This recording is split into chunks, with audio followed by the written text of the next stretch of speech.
Good morning, nerds. How are we doing? It is 6++ well, here. I wasn't addressing you directly, but you are a nerd, Chris. I am. It's Tom and Chris here from 6++, and we are getting ready for day three of the WTC. Yeah, I've lost all meaning. Time has no time meaning has out no here. meaning, yeah. It's just we all live in a big hangar now, and we play dice forever. That's how this works. Sweaty hangar. Yeah, Goodness, yeah. it's so hot in here. But don't worry about that. Yeah. That's not your problem. That's not your problem, guys. Today, we've got England versus Austria in what is the first round after the pod. Okay, so the pods are completed. Rankings for the initial run of Swiss games determined. England, I think, came out of the pod in 9th overall after the draw against Norway in round 2 yesterday, which obviously set them back a little bit, but has now potentially set them on a really interesting path. It's quite a spicy path now. An interesting but precarious path. Think of it like Rainbow Road from Mario Kart, if you will. It's beautiful. It's promising. Prime example. But if you fall off, you're going to fall off. Plummet. You're going to plummet, and there won't be a little shell to bring them back up, unfortunately. No. So I think this is a really interesting match against a team that England play all the time, which to me says probably quite well-matched teams quite a lot of the time, because we played them at the very end of last WTC. It was a draw then. England just shy of the win. Played them at ETC recently. We did get the win there, and we've once again paired them here. Austria, obviously a team with big 40k history. The Wobacks, very infamous players. There's only one Woback here. Don't know where the other one is. Half the power. Half the Wobacks. But Austria coming in with a very strong comp. The players have gone to pair now. There were some question marks about how early we would start, but pairing is underway. We don't yet know who we're covering because there's a few can go, can play, can't play. So we'll wait and see what the pairings are, and then we'll let you know as soon as we know who we're going to be getting for you on the stream today. Chris, talk us through the competitive stakes of where England are at now in 9th place, because it's an interesting run from here, isn't it? Yeah, so obviously Austria now, and we're now in Swiss, okay, so the teams, for example, the two top teams who did best in their pod are now playing each other, right? Yep. So that's always the interesting thing about WTC, is that quite often out of the pod you immediately just get these like heavy-hitting things. But conversely, because of that, you can almost pseudo-submarine your way through. So in terms of England, right, in this place, if they have a good day today, so let's say they beat Austria, right, which on paper they would hope to do, then that puts them in a situation where we think if everything goes according to plan, they may be playing Belgium. Now, that is assuming there are no draws above. Yeah. Obviously, if there's a draw above, that immediately means all the places start changing around. That adds some spice, doesn't it? That then would mean that there probably could be a very interesting next round. But if we win and there are no draws, then it could put us into Belgium. If that happens, then it means tomorrow there is a potential situation. We kind of think that England would probably be guaranteed top 8, and one win would get them the podium. Quite possibly, yeah. That's kind of the general vibe of an approach that has been discussed. So that leads us to a situation where today's like huge, right? Today is absolutely huge. You now, if you do everything right from here, the draw is actually okay. It's wearable, right? You can run that all the way to the end, and a lot of teams have done this over the years. Yep. I think the USA did it one year, Poland did it one year, where they hit podium regardless after taking a draw in recent years as well. So it's very, very feasible. But what it means now is that just you can't slip, you can't draw, can't lose. You really, really need to convert every win now. And as you say, it actually lines up quite kindly if the teams above just keep winning, keep losing. Because that means today you're playing through teams in a similar position to where you are now, and then you're playing into the top on the final day, which is quite a nice position to be in, and it also means you can prep those teams overnight, which is also a huge deal. Okay, so if we're looking around the hall today, as Chris says, if a France or a USA or a Germany or a Poland, if they draw today, then suddenly you've got to get your prep and get your plan together for those at lunchtime. Yeah. Anyone prepped a team at ITT at lunchtime? It's not fun, is it? And I can assure you, having sat in on the England prep meeting last night, that was a time. And that is, it's quite different to the ITT prep, I would say. Yeah, all the boys got to come in and sample the England overnight prepping in the conference room. It was extensive. It was detailed. The lads are prepping on the assumption that they're going to try and go through Austria and Belgium today based on how the pairings look, but obviously anything can happen. There could be curveballs along the way. They may, if they don't get the result against Austria, it might be someone else. And if the results above them change, it might be someone else as well. But I think there is very much a pathway here. Matrix was interesting. We're at the upper end now. No matrix is perfect at this point. There's plenty of red, plenty of amber, plenty of nasty possible outcomes here in the team were very hard at work last night, working out defenders, working out options, working out pathways to try and get the most possible wins. So we're going to find out shortly if they've managed to execute and deliver that and what they're predicting coming out of the round. But yeah, super interesting. Maybe if we run it over to the placings, Jack, if you're eyeballing those there, or some of the other pairings around the hall are quite interesting here. So just to have a look, we have got Belgium-Norway. Obviously, Norway, the team that slipped England up yesterday, so it'll be interesting to see how Belgium navigate them. Other big headline games, obviously, France-Sweden is a massive game. Sweden, big 40k team, one of the gatekeepers at the top placings. Two of the favourites, right? And France, obviously favourites for the three-peat. That they just are the force in 40k. Germany-USA, another massive game. So, Tim Schneider going up against John Lennon's quite an interesting lineup there. I think that's going to be a really interesting match as well. Those are the big headline games up at the top. Who are Poland playing? Spain. Poland is also really interesting. Spain obviously being a team which I think have been unfairly ranked in Tier 2 this year, essentially because a lot of their top players didn't play last year. They're back, and you've noticed the impact that has had. Spain beating Scotland reasonably happily yesterday. Definitely. That makes a massive difference. And Poland's somewhat a team in transition, not unlike England, right, where a lot of their old guard are not playing at the moment. And that's interesting for them to navigate, but they do still have a core of their original players, and they're doing great as well. So some really big matches that are going to start shaping up how the final placings look. Scotland-Portugal is also a really spicy game. I was thinking that, right? That's the battle Portugal of the up-and-comers. Yeah. I think that could go genuinely could go either way. That's a really close game. Gustavo was sniffing around trying to get tips on Scotland. Was he? Classic Gustavo. I was like, Gus, you've played in the same seat as all these boys all year. I don't know what to tell you. Like, if you haven't looked at their scores, then I don't know what to tell you. But I think Gustavo versus Innes is a hell of a showdown. That's a really cool match as well. So, yeah, I mean, as pairings go through, it might behoove us to look at the Austrian comp and just remind people what's in that. Obviously, you should be reasonably familiar with the England comp, but we'll reiterate that again before the games actually start. To answer your question, Davey, I have 4 England shirts. Don't worry, it's not the same one.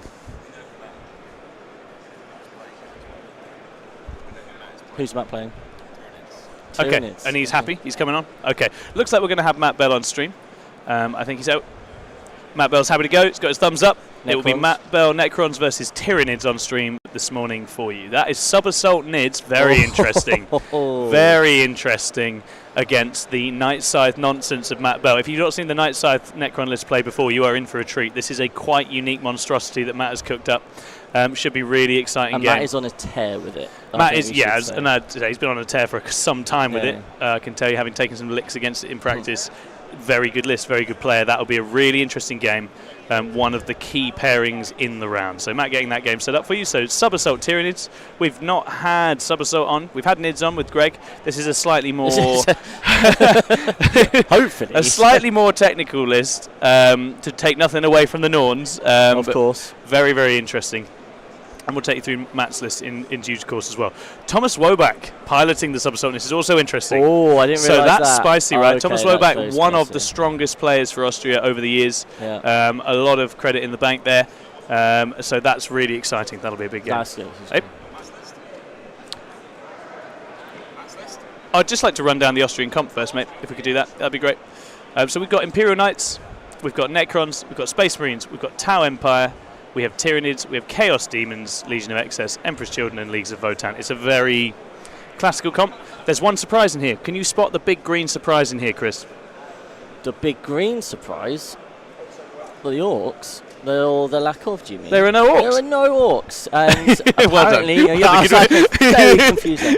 There are, of course, no Orcs. And I think, apparently, Austria just don't think they cut it, right? Which is a... I refuse to believe that's a bold what they think. choice. I mean, maybe they thought everyone would have teched for it. Maybe they don't have a dedicated Orc player. It's hard to say, right? But it doesn't really make much sense for a team that's aiming to be into... Yeah, I think it's a massively bold choice. I think this will mean one of two things, right? Either you don't have the player. I don't know the size of the Austrian playing community, so I don't know.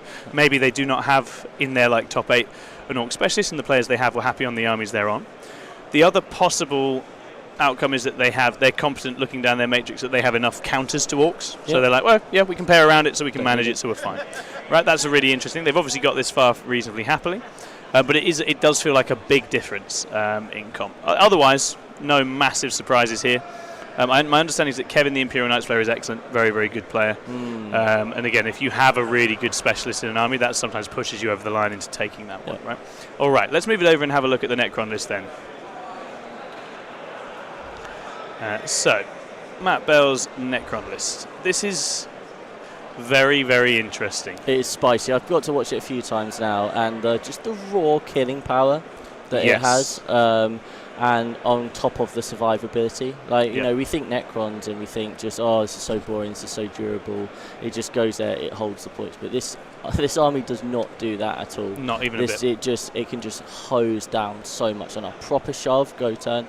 It can just delete so much of an opponent. Yeah, it's got massive output. It leans quite hard into one of the big beneficiaries of the way cover now works, which is the Locust Destroyer. I think that unit's improved massively. Yeah. It's a lot of AP2 damage 2 shooting, which is far less prone to just bouncing off armour than it used to be. And obviously you get reroll hits and crit 5s and all sorts of nonsense going on those bricks. Yeah. Those units really hurt. Obviously, with the way that reanimation works and the way character units work now, if you don't kill that brick all the way down to the Lord, Matt's just going to hide it, recycle it, bring it back, right? So it's a massive pain in the arse to try and lift these things. And you've also got the brutal secret tech, which makes this list sing, in my opinion, which is the Plasmancer with 3 Locust Heavy Destroyers with murder. It's the Jack Tight tech from probably like last year, where he was like, oh, this is a thing that could be done, and suddenly it's all the rage in WTC. Yes. It's just incredibly powerful, right? Being able to get out of a night side, shoot, get back into the night side safely. And I know people who have been running this tech are running like 6 destroyers, but I remember speaking to Matt about it, and he was saying it's actually quite hard to get those 6 destroyers onto like a terrain piece to be out and shoot and that sort of thing. So he just likes that that kind of like those that smaller unit, which is just easier to tow in onto terrain and then get back into the night side. It's got so much utility, right? Like he can kind of just play the edges, play the corners, or in other matchups, which I've seen, he's just been like, boom, right in the middle, gone first, hosed down something big and scary, and then just got like, it's just, with so many shots, it's just threatening into every single kind of composition it plays into. Yeah, it's quite a powerful unit. Like the night side can come in 10-1. It's got deep strike. It's got the ability for the unit to get back inside after it's shot. It's a nightmare to deal with. It's a bunch of what I would describe as Eldar rules. Yeah, that's not Eldar rules, Matt. Eldar rules tacked onto a very brutal Necron shooting unit, and it just forces overcommitment, right? And that's it. What Matt is excellent at, has always been excellent at, is absorbing enemy pressure and then counter-attacking. He does it really well. And the night side forces you to do that. Because I'm just going to keep getting whittled off by this plane. I have to shove. And then Matt is very happy when he's under attack and then pushing back. And surprisingly tanky as well. And when you're playing Purge, right, obviously managing the kills is really important. You kind of look down this, that seems like quite a bit. But actually, in order for, like, especially in one activation, to be able to try and get through that kind of thing before you've pulled away or whatever, it just means that it plays the Purge really well. And Matt must be nailing the Purge aspect of things to have been scoring 100%. So highly. Right? Yeah, exactly. So to complement that, we've got Scorpec Destroyer brick, we've got a casual 9 Ophidians, a brick of 6, brick of 3.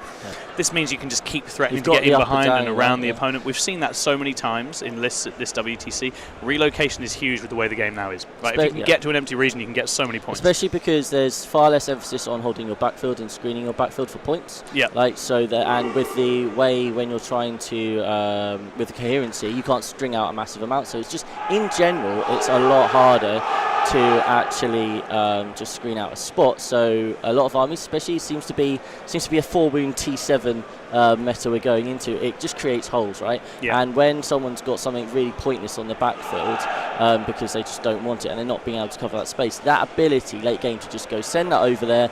Your opponent's already committed more to the mid-board, and you're this, and here's 6 Ophidian Destroyers. Oh, funnily enough, your 4 Sisters of Silence can't deal with me. Oh, well, shame. Well, okay, well, I'm now taking a home field. Quite often that is relevant for points in a whole variety of ways. So 100%. It just plays the game really well. It plays the disposition really well. It's still annoying to kill, and it's got incredible power, so it just feels like the complete package. Right? I completely agree, and it's just a perfect pivot to just a pure damage Necron build, right? Like, it's just, which is more fun. We've been crying out. It's like there is still a real resurrection, reanimation problem in the list with the Lich Guard, with the Destroyer bricks, but this is going to hurt you, and it's going to hurt you properly. It's going to put you away. Yep. And I think people are still getting their heads around that, right? And we've seen like a few Awakened lists and other kinds of other kinds of armies in that sense. But like, I just think this is one of the standout lists at WTC for me, and Matt's demonstrating that. And actually, not that many teams stumbled onto this exact formula, I don't think. So he's done really, really well to carve this out. And I know for a fact that a couple of the other top teams were looking at this like, damn, we probably wouldn't have minded having it.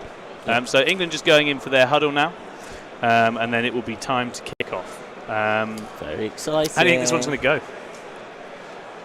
I guess subterranean assault obviously likes to pop up, do nasty things. The go-to play against it would be with kind of screens and covering space and that sort of thing. Matt doesn't have a huge amount of screens, right? But his units do take up a lot of space. And also you talk about like he's got the Lich Guard, right? And that's a really good durable kind of like brick and that sort of thing. Might be worthwhile getting up the should we have a look at the sub-assault list? Just to run through it. So I personally have never played against sub-assault. Mate, it's a treat. It's a tough list to play against. Obviously, I think probably one of the yes, please, for the Tau. Not for the Tau, for the Austrian. For the Tau. Here we go. So Thomas Werbeck on Sub-Assault. Crucial things to know about Sub-Assault, it has a lot of relocation potential with Uppy Downy.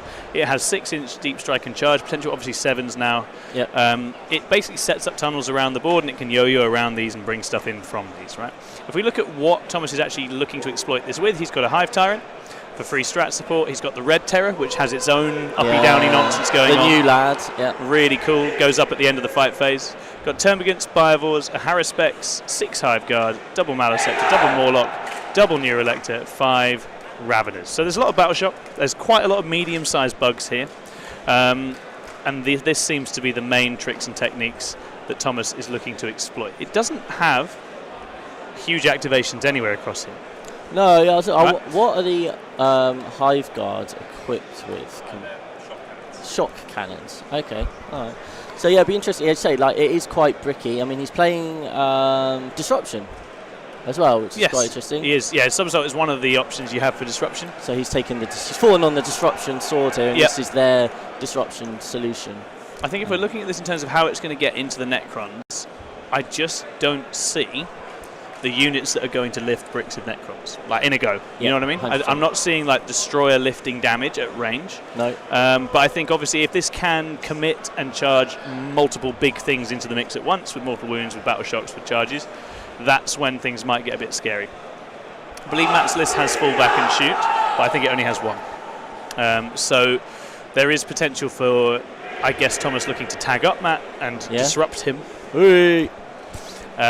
So I think that's probably the game plan here for Thomas, but I'm genuinely fascinated to see how he plays this, how he uses this. Right? I think it's clearly his own brew, it's his own list, it's very different, but I think my guess would be on pairings that we're feeling reasonably happy to have Matt into this. I think the fact that Matt has come onto the stream quite so readily and excitedly would suggest that he's pretty happy to be playing this. At the end of the day, when you've got a player that's scoring big wins, right, and he has been doing that, you want to carry on feeding that. There's always, we don't talk about that much, but there's quite a psychological element of Teams 40k, especially on day 2, because how did day 1 go? That will affect how people matrix and their thoughts on things. At this level, it won't per se, especially when you've got all of the England team telling you, oh no, you're better or worse into that, because they held each other to account yesterday. That's a big part of it. You have to sense check, right? Yeah, absolutely. So they were doing that. So that kind of doesn't come into it so much. But if you've had a bad day 1 and you come into day 2, and you're feeling a bit like, especially when you play an army that potentially has to be a bit more aggressive or that sort of thing, it can have a negative effect, right? Because you then start second guessing yourself. You don't play how the army needs to be played. Conversely, when you have been doing really well with an army, your confidence is really high, you're going to be thinking, right, bring it on, and your captain's going to lean into that pairing, and he's going to give you the best possible opportunity to score the biggest win that you can. 100%. With Nat being, I mean, he might even be England's top scorer at the moment. Like, he's had an incredible. I think him and Greg Chamberlain have both shone in so the because of that, you'd imagine a pairing's plan is going to you feed those players, right? You're going to try and get those players and keep getting them those wins because their army clearly can capitalise on them. 100%. And those patterns sometimes you build that into your composition. Sometimes they just fall out from how things are going. and it just transpires that Matt is nailing it. So you would expect that this has been paired in such a way that Matt is going to be good. Conversely, he is playing into, I'm going to have a guess at one of, if not Austria's best players. Yep. So that will obviously escape. But I mean, they were obviously talking about pairing into, like, when they're thinking about maybe playing Belgium, and they're like, how should we handle the Liam VSL problem, right? And there's that conversation of, do you pair for a player or do you pair for the army on Matrix? 100%. And that was something they were kind of discussing. And so, yeah, who knows how this, maybe there will be maybe player skill will come to it, maybe Matt's just going to absolutely nail it. I think it's a really interesting one. It's one of those where it'll be really interesting. We'll know fairly early on what Thomas himself is trying to do here, right? He may be here to just flat score it, keep it as close as possibly can. He may be here thinking, I'm going through this. I have some secret janky plan which Matt is unaware of. We're going to know very soon, as we often do, from how the players deploy, how they start approaching the game. Just to run you down the other pairings for Team England, we obviously have Matt Bell's Necrons versus the Tyranids. We have the Langton Demons versus the Imperial Knights. Interesting. We have Jack Tight's Orcs into the Emperor's Children. Okay. We have our very own Nids into the Tau. Okay. That's really interesting because they literally played in Warmasters and Greg won 16-4. And you think what Greg did to the poor Irish and Greg guy loves yesterday. Tau. So that's a huge pairing. That's really interesting. Our Emperor's Children into their Necrons, our Space Marines into their Chaos Demons, our Thousand Suns into the Iron Hands Marines. So the Iron Hands Marines were a really interesting one. That was a lot of discussion about that list. This was a hard list to manage. It was a very hard list to manage.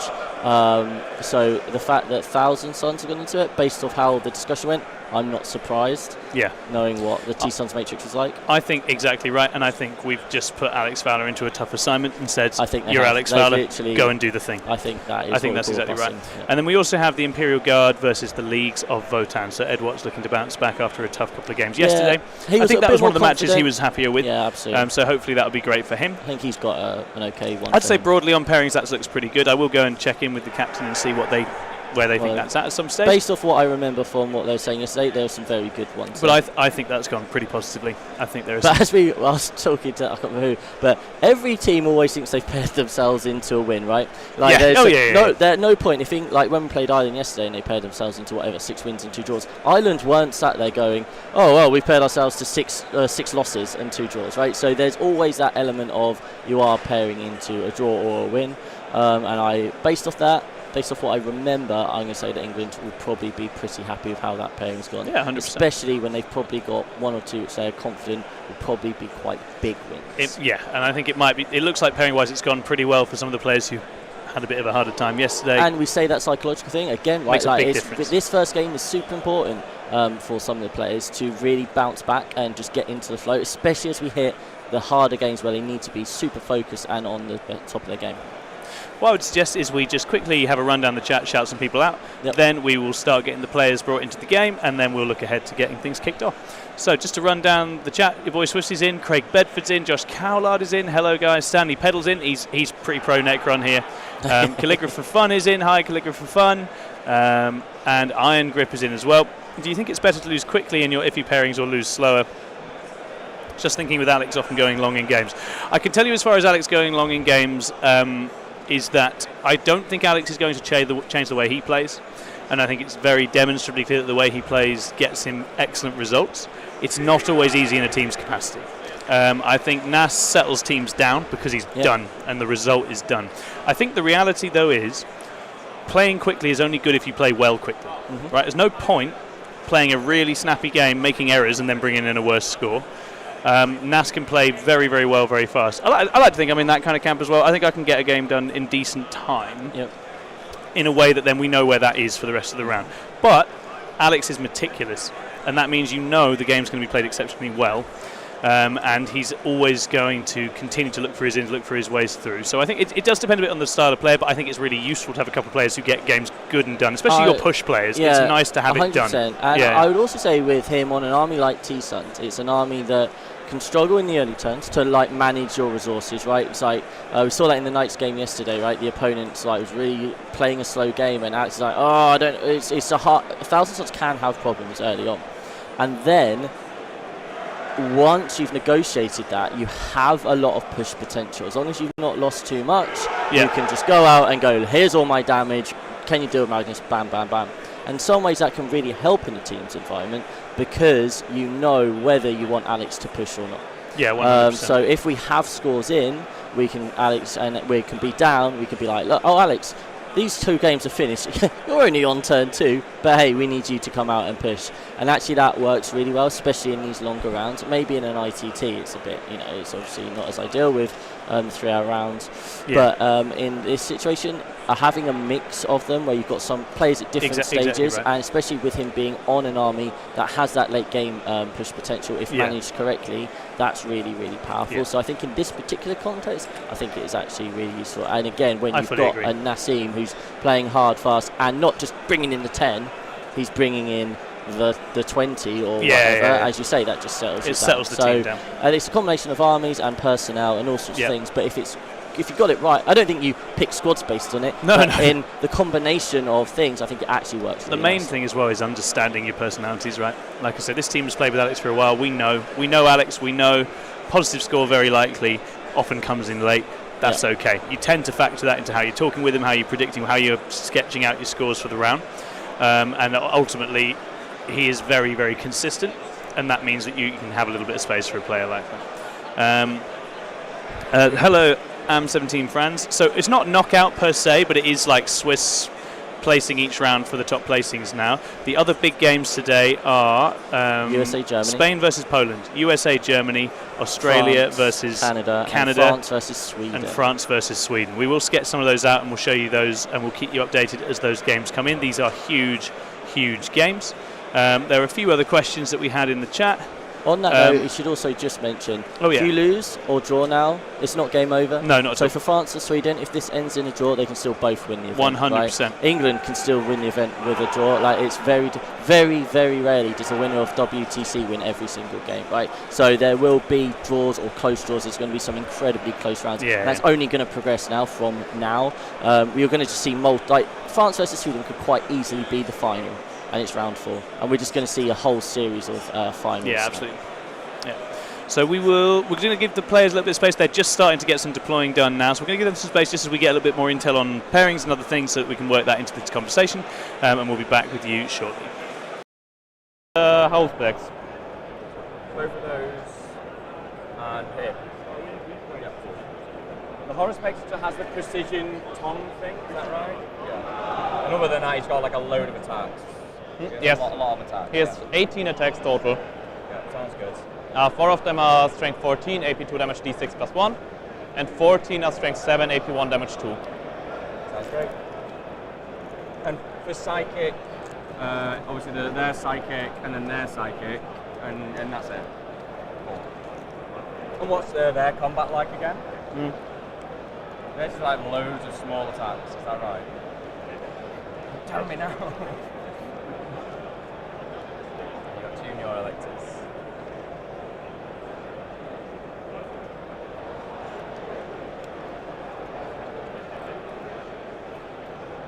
Okay. They've got 1 extra attack with anti-infantry 4 plus death wounds, damage 3. And they've got 16 attacks, strength 8, AP 2, damage 1. Yeah, sounds great. Yeah, let's get started then. They are only T10. I don't think it makes a difference for you if I'm T10 or 11. No. No. Yeah. Maybe if he gets the +2 strength buff, then he'll wound you on 4s. Basically, that's the only With a 0-1 damage. 0-2. Yeah, 0-2. Sometimes does a wound. But it's twin linked, so. Yeah. Cool.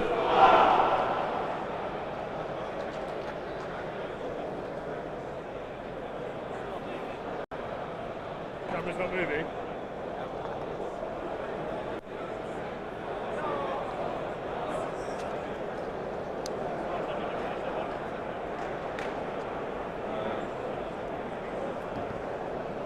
I need a mission for disruption. I have double meat grinder, not versus disruption.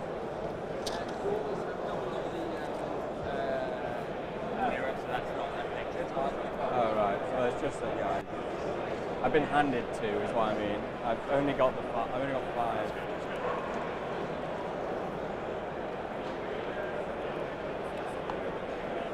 Yeah.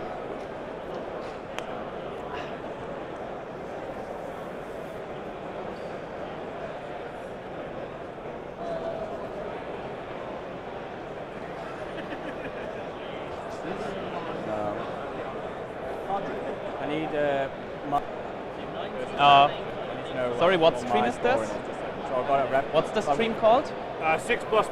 On Twitch or YouTube? YouTube. Yeah, like words. 6++. Oh, Yeah.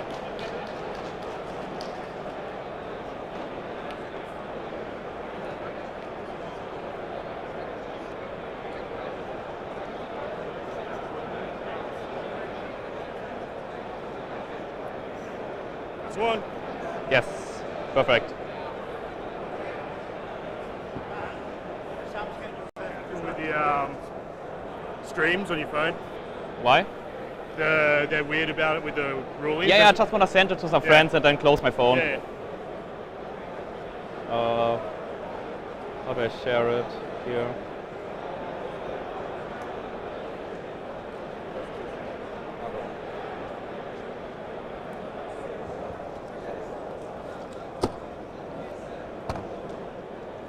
This, and that. No, we don't need this.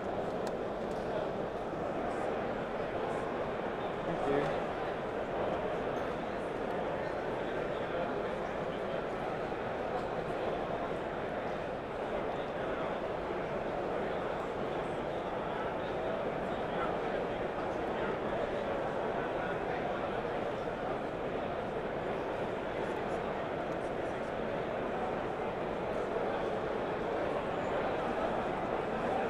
Okay. So, you can put down the first unit. Yes. And how much time do we have left? When does the round start? I think we should have pretty much this, but When does the round start? You know. John, Sam, John. When does the round start? The round start 7 minutes ago. So set that, please. What, do it with 55 each. 'Cause you've got yeah, start in a minute, yeah. By the time we get you are playing what? You're playing Purge, right? playing Purge, yeah. You can't 6-inch deep strike unless you 9-8 first, right? Yes.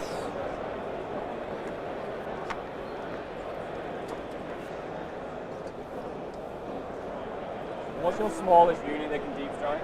The Red Terror. So we got the two players getting into deployment now.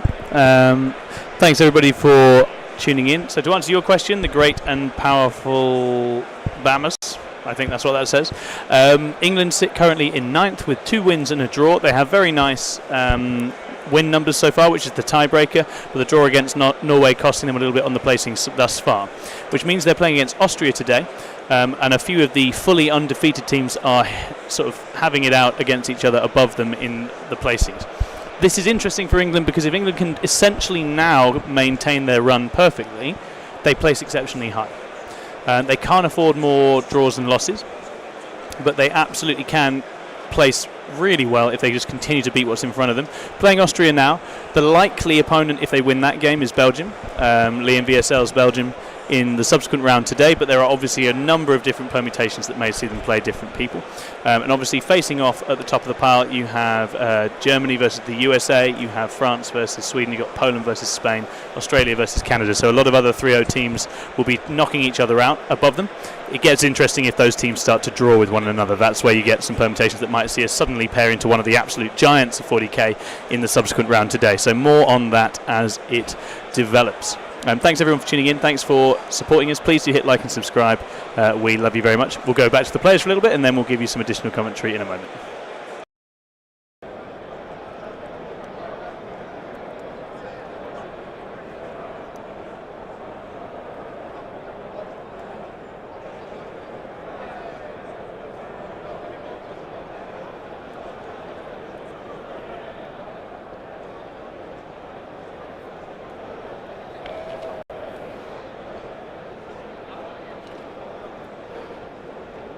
They move 6, right? Sorry? They move 6. No, 7. Ah. This is plus 2. Do you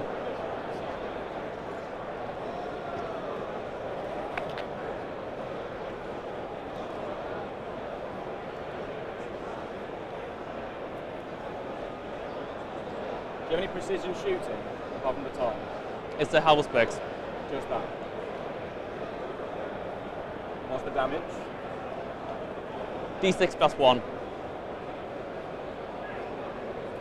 He's in reserve. Oh yeah, that's alright then. I was like, I don't know if you will, but just in case.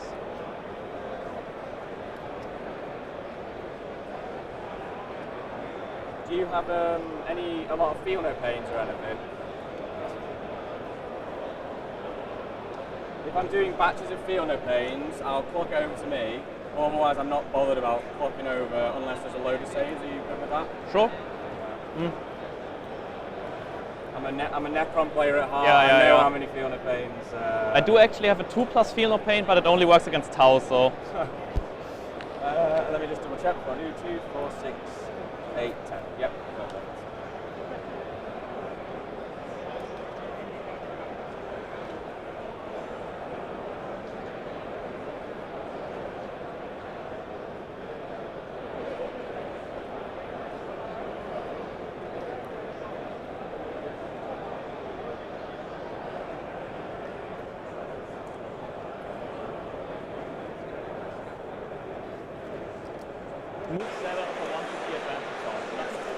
We have a question from Chris Undivided for you, Chris. Has the channel won an award yet? It is still, as of yet, award-winning. As of yet, award-winning. Dying on that hill. It's a stubborn man.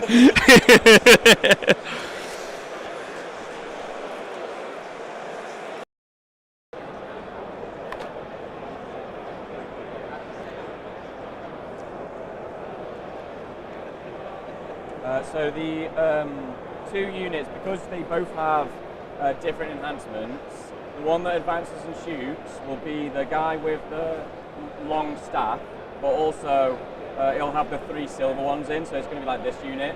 So this unit will advance and shoot all the time with the enhancement, yeah, and then the other unit has the +1 to hit enhancement.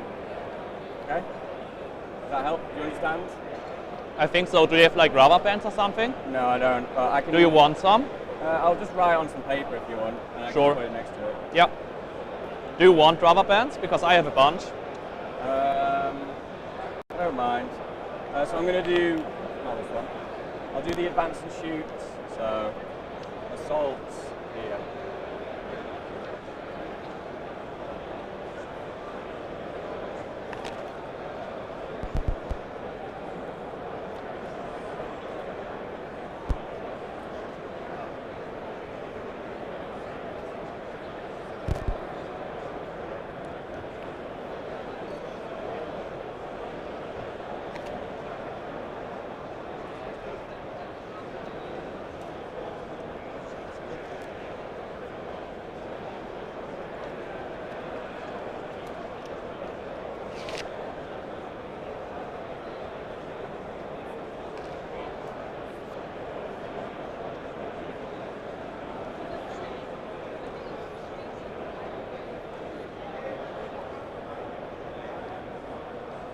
Locusts move 8 and have 18-inch range, right? Right? They move 8 and have 18-inch range. No, 8 and 24-inch range. Ah, 24, okay. And then I can advance and shoot, so it's up to 14.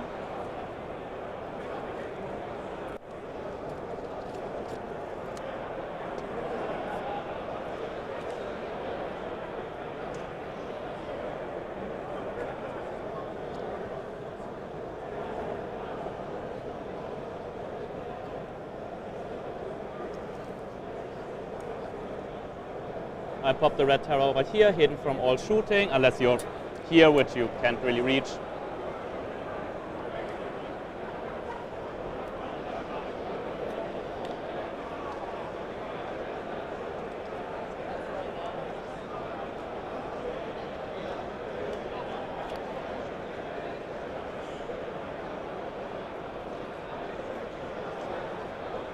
He moves 8, Yes.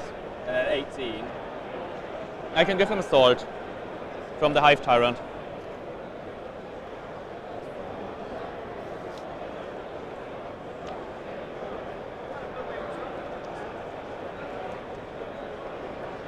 Still within 3.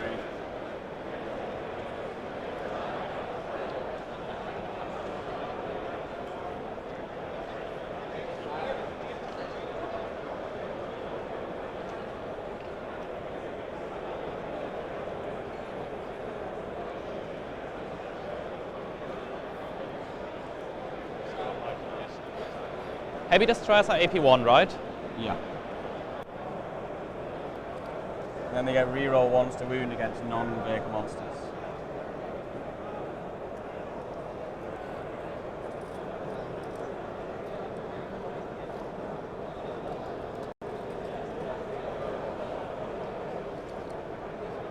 I'll be outside of 24 here, just making sure you cannot place like the Night Scythe here. So that the High Frontier would be perfectly safe. Thomas doing some careful initial work to screen the Alpha Strike angles that the Night Scythe can get. This is the power of the plane, right? If you're playing a slow, stodgy army like Necrons, one of the questions you have to answer is, how am I getting people to come to me? And the plane answers that question to a significant extent. You've got this deep striking, shoot, fire and fading potential from the Night Scythe. If the opponent doesn't screen out the places that plane can go, they get hit inside their own lines, right? If they're screening that out, that means there are units in zones that you wouldn't otherwise have, which means that the Necrons can then charge them and get up the board. It's just really nasty, nasty list design from Matt, with the Night Scythe kind of herding people into zones on the board. You'll see the other sort of provocative technique he's got. Lich Guard on the line there, ready to head towards the central objectives and brawl. That unit is just obnoxious, right? It's never really killing things in its own right. It's just a big, durable brick that baits people out. All of Matt's real damage units then get to respond. And I'll be really interested to see the extent to which Thomas takes that bait, or whether he's going to be playing his own game of Nid Solitaire and jumping around doing other kinds of things. Hello, Rob. Hello, how are we? You know what? I'm pretty good. Yeah. I'm pretty excited. What do we think of this matchup then, the old sub-assault into the Necrons? It's interesting, isn't it? Because Necrons go places, stay there, and Sub-Assault does the exact opposite, right? Yeah. That's very reasonable. Yeah, 100%. Sub-assault bounces about. I think Disruption Purge is an interesting game as well. It needs to just double-check the exact win conditions for the two players there, but it does feel like, I feel like Thomas is on frustration duty here. He's going to be making Matt's life difficult. That's it. Rather than taking him head on. He's trying to take points here, right? He's not going for the big win. He's just looking for points, and that's what you're doing that disruption slot, really, aren't you? Mm-hmm. Yeah, I think so. It is a very rough matchup. I don't know that the maps have changed slightly, haven't they, in the last slate? But yeah, yes. I've played this matchup a couple of times on the disruption side, and it is a hard slog. Yeah. What's the Destruction player trying to do with the delaying action? Do you know? I do not remember. All I remember is basically your opponent maxes primary most of the time, and it's very hard for you to do that. They score 5 points for getting a kill in either player turn, so it means that Overwatch threat is worth 5 points. So you cannot give him an easy kill. So I assume he has a Spore Mine generation in here, and he has to be really careful with that because it just gives 3 points. Yeah, of course, with the Purge scoring as well. Yeah, that's an interesting point. I think Matt's going to understand this game really well. He was England's disruption player going into this event, and then the last-minute changes kind of pushed him onto Purge when Cursed Legion emerged as an option. He's been very game, taking on whatever role the team needs him to take. So I think Matt is very, very savvy on that. Paint Celestine tells me that Disruption is basically Purge in this matchup. This is a problem. This is definitely a problem. Iron Grip asks, is this the Woback that won War Masters a few years ago? I know one of the Wobacks did. They both do well consistently for Austria all the time. I would need to check. I think it probably was Thomas that did win the War Masters in the finely balanced era of the Eldari Wraith Knight, I believe. Oh, was that one? The lead of we're going to move our models 3 inches for an entire game. Yes. I'll pass back to the players briefly, and we'll be back in a moment.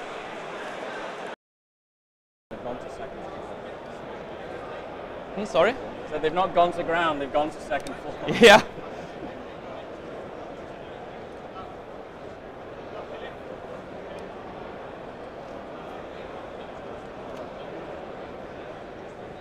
Necrosar? Yep. Avatar, my boy. How many drops do you have left? 2. The flayed ones One's at in the 6, but the other 6, man. I have more. That means I'm the better player.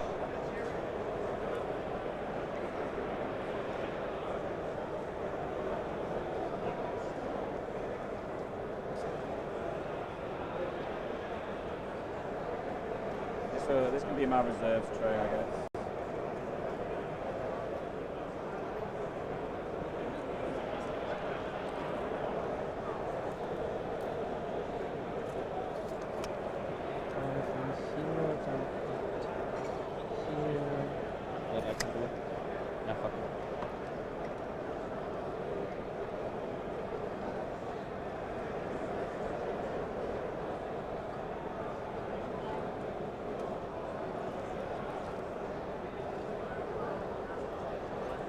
here, so you cannot shoot them with the Night Scythe, because you cannot come with an 8 of him, and that's more than 15, and these are claiming onto ground.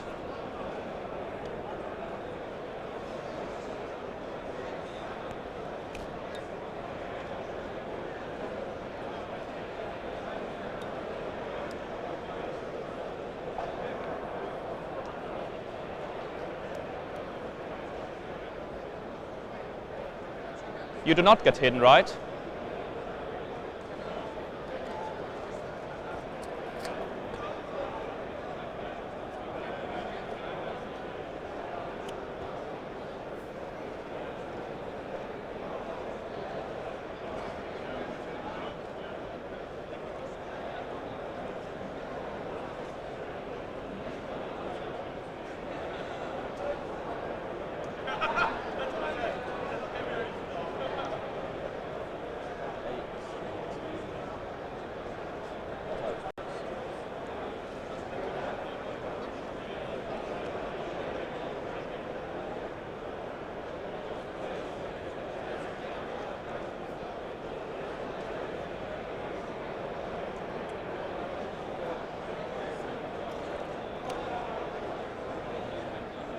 It's got flayed ones.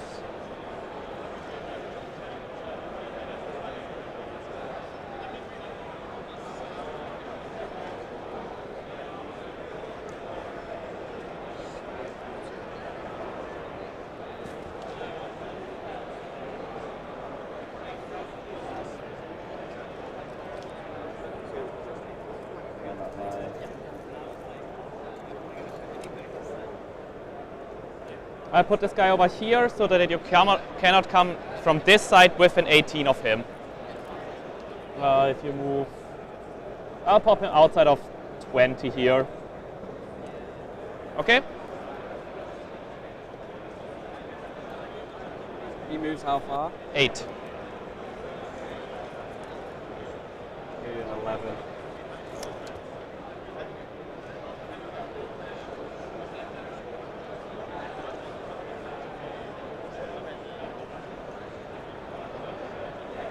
Maybe your left zone through. Just to be clear, I don't know if you wanted them to shoot here, but he's hidden between this and this. No, I didn't do that to shoot him. Okay, cool. Just to make sure that there's no misunderstanding. No. I'm older. Cool.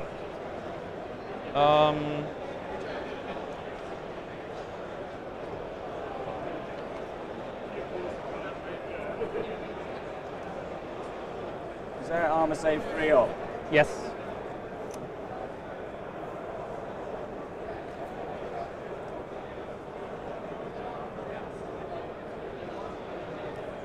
This guy over here, within 6 of both.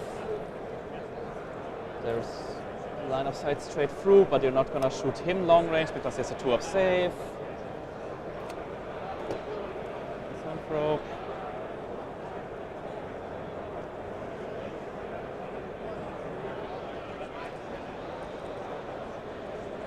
There's no line of sight here.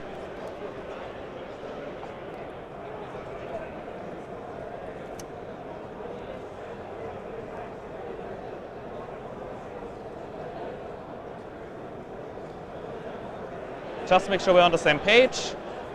He is not hidden, but you cannot shoot him because the line of sight is blocked. And these are hidden. Everyone is within 6 of him. Of course, also 12 in that case. They are in reserves. I think that I'm happy with. Awesome. Let's see who goes first. Let's have a great game. You too. Get rid of all these.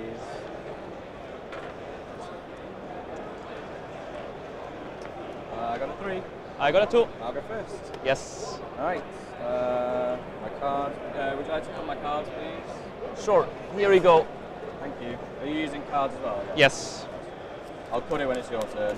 So I go to 2 CP. Yes. And then I'll mark yours as well. But I will mark obviously mine in you a can second. mark Yeah. yours. Yeah. So there's nothing I need to do in the command phase. Behind enemy lines, I'm redrawing that obviously. Secure no man's land. Forward position. I can redraw that. So but I don't plan on staying there, so.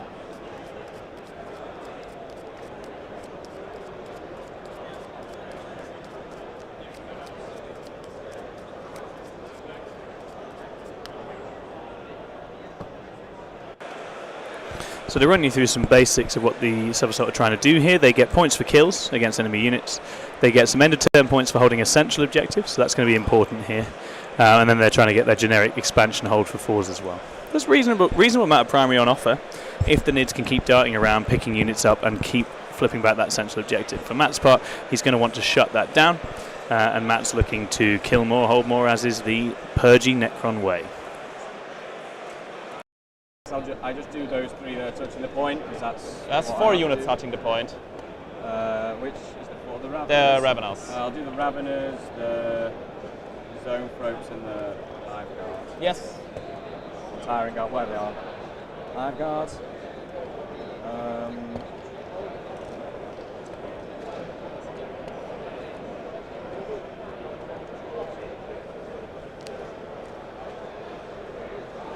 I'll redraw forward position. Okay.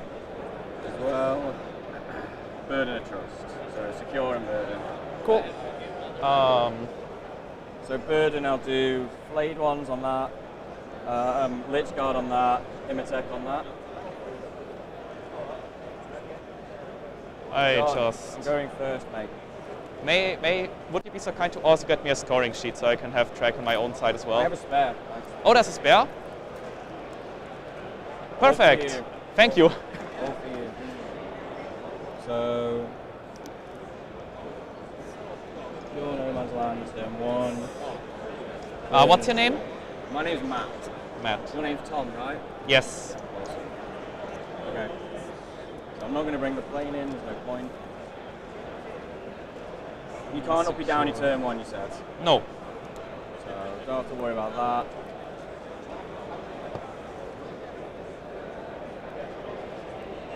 You can't up it down at all. Oh, no, the Ophidians can, right? The Ophidians, yeah. Luckily they move 8, so I'll just do this. I don't want to stay in my little bubble. These guys...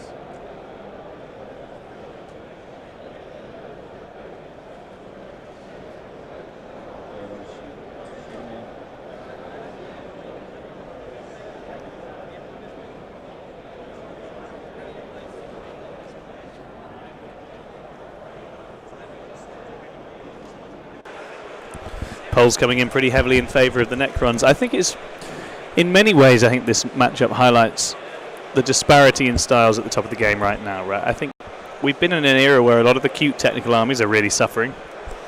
I would just about categorise Sub-Assault under cute and technical. England are in what we call our crayon-eating era, which is that our lists are big and brawly and shove.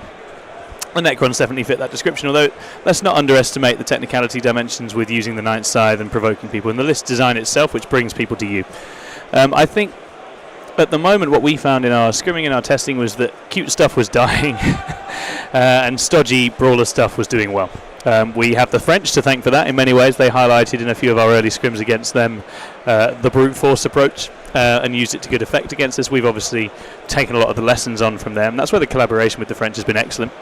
Getting to work with players like Sacco, Bonnet, been really, really beneficial. Olivier as well. And I think a lot of the England players have now taken many key lessons from that and then come up with their own interesting designs, including this list and Greg Chamberlain's Tyranids, which are really pushy, brutal lists that play the modern 11th edition primary really well and are capable of generating massive differential. So yeah, that's something of the evolution. So I guess it's on Thomas here to make a case for cute and technical and demonstrate that there's still a way out there for the janky, uppy, downy, round the sides kind of style. It looks like you, the chat, are doubting it, but I would be really, really lovely to see. You know, it would be really cool to see him pull something interesting off here, and let's see if he's got it in him.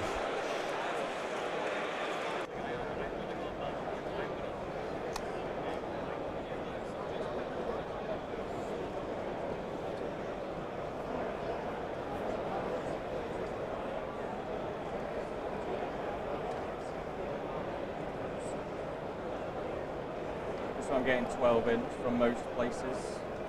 You can do 15 there, but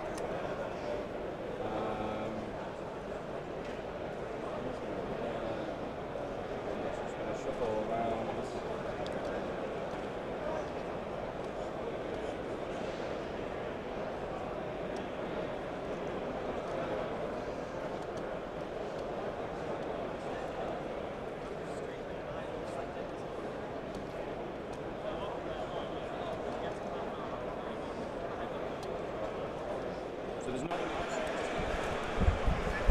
Hi, Chris.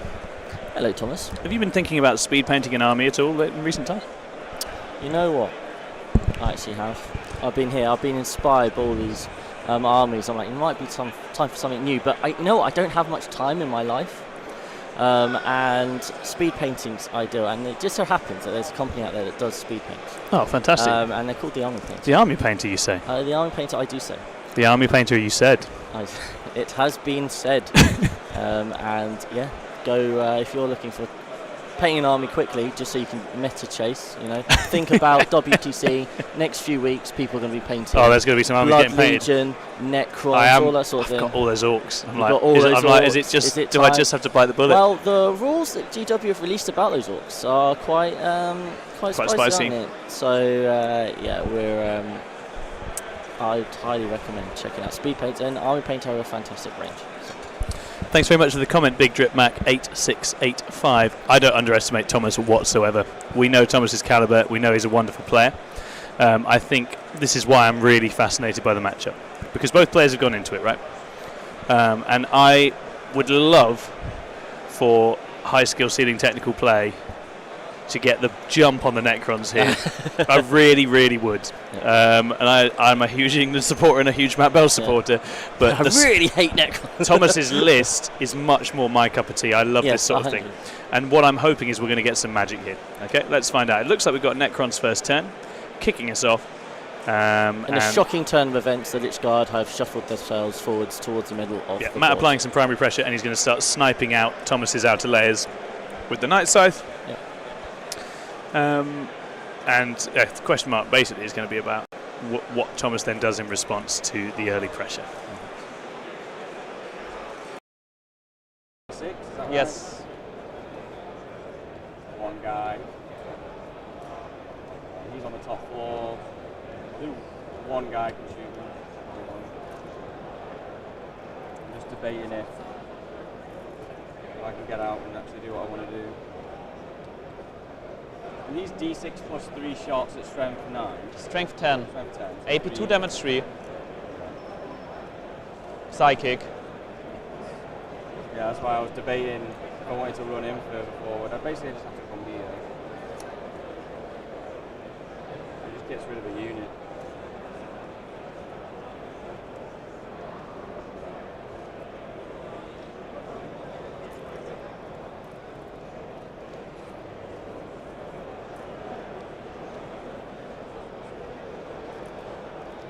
Not touching the blade makes you go there.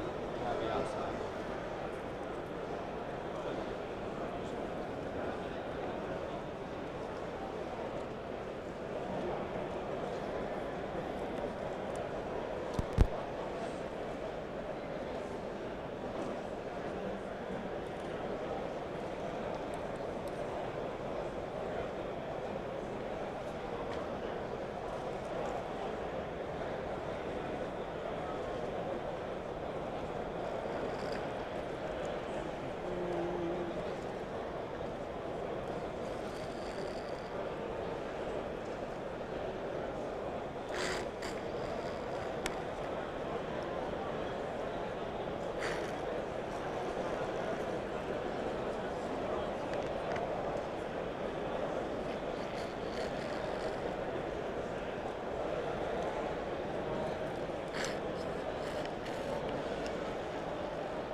Give it a go.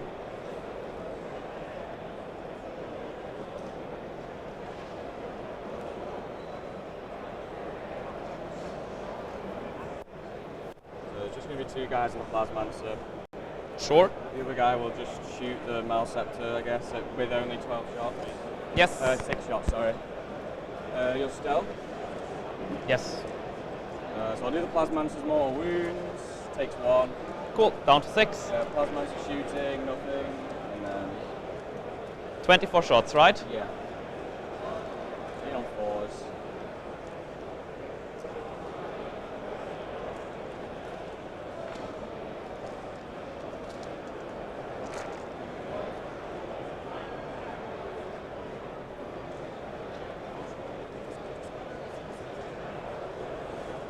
Ten sustains, so 1 miss.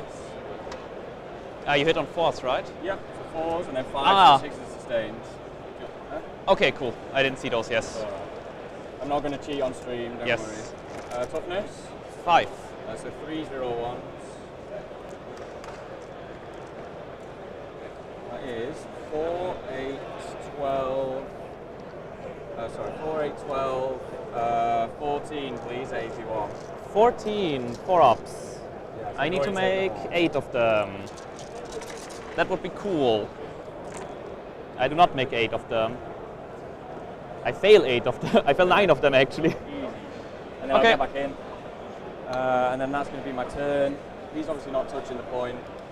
Doesn't matter though. Cool.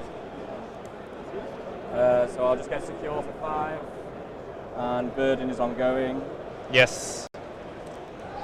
Do I want to pick something up? Ravenous can always go next turn. No, I'll not pick anything up. I'm fine. Then I go to 2CP. Would you now like to cut my deck?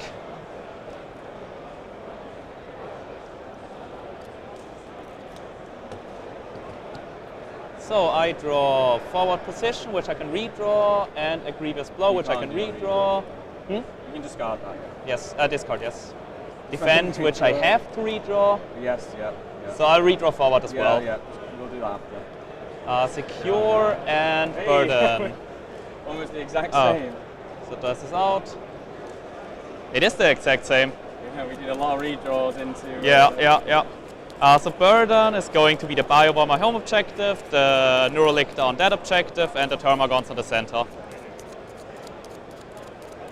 Then I have no command phase because I will not declare the shadow.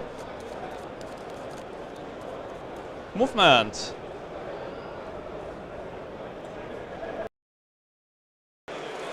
So, a very chilled first turn there from Matt. You can see the Night Scythe came down to the bottom. He picked up that scoring piece. Very interesting. I wonder why he was happy to give away that piece. Maybe that will transpire down the line. Maybe it was based on him hopefully going first. Not sure actually, but he's just giving him a kill. And other than that though, Matt just this guard out into the middle, create that that primary pressure. Hasn't really moved anything else out, right? He doesn't want to be giving away anything too early on. And furthermore, he measured so many threat ranges to begin with that it kind of just, it looks, so why would I move? You need to come to me, give me the kills, and kind of work it through there. Hey Adam, it's just hello party people. Picked up the mics. How are you, mate? I'm alright, how are you doing? I'm very well. Excited to see how this game pans out. Oh, the silly croissant. The silly croissant. Yeah. It's just there. And I actually like looking around, especially on these sorts of boards. Like it can go there, and it's safe, right, in this matchup. Yeah. Just got there, and then it's gonna pop up, do something else somewhere else. This Necron list does incredible damage. No, we're saying it's just a complete package, isn't it? Really. Yeah. It's durable. It plays Purge well. It has great output. It just covers all the bases. Really. Yeah.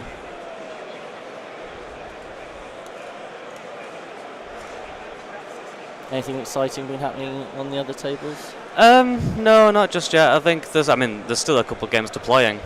Is it Alex Fowler's game by any chance? No, it's not. No, he's. You know what? I looked over and they were literally just sat next to it. This was like 15 minutes ago. They were just sat there having a little chat on their phones, and I was like, have they been told to like start late or something? Like, No. generally, and they're like, no, we've told him to get a move on. Yeah, Yep. no, they're playing. Yeah, round 1 has started for those guys. I think the one game that was still playing was Chris versus the IK, the Demons versus IK. Every other game is starting, I think. Ed is actually still playing. I think he obviously with his army has outdropped the Votan he's paired into, and he's now just measuring all the threat distances from the scouts and whatnot, and seeing what places he needs to block with an infiltrator unit. Yep. I think. Everything else is just getting started. Really, there's no updates so much to give in terms of progression of the game. But we'll have a better update for you later on. Yeah, absolutely. As a round. Just thought I'd check in with everyone watching. How many people are we watching? Do we know? It probably says somewhere. Probably says somewhere. There's so many options there. I hope you're all enjoying watching and you're not missing my dulcet tones too much. Tom keeps on telling me to enjoy the moment and walk around the hall and give reports on the games and whatnot. And Adam's like, no, I just want to sit at the I was computer like, desk." well, no, I'm happy to do everything. This is a brilliant event to be at. It's very cool. Yeah, It's very, very cool. What have we got here? Can you go over the deployment? Of course we can. What was the early kill? Well, what was the early kill? That was a Neolitzer, I believe. In this bottom right-hand corner, it was deployed right near the Maliceptor, which is now moving up right at the bottom of the board. Okay. So he just forward deployed a Neolitzer, and it got killed. Gave him an early kill. Very tasty. So that's nice. In terms of deployment, you can see from Matt, so we've got the Night Scythe at the bottom at the moment, Yep. Lich Guard in the middle of the board, and then those beetles, scarab beetles it looks like, are all the destroyers. Okay, then we've got a little scarab swarm top left along with a unit of Ophidians, I believe. And then it looks like the big brick of Ophidians are in the sky, I'm going to assume. Yeah. And Up at top there it's the Scorpex or Scorpex Lord, not the Scorpex. Ophidians. Yeah. Oh, okay, Scorpex, cool. So ready to just go and run at the natural expansion, I guess. The unit of 3 Ophidians is on the right hand side. And then the unit yes. I only know that because they're the one unit that is differently painted. They're a different colour. There's also a little unit of flayed ones on his expansion, Yes. bottom right hand corner as well. And then on the side of the bugs, that's far harder to tell. I can tell you that at the bottom, that's a Maliceptor moving across. In the bottom left hand corner is the Zone Throats, which just make me uncontrollably And twitch. the obligatory Biovore. And the obligatory Biovore. Maybe, no, Zone Throats? Yeah, I think they're Zone Throats. And then also the Hive Guard are also in the home ruin as well, and they're just moving forward now. And then in the top we've got 2 more big bugs. I think that's the Hive Tyrant and Hive another Tyrant and a Maliceptor. Maliceptor. Then off the board we've got the 2 Morlocks, Red Terror, and I don't know what that is. Is it Haruspex, Exocrine there? I can't remember the list off the top of my head. Yeah, so there's 2 more locks. There is a Haruspex and the Red Terror. It's Haruspex, there we go.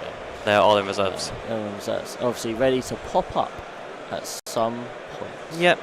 The Morlocks will be wouldn't be too efficient in this matchup because when they pop up, they do the splash mortals in AoE. Obviously, if everything is going to be within 6 of Amantar, they'll have to feel no pain for that. Yeah. And that's what we can probably expect. It'll only chip off a couple. It probably won't kill. It may spike and kill like 1 destroyer, and then it just comes back anyways, unless there's charges and whatnot that occur. I do have Mr. Loman over my shoulder. Do you want to come back on? Yeah. Here we go.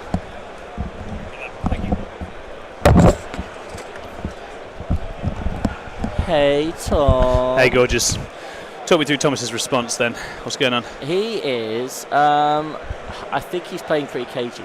And I think Matt has also set back, right? Obviously, the actions are going to happen with the tunnels, right? That's when the stuff's going to get juicy.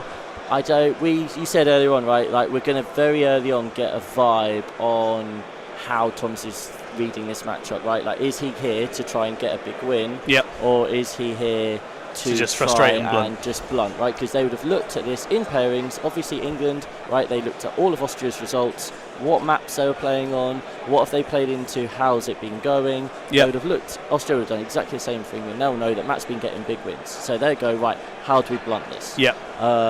So that's going to be fascinating to see, because he's obviously going to be doing his best here. Has he got the skill? Absolutely. Or is Matt just going to be able to do enough in a favoured matchup for him? Yeah, can Matt just brute force it, right?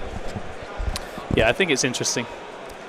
Matt's Necrons look very beautifully painted, Chris. You know what? For a live stream game, this is perfection. I think they're really nicely painted.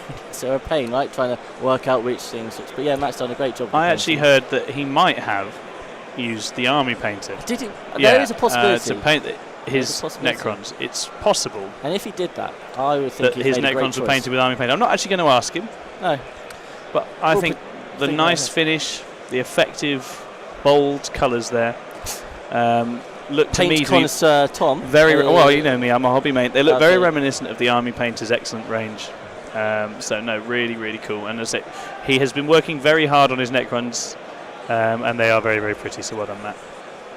More or less a dedicated Necron player. He's a proper faction specialist, is Matt. He has a couple of other armies. He dabbles in Admech. He dabbles in Grey Knights. But Necrons is his bread and butter. Yeah, absolutely. And yeah, he's and you can see that going in through, like, with his prep and his understanding of the army in different matchups, both in army matchups and disposition matchups, and on the different 3 maps. Like, his knowledge was incredible. Yeah, I think it's interesting if you look at the lists that have struggled a little bit as compared to the lists that have been very consistent. Faction specialism has been really big, right? I think the players who are absolutely storming this event for England so far know their armies inside out. Yep. One or two who've moved around onto factions in more recent times, blah, blah, blah. It's a little bit, it's been harder. Slightly less smooth sailing, right? Slightly less smooth sailing.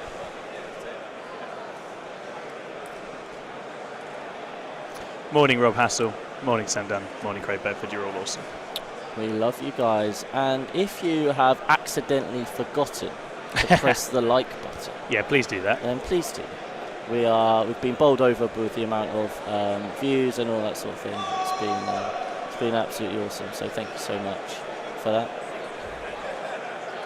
that. So we'll hand over to Thomas, who's explaining his movement phase out to Matt. So it's good to listen to that stuff.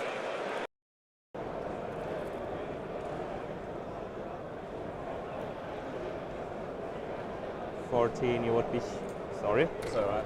Here, now you would have an 8-inch charge. 8-inch charge. Yes, after a 6-inch advance. And you cannot pop it with them. You have no other way of doing damage in the movement phase, right?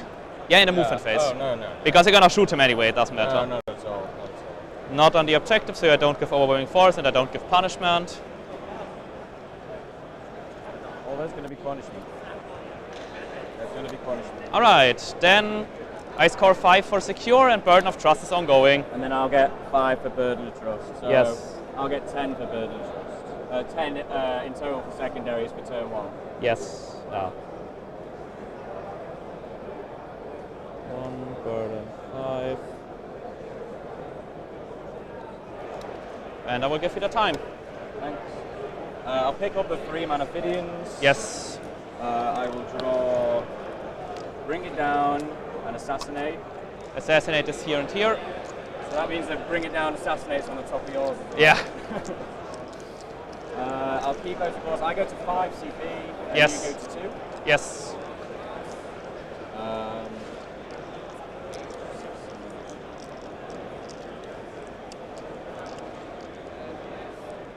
Bring it down and assassinate.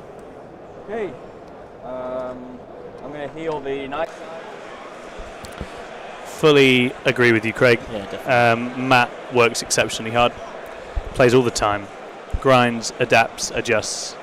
Very perfectionist. What I think I'm really impressed with his board knowledge. I think that's one of the big strengths for him for England, is he knows inside out the maps he wants, the maps he doesn't want, which makes him really, really useful.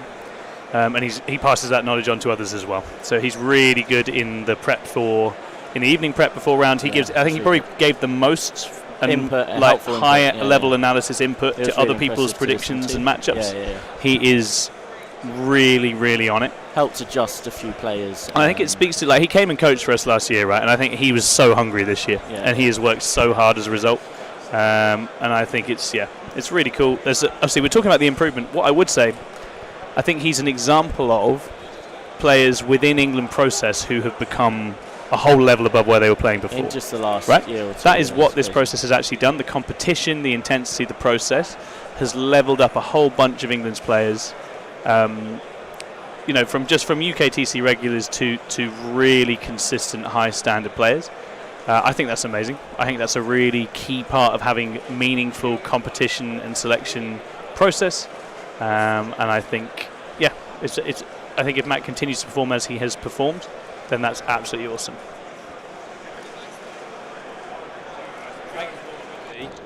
If he pushes, which is 2 below his prediction, it goes well. It's probably going to be, if it goes wrong, it's going to be probably this thing.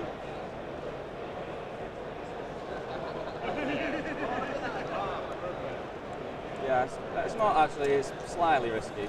But if it goes up, then it could go probably 3 above prediction by now. Okay, don't push for boring. If we get £10 on chat, super chat, I will push.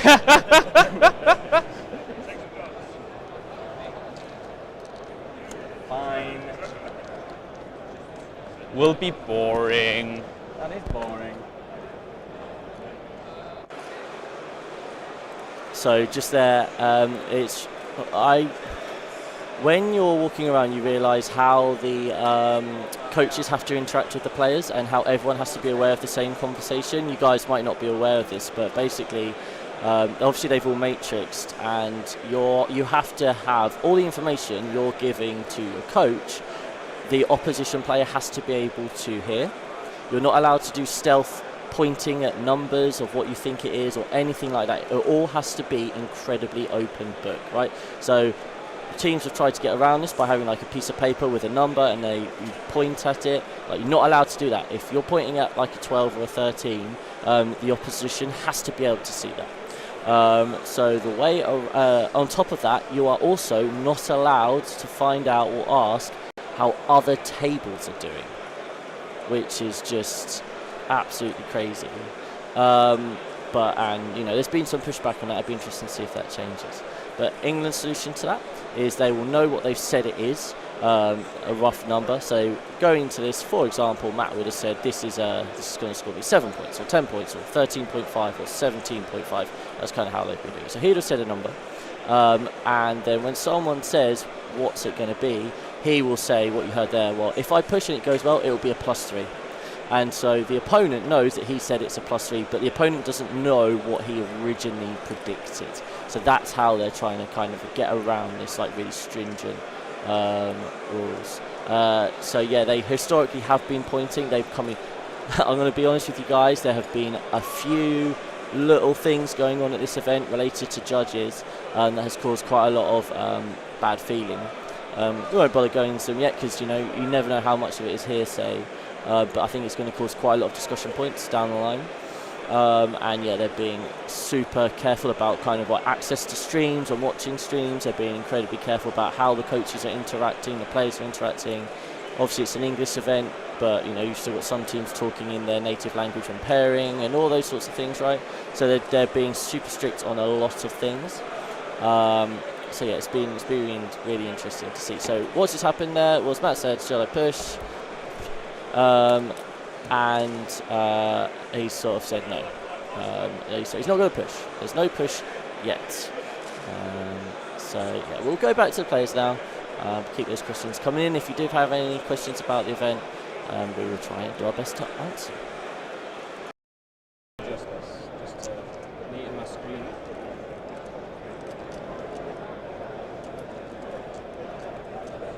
That's neat. Come down there, make a tunnel. How far does the tunnel have to be? How close is the tunnel? Wholly within 9. The tunnel from the model that you're making it from? Oh, from the model? 1. So the tunnel Within 1, but it's a 40 mil, so it's like 2.5 from where I can place. You basically can put it there, and then you have to go 6 inches away, and within 9. Wholly within 9. Yeah. So you can basically fit something there. don't know what.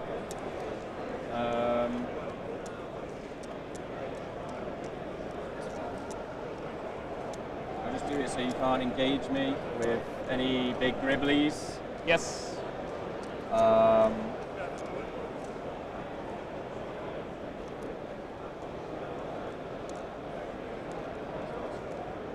Pick up, you can make a tunnel. I'm probably going to charge.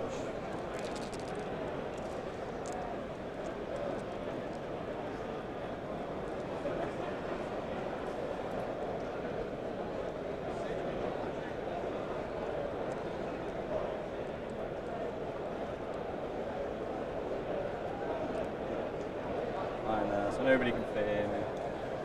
Fine there. 6.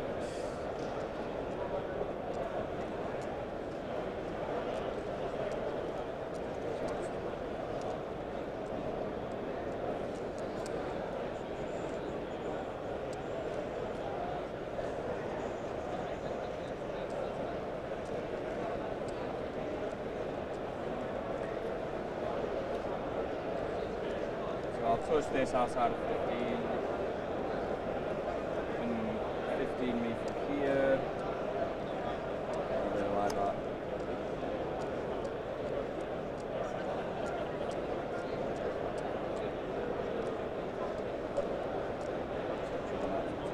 I'll do 12.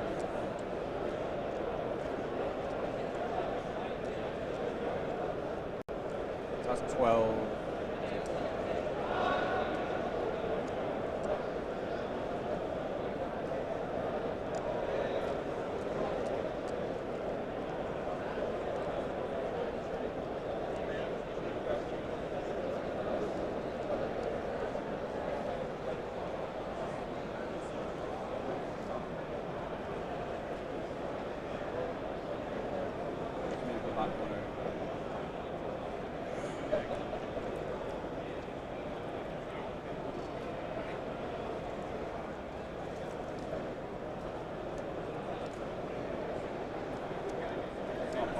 Anyway, because it's well, yeah, it measured horizontally actually, so you Does can't it a fit- frame? Yeah, it has frame. Okay. It's lost frame in the after WTC. So basically, and because of where he is there, you won't be able to shoot.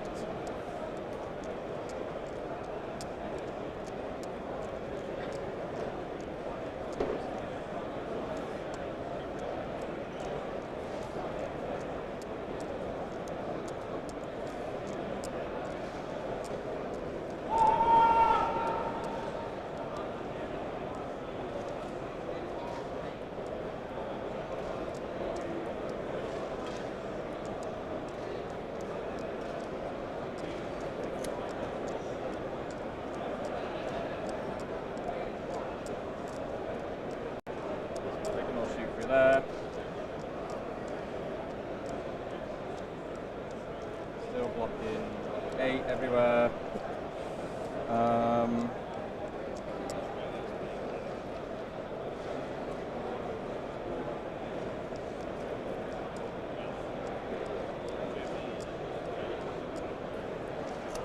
That's it. I think I'm happy with where everything is. I'll get out there, of course. And then I just need to bring my Ophidians down, and then you can think about a rapid ingress.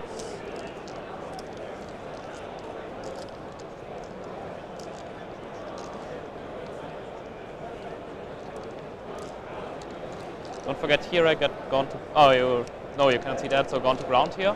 Or what do you want to shoot? Ah, only him, okay. Yeah, they are definitely going to kill them. Yep. If they don't kill them, I'll retire. And then they're all touching, you said? Yes. That's fine. So yeah, I literally just want to shoot this guy, just in case they can't get the job done. Cool. Yeah.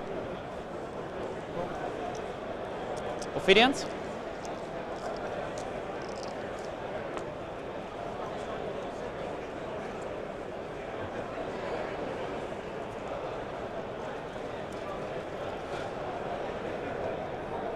Yes.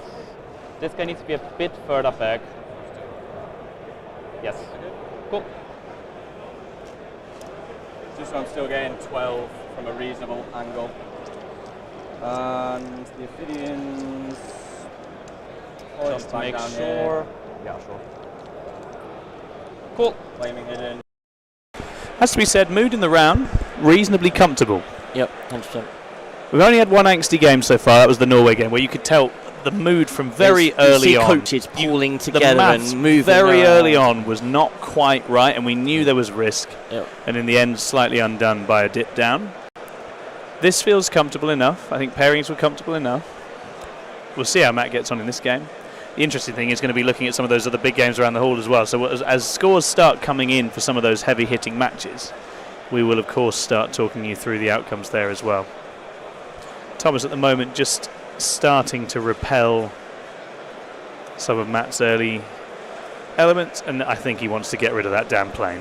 He's had enough of the plane. You see that thing do its thing once, and you're like, I would like that to be dead, please. Thank you very much. So, It looks like he might be able to deal with it without overcommitting into the rest of Matt's lines. it's But certainly what on I a would flank, say right? Doing its own thing. is those destroyer bricks are a lot faster than you think. They can get places you'd rather they didn't get. Yeah.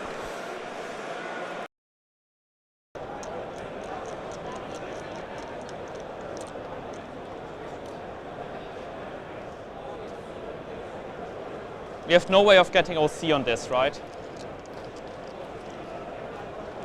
So I was all yours. That. What would I wrap in this?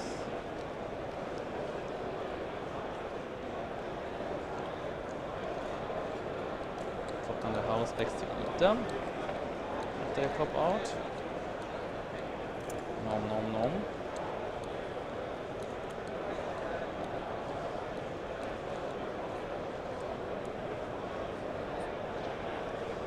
Puts me on 1, on 2. I'll make sure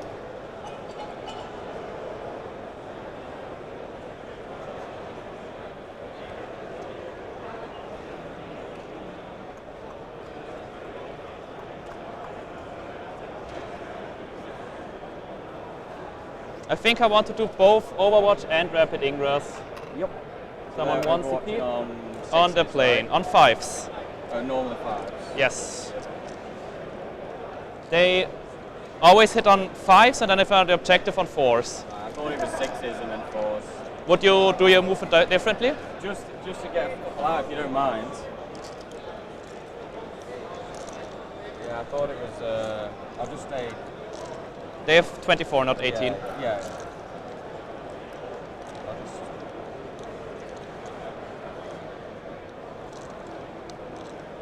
And they can see me quite easily. That block. Still block 6 where I won. I'll just be outside of 24 of 2 of them.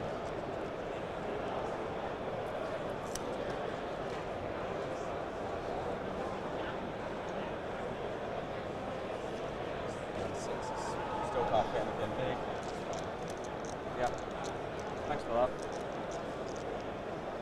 So it would be 8 shots, 3 hits, 3 wounds. 2 go.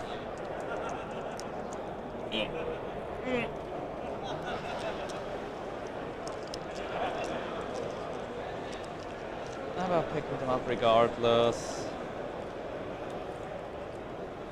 Now no one is in 18 and only 2 can see me. I'll still do the same. Okay. Because I want to make sure that next turn in shooting I kill you. Yeah. Yeah. So it's 8 shots on 4s. On 5s. On 5s, yes, sorry. 3 hits on 2s. 1 mighty wound. 3 damage. My wound rolls are not going well so far. And I rapid him here. I want to be hidden.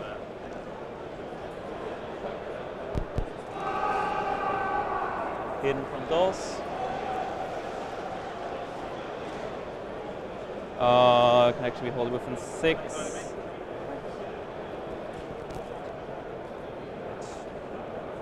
Hold it within 6. Move 8 and pivot gets me to 9. Yes. Here, so the next turn, if this is dead, I have a really easy charge on the guys disembarking. Back to you. Alright, thank you. So I'll do these guys into there. Everyone is within 24, I assume. Yeah. Thanks for your comment, Jonathan Wyborn, 3031. Oh, cheeky. It's an interesting one. So the draw is one of those things that either ends up brilliant or ends up tough. Okay, because at this stage England are sitting in 9th, and what this in theory means is that they have 2 games today where they're not playing into the absolute podium chasing top teams if everything goes their way in terms of results and outcomes. Yes. Okay, so that can put you in a position where you're securing a really good top placing going into the final day, and you're literally playing it out for the top placings. If they drop more points, if they have another draw or they take a loss, then they are dropping down into and scrapping for harder placings. Exactly that, right? Like, they're in a situation now where, in a weird way, that draw was advantageous if they can capitalise. We've all heard of submarining, right? Exactly. It is literally pseudo-submarining. However, the penalty for having a bad day today is huge and will really, really screw them over in the standings. So you have to, if they perform to their best level and do everything that they can and they have a good day today, it's actually going to be really helpful. Historically, but if they have a stumble, the negative to the stumble is far worse than that's exactly right. If they had just won their pool like they should have done. And we've had very historic runs from teams that took a draw in pod before. The USA, Poland have both stumbled in recent years and done very well. So I think it's one of those things where if they now get their heads together and go on a great run, it's absolutely fine. But essentially, they can't afford to drop more games. Yeah. They need to win more rounds. They've got a good number of wins out of pod, which is the tiebreaker. But basically, they now have to defeat everything in front of them very consistently to ensure a top placing. Otherwise, they're going to struggle. Thank you for your comment, Carl Tinsley 5801, who's asked what's the role of the night side in the net contest. The night side is a real little pest piece because you've got a turn 1 deep striking plane that drops the emetic destroyer brick, which is a very shooty brick, which can then re-embark into the night side. Okay, so it's a good bait piece. Matt uses it to force early commitment, right? You use it to kill enemy screening, enemy chaff, enemy outer layer, or get an alpha strike off. Yeah. If the opponent want to kill the emetics, they need to commit enough to kill the plane and enough to kill the emetics, which Matt then retaliates again. Right? It's the old transport conundrum, right? How do you open the can? How do you get the contents? Can you do so in a way that doesn't cost you so much that you then go down on material and lose the game? It's a really funny piece. It's very annoying, and it gets people playing aggressive, high-tempo game.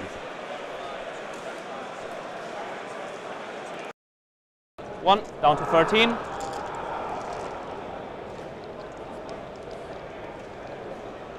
That time I got 6 sustains. And then 5 again. 3. 13 is good. And then the Plasmancer, 1 hit, no wounds. 213. And I believe that's everything. You're getting back into the plane? Yeah, I'm going to obviously get back in the plane, and I will score. So I'll just do scoring. So for primary, I got 5 primary at the beginning. Sorry, 4 primary at the beginning. Yes, so you get... And then 5 for killing someone, so I get 9 primary. Yes, 9 and secondaries. I bring it down, assassinate, so I'll get bring it down. Do you keep or discard assassinate? I'll keep it. Cool. So 5, I get my burden for 4. So I'm on 9 secondary for turn 1. No, you get burden turn 2, because it's towards the end of my turn. You are correct. Yeah. So for turn 1 you get 5. Yes, and for turn 2 I get 4 here.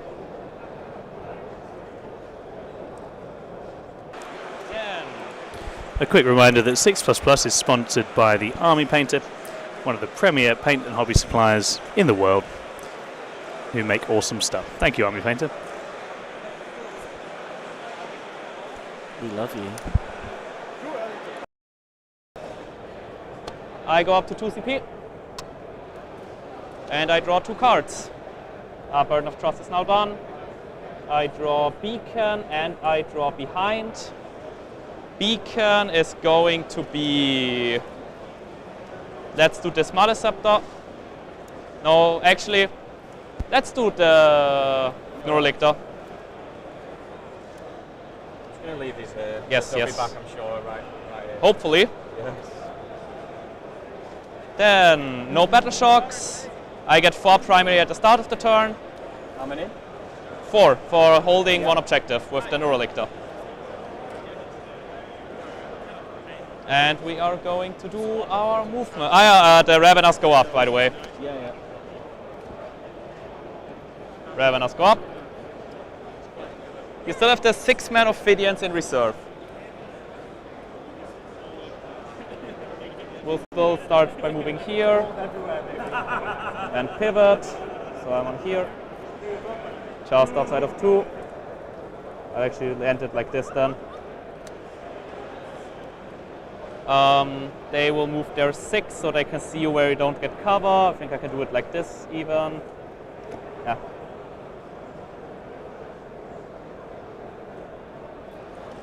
These can shoot where you don't get cover.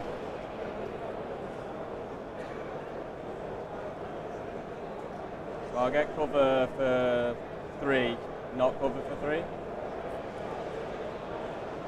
I think. Yeah. Wait, if I move this guy to here and draw from his gun, he can also shoot you Here in without 24. cover.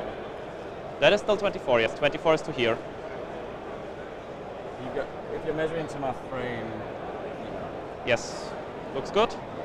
yeah, well, not to be awkward, it's just because you have to measure like from your base to my model. So see if your base going to go to my base. It's probably easier. Your bias, Yeah. yes. So that would be 4 without 4, cover. 2. I think this guy with the tip of his gun is also without cover, because the tip of the gun goes very far to here. But then you're not going through like this. Okay, so 4 without and 2 within, right? Cool. I agree. I do need to hold the natural for 3 points. Can keep that the same. I want to kill those. You don't have uppy downy on your thingies, right? On the locusts. No. Hello, my beauties. Got a little bit of a round update for you all. Start off with some more boring ones, get them out of the way first. Alex Fowler. No, just joking. So his game is fairly stable at the moment. It's just both players staging up. A little bit of trading going on from the Marines side. They're trying to take some of the action pieces out of Alex's army, but there's nothing too aggressive. It doesn't open up an angle for a big push or anything, so we'll probably just see a trade of some small units in that game. The Demons vs IK, so it's Chris Langton. He's lost one of his epitome units, one of the 3. I believe it was a Crusader that had just shot that unit directly, so no Thieves of Pain use there, and just killed it from 100% to 0. A couple of other games, Greg has made charges into the Tau early skirmish units. Hello, Tom. Hello. Greg has charged and killed most of the early Tau skirmish units, so the Piranha units and whatnot. There are Norns and Tyrant Guard everywhere, as expected. Ed is doing similar with the Guard. It's just putting idiots on points the Guard way. Chris into the Necrons. I believe the Necron player was just measuring where exactly he could get the Night Scythe to move and get the Emitic heavy destroyers out and see if there's any angles there, but don't think there's much going on, so again we'll probably see more action in the next battle round. Feels like the round's about to explode though, doesn't it? It does, and I was leading up to the final game to cover, which is Jack's Height. Oh yeah. So this is a long deployment board, and the EC player that he is playing against, Carnival of Excess, has aligned the entire board with Demonettes and Infractors, leaving very little gaps anywhere. The Keeper of Secrets is also involved in this line. He has made some charges, so the Keeper, one Exultant unit and a unit of Terminators have made a charge into one of Jack's flanks, where there are 2 Squighog units and a Dakar rig, so hoping to pick up the Dakar rig and do some damage, maybe even precision out the Beast Boss on that side. However, everything else in Jack's army is staged to war next turn, where I think is going to be a pretty deadly one. I would not be shocked if all that was left in the EC army after next turn would be the Defiler and a unit of 6 Noise Marines. Yeah. I think that's going to be one of the decisive rounds. If Jack gets an uppercut here on the EC, who are proving pretty vulnerable at this event, that was something we were discussing last night. EC not having the easiest run. I think people understand them very well now. Yeah. But yeah, if Jack puts the EC away, that's a big starting point. So let's see if he can do it. I don't know about you, Tom, but in my mind, a Defiler and 6 Noise Marines with a Kako is not enough to kill an Orc army. Not Squig Hogs, no. No. Not a chance. But yeah, we'll see. Yeah, every other game is fairly standard at the moment. We'll see an explosion shortly. I think Jack's game is probably I think the first one to end, if I'm honest. I think this is the turn. This is where that'll be really interesting. And I think we're just waiting. As I say, there's not been any push calls anywhere. No. I think we were comfortable. We feel like enough of our games are in a comfortable position that we just ride this out and see how we go. How's this game going, Tom? Yeah, it's okay. I think Matt's been trimming away on the edges. I think Thomas is trying to work out how to get his teeth into the game. Yep. Nightside's still alive at the moment, but we've got some Morlocks coming in now. So I think this is an interesting turn for Thomas Woback to see if he can apply some interesting counter pressure with his Morlocks and other reserves units to try and open up the game a bit. But at the moment, it looks like the Necron's in a comfortable board position, and the onus, I think, is on the Tyranids to break out and do something interesting. Yeah. Get the 3 2 points. And then probably put on a Spore Mine after to screen you out further if I can. I just want to make sure.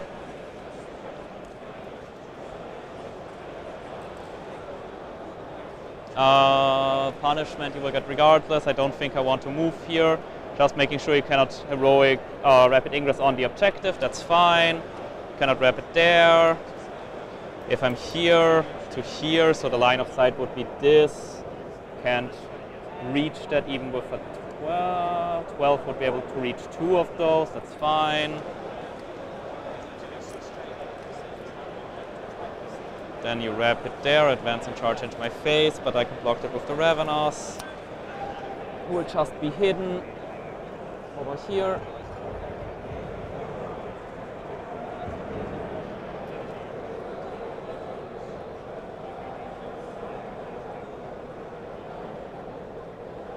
Here within 2, like that. This is the center line, right? So I'll advance the Neurolictor, I'll take 1 of your dice. Yeah, I need to finish the Stormtroops in a second. They will move so they can teleport for a tunnel. I just want this guy to be off the objective in your territory. The center line. Probably more like... That's not a point. That's line, this, right? So I'll pop him a bit more here. Make sense? They claim hidden. Now finish the Zoanthropes. They will go so they are wholly within 9 of this tunnel.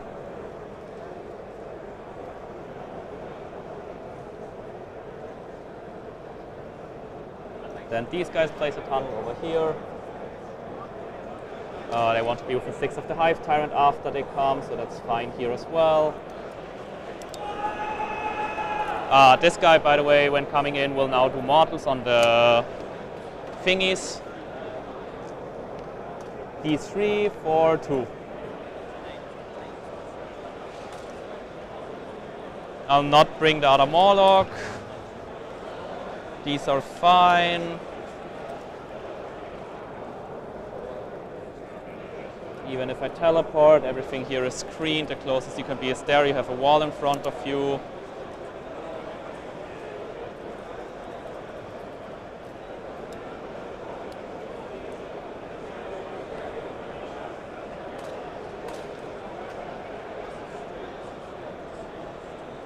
Kill that. Then they will come and I will kill them. Then I will do that. Then that's fine. I will call Shadow next time. Advance and charge. They move 7, right? Yeah. I'll move them further. So I can always claim cover regardless of where you shoot from. This guy's behind, he's chilling. 8.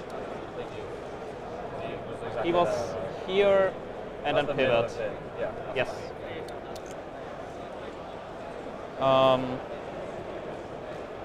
Do I want to bring in the other Morlock? I don't think so.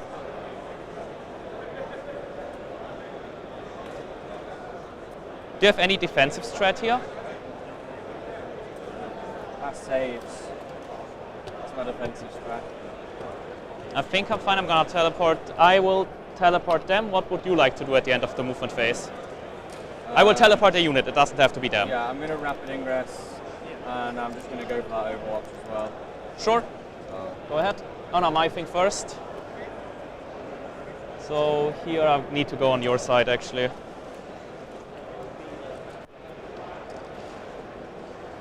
I want the closest line possible, 18, so Neuro Tyrant over here. Even further back. I cannot properly place them because of this edge between the tables. I hate it so much.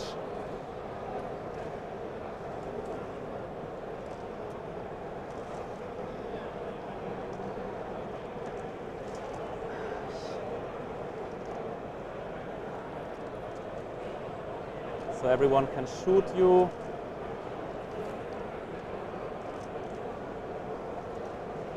You know the fucking, you know what they are, right? And the line of sight to shoot me would be the same basically. So also from here, which you can reach with a high advance on 2 of them. Make sense? Yes, your rapid ingress and your Overwatch. Yeah, I'll Overwatch with the 4 guys to him. Cool. So 12 shots. Yeah. 12 shots on 6s, no rerolls. Just 1. He's not the closest eligible because of him, so you don't have sustained, right? No, I'm a destroyer, so I always get sustained. Ah, true. Just 1 lethal anyway. He's fine. Yeah. Then, rapid ingress.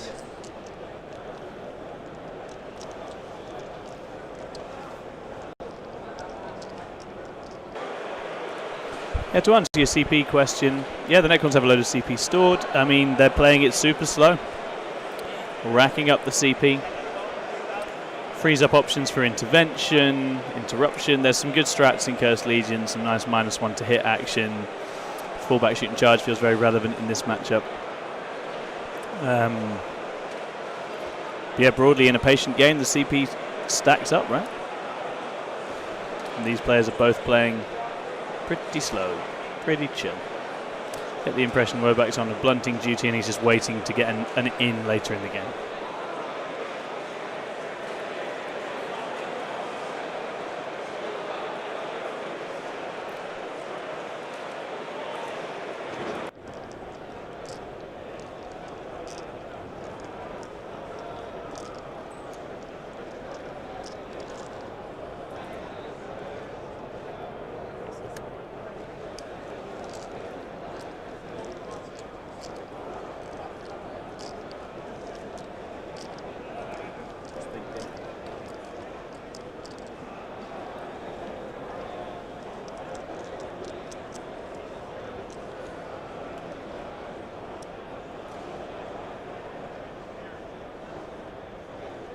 What's her Overwatch like again? Overwatch, 2d6, 5-1-2 Flamer. At range. 18. Over that channel. So I just move. Just move.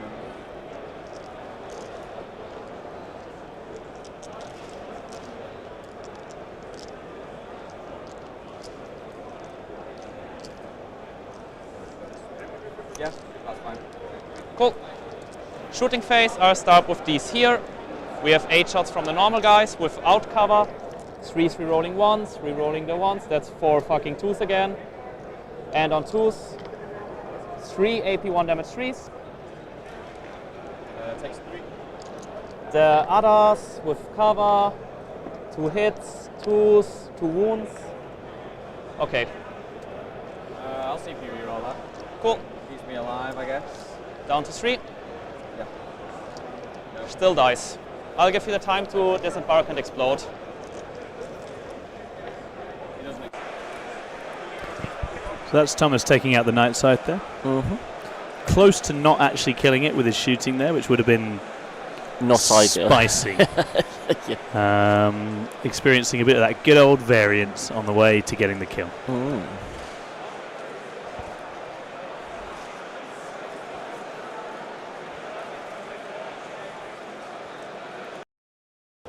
Then he is going to shoot. One shot, hits, toughness. 6. Then it doesn't wound. Then the Stormtroops are shooting everything into your thingies. The Flamer for 2, toughness. 2. 1 only. 81 damage 2. And 63 plus, so 1 here, 2 here. On 2s rerolling with lethals. Rerolling. 1 out, 2 lethals, and on 2s again. 6, 8, 82 damage D3s. Yeah, just roll your damage. 8, right? 8, yeah. You're placed where the Maleceptor cannot shoot you, right? Outside of 12, outside of 18. Makes sense. Does he see and can shoot to anything else? He can, I think, shoot them because he can see them. Yeah, go for it. So he's gonna shoot them. Does anything bad happen to me if I kill a guy? You pull him here, you come back here, there, right? Do I kill 2 guys? No, I do not. I'm not gonna shoot. Almost got you. Charges, this guy. With a 6. That easily makes it in. We'll go like this. No other charges, I think. Oh, Spore Mine, sorry.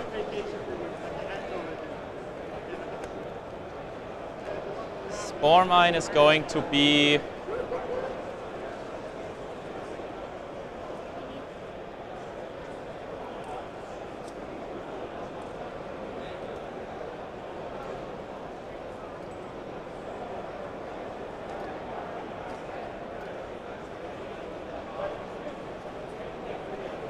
I think I'll put down another Spore Mine over here to block advance and charge.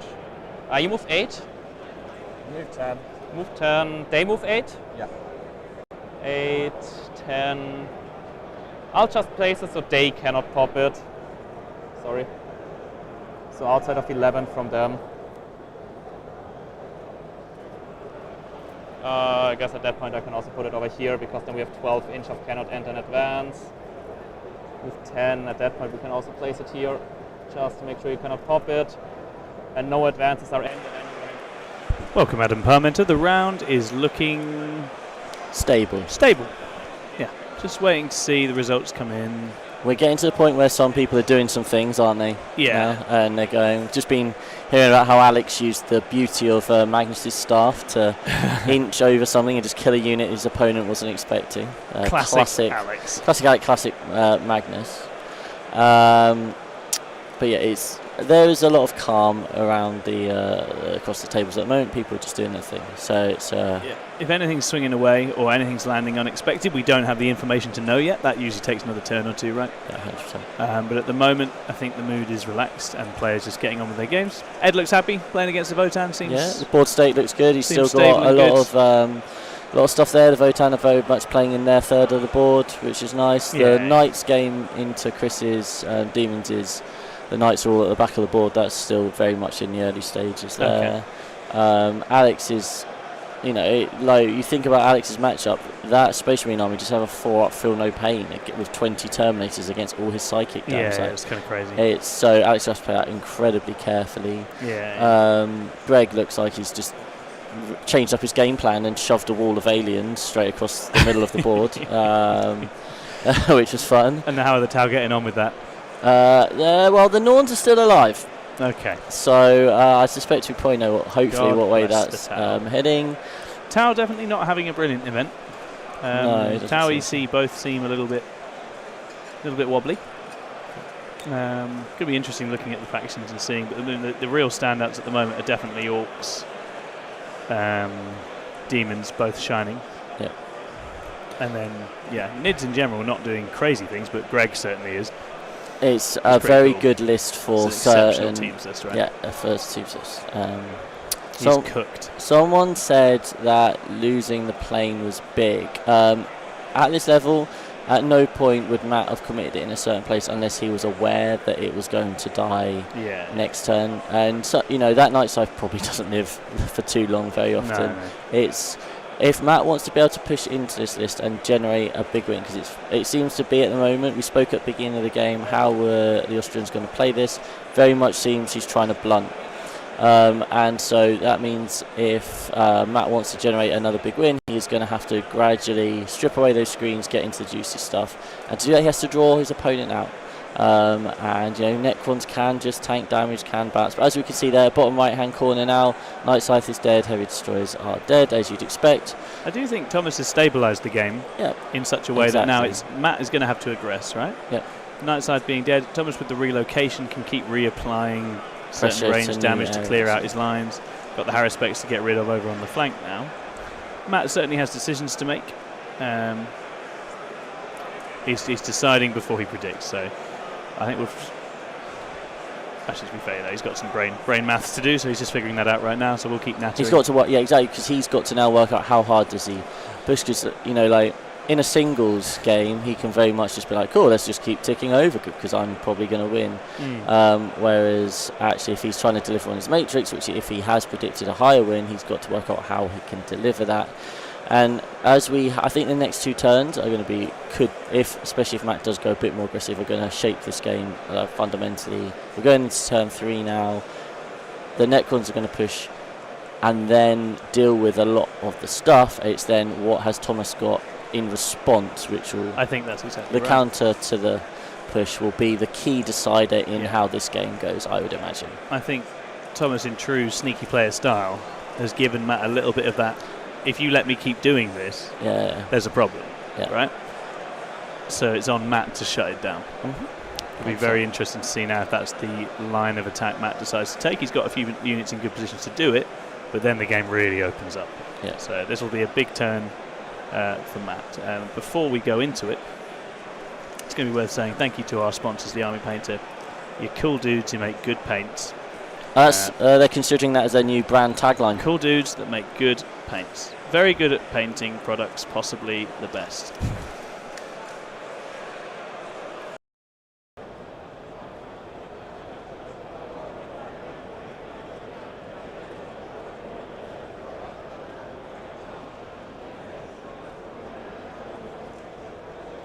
I'll do it as these Destroyers? destroyers. Cool. Then I would like to declare the Shadow and the Warp. Let's start. Over here. Shocked. The 3 Ophidians? They're in the air. Okay. Then they are shocked. The Lich Guard. Pass. Sad. Then the Reanimator. Fail. Shocked. Necrosar. Pass. -1. Yeah. Okay. Emotech. Pass. The big unit here. Shocked. Then the Scorpex. Pass. And the Ophidians. Shocked. Okay. Sad. I was hoping for those specifically, because then you don't get primary and you cannot advance and charge them. Yeah. So I get 4 at the beginning. Yes. Condemned. Cool. I will roll in advance. Sorry? I'll roll in advance. For the... Okay, yes. Let's put this away to make it easier.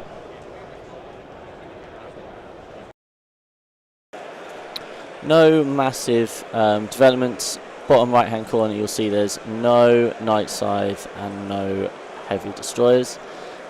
Essentially that was it in terms of kind of play. And then we also had the Ophidians at the top centre. They rapid ingressed it. So that was kind of it. We definitely feels like the next 2 turns are going to be the interesting one. Matt can't afford to keep getting picked off like too much, but obviously conversely it is quite hard to pick off Necrons, so without an overcommittal. So very interesting next couple of turns. Beacon of Plunder. Plunder and Beacon +3, not 2.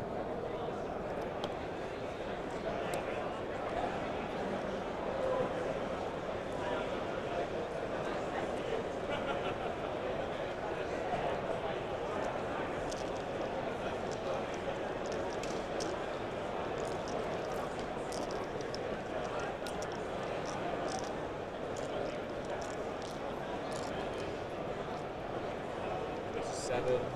Yes.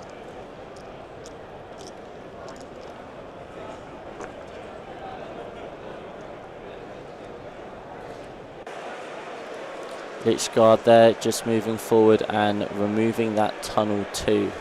So nice little play there from that.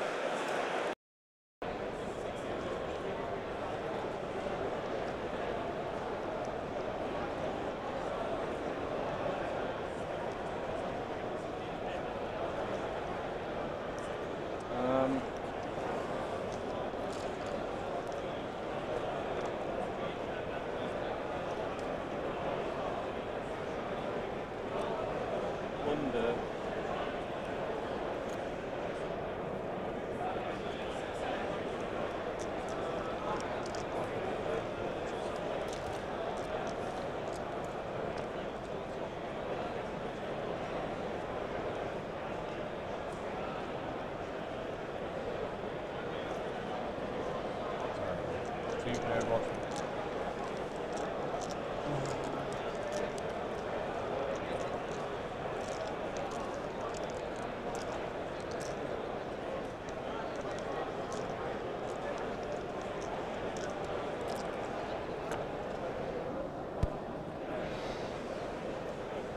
And that'll block a.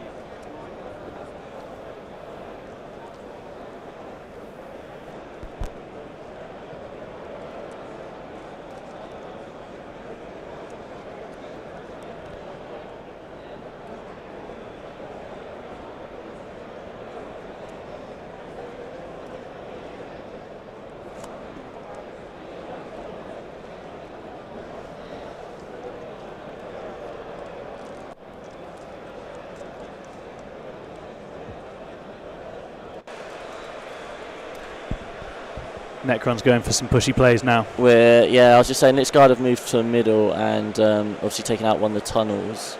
But you can see bottom here of the board, those are 3 Ophidian destroyers. There, kind of staging up there with a long charge into whatever they decide to get into, really. But yeah, that Lich Guard brick has got 2 juicy targets to charge into. Finding the classic V formation there, the Lich Guard. Yeah, absolutely. Classic Warhammer. They migrate back home in winter that way. Yeah. They always do. Yeah. Love that arrowhead. I think around the whole game's looking reasonably good. Chris Radford's still struggling to unpick the Necrons there, but otherwise quite a few country games. Alex Ryder keeping things tight. Langton versus the Imperial Knights looking pretty tight as well. Jack Tite is going for the war of his life and just trying to absolutely smash through some Emperor's Children, so that's potentially a big score if you can execute that right. Everything else looking stable. Greg Chamberlain all over the towel, so a few wins looking pretty likely, and the rest in the swinging up as well, I believe. Is he? Excellent news. And yeah, I agree with the love for Sub-Assault. Sub-Assault's an incredible detachment, super cool, and yeah, it's the kind of detachment that you have to be a really good technical player to play, so all credit to Thomas. And he's going to have Davey didn't have much success with it, did he? You bastard. Hey, Swissy in the chat if you're there, mate. Oh dear. I think it's going to be interesting to see whether Thomas can confirm kills and whether the reply. But the issue with his primary is just, if you're getting 2 points for kills and you're playing Necrons, there's not a lot of kills on the ground. No. Not easy to confirm.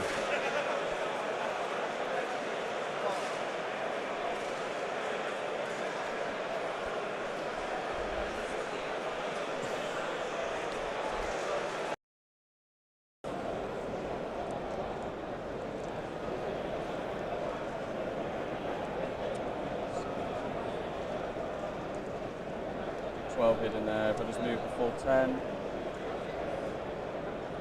Yeah. So that's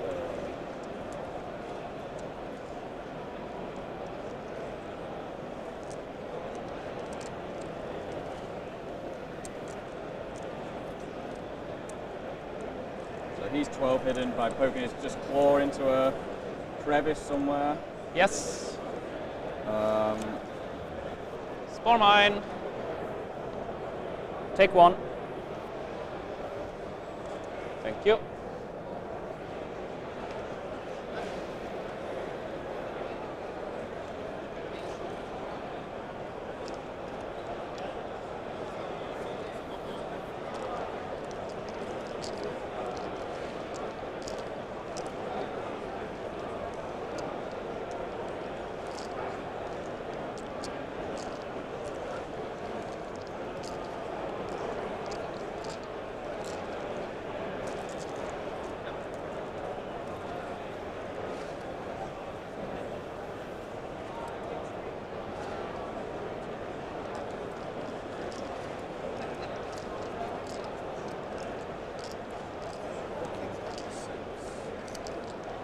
copy. Yes. Do you want a rapid ingress? Give me the time to think. Thanks very much for tuning in. Please do hit like and subscribe, leave a comment on the video. We'd love that very much.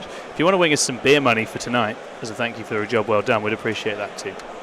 Huge thank you to Army Painter and their excellent range of hobby products as well. You guys are awesome.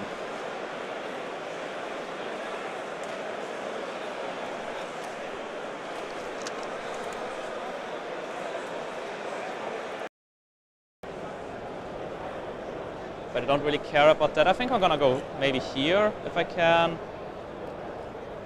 Wait, I have 8 inches. Because if it gives me another chance. No. Hitting 1 unit is boring. In between here and here, doesn't fit the Morlock.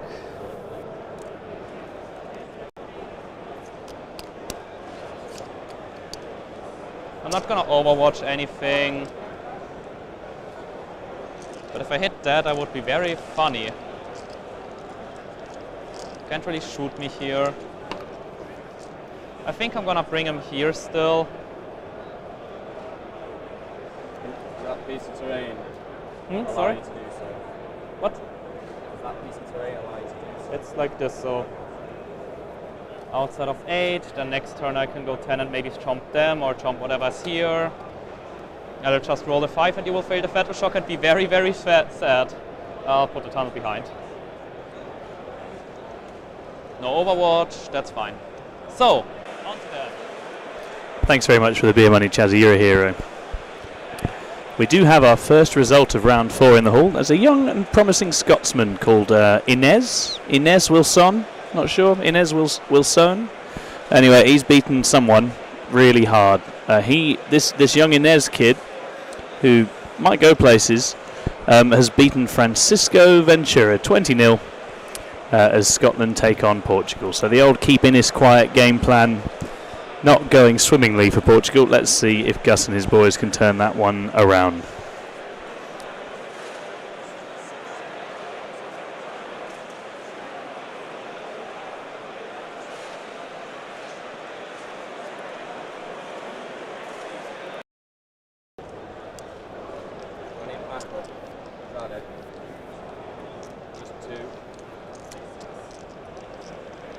Die. I'm probably going to charge that anyway. So I'll do 2 that way, the rest that way. Cool. Yeah, the only 2 they can shoot, so by definition he's closest there. Yes. So 2 that way. This is on 4. 3, sorry, because I'm +1. So 3 sustain me. Just 3. So I definitely survive. 5. I survive on 3. Yeah, that's fine. Blade ones will do you. And then 4 guys. 12 shots, right? Yeah, 4 guys. Just hit on 3s. So 6. And 5. And 5s. 8? 9. 9. 9 for ops. I fail 1, 2, 3, 4. So I'm down to 6. Charges. So obviously in the shooting phase, I'll free strat that. Yes. I'll roll it. 11. 11. Ooh. Just to make sure you cannot be engaged with both of these and here. Why not? Because of 9-inch engagement range. Coherency, I mean.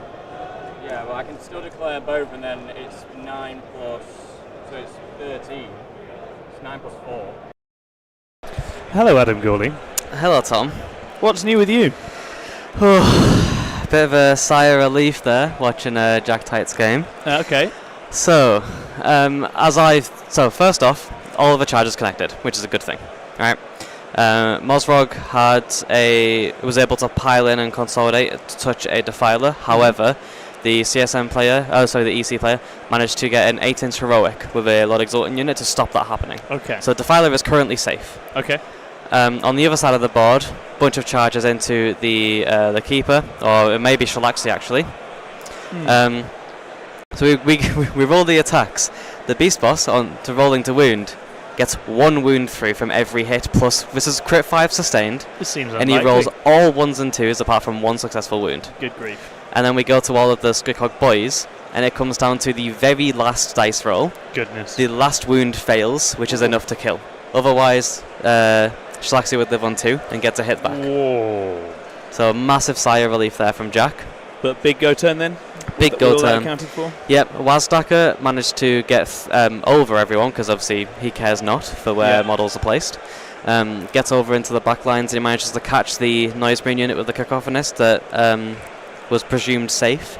His shooting alone killed all the Noisemarines, and in the combat has killed the Cacophonist. Amazing. So, by the looks of it, on the EC side, all that remains is 1 unit of 5 Terminators and a Defiler. Wow. And there is an entire Orc army in front of him. That's going to be hopefully a good score then for Jack Type. We'd like to think so.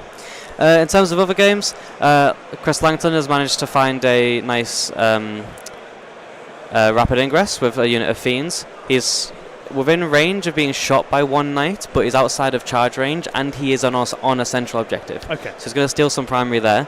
I might encourage the knights to come out, right? Yeah, well, all the knights are moving forward, but by the looks of it, what it's going to mean is that he's able to connect with 2 big knights next turn comfortably. So if he drops those, that's big. Yes. Other games, Chris Radford did ask whether he should push or not. Okay. So he's clearly seen an in. It looked like a bit of a puzzle to unlock there, but Yeah. I think he's just got to decide whether it's worth making the push. Obviously, after yesterday's game, he'll know it's worth thinking through that carefully. Lucius and the 3 Flawless have ingressed. They are not able to be shot by a unit of destroyers right in front of them. Yeah. And he is able to move without being overwatched by the full unit. Oh, nice. So it'll only Might be be one. able to get some damage in. It would only be 1 or 2that get to shoot, and you'll be able to get a relatively short charge over on that side. Lovely. In Fowler's game, he is playing very, very cagey, as you would expect, but so is the Iron Hands player, which we were a bit surprised about. Interesting, isn't it? He's heavily sort of led on one side, and now Alex was just trying to screen out the rapid ingress from the 10 assault terminators. Fantastic. And trying to keep Magnus safe. Greg is doing usual Tyranid take and hold things, and he's just flooded the middle of the board. The tower about to hit back, so we'll give you an update on how that goes shortly. And every other game looks as you would expect.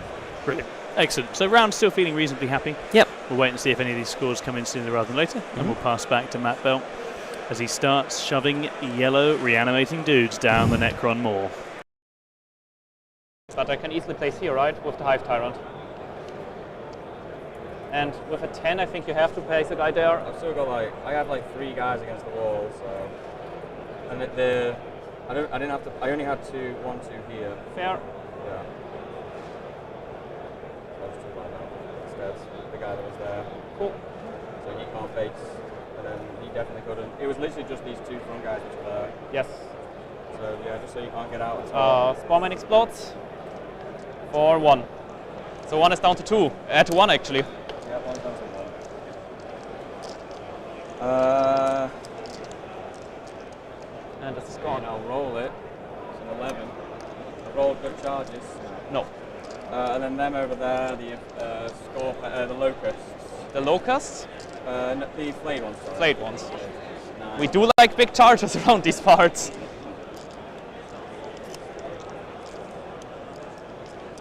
You got 1 CP. And a freeze thread.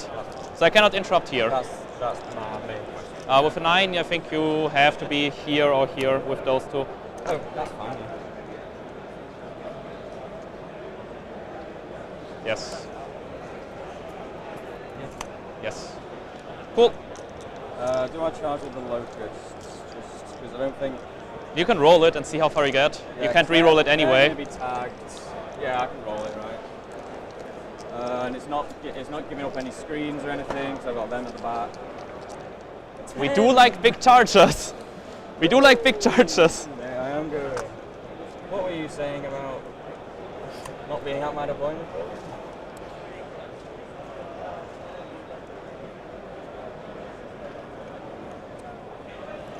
So nobody else can clear.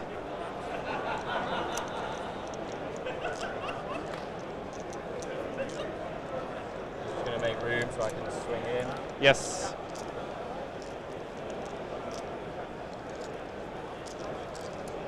They are shocked. Stay this way.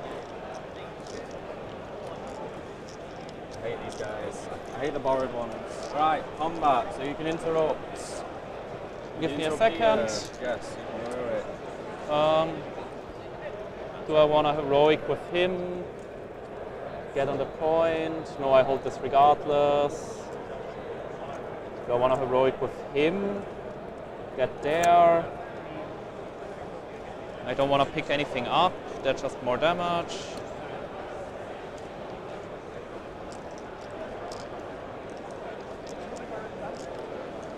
I'll do 3 strat heroic with the Hive Tyrant. For an 8. With an 8 we can get out here. Right? No. Yeah, I don't think you can block it because of engagement range here, right? Because I can always place myself in his pocket. No. What? No, because I could just go right there, right? They should just be there. That's exactly what I was trying to stop. We just talked about it. Yes, makes sense. Do I just go here and precision him out? Or just kill a few guys?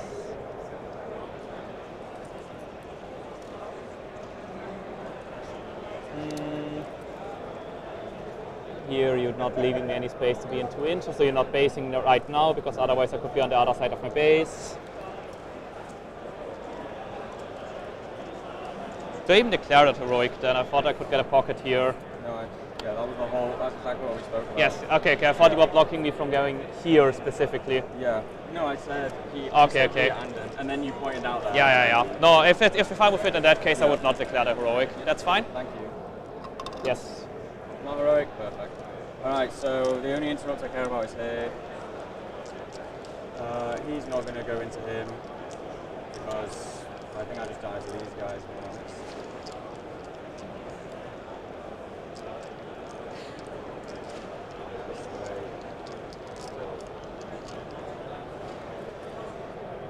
Here you're not in 2, I think, because your base is bigger than 2, right?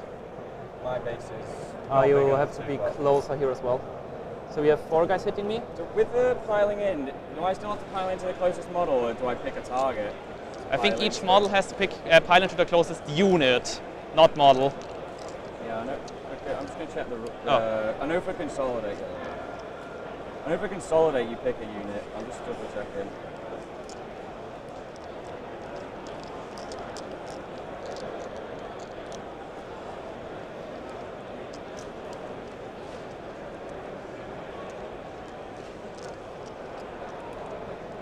No, it says before piling in, select piling targets. If your unit is engaged, every enemy unit is engaged with is the piling target. Otherwise, select 1 or more enemy units with 5. So I'm selecting the unit I'm engaged with. And then, like piling move. yes, while moving, each model is put towards this piling target and engage. Yeah, piling target. So that's my target. Okay. I'm not engaged with it. Sure. Yeah, they changed it this edition. So he's just going to come. So that guy will not be able to hit, but the other guys. Definitely cannot. Yes. Well, the other 5 others will. And obviously I'll just base you so you just can't move anywhere. Sure.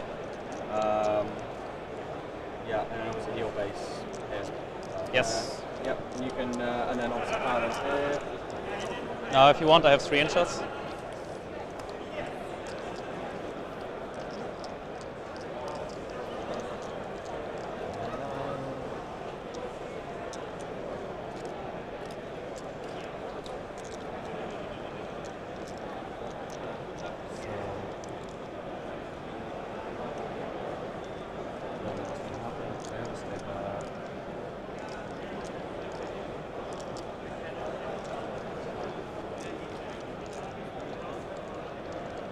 Careful around the 9 inches between this guy and that guy.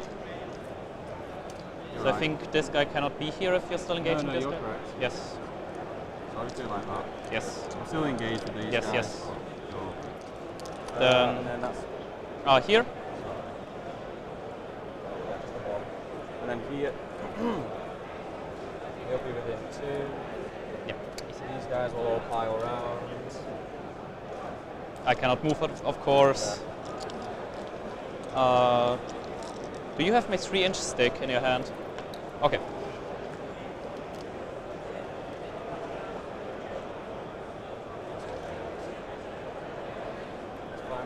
Then me. This guy is just gonna tag you. This guy's based. Goes 3. Let's just leave space here. Go to the second row. 6.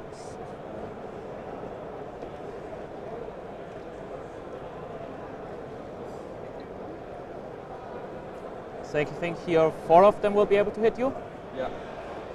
Cannot move. These 2 go to the other side here, and 1 cannot hit you. You can go. So I'll go here first. Yes. Obviously. I'll pop one of my dev wounds. -1 to hit, so on 4s. Do you get +1 to hit anywhere? No. Okay, So this is 4 guys. That's all I've got the dice for.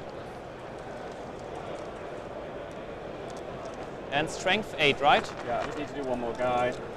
Strength 6. Okay. Go with dev wounds. That's a very good hit roll, damn. So devs and then 3s. Yes. AP2 damage 2. So 2, 4, 6, 8 AP2s, please. 6s, make 2, so 1, 2, 3, 4, and 1 is on 1. So I'll leave the guy on the objective. Yeah, makes sense. And then, would you like to interrupt? Let me think for a second, give the time to me. 1 is on 1.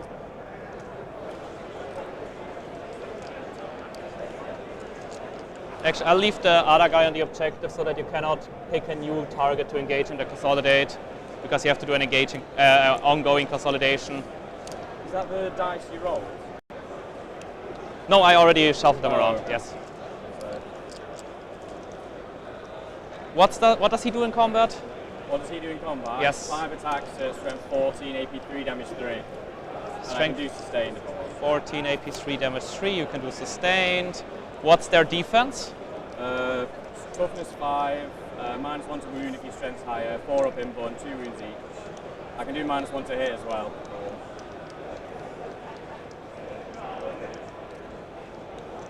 Toughness, strength 14, AP3, damage 2. AP3, damage 3. Ah. With dev wounds. Yes. Yeah. Do I care?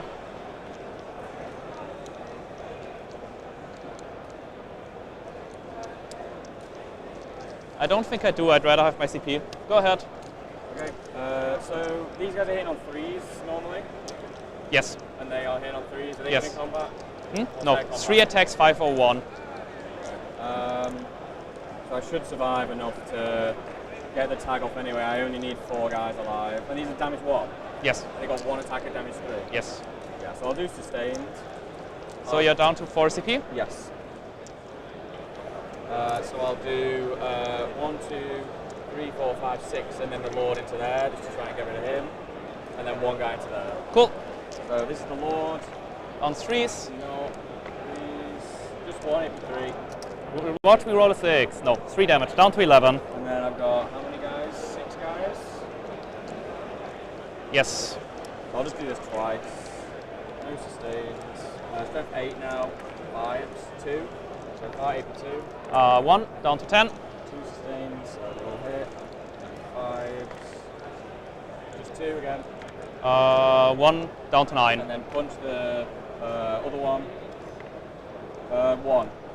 Down to 9. No, don't make me get out a dice. Okay, good. Nice. Then here. Yeah, so I'll do the Lord. He gets 4 rolls to hit and wound because you're below starting strength, or half strength. Yes. And with crit 5, so I'm just going to fish. So 2 sustains, 2, strength 10. So 5s. 5s re-rolling with dev wounds. So 4 dev wounds and 2 AP3. He's already damage 1. 2. Then he's already dead. Does he explode? No. That was a lucky charge because I don't think the flame wants kill me on average. I also didn't kill him in shooting, so it is what it is. That is also true. And then you can fight me. Yes, give me the time. I'll start with this guy because you can never pull out here. I'll do the extra attack. Doesn't hit. 5, 10, 15, 16. On 3s, re-rolling 1s. Re-rolling the 1s. Those 2s are out. And on 4s then. He's motivated. 4, 8. AP 2 damage once. Take a wound. Cool. Then the other guy, 8, 14, 16. 3s, re-rolling 1s. That was a re-roll. Cool. And 4s. 1, 2, 3, 4, 5, 6, 7. AP 2 damage once.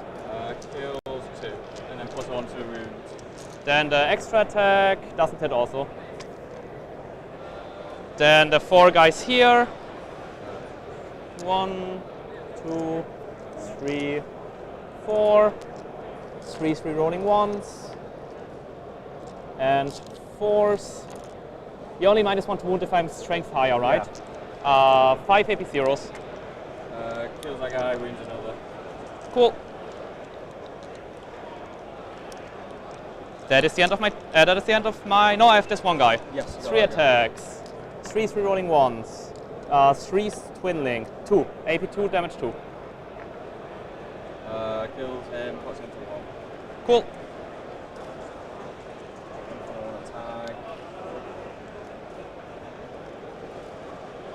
Attack him. How many attacks does he have? Either 3 or 6. 3 attacks, strength 10, AP 2, damage d6 plus 1. Or 6 attacks, strength 1, AP, strength 7, AP 1, damage 2.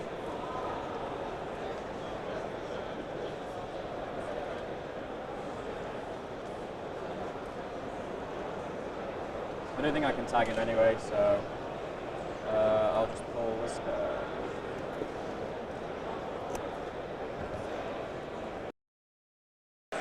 Got some games elsewhere trending up. Chris Radford has just opened a Knight of Scythe and killed the entire destroyer brick inside with a little lesser known unit called the Defiler, which has done some good work for him there. Interesting tech choice from Radders. Yeah. It's come up big there. Elsewhere, Nassim looks like he's pushing an advantage against the Legion of Excess, so the round definitely starting to look quite positive.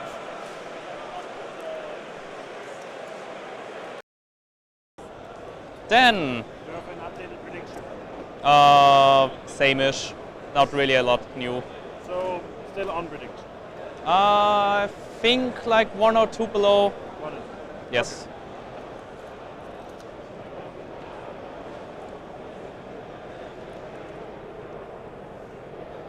So I get 5 for my beacon from last turn. Yeah, so this is scored in my turn, so in turn 3. Yes. Yeah. Oh no, turn 2 I got burden for 4, yes. Then I will draw 2 cards. Would I like to uppy downy something?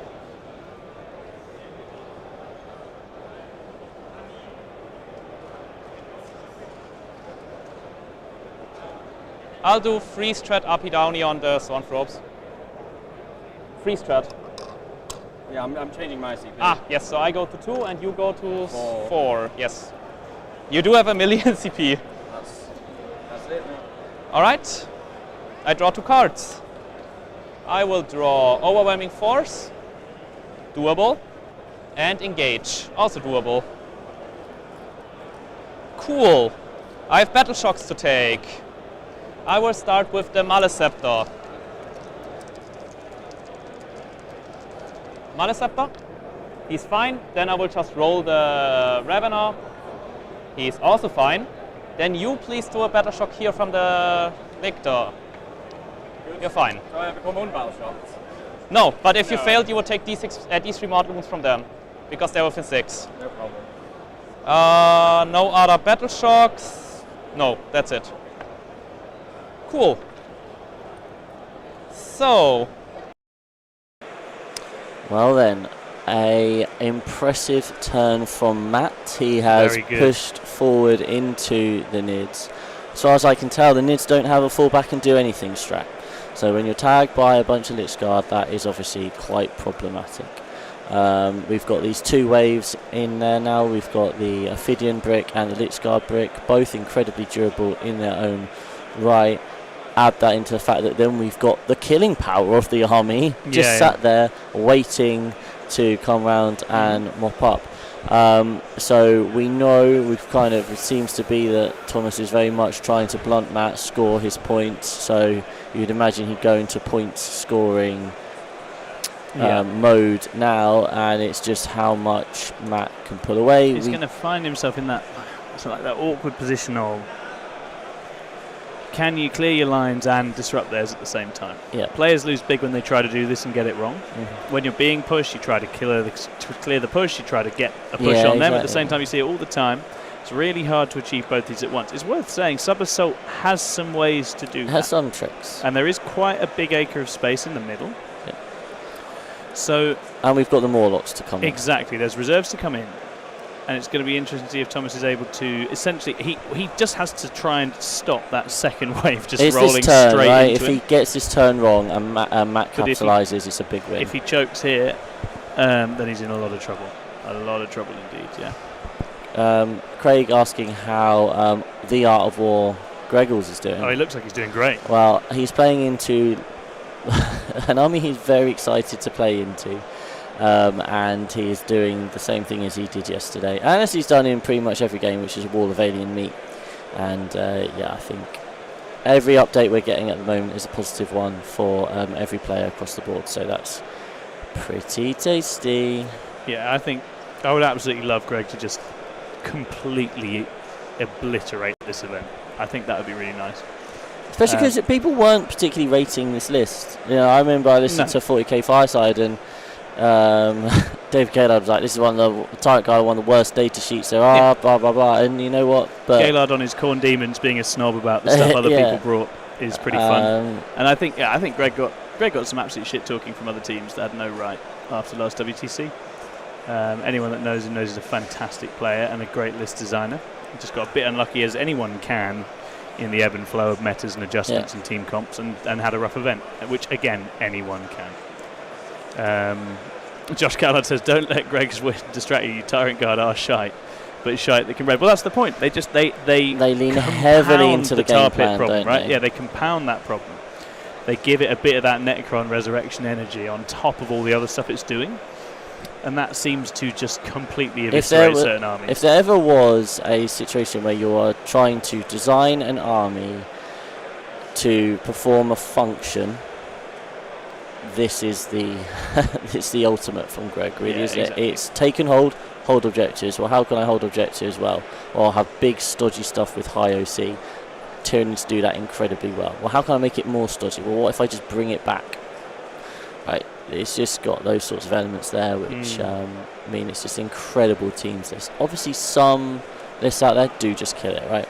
Yeah, and completely. Greg knows those. He'll avoid them in teams. In singles, maybe not quite so much. And this is it. It's a 4-1 list. This is what being a good teams player is, right? Having something specialised, you understand what it wants to do, and you get those games. 100%. Great. All right. Moving on into... So is it now the NIDS pushback turn 3? It's now the NIDS pushback. We've got to see how do they deal with the problem. When I try and deal with a problem, I often turn to Army Painter, because most of my problems are hobby related these days. Yeah, I would agree with the same. Yeah. Well, I mean, ignoring my crippling personal life problems. Yeah, those aren't real. Yeah, absolutely. So thanks, Army Painter, for solving the problems that paint can fix. Absolutely. We do love you guys. Absolutely. -1 damage. 2 up armor, 4 up invul, And I can do -1 to hit, of course. And wounds? 5 or 6 wounds? 6. He's a tanky boy. Yeah, yes he is.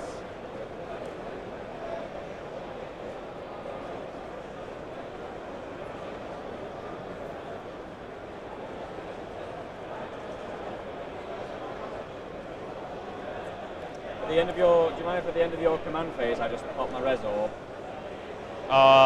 Yes, sure, do that. Right? Yeah. It's D6 wounds, basically. It's once per game. Yes. For one, so the wounded guy. There you go. Broken. Broken unit. Can you fall back and charge? No.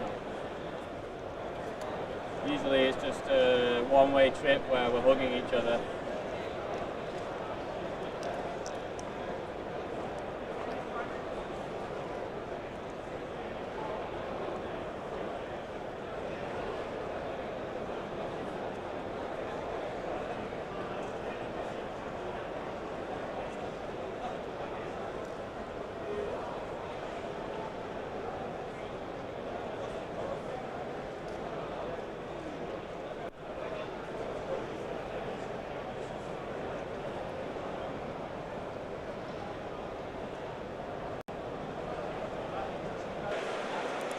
Woback is circling the table. He's got a lot to figure out here. And as I say, I think the assignment's pretty clear. You need to break out of the Necron hold on your lines, and you also need to give them a problem to think about in their lines, or what's going to happen is Scorpex and Destroyers and Amantar are going to roll through in a second wave that I just don't think the Nids are going to be able to do enough about in enough time to get any points. There's just so much damage potential there, isn't there, in the in kind of like that second wave. It's 100%. Just hard to see how he can kill all of this in such a way that he doesn't then just get hit back by all the damage. Yeah, I think this is the thing, and I think Matt has played a masterful push here in terms of the yellow wall all the way along Woback's third. Anyone who plays the game will tell you if the game's happening on your third, bad. Yeah. Game happening on their third, good. Because it tends to be that there's quite a lot of points in that middle third that you want to harvest. And stop your opponent from getting to. So I think this is where Thomas now has some thinking to do. This is where he earns his money as one of the top players around, right? Absolutely. Can he unpick this as problem? one of Austria's big names. He knew he'd get in this situation. He's been You've got to presented with assume. a puzzle. The interesting thing now is, can he play out of it? I bet he'd love 2 Wraith Knights right now, Chris. I reckon, yeah, definitely. Oh, That's here interesting. we go. He's calling over the coach. And this is what I mean, to where if ask we if he look at needs to that push. central space, the question here is, has he got something here that we're not savvy to? That is fascinating, right? So the fact that he thinks he can push. The fact that he's asking about a push. And it is worth saying, Charles Gold was asking about whether he could push or not yesterday.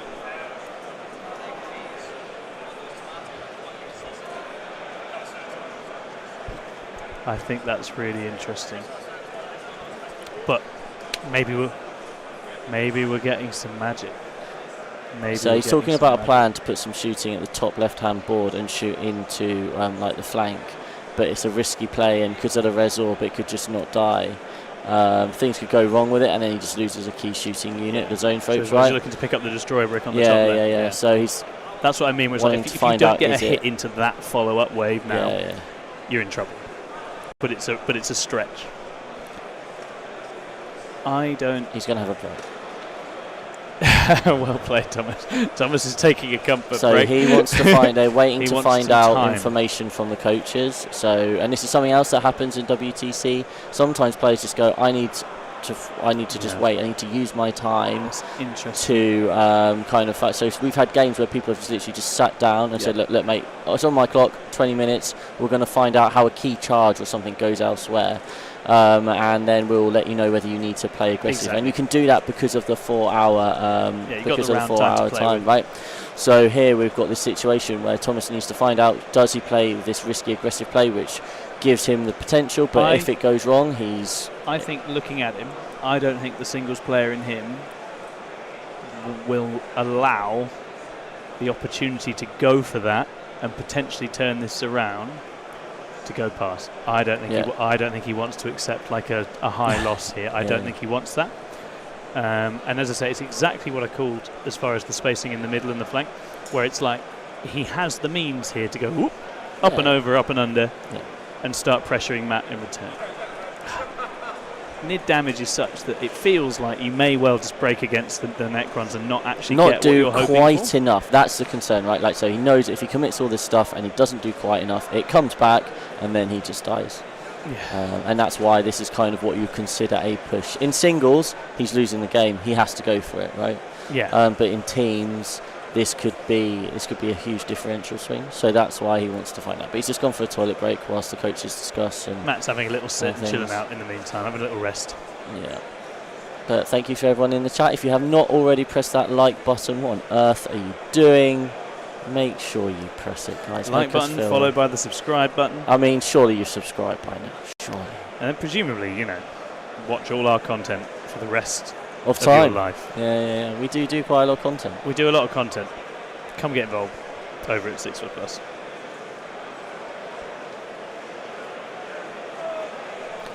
I think for me though, what's nice is everyone's just having a really great time. We're Yeah. now out of the pods, right? This can be potentially where it gets stressful, and There's a lot of laughter. There's a lot of laughter, a lot of joy going on. I can see my opponent Andreas is here. He's laughing.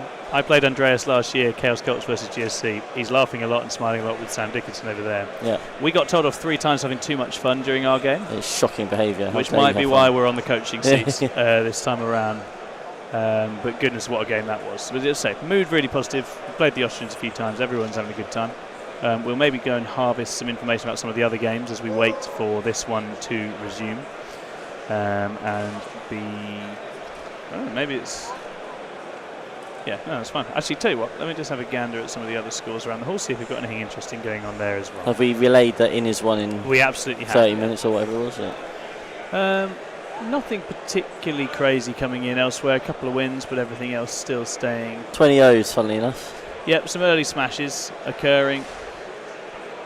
But as you'd expect, still reasonably early doors. You're at a stage now where teams are playing against very well matched opposition. And that by default just means closer and longer games, right? Yeah. I say we've been out of here early a couple of times, which has been a pleasant surprise. But that's about it. Woback now returning. So I'm sure he'll be taking some consultation, getting himself mic'd back up and figuring out what he wants to do. Unfortunately, his mic's turned off at the moment, so I can't hear what he's saying. Yeah, so it might be worth going. Should we go and nag him?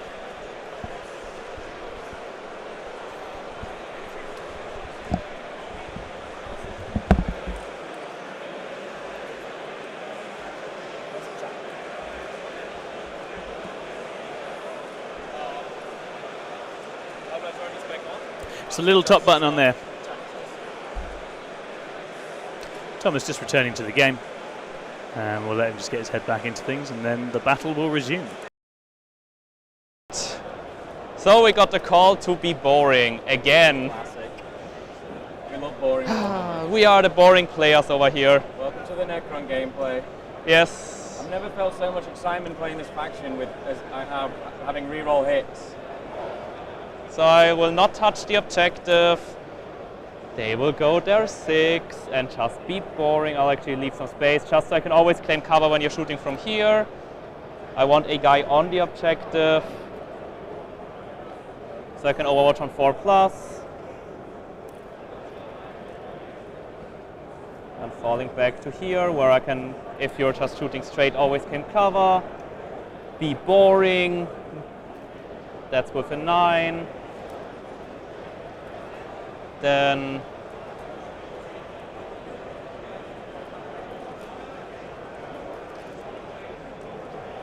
it was such a cool idea. On average, I kill your entire unit, but then those hurt me in bad places, and then those are annoying. So the safe way is to just clear those, hurt those a bit, and just be the boring guy, playing the boring game with the boring army. Can't do anything here since you're shocked. I'll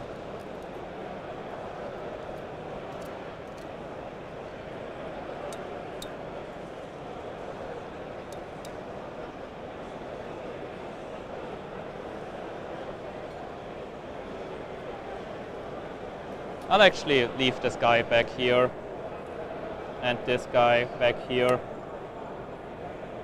in the fallback. Ah, of course, claiming hidden.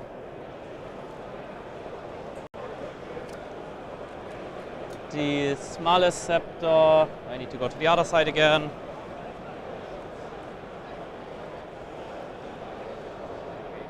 Is within 20, so 12 would be here to shoot you in the face. So we are going to abandon this objective, but claim cover with the claw, be in 12.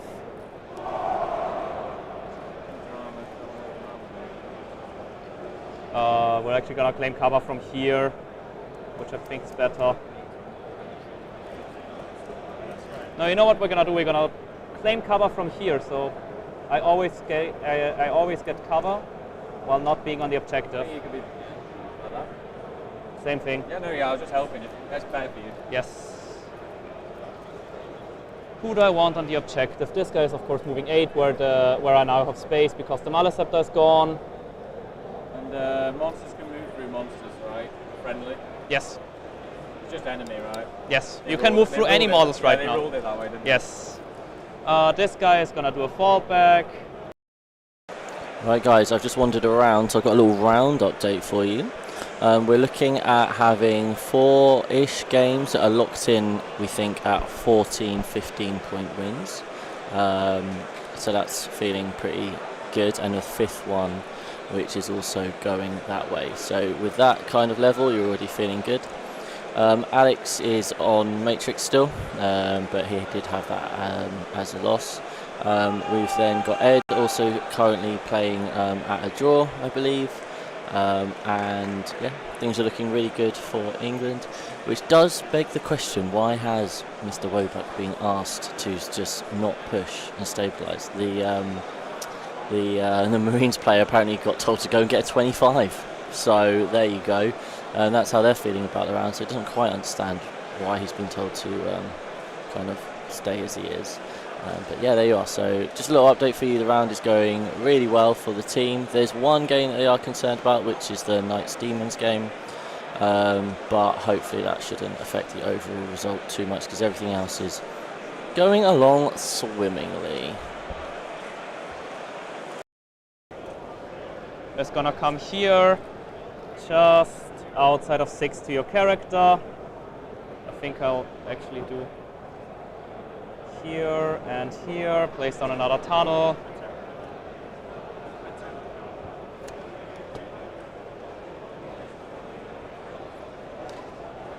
Then we're going to shoot. You can't overwatch with anything good, so I don't think you want to overwatch. I don't have any overwatch now. Yeah.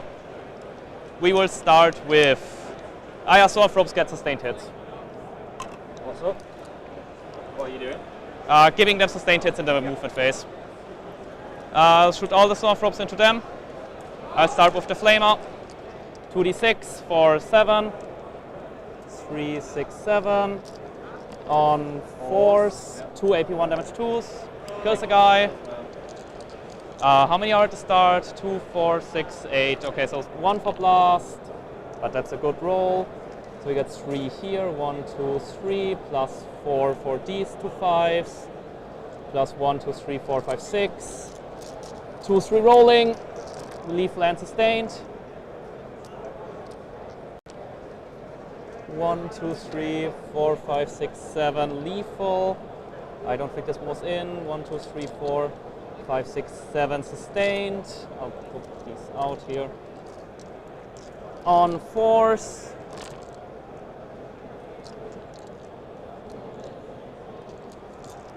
So that is 7, 10, 14, 82 damage D3s.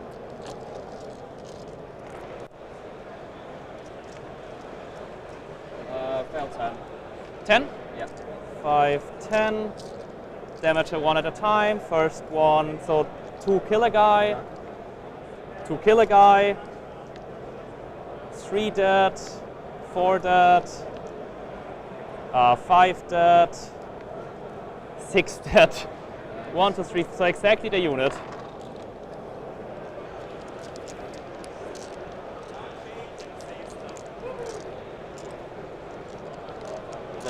I've done, like I said, claiming cover over here. Yeah, that's fine. I've done, it's not gonna kill you. Yeah. But those two could not. I have this one here into them. Yep. D6 plus 3 for 4. On 3, 3 rolling 1s. Hits all on 2s. 3 AP2 damage 3s. They're dead.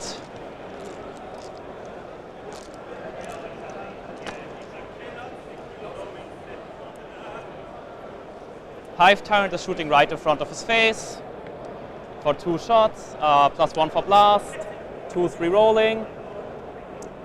With lethals and 3s, 2 AP2 damage 3s here. How many? 2. Kills 2.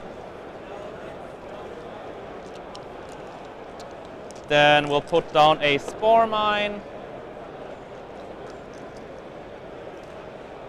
Is he meant to be giving them lethals? Yeah. Here. So we know. They move 8. Yeah. I'll just pop it here outside of 8, so you cannot advance and shoot them into this direction. I don't think you want this direction because then they can come around. That's fine. We'll do charges. We'll start with the Hive Tyrant. He makes it in with a 5. I don't want to be on the objective. The 1 is gone. Then we'll do the Red Terror, needs a 7. We do like our charges around these parts. So it's gonna be 7 clear there. If it doesn't, then I just push this guy away, if that's okay. He is mobile, so I'll just do here. And now you need to do coherency somehow, yeah. Yeah, then I'll just not be on the objective, that's fine. Any other charges? Yeah, there's nothing in 12. So gonna hit you in the face, we'll start here. Yeah, I'll do -1 to hit for free. You already did a free strut. Yeah, your bottom turn, right? Yeah, so. What are you hitting on? I hit on 2-3 rolling. What's your damage? 2 and 1 is D3 plus 2. No, you carry on. No, carry on. So I'll do the special attack, hits, wounds, D3 plus 2 mortal wounds, no save, death wounds. Oh, sorry. For 4. And 3. Yes. 6. 12. I forgot to tank shock you. Would you still allow me to tank shock you? Thank you very much.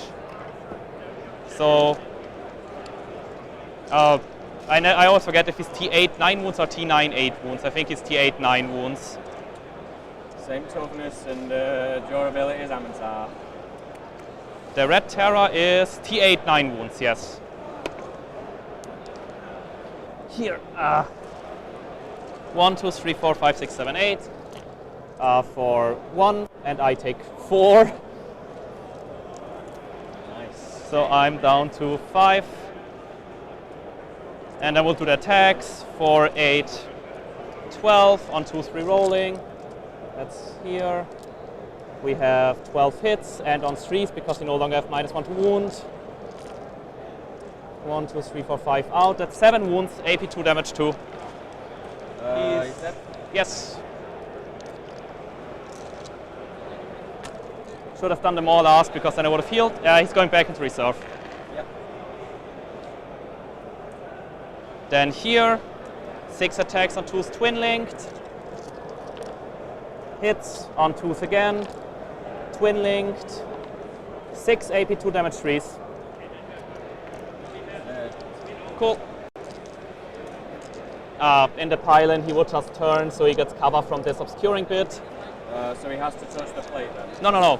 In the pylon, he's just going to turn around. He's not not make a pylon move unless you go to pylon. Yes, not consolidate. Sorry, my mistake. That would be the end of my turn. So I will score. I hold 4. I held 1 at the start for 4. I hold 2 now for 3. Plus I killed 1, 2, 3 units, so another 12. Yeah. No. 7, 9, 11, 13. Same as last turn. There's 13 both turns. Yes. For engage, I'm in 3 out of the 4 quarters with the Spore Mine, so I get 3 for that and 5 for overwhelming. So 8 secondary here. And then plus the 5 for beacon, so 13. It's probably going down a bit. Yeah, I'm gonna have to. I'm gonna have to, mate. Yes. 6 to 1. Battle shock. 1 and a free strat. Battle shock on the flayed ones. They stay shocked. And the other guy's shocked. So I don't get any primary. I don't get any primary. They stay shocked, yes. Those also have to shock. They are fine. And the reanimator. He stays shocked. So they both shocked. Cool. So there we go, guys. There's a score. 3 rounds in now. Some very nice primary scoring going on from Thomas there. He's playing it well. Obviously, really impressive. He's playing it really well, right? managing the scoreboard, managing the pressure well. He's not gone for it, but yeah, just showing what a class kind of player he is, really. And this is where maybe he's just picking up enough kills that his primary starts to look very healthy, because He's I mean, dealt 12 with 12 and a 13 is a great start. It's fine if Matt's putting the pressure on and denying the scoring, but he's not doing that, right? So, blimey. I mean, I don't think in macro that's how we thought that was going to go at all, but it looks like he's completely. Let's look at that board state now. Completely cleared his lines. I'm very surprised he managed to do with both those, whilst also being tagged and stuff, right? So yeah, really impressive. So Matt now. So we did say, didn't we, that this game was very much based around how Thomas responded to that push from Matt, and could he manage it?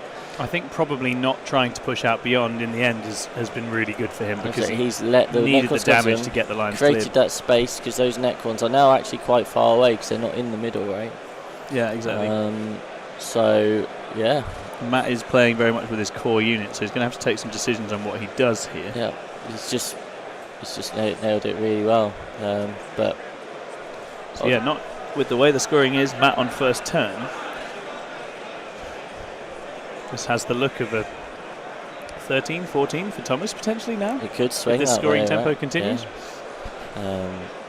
So but let's see what Matt's follow-up wave does. He does obviously has the aforementioned Scorpex destroyers.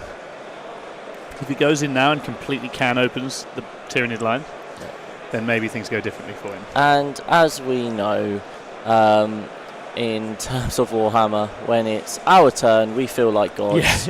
When it's not our turn, we feel like we're about to get spanked. So, momentum is incredibly back and forth. Yeah, we all know how that kind of goes. In terms of updates on the other games, most of them are going very well. Last time I spoke to them, there were about 4 games locked in at around 14, 15 points. There was one which was soon hopefully going to be locked in at that. And there's one game they're not sure on, the Knights Demons game. They're not sure how that one's actually going to transpire. But everyone else seems to be on Matrix at least. Yeah, we'll wait and see if any major surprises come in. But that was about 15, 20 minutes ago. So yeah, exactly. I think I might go and have a walk and just see. Very nice. Because if this is slipping at all, and still in the balance, it is going to be worth making sure there's nothing else that's adjusting. So we will switch over to the player mics now.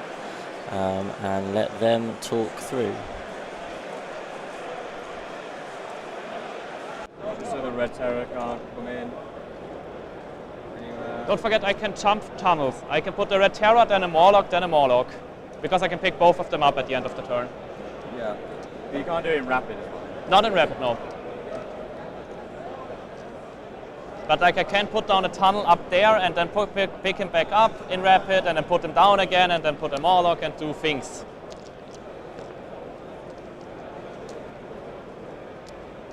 Do weird things that hurt you in the face. Exactly.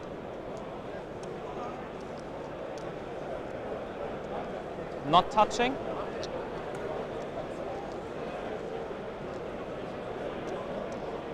Do you get more points at the end of the game for taking my home? No, only you get more for taking my home. Don't really mind if you go to my home.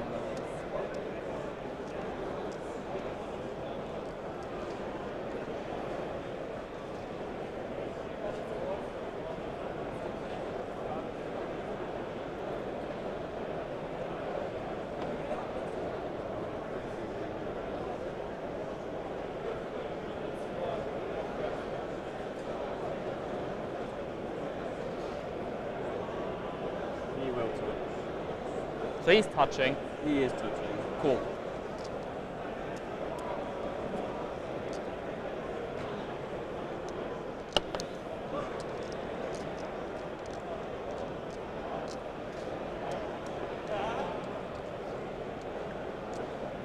I'm not shocked.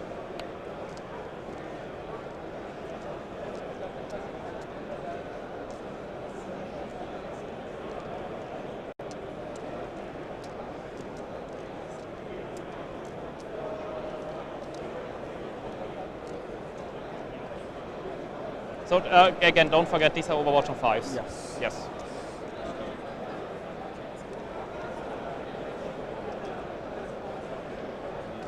They'll advance. Also, don't forget I have a single guy that places the first tunnel.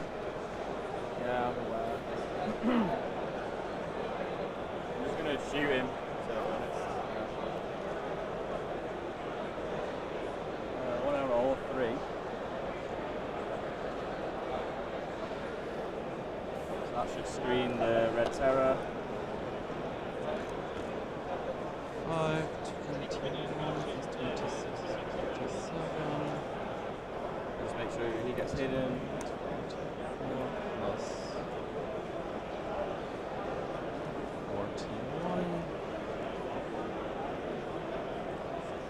7, yes.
So they can basically just see So 4 of them can see me? 5. 5.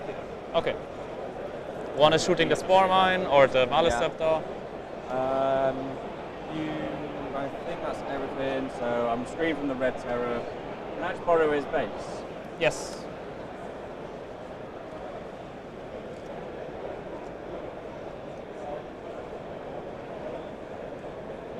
Right off of it. Off it there. Screened it there. So you can come here. Which is fine. Is there a better way? Touches.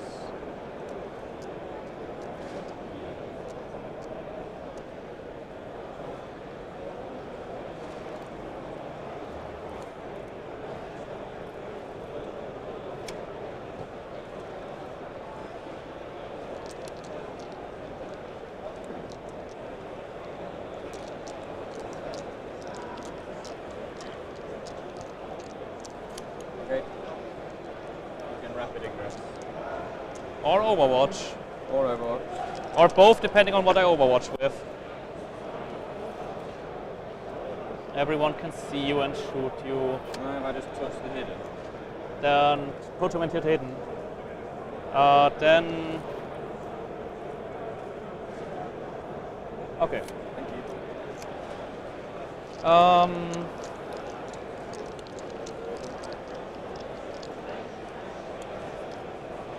I don't think I want to do anything. No, I'm fine. Okay. Shooting. He's just going to shoot that guy. Yes. Just one thing. Are you in sticks? No. Thanks for your comments. We've got a couple of little tense situations in the hall at the moment. We've got a judge intervention on an issue. There's essentially been a player had an accident. We'll talk about it in some more detail in a minute. It's being resolved. all completely above board once the issue was caught. And we'll see how it resolves and how it plays out. So that's slightly thrown a spanner in the way the round was going. Obviously, this game slightly shifting. Woback playing a great game. One or two other games look to have shifted. The Votan are now looking in quite a dominant position against the Ed Watts guard. Broadly, the round itself is still looking pretty positive. But as you say, we have had a judge involvement over an accident in one of our games, and we're just waiting for that to be resolved. I'll let you know when we have a clear sense of what's going on with that. But obviously both teams handling that fully above board and in a good attitude and spirit together. Whoa, I'm scared. That's a good roll. What are we going to roll? So 6, 7 lethal sustains. And on 4s. Took me 7, yeah? Yeah. So that is 14 AP2 damage 2. 12, 14, 5 ups, kills 1, 2, 3, 4, 5, and 1 is on 1. 1 is on 2. 1, 2, 3, 4. I'll actually leave this guy. 1, 2, 3. One guy into the Della. Reroll and everything. 1 lethal sustains. I sustain 5s. 2 saves, please, on the man. The Maleceptor. Yes. 4 ups. Fail 1, down to 4. I'll do 3 guys there, 3 guys there. Do you see me? 2 guys, because they're touching the terrain. Okay. Yeah. So 2 guys, 4 guys. Cool. So this is the... Here you have no rerolls, and here you have full rerolls. Yeah, and I'm just wondering, you're touching, right? So he can see you, so I don't get any rerolls there. Yes. So this is the 2 guys. I'm hitting you on 3s because I get +1 to hit. Yes. So 1 lethal, and then 5s. I sustain, sorry. 2 saves total. Save both? Yeah, yeah. And then 1, 2, 4. On 4s, no 3s because you have +1. Yeah, I think I was a 5 and I just knocked it.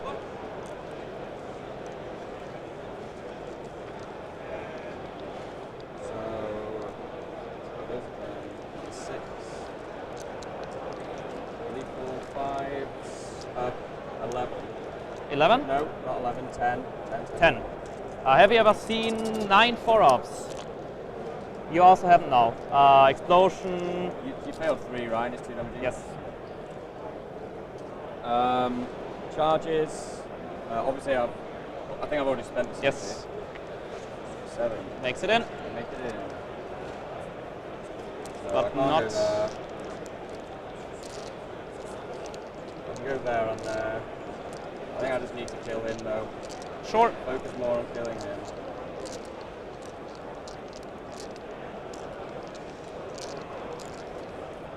I was within 9, so I'll just be within 2. Yes. Mortal wounds. Yes. 3. Down to 7. That's all my charges. I would like to freeze threat heroic with this guy. Yes, sir. For a 5. We are within 5, and with 5, The base card for the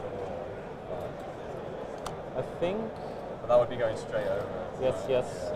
Let me just check because I was in the very edge. If I pivot, move 5 and pivot back. Again, you can't. Yeah, it's like a diagonal, isn't it? Yes, because now I can like move 5. Let's remove this so I can move 5 straight. I will move 5 like this, and I end within 2, and I pivot back. The wall touches the edge of the terrain, so. Let's try again. So I'm very here, here, pivot.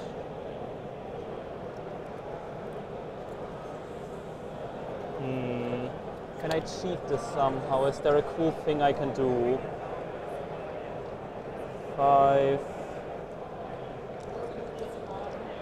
If I just go straight now, I would be, no, I also think that doesn't work. Let's put down, I was at the very edge, let's put this down correctly, so it's here, right in the center. My base is a bit less than 4, and this is a bit more than 1.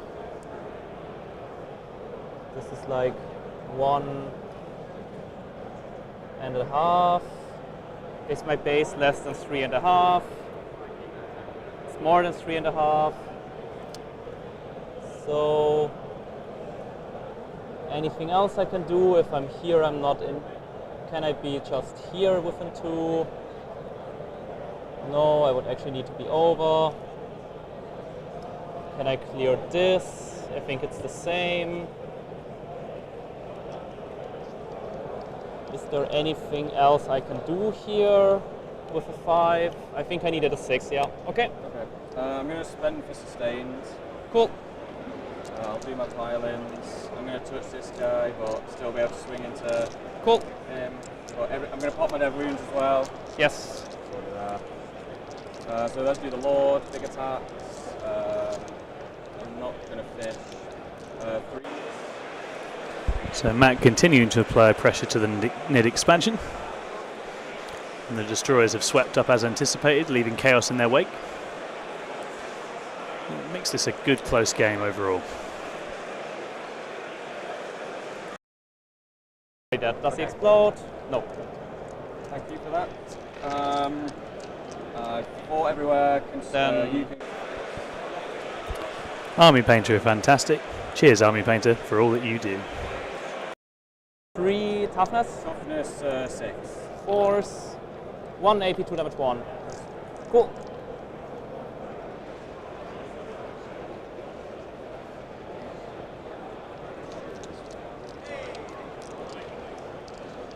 Okay, so I get small engage, and I get assassinate, Yes. and I get 5 for primary. Yes, you killed a unit for 5 primary. Your secondaries are engage and assassinate, and defend is ongoing. Engage for 3, assassinate for 5, so you get 8. I know you're gonna get 11 probably, because I'm not gonna flip it, but I will put a spore mine in the deployment zone. Yeah, makes sense. So, do you want me to just write 11 down? Yeah, I think so. I go up to 2 CP. I no longer. Oh no, I stay at 1 CP because I will pick up both Morlocks. Yeah. So they are both in reserve now. Then You can't do your mortal wounds through a tunnel, is that No. right? I will draw 2 cards. Assassination, presentable, and Plunder, doable.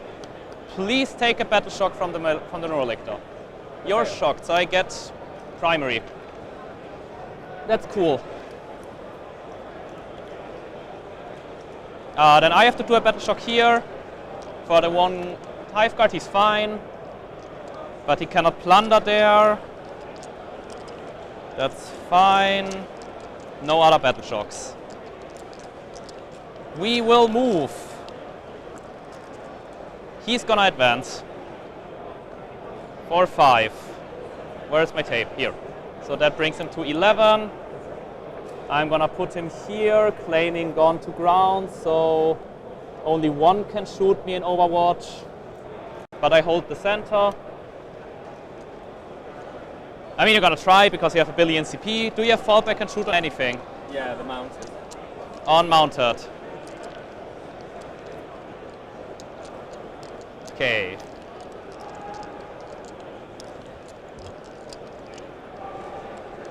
Plunder and assassination. Assassination is gonna be this. We are now in turn 4. So I will get 4, 7, 9 primary if I kill that, and then nothing else. That's fine. That also gives me assassination. Plunder I could do with the Red Terror by channeling a tunnel, putting him there, plundering, going back up.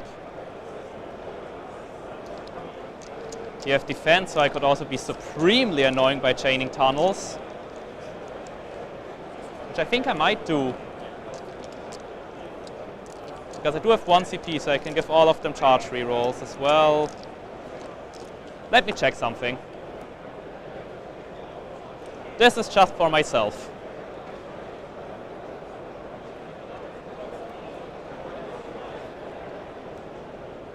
this 6. I assume you want to block this? Ah, no, because then I could put this guy here, right? If you go there, yeah, okay, now mind then. So 6, I could put probably the Red Terra over here, so basically nobody can see me in Overwatch. Then, where this is 8? Yeah, the big one. So I put the tunnel over here. Can I touch this? I can touch this, so I can plunder. Put the tunnel, put the Morlock, put the Red Terra. Alrighty, so we've had a resolution in the game that had a rules error. Essentially, there was some secondaries cards that got mixed up yesterday. So player in question accidentally had duplicate secondaries in their deck. That's an innocent mistake. As soon as it was noticed, it was reported to the judges who've come in. So there's been a points penalty applied there to one of our games, entirely fairly and reasonably, which will now otherwise continue unabated. Elsewhere in the round, things are looking very positive. So we're broadly feeling like we can absorb this and take the hit and absorb it and move forwards. Okay. Chris Radford swinging up very nicely against the Necrons, which is massive for the round overall. Nassim Fouchain is scrapping away with the Legion of Excess. And broadly, I think, hopefully, that despite a bit of a scare there over an easy, simple mistake made, I believe the two players both used blue cards yesterday and got their decks mixed. Now that's been resolved, hopefully we'll still be in a position to win the round. The interesting thing is, can Thomas dig this around to a good close game against Matt Bell's Necrons as we enter the final stages? Those for D3, 1. And on the big unit for 3, and you have to take a battle shock. Pass the battle shock. Cool. I take 2. Cool. Then this is the Red Terra. We are bringing. What's his defense? 6 wounds, toughness 5, 2 up, 4 up. 6 wounds, toughness 5, 2 up, 4. Got it. Ah, sorry, I moved you. We'll bring Morlock over here. That is from this guy. I didn't bring a tunnel, of course, because I'm not smart.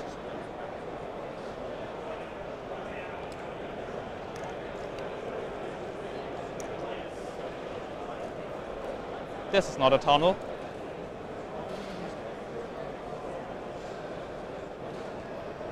Over here. And then I just need to be within 7 of you. This I can be in 1 inch. Holy within 9 looks good. Within 7. Place the tunnel over here. Unfortunately, that puts me not within 6 of myself, but if I was within 6 of myself, I would take Overwatch. So I only have 1 charge reroll, but regardless of if I make it or not, I will deny you points for defend. So that's cool, I'm gonna do that. And I'm gonna try and charge to be annoying, I'm gonna plunder. Let's just check something. If I'm wholly within 9, I cannot be on the other side. No, absolutely not. So I'll be over here, yeah. With the full wounds guy. Then over there, we're gonna fall back with the Neurolictor. 1 more time. These do not have to move, but they will still move. 5. Thanks for the nice comments on the audio. We've gone back to doing it the old-fashioned way. We literally just switch between the two. None of this auto-fading stuff. Don't trust technology, kids. Right. Remember what game we're playing. What more of a lesson do you need?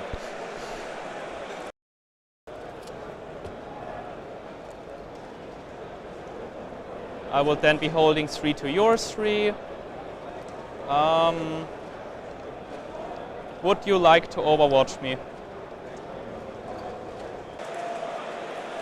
I'll tell you what I'd like to Overwatch, the fantastic range of hobby-based products from Army Painter. Big fan of those. Thank you to our sponsors, Army Painter. You're awesome.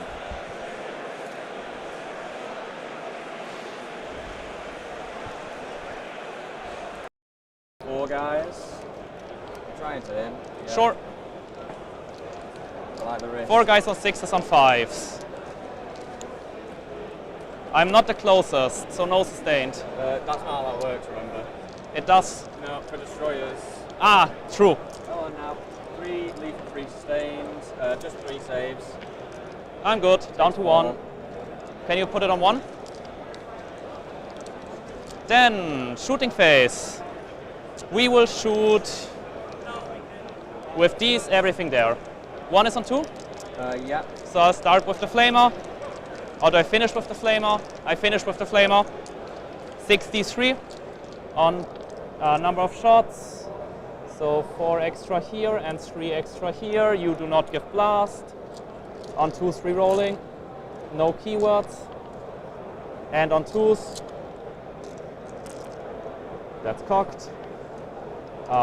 4, 8, 11. AP2 damage D3s. So I failed 4 that aren't 4-ups. So the first guy is dead, the wounded guy. Second guy is dead. The last. Third guy, and then a 4-up hits him. Yeah. So he's dead. Then into the Lord. Is that just the flamer? The flamer for 3 only. 2. AP 1, damage 2. Takes 2. Cool. Then Hive Guard is gonna shoot you because I don't have a reason not to. 2 shots. Hits both on 2s because you're shocked. 2 AP 1 damage 3s. What strength is it? 7. I'm talking to 7. Then 3s. 1. AP 1 damage 3. That's fine. Cool. Then we're gonna place down a Spore Mine. I don't need to be anywhere for anything, so we're just gonna place it, I think, over here. I have 1, 2, 3 on an objective, so it cannot be condemned. Just making sure you don't advance anywhere here. He moves 10, right? I mean, I'm already basically out of range. 1, no, he cannot shoot anyway, so it's fine. I think I'll block you from advancing here as much as I can. 8, he moves 8. Yeah. So I'll be outside of 11 of him, and just make sure you cannot enter and advance on the objective. That's fine. We're gonna go to charges. We will charge the Red Terror first. He needs a 7, which he doesn't get, but I will CP reroll that. Still doesn't get it. Then the Morlock with a... he's plundering, of course. Yeah. Then the Morlock, he does get it. And he's gonna scoot back into reserve at the end. Yeah, no problem. 7, I'm gonna go to here. No other charges, I'm basing you. Yeah. I do not want to be on the terrain. And you can hit me. You can pile in. About 9.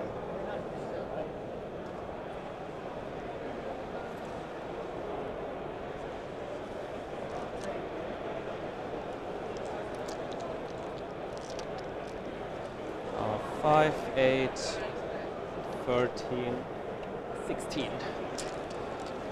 I'll do -1 to be hit. Sure. So on 4s, re-rolling 1s. 4s, re-rolling the 1s. Those are out.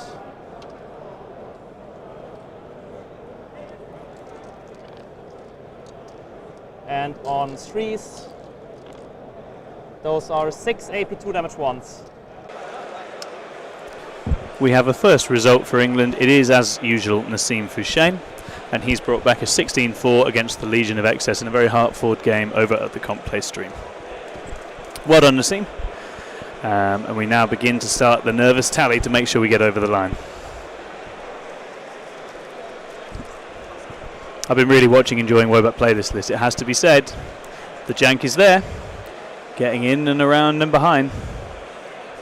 You can see how it tallies nicely with the disruption scoring here, because he can just pick up the soft bits in Matt's list, such as they are, and tally up that primary.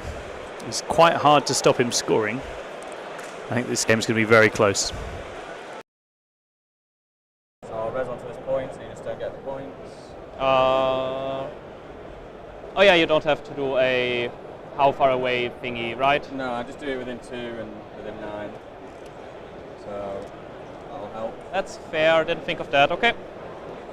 Then, I think a lot of people lose with Sub-Assault because they try and do all the cool shit too soon in the game. Whereas Thomas has just let the natural tempo of the game open up space for him in the final couple of turns. Obviously clearing his lines was key. I think if he had tried to push Matt back at the same time as clearing his lines, that would have been hard work. But they're having a great clean game here. And it's worth saying over in the rules issue, the Austrians were fully supportive of our player, fully adamant to the judges that it was a complete accident, and worked with us on our side the whole way through that ruling, which was really heartwarming to see. The Austrians are good people. Reanimator stays fails. shocked. The guys over there pass, and then the flayed ones pass as well. Cool. So it's just the Reanimator. Yes. So can I get to your home? That's the question. These guys need to res. 3, so I get a guy back on a wound. Cool. I'm not going to get too much movement. Really sad about not killing your CP guy. Also assassination. Oh yeah, that's true. I'm happy about it. Yeah, I think so as well. For 2, so he's up to full. Cool. Kill this fucking guy. Or do I go for the zone focus? I do not have fallback, shoot and charge, just so you know. Yes, you're on 1 and I'm on 5 CP, right? Yes! You're keeping your CP for next game.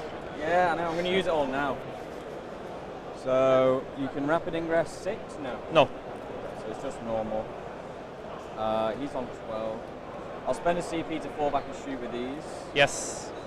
So you score at the end, you'll only score for holding the middle. Obviously my condemned are those.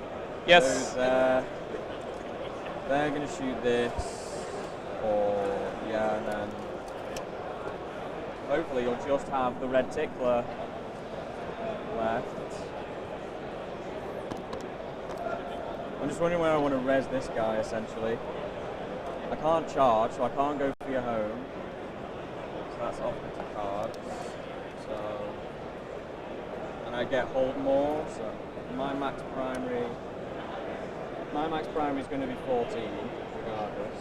Yes. Unless I kill one of the condemned units in your turn, then I'll get more. That's gonna be hard because I'm just gonna run away. Yeah, that's true. I mean, I could just leave that guy alive. And then he's just not gonna touch the objective. Yeah. Don't forget, my teleporting through a tunnel happens first, before Overwatch. Yeah, don't worry. And then forward position, I just need to hold this, so I can't really go there. Or I guess these guys can come this way. We've had another score come in, which is Jack Tight playing with his Orcs into the Emperor's Children. That score finishes a 9-11 loss for Jack Tight, with some alterations applied. Very well done, Jack. You can imagine what that score would have been, barring a couple of mix-ups. But can they see me physically? Maybe not. You are in an annoying spot. I think that Neurolicta is doing God's work in this game. I might just be able to get 1. Because he has to stand on the point. I guess he can stand on the point. Yeah, that Neurolicta is doing work, as you said. So he'll come this way. This guy will go 8 this way. So you have 2 guys shooting me. Yeah, I've already spent it. Cool. He will touch the point. He will touch this. Do you have the exact score? 56 to 57, correct? Before his primary? 56. I have 56, he has 57, is that correct on your side? Or what do you have? I have 60. Hmm? I have 60. 60? Maybe double check where we... 60, so let's see, turn 1 he got 10, yes, turn 2 he got 9 and 5, yes, turn 3 he got 9 and 5 and 5, I have an 8, turn 3, beacon for 3, and plunder for 5. He got beacon only for 3, he was not in my territory. Okay. So he can't overwatch me. Yes. How do we look like? Top 5, it's gonna be done soon. What does Emotech do in shooting and so on? Does 3 shots at strength 6, AB2 damage 3, AB3 damage 2. Okay. That's it. Yes. That's the end of it.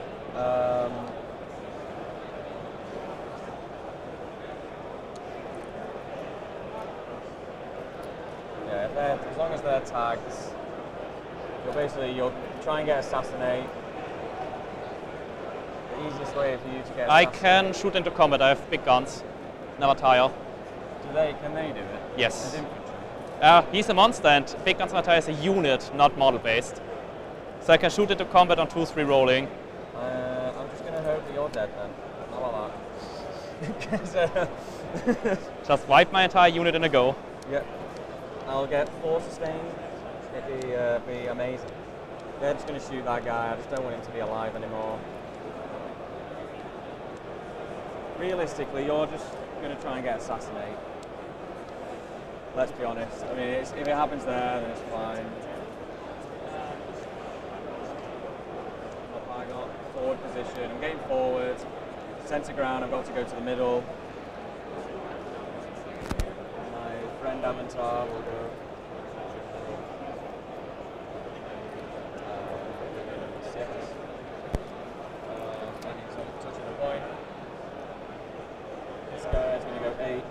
Just in case I don't kill you.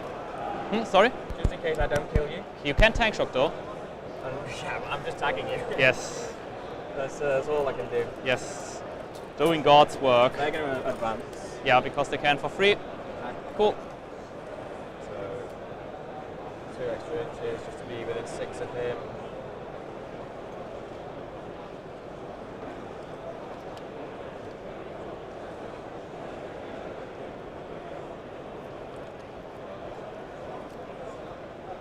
So you can't 8 on the point, I guess. So you can basically drop on this same point. Would you like to rapid ingress? Pass the time to me. Would I like to rapid ingress? What's the range on his gun? 18 and 12.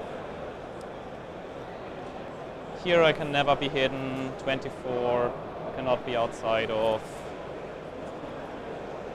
Basically I could rapid back there. You can't rapid 6? No. But you can just drop 6 and try a charge? Yes. I might just try and screen this out a bit better if you don't mind. I'm not actually sure if one model can screen No, the 6. I'm going to run them away. Okay, it's sure. The 6. I can come towards it. Coming in for a really close finale here. Matt just trying to work out how to frustrate Thomas's scoring as much as he can.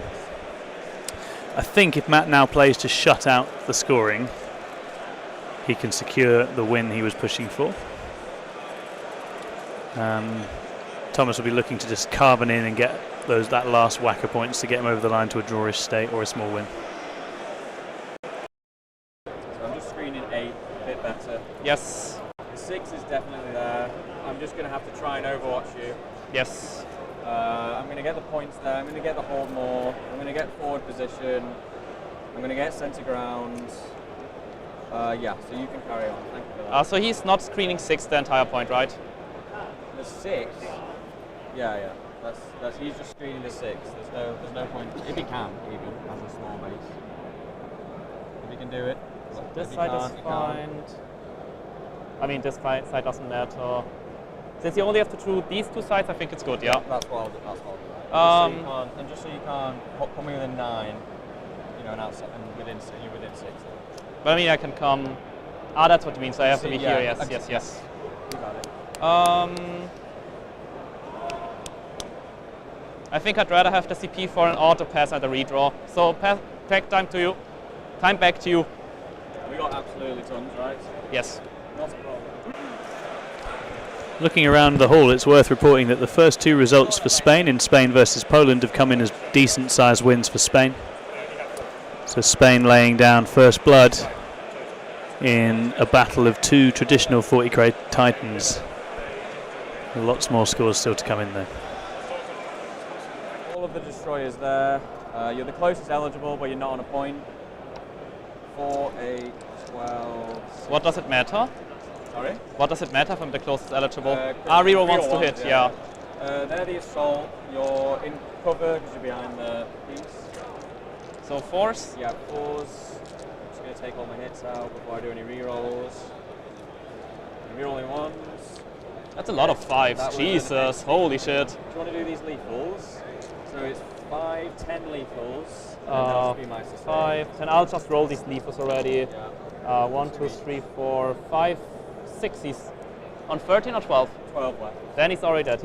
He cannot explode. Morlocks don't explode. Doesn't explode. No. They don't have deadly demise. Okay. He's on 9. He's going to shoot this guy. Who is he? Ah, yes, stealth. That doesn't matter, I have cover anyway. I think I'm outside of 9.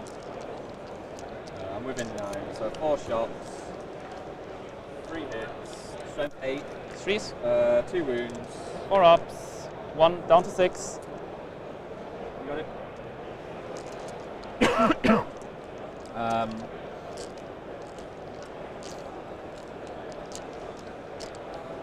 I'm going to spend a CP on him Yes.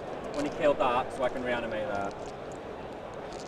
What? Sorry? What are you Got a doing? Strat. That if I kill a unit, Hi D6 Rob, yeah, everything resolved. Suitable deduction applied for the accident and score resolved and inputted, so all fine. And yeah, it does look like Spain have won big, 4 wins Spain against Poland so far, so unless something big happens, Spain are in a very dominant position there. I kill him is quite low. Yeah, So because I need him to die. and you're never the closest to the... Yeah, so I'm just going to do everything into there. Yes. 5 guys. This is hitting on. You're touching. Yes, so, but I do get cover anyway, right? I'm moving obscured, which you're obscured by these 2. So. These 2 as well? No, because I can see. You're not physically. Yeah, but you cannot see for this part. Because of part of my. Oh, I guess so. Yeah, Yes. no, you're right. So if one guy will... One guy, yes. So I'll do him separately. He's hitting on 2s, so that's sustained lethal. Sorry, lethal. And then 5s. So 3 saves to begin with, 82. I'll go through, down 6. to 3. And then I've got 1, 2, I'll count it over 3, here. 4 more. Yep, 4. This is on 3s, we're rolling 1s. Do you want to do the 6 lethals to begin with? Why do you have so many fucking lethals? He's dead. He's dead.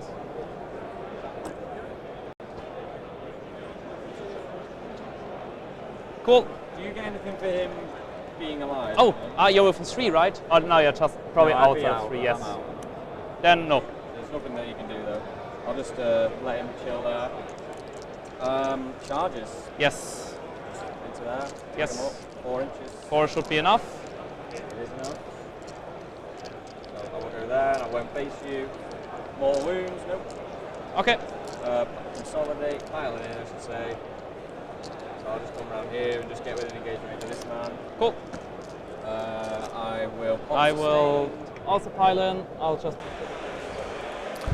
Got a very big score coming in from France versus Sweden, where Alexandra Sacco has 20-0'd Bjorn Eriksson.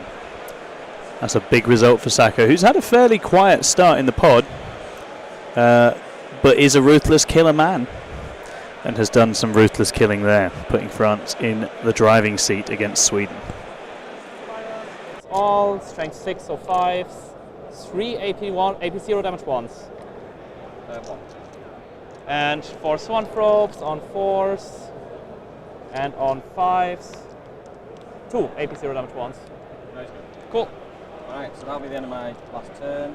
Yeah, what do you score? So 14 on primary and then 10 on secondary. Because you hold 1, hold more, and killed 1. Yes, Yeah. 14 and 10. 10 secondaries from center ground and forward position. Center ground for 5, 5. And forward position Sorry? for 5. 14. Then I don't want to pick anything up. I'll go to 2 CP. And I draw 2 cards. I draw forward position and I draw cleanse. Cool. So please take a battle shock with these.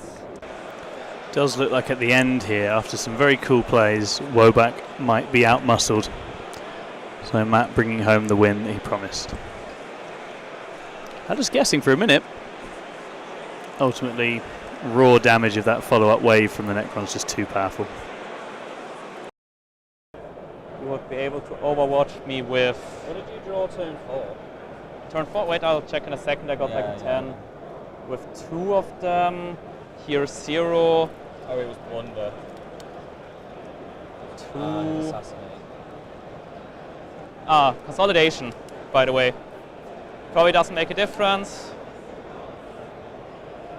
But I consolidate this one, throw up around here. Here. And go over.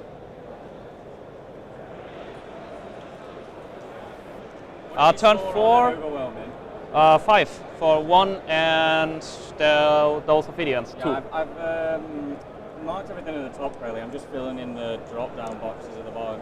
So you've got assassinate, forward position and cleanse.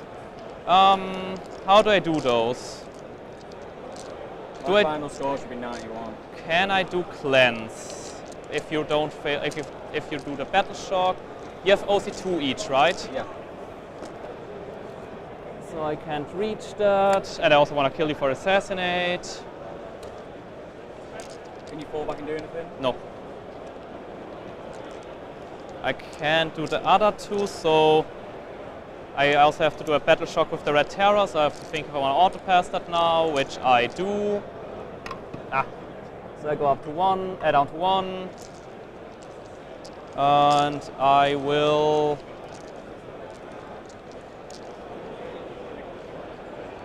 Do I redraw cleanse? Is the question. I can get 1 objective by,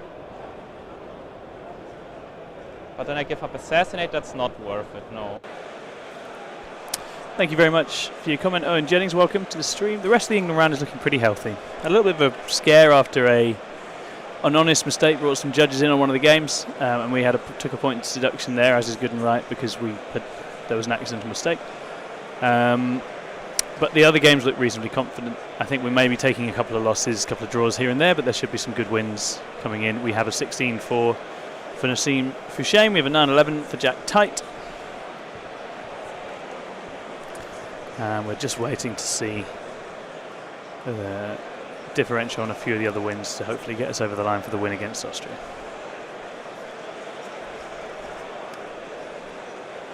Including this one, as Thomas Wobeck tries to be a slippery fish and escape the metal grasp of Matt Bell's Necrons. Looks like he's going to struggle to get more than a few extra diff here. Flamer as well, just so you know. What's the flamer? Strength 5, AP 1, damage 1, and you're on 1 wound. I'll let you know. You don't get anything for killing me, right? No. It doesn't. It's already the turn's passed. So Yes. it's just strength 5. If I kill this in particular, I get 5 points. Also 1 point. 1 point. Stop you getting points. Would I rather have the Overwatch? I have 2 dread draws, so I think it's always better to redraw cleanse. And please don't give me center ground. It's a tempting target. That's the other one I cannot do. Yeah, I guess it's that one, right? Yeah. Sad, but it's always worth it to try. All right.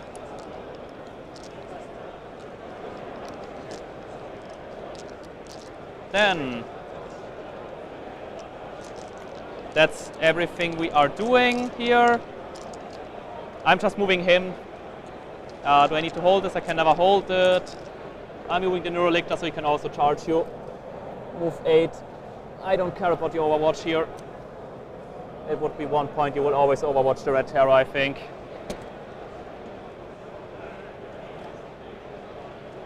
This guy, I'll advance the Spore Mine. Let's see how far we go. 5, 8. We're outside of 11. I don't have to do B anywhere, so it's going to explode into them. How rude. No. It's on a 6, it's D3, so I could have killed the guy. Yeah. This guy can never charge, so he doesn't matter at all. Would you like to Overwatch me? I'm going to have to overwatch there. 2 of them can see me. and are within I range. think that's better than a flamer. I think so as well, yes. So I'll go with that. 6 shots. I'm getting sustained lethal, so 2 lethals to begin with. Do I just do them? Roll the sustained, let's see. Alright. 2 saves. Have you seen 2 5-ups? Now you have. Oh, easy. Nice. Shooting phase. Here everything into combat. 4 last cannon shots on 2-3 rolling. And on 3s. 2, AP 3. I will CP reroll 1. Yep. I've got a CP reroll for a save. I don't need anything else. Takes it. 4. That's 2. And the flamer for 7 shots. 7 on 5s. 1, 2. AP 1 damage 2s. Nice. Cool, so I got assassinate for that. Then we have a charge. Yeah, I just need to roll the 7. No, Hey. sad. Alright, nice. Because that would be another 8 actually. No, Yeah. 9. So you get kill. Yes, I get a kill and assassination. So that is 2 points on primary and 5 points on secondaries. 2 and 5. The 7-inch charge. He failed it 3 times now. Bad model. Because he was here last turn as well. Would I have passed that battle shock? No, that's fine. So 7, that is 63. Yeah, I'm trying to count. 24, so we are on 81, 91. 31, 40, 57, 60. What are we at here? You I'm not adding anything in for you, sorry. Was it? yes, assassination for 5 15, and 20, 2 for the primary. Sorry, 15.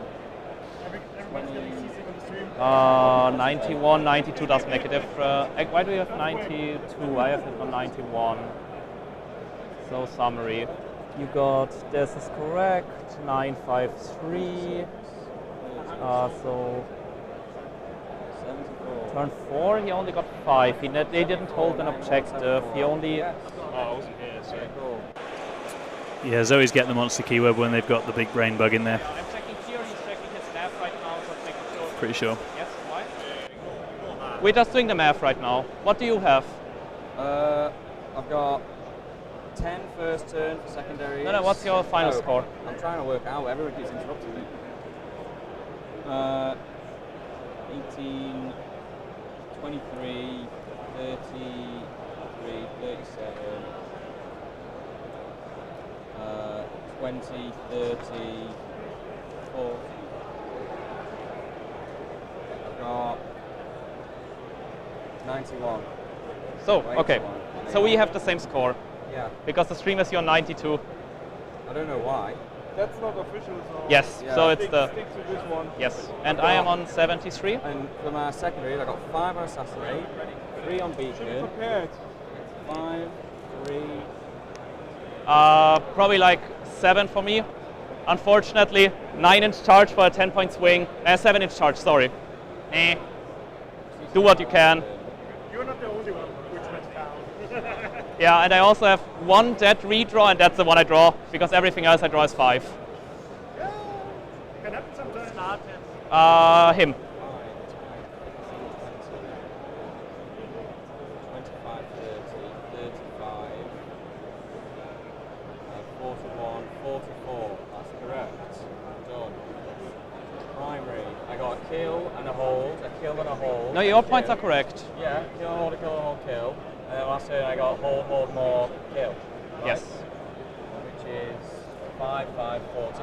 That's done. Yes. So we both agree that you have 91, and I. Plus the 10 painted is 91. Yes. And then, do you want Tom's score? Yes. So I've got 32, 32. Is that correct? What do you have? I have 73 and not 70. That would be 74. Because you've scored 12 on round 2 when you were meant to get 13. Is that not correct? It's here. I've written scored 13. yes 13 Yeah. 13, because it's for 13. beacon and 2 5s. Yeah. 13, 13, 4, 2.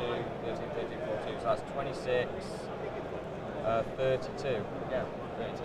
On the primary? Yeah. On the primary, I also have myself at Yeah. 32, and Yeah. secondary, I have myself at 31.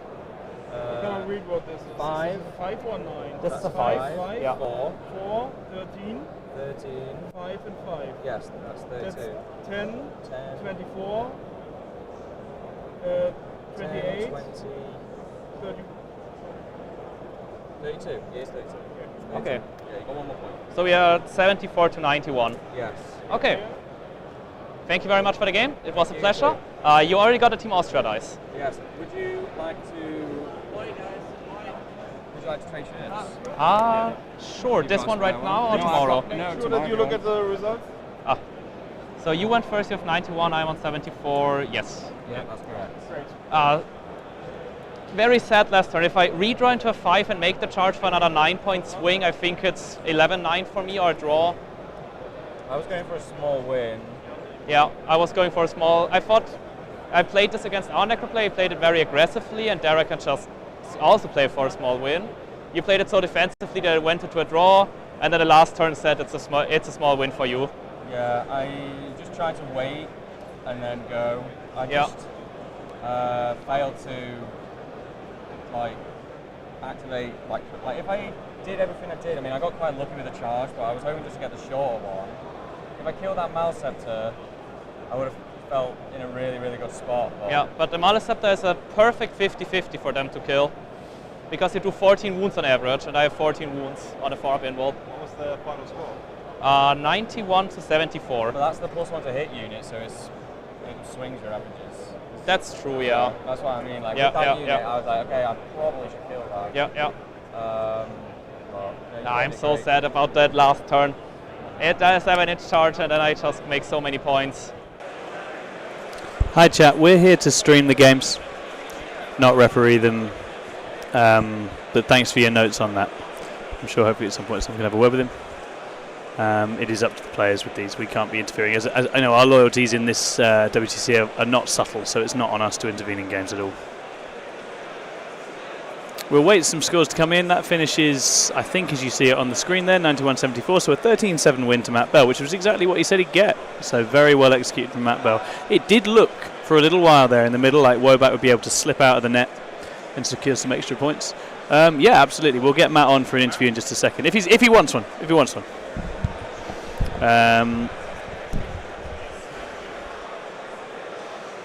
But yeah, close game, good game.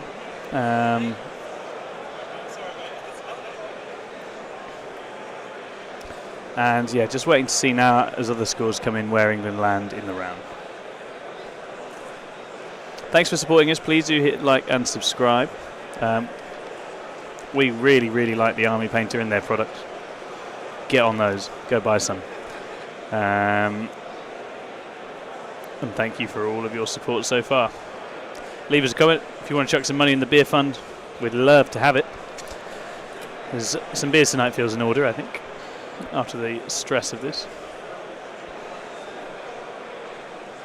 Yeah, no. Yeah.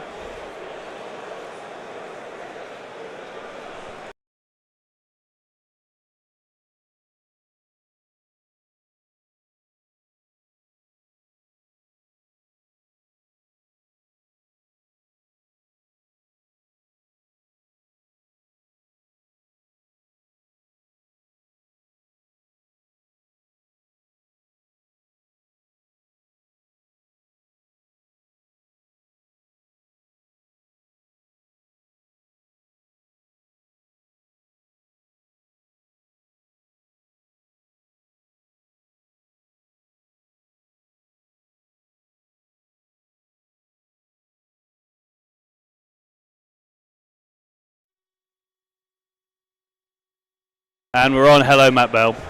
Hello, people. A win promised, a win delivered. I know. How was that? That was interesting. It definitely did get interesting, didn't it, in the middle there? I was a bit disrespectful of the zone tropes and, Tyranids in general. Yep. And, I had a game plan. I was like, yeah, he can come in and hit me. Most of his monsters don't have an invuln apart from the Malceptors, which are reasonably annoying to kill. Yeah. But I don't know if you heard the discussion at the end. He was like, "Oh, it's average that I kill him, but I've got like the +1 to hit." So, it's. I was expecting him just to kind of like try and come on the middle with a monster every turn, feed me, and then I eventually just. Yeah. He's run out of stuff, and then when I shove, but he played it. He played a much more patient game, didn't he? Actually, equally as defensively as I played it. I didn't want to play it super aggressively because I mean, I probably gave away too many units just to let him get like 3 kills 2 turns in a row. But I think I just had to kind of throw the Lich Guard in when I rolled that big advance, which was what I was going to do in the early turns, but I'm glad I didn't, to be honest. Yes. They did just get picked up. I was expecting a little bit more out of them. Yeah, but, the timing, I think, there was, in the end, played out really well for you. But I mean, in macro, I think you executed it really well, right? Really patiently. You had the advantage on the damage, you had the advantage on the resilience, and I think, all credit to Thomas, he did make it a little bit harder, he found a few ins, got round behind you, whatever else. There was just a moment where we were like, what does Disruption do again? We just need to check he's not going to suddenly get a load of points. But obviously you know Disruption super well. Yes, I do, yeah. So you were never in doubt. It was the, I mean, I read it quite a few times, I was like, just double checking, I was like, there's definitely you don't get more for holding more objectives. It's like, no, he doesn't, so he has to put something to the middle. It was super close. I actually didn't realise that the Hive Guard had those guns. And I was like, oh, I'll be fine. They're short range like me, they're slower. But no, he played it great. He was a great opponent. Oh, yeah, it was lovely. It was a really sporting game. Yeah, I really, really enjoyed it. It was definitely one of my favourite games of the event so far. And that puts you on 4 wins?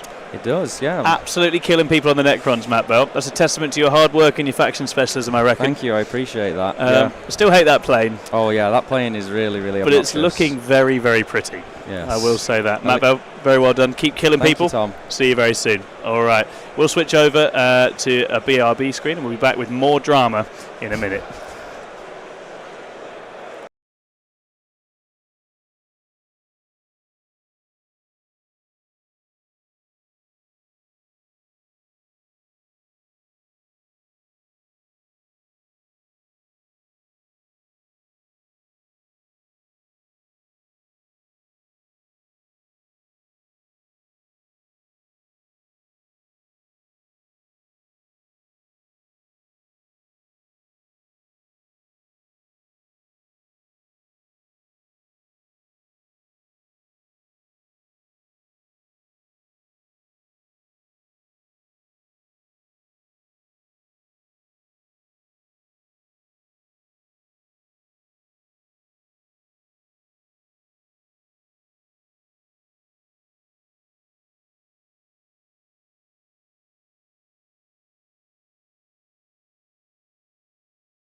We have had an additional score come in alongside the 13-7 from Matt Bell's Necrons. Ed Watt's Astra Militarum have unfortunately gone down 119 against the Leagues of Votan. A few of you in the chat were concerned about that game, so that's useful learning for us, as I don't think we had that one as quite as brutal a game as it ended up being, with the Votan hoovering their way to victory. So very unfortunate for Ed. Just waiting to see if that's going to swing things down enough that the draw begins to loom, given what else has happened with Jet Type. But I think in the main our other games are broadly pretty positive. So waiting to see on that.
Got another score coming in. This is a Greg Chamberlain 16-4.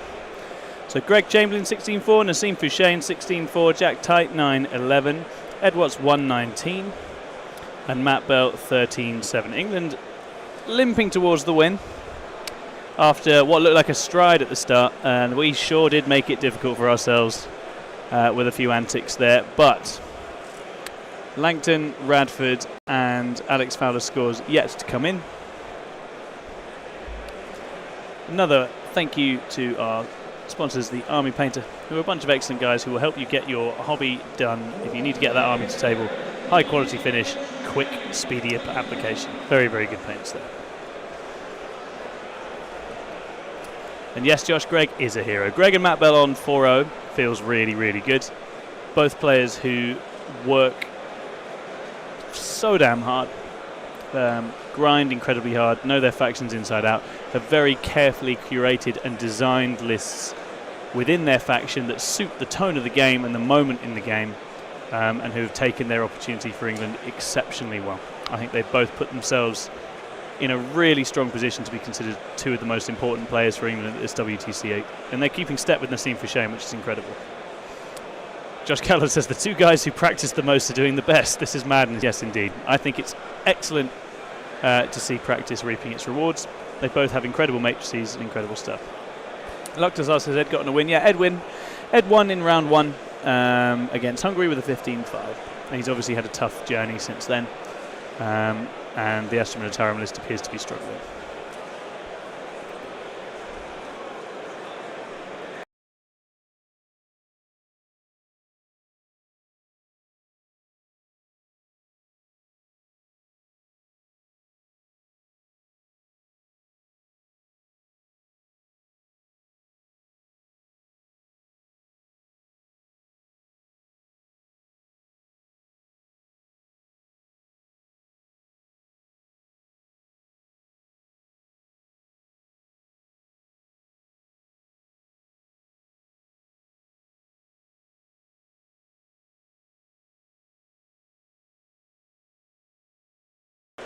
Yeah, I'd agree, Andrew. He's had some tough assignments on the pairings. Like Legion of Excess, right? Getting any points out of Legion of Excess, very, very commendable. And sometimes that's what you need that 7th or 8th list in the comp to do. So it's just a case of nursing that list through the next couple of rounds.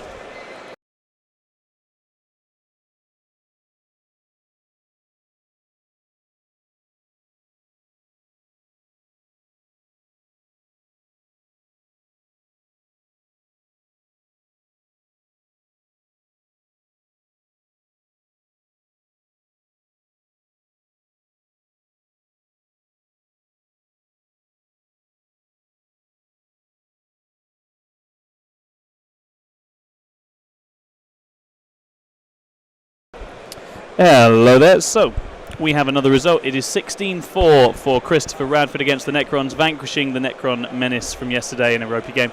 So he's come out very strong. So that leaves us with 16s from Nassim, Greg Chamberlain and Chris Radford, a 9 from Jack Tite, a 1 from Ed Watts and a 13 from Matt Bell. Okay, so we are pushing up into the high scorings. We have 2 games to come in. Alex Fowler versus Conrad Schmuck and Christopher Langton against Kevin on the Imperial Knights. These are clutch games now for determining where the scores end up. It's very hard, I said on observations passing around, it's been very hard to really figure out what's going on in the IK versus Demons game, so I think it's a case of we need to just see how that tots up at the end. And Alex Fowler's been playing a very slow, patient game against the Iron Hands, trying to hold them at bay, so it's just a question of what points we're able to get out of those games to bring it home. And yeah, as you say, Andrew, unfortunately, the latter end of game strength at the moment is a tough place to be, because we seem to be entering into a new era of just absolutely fucking the balance repeatedly over and over. I'm curious to see if Games Workshop fancy stopping that run at any point soon, but early signs are that they don't. So we'll have to see. And we'll have to, it's all about surviving for those lower down armies. Worth saying, the Sub-Assault Nids in Disruption seems to do a pretty good job of that today. That's obviously a rough gig, tough faction to play, tough disposition to play. Woback obviously scraping out points against very tough armies and slowing down slowing down one of our highest scoring lists across the event reasonably well. Which is a cool job for a captain, isn't it, Chris? You like a noble, blunting captain, don't you, Chris? What more could you want as a captain than to be not the hero, right? That's the dream.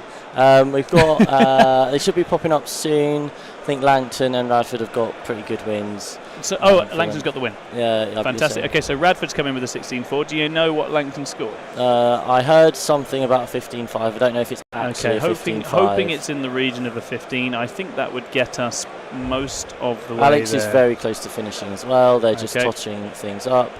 And then those are the remaining scores. So yeah, we're getting very close. I think that should. If Alex has points, Alex has based on what you've said, then we're going to make it over the line, which is great.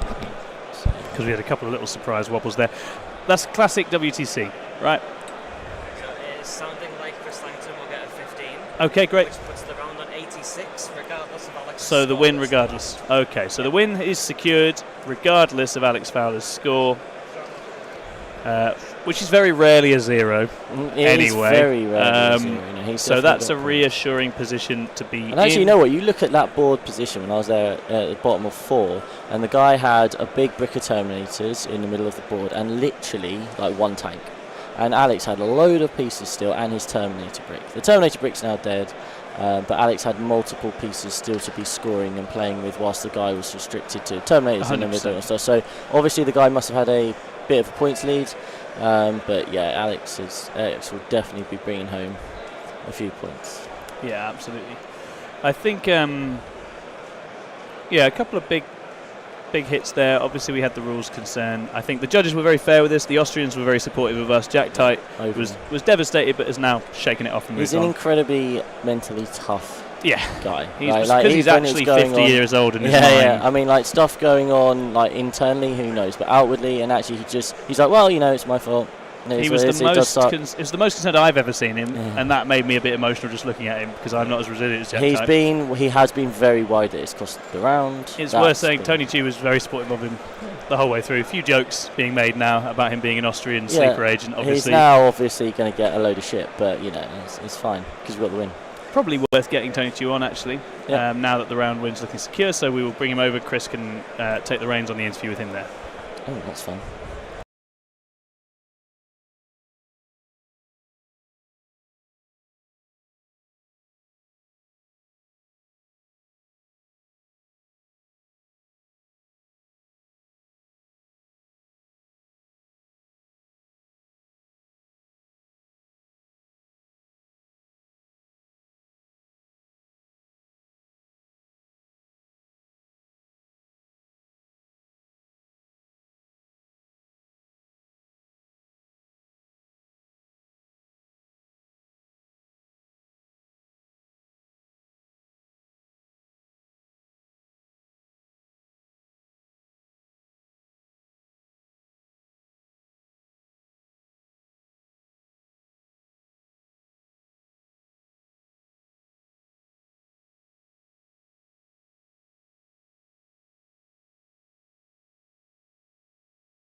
I am joined by the one, the only, Tony Chu. That was so nice and relaxed. I had a really chill time for approximately an hour and a half, and then things changed. Do you want to tell us the story of the round, sir? Oh, the round was we paired pretty happily. Yep. We prepped into it, expecting them to go a different way with pairings, and then they gave us things out as They defenders did, that definitely. we wanted out. Yeah. And it's the classic example of they have a different colour in their matrix, and they think that, like, for example, they have a different colour for their Knights game. They think that their Space Marine game is a different colour. So, like, then it's whole things like they deploy aggressively, deploy defensively. They don't push in the same way. But the round was generally always in hand. There was a brief worry at the end there when a couple of points dropped, but then like four people going up early made that comfortable. Yeah. There was a bit of drama on one of our tables, but that's. Do you know what? Our opponents were really lovely about it. They were so nice, weren't they? They were like, we really support nice. you. I don't know how much has gone out on stream. Yeah, we've spoken about it, and I've spoken to Jack about it, and he's like, well, I'm going to be talking about it on our lunchtime show, right? He will always own it. Right, so Jack's more than happy for people to know. Generally, I mean, WTC and WTC refs get a bad rep sometimes about, like, oh my God, they're so mean and there's penalties for this. Well, no, like, the difference is if your opponent is doing things in front of you and clearly not making an effort to be shady or sort of, and then makes a massive mistake at the end of the game or something that's clearly sort of fucked up, you would hope that you don't get a massive penalty for that. Like, you're cast out of the tournament into the wilds and off you go. Banished from the country. Yeah, so for those who don't know, Jack had suddenly discovered he had too many cards in his deck. Yeah, and it's just a classic example of somewhere along the way he's just picked up an extra couple of cards. So we're trying to work out how that managed, but there was a points penalty for him in that game, but it hasn't cost. Thankfully it was a game that he was winning. He was annihilating. Yeah, at the point where that came up, it was turn 3 and he tabled his opponent. So you're like, it's got. I don't think that was a cards-based game at that point. So. Well, then he then went on to score 2 rounds of 15 primary and 2 rounds of 15 cards, and you're going, well, that mitigates a bit of that damage. Yeah. But they're really lovely. It's a really nice morning round, and it's a first seed one. They were such a lovely team. Yeah, it's a first seed 1 encounter for a lot of our guys, and for them, it's sizing up now. Yeah, this is a seed 1 team that last year we were unlucky not to beat. We got like the 84 side of the draw in the final round. So, well, okay, where does that leave us now? Well, we're beating that team now. We're beating that team with the good scores. Yeah. We should be. I think we're only going to be on 93, but we should be on 103. Which is a very solid win, right, into a tier 1 team. It is. And what we actually want now is, I don't know any of the other scores, but we're hoping for the top 8 of other C1s. To win 4 win, 4 loss. Absolutely. And then we will just keep going up, and that's what the Germans did last year. They ended up second, and that's the trajectory we're putting ourselves on. It means that your Sunday is big, and your Saturday is potentially just a little bit softer. Yeah. But again, I have to go pull up BCP now over lunch and see who's got what, and we see. And tonight the pairings will be out a little bit quicker. You'd hope so. Yeah, well, all sorts of issues around the how they were trying to work out the draw metric and things. They just got slowed down. Okay. There was a big delay in one of the rounds. It took 40 minutes long overtime. So fair play. August is doing an amazing job. The venue's great as normal. I can't complain. We got everything we needed. We can figure it out from the placings. It's as it goes on. It's harder to guess. You don't always track who's played who, and you can't play the same opponent twice at WTC. Yeah, of course, it's harder to work even out. with Swiss, you're not playing the same nation twice because there's just no point. Yeah. So, yeah, amazing. Really pleased. We're subdued in victory. We don't really get around for a big huddle and a scream and a shout. I've always found that a bit much especially as you get to these big rounds, right? Because these lads will be they were undefeated going into this. It's winning in style, right? Like you want to win and lose in the right kind of way. Yeah, got to go around now, get the guys, give everybody a handshake, give them a cuddle and say thanks for the round. I think that's a great way to end it, I think. Fantastic. Thank you very much. Thanks, guys. Well, we will take a short break now as we as the results kind of come in and that sort of thing. And then we will come back later. As I said, the current prediction was that we were thinking Belgium. Will it be Belgium? Will there be draws up above? We'll get the results up on the screen as they start to come in. Anytime there's an update, which is important, we'll let you know. Thank you so much for tuning in. All of your support has been genuinely incredible. We're really loving having you on. Thank you for all the feedback and sort of thing. Hopefully you're enjoying the stream. If you haven't yet liked, please do hit the like button. It really does help. And I guess go buy some Army Painter stuff after this, because that'd be nice, wouldn't it? Yeah, we'll get the results back up, and we will fine tune any extra information we have and send it over to you when we've got it.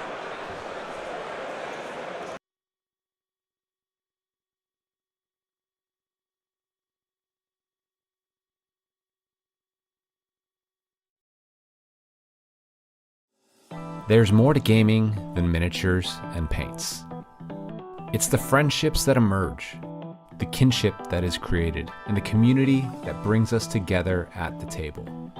That's why for 17 years, the Army Painter has donated millions of dollars in prize support to conventions, wargaming tournaments, paint and takes, and hobby events of all kinds. During the pandemic, we provided game stores and events with millions of bottles of hand sanitizer free to help get gamers and painters back to the table safely. That's because we're passionate gamers and hobbyists too. All Army Painter products are designed by gamers for gamers. Products that are high quality and affordable, user-friendly and accessible. Products that make painting more enjoyable, simpler, and help you to get more time for gaming. From the original Quick Shade Dip to our color primer sprays, war paints, airbrush range, industry-leading speed paint, and so much more. We design products that we want to use because we're playing and painting at the same tables you are. Whether we're chasing trophies, teaching seminars, or just letting our nerd flags fly, we love being a part of this community. We innovate and celebrate in equal measure because this community is better when we do it together.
Hello.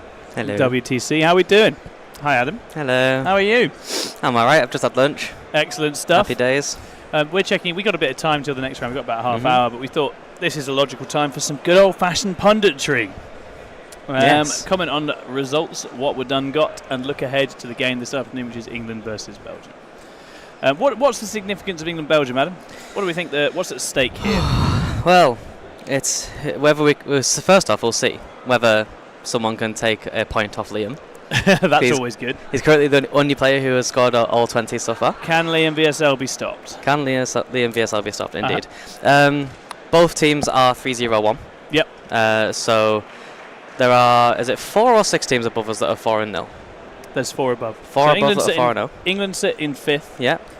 With 4 teams above. I believe that to be USA, France, Australia, and then Spain. Yes. Those are the 4. Yes. The Tier 2 Spain. Tier 2 Spain. Tier 2 Spain. Little old Tier 2 Spain. Absolutely. So Spain vanquishing Poland in the last round. Obviously, Poland always tough opponents. USA beating Germany. One notable result there was John Lennon defeating Tim Schneider 13-7. Tim doesn't usually lose. I'm hoping that's on a stream somewhere because that's a game I want to watch. Yeah. Lennon loves to take a team star player and 13-7 them. He's very good at that. He's an expert at that. Did he not do that once to us? I've seen him do that to Nas on stream the very first time I commentated here, Adam. Well remembered. Yeah. Very, very good. So I think those are big, big wins. France vanquishing Sweden as well. And I did note it during the stream. Alexander Sacco coming up big with the 20 there. Having had quite a quiet pod with the Emperor's Children. He got his game into Bjorn Eriksson, who's no slouch. No. That's a big win there for him. I was keeping a close eye on that one because it was just on the table right next to us. Yeah. Standard EC kind of stuff, I feel like. But yeah, pulling out the 20 is a massive result for the round. Yeah. Sweden are a tough opponent. Absolutely. Yeah, so I think Sweden going down there is really interesting. And I think of those top 4, that's a very, very spicy top 4 now. For England, this is where our draw has come into play, right? So it's so beneficial for us. When we got the draw against Norway, we were a little bit heartbroken, right? Yes. All credit to Norway, they played a great game. They did. But then when you start to realise the permutations for the sequence of games, I think what we realised was that if we can win today, go through the teams today, so we've beaten Austria now fairly happily, if we can beat Belgium as well, then we get to have a proper finale. Yes, right? We ramp up into the final day, which is exactly what we wanted. We get as much prep under our belts, we get fully settled in. Any issues that we have early on with anything involved, whether it's your own play, logistics, anything, that's all ironed out by that point. And your last day, coming to the end, you can fully focus on your last 2 games. Yeah, 100%. Which are against the toughest opponents. And I think that means that you've got overnight to prep, you've got the evening to prep, we can get in the conference room, we can do some plotting and scheming. It's really rough suddenly drawing a tier 1 top of the tier team over lunch. That's a tough position to be in, right? So now we know exactly who we need to prep for if we can win this game. And we've extensively prepped the 2 games that we had today as well. Exactly. It's not an exaggeration to say it was Belgium and Austria that we prepped right last night. We knew we had the pairing for Austria already, and then we could figure out based on predicted results from every other round what would happen, and we figured we'd get Belgium, and that's what's happened. So bit of prep last night, more prep going on now. The entire team is just over there all in a circle, checking over matrix and whatnot. So I think the team's feeling ready. Yeah, I think the team is ready. I think we have played Belgium a lot in recent times. There was a draw with them at ETC. Yes. There was a win over them at Home Nations. So we've had some decent results into Belgium.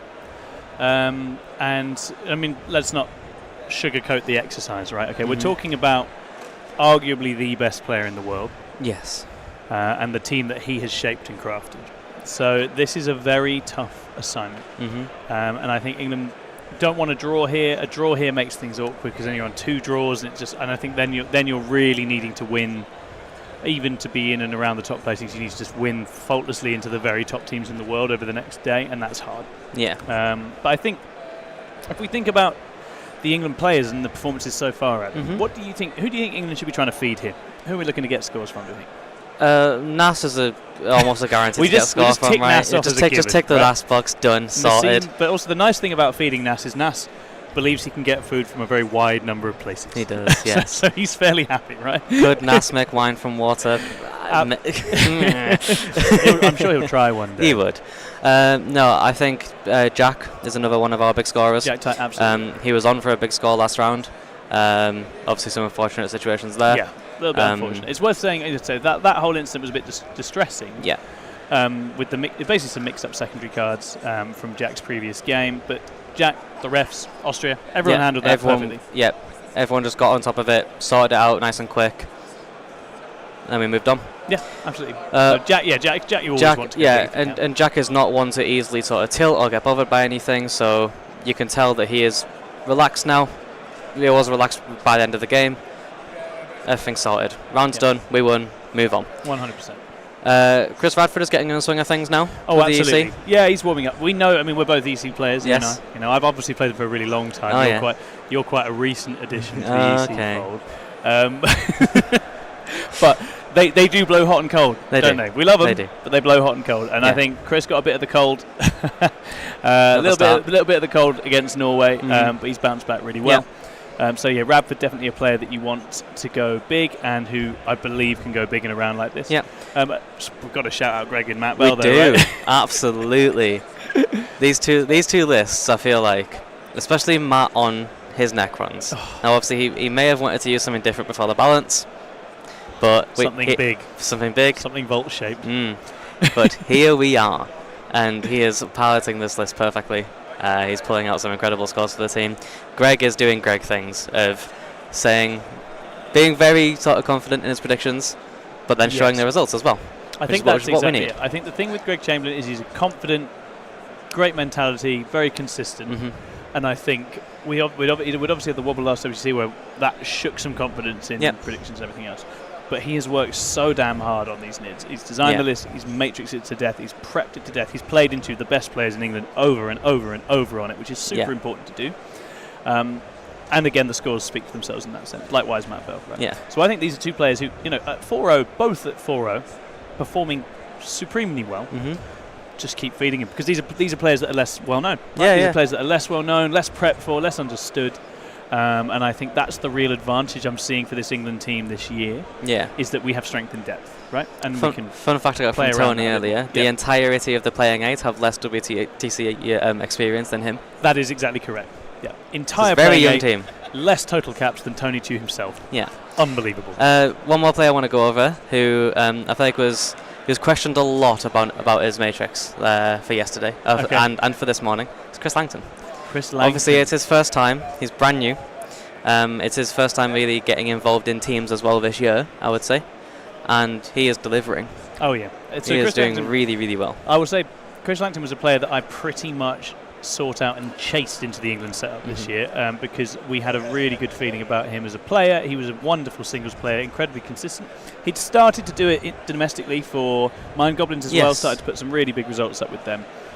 And again, he's been brilliant. I think he had a tough assignment for this event, right? Because he's had a very specific style with heavy stat check, big demons, monsters, right? And then suddenly it's like, oh, sorry, actually the meta demons is little spindly clawed demonettes.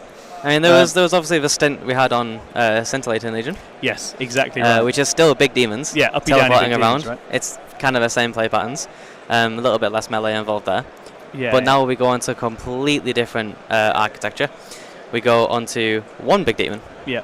And a bunch of Gribblies.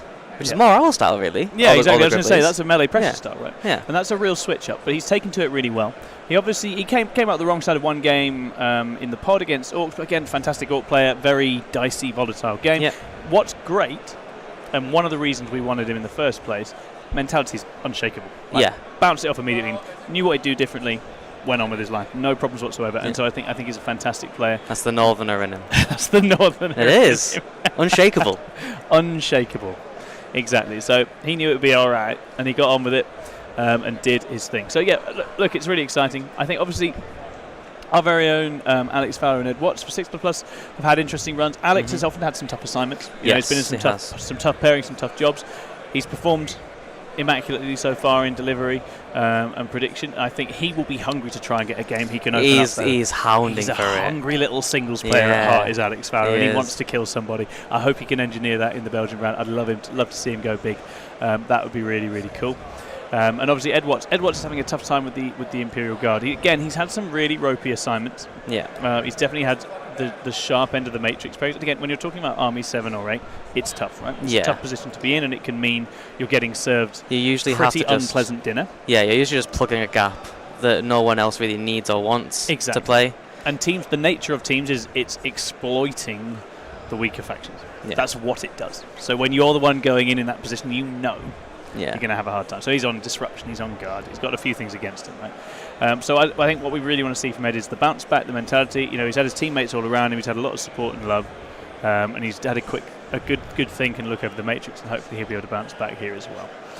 I think the guys look like they are starting to take shape for pairings. Yeah, Belgium have just come over, which is very exciting. We've played the Belgian guys quite a lot. Some really lovely guys in that team. This will be a really exciting round for us. But then just to reiterate the stakes, right? We've got a situation today where England could finish with 4-0-1. 4-0-1 in the top 4 at WTC with 2 games to play, with it all ahead of them. Okay, then they can go prep and hit 2 huge monumental games tomorrow. None of that happens if the big tall Belgian giant and his men stop us in our tracks. That is true. Do you think they can do it, Adam? I think England can do it. I fully believe England can do it. Thanks everyone who's been watching us. We love a waffle. Good to get some additional waffle in. Adam and Chris will be on the decks leading you through this round whilst I prance around getting anxious, which I'm very excited for already. It's getting a lot of stress via osmosis from the boys, but that's all right. Yeah. I love them dearly. Can't do anything else. So we'll be back shortly as we start getting underway with pairings and prep for England versus Belgium. Indeed. Can't wait. See you in a bit. There's more to gaming than miniatures and paints. It's the friendships that emerge, the kinship that is created, and the community that brings us together at the table. That's why for 17 years, the Army Painter has donated millions of dollars in prize support to conventions, wargaming tournaments, paint and takes, and hobby events of all kinds. During the pandemic, we provided game stores and events with millions of bottles of hand sanitizer free to help get gamers and painters back to the table safely. That's because we're passionate gamers and hobbyists too. All Army Painter products are designed by gamers for gamers. Products that are high quality and affordable, user-friendly and accessible. Products that make painting more enjoyable, simpler, and help you to get more time for gaming.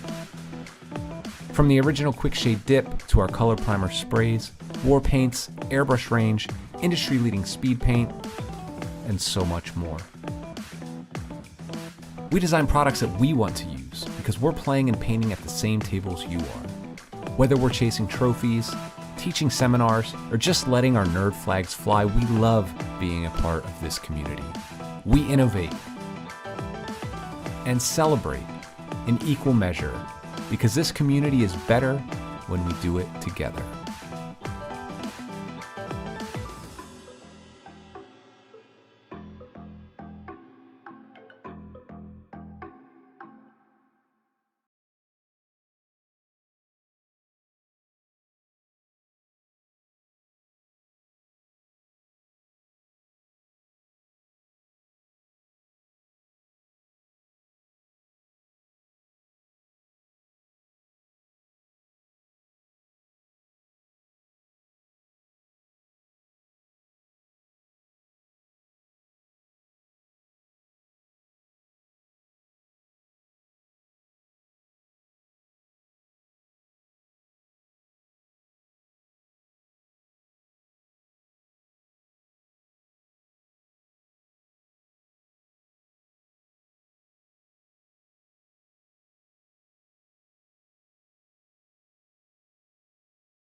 Oh, hello there. We are back, and look who it is, chat. It's me. Adam. How It's are you, me. sir? I'm doing very well.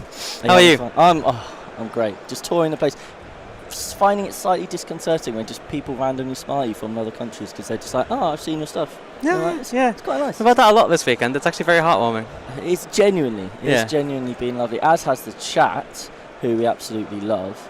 But enough of that. We are here to talk about the next round, which is against some guys from Belgium. Just some guys. Just some guys. No one important. Not like the best player in the world or anything, no. No. They don't exist. Not at all. They're currently pairing right now. Last night, the boys were practicing their pairings and their matrixing. The pathway was very much that this is where it would go. Yeah. Right. We had plenty of prep into Austria, and then we figured out that if we beat Austria and other results in the hall go as we expect, then we would end up into Belgium, and that's where we are. We are at that. Now, Belgium, tell me a little something about Belgium and their WTC. Belgium and the WTC. Well, for a short while they were Tier 2, but they were known as the Tier 1 Slayers. Yes. They always managed to pair into at least one Tier 1 team after pod, or maybe even in their pod, they would defeat their Tier 1 team. So with those results and steadily improving and building a squad, I believe last year or the year before they had 8 players in the application process. Wow. So that was the team. Yeah. And now they have a wider range of people to pick from. They do. They have a lot more competition within their own system, and they can also then partner with other teams like we've seen many countries doing and improve from there. So this is an extremely strong Belgian roster that has come now, captained by one of the best players in the world, if not the best, in Liam VSL. We can take a look at some of their lists. So Liam himself is looking at the Chaos Demons. Yeah, Legions of Excess, which we're seeing scoring huge at the moment. Yes, Liam is currently the only 80-0 player. He hasn't dropped a single battle point yet. Yet. Yes. Importantly. Will this be the round that it happens? Of course it will. Of course it will. It's England. Who wouldn't take a point off Liam VSL? Absolutely. I was actually just talking to the OG Paul Bridge. Oh, yeah? The OG Paul Bridge from who plays for Denmark, who played Liam last time. Yeah. And he got rolled over, unfortunately, with the 20. But, a tale as old as time. Yes. So obviously, when we talk about matrices and we talk about pairings, there is obviously this general argument that you should matrix according to the matchup and the map and that sort of thing. Yeah. But then the counter argument is, well, no, because you've got in this case, the Liam factor. You play against other teams. And you're like, well, no, actually, we need to try and mitigate this player, not this army. Yeah. What do you think England will be looking to do here? Do you think they actually are going to go down the lines of, no, let's just play his army on merits and pair accordingly? Or do you think at this level teams are still going, look, let's just accept Liam's going to get a big win? I think there is a sense of nervousness when you're going against some of the best players in the world, regardless of who you are. Yep. Maybe Liam doesn't feel this way about others. Maybe the people like John Lennon or Richard Siegler or whoever don't feel that way about other players in the world. Nassim is one of them as well. When it comes to a team's perspective, you have to accept that they are that good that they're likely going to get a high score anyways, and they're probably going to try and pair for that as well. So you have to decide whether you want to try and blunt that and throw someone there who usually might be able to get a higher score in another game, or do you want to accept that they have a high score, you get a high score, and you trade? Yeah. I think that might be the way this goes. Just, going through the prep and stuff last night, it wouldn't surprise me if someone gets thrown under the bus and just takes Liam.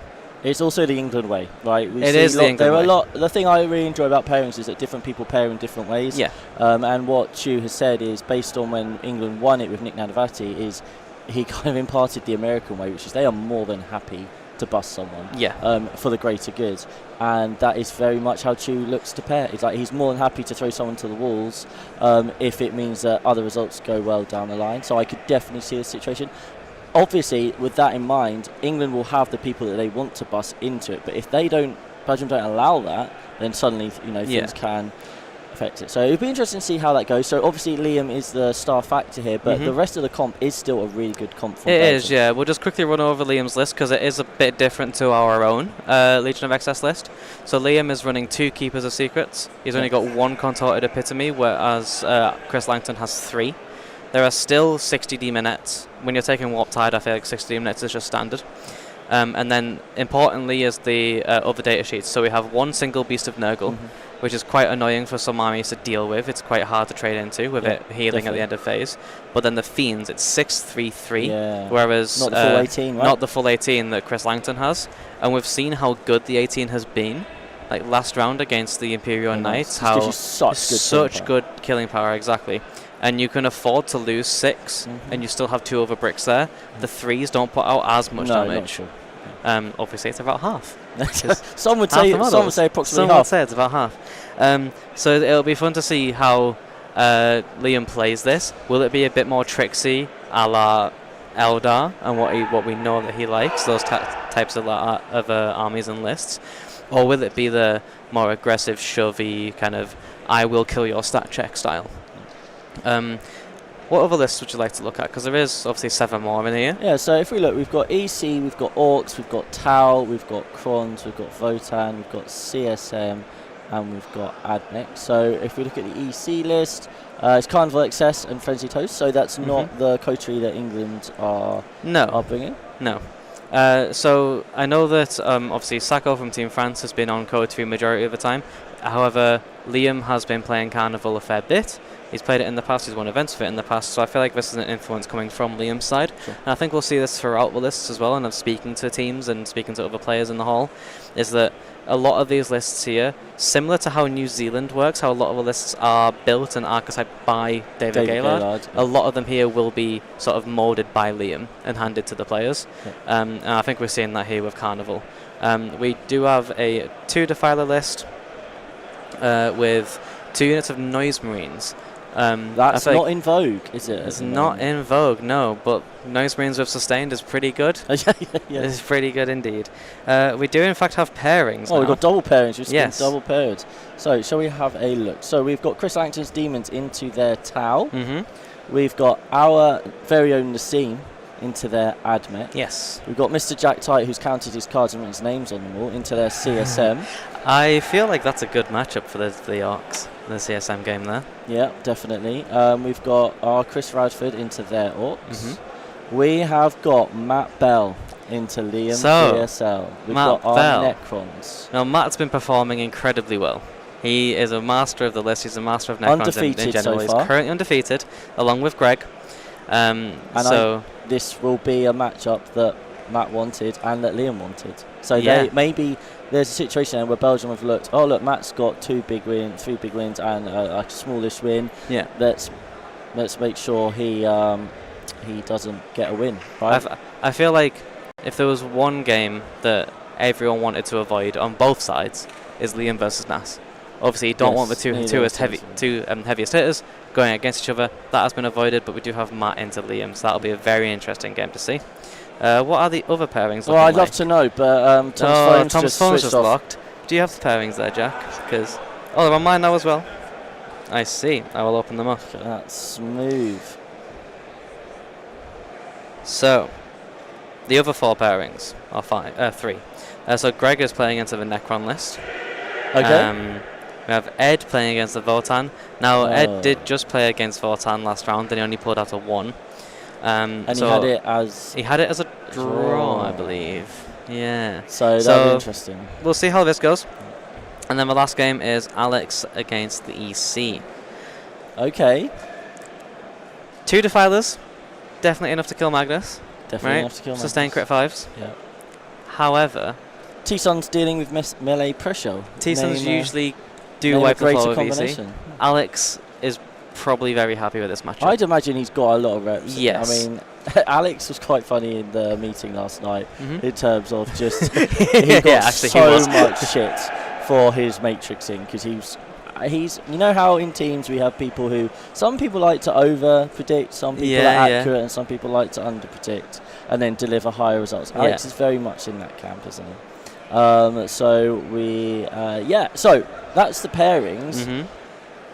We don't know how England feel about that yet. No. We know that they are going to be pumping up Matt to go and deal with Liam, Mr. 80 and OVSL. If that happens, if it's on track that Liam is not getting a big win, that is just, it's a psychological thing as well as anything, right? So that this is Matt's. Matt's had an incredible WTC. You could probably argue he's been like him and Greg at the moment, like the ones who have really shone the brightest for the team. Outside of people like Naz, but outside just like they have really come to the fore, and now it's over to Matt to deliver. Into their start. He's the one taking on their Messi. The team are just doing the huddle now. We'll hear a loud England shout in a second. Very short. Chris Langton was taking some nice deep breaths, trying to just get himself in the zone, relax a little bit. Not sure how that game goes, and how he feels about the game into the towel. But we'll soon know. We'll get an update from the room. Tom will come over. I also saw Nas giving a nice little smooch on the head to Matt, giving him a little pep talk. They know this is so important, right? Yes, exactly. At the end of the day, when you're here and you'd expect people to have reasonably accurate matrices, you're not going to get a big win on matrix through the pairing. So you would imagine if England are happy with their pairing, they'd probably pair to something like a 90, or maybe a low 90. Belgium probably have paired the same. So we've then got a situation where someone's right, someone's wrong. We know that if this game, let's say, I genuinely don't know what Matt has as this, but let's say it's a draw, right? If this goes south, really south, suddenly we're 10 points down, and that's just the round, right? That can be such a big thing. There we are. There was the England. Oh, goosebumps. So yeah, we're here we are. Here we are again. We'll soon find out who we have on stream. Yeah, I was going to say, do we know? Because we've just had that on stream. Yeah, Matt's just moving his army away. I'm not sure where he's off to. It looks like he's on to somewhere else. Okay, interesting. By the looks of it, I think it might be Chris Radford that we're getting on. So we might be seeing the EC game against the Orcs. Okay.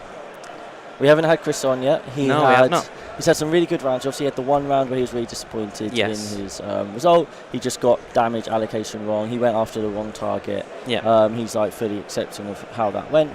But since then, it's very easy. I think we've all been, we've had played teams. We've all had that round where it's not gone quite how we're planned. We feel like we've left the team down, especially because it was the round where we missed out on the win against Norway, right? So it's really hard to not blame yourself despite your team coming around.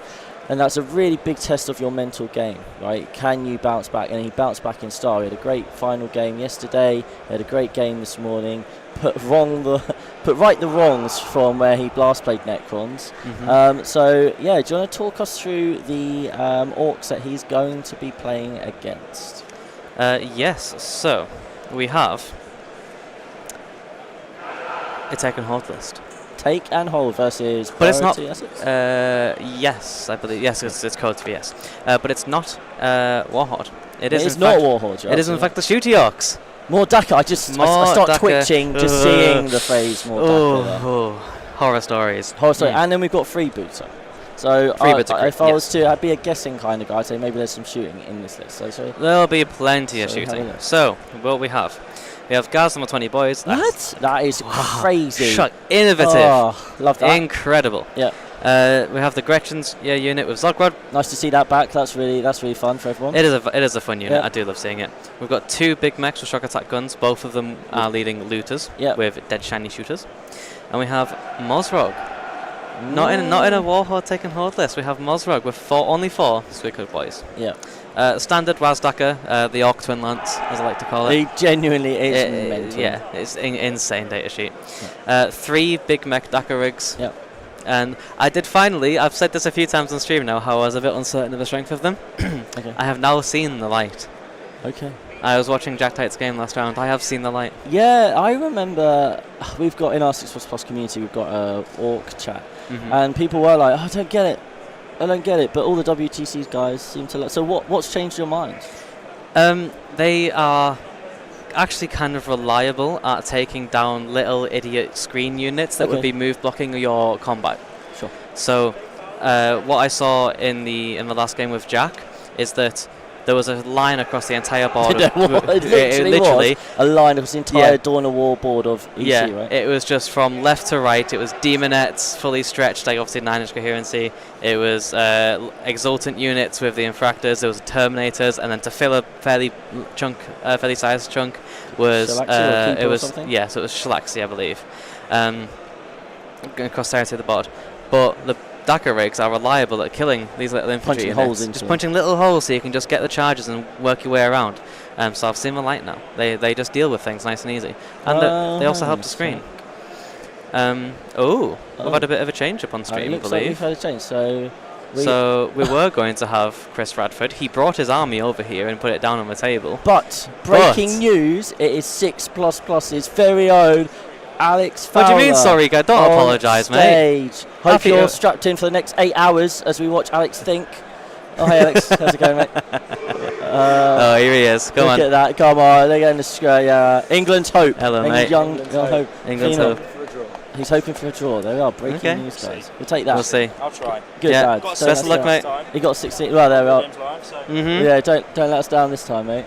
All right. see. So, this, I'm not going to lie. I am slightly more comfortable being able to talk about Thousand Suns than being able to talk about orcs and other things. So I'm glad you can say that, because I was very comfortable to talk about the EC. Excellent. Well, shall we have a look at what he's playing against? Well, we can. Yeah. So Alex is paired into EC. Oh, isn't that convenient? Oh, wow. Would you look at that? Two armies that we both know. Why is that fluke? So the EC list, I believe we already covered. It is 2 Defilers, 2 Noise Marines in Carnival. So, for those uninitiated, such as myself, yes, what does Carnival Excess and Frenzied Host bring? Okay, so put me on the spot here with Frenzied Host, but I should know this. I read it at lunch. Good. So Carnival of Excess gives you sustained hits when your demons are within 6 inches of Emperor Shudden units. Okay. Both units would gain sustained. If you already have sustained, you gain crit 5s. Yep. That's quite nice. Which is very nice. Yes, what this means is obviously for like your Lord Exultant units who give lethals as well, they would get lethals on 5s as well. Nice. Which is quite nice. Yeah. There are some very cool strats. You've got Uppy Downy on the Demonettes, which is good for mission play, good for scoring. So we usually see 30 or 40 in a list, because then you'll keep 20 to 30 on the board. They usually go pair with Defilers to get the crit 5 shooting. Of course. For the autocannons, and then you'll have 1 in reserves usually. They can come in later. Yep. But then if you don't need the screen anymore or the sustained on the Defilers because they're moving closer together, you can then just Uppy Downy 1 and go for some scoring later. Frenzied Host, I believe this is the battle line attachment, so when battle line declare an advance or fallback, if they fight that in that turn, they will gain +1 strength and AP. Okay. I may be wrong on whether it's +1 strength and AP or just one or the other, but they gain a buff if they advance or fall back. There also is an Armor Contempt strat in there for battle line units specifically. Emperor Shudden battle line. So the 1 Lord Exultant and Infractor unit that we have with Possessed Blade will have Armor Contempt if it's on an objective. Game changer. Very nice. Amazing. There is also a very nice strat in there for the shooting, is a battle line unit can look at a unit within 12 inches and increase its detection range. Okay. So the Defilers will be able to shoot further. Yep. Which is quite nice, because it would allow you to roll a maybe shorter advance than you need to shoot something. Just spend a CP instead. You don't have to gamble it on the reroll. You just have the extra range instead, which is quite nice. If we have a look at, if you think about the matchup, right? So T-Suns versus EC. Usually, I would say this is a T-Suns favoured game. Yep. 100%. Alex obviously has it as a draw. Yeah. And we know how Alex is. We know what Alex's draws are. We know what he's like. This is the thing, right? Like, what we're finding here is, so like, you take Nassim, right, playing into Legions of Excess. He says it should be losing for him because he sees how it can be problematic for his army. Yeah. That is reliant on the opponent doing that exact thing. So if Alex is saying, oh, it's a draw, it's because he knows exactly what the opponent needs to do to, like, make life difficult for him. Yeah. Doesn't mean the opponent necessarily knows how that does. And we think T-Suns, we think this is a list that can just deal with melee pressure. It's well known for being able to deal with melee pressure. Yeah. Alex is on Grand Coven, which is obviously prior assets, which is quite happy to. So that nice combination is of I'm going to sit on my side of the board and I'm going to rack up my points, and you're going to come over here.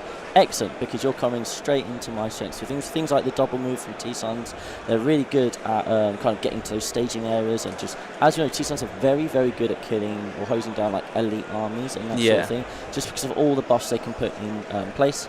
You've then got the Magnus factor. Now, as you said, double Defiler. Magnus probably not such a fan.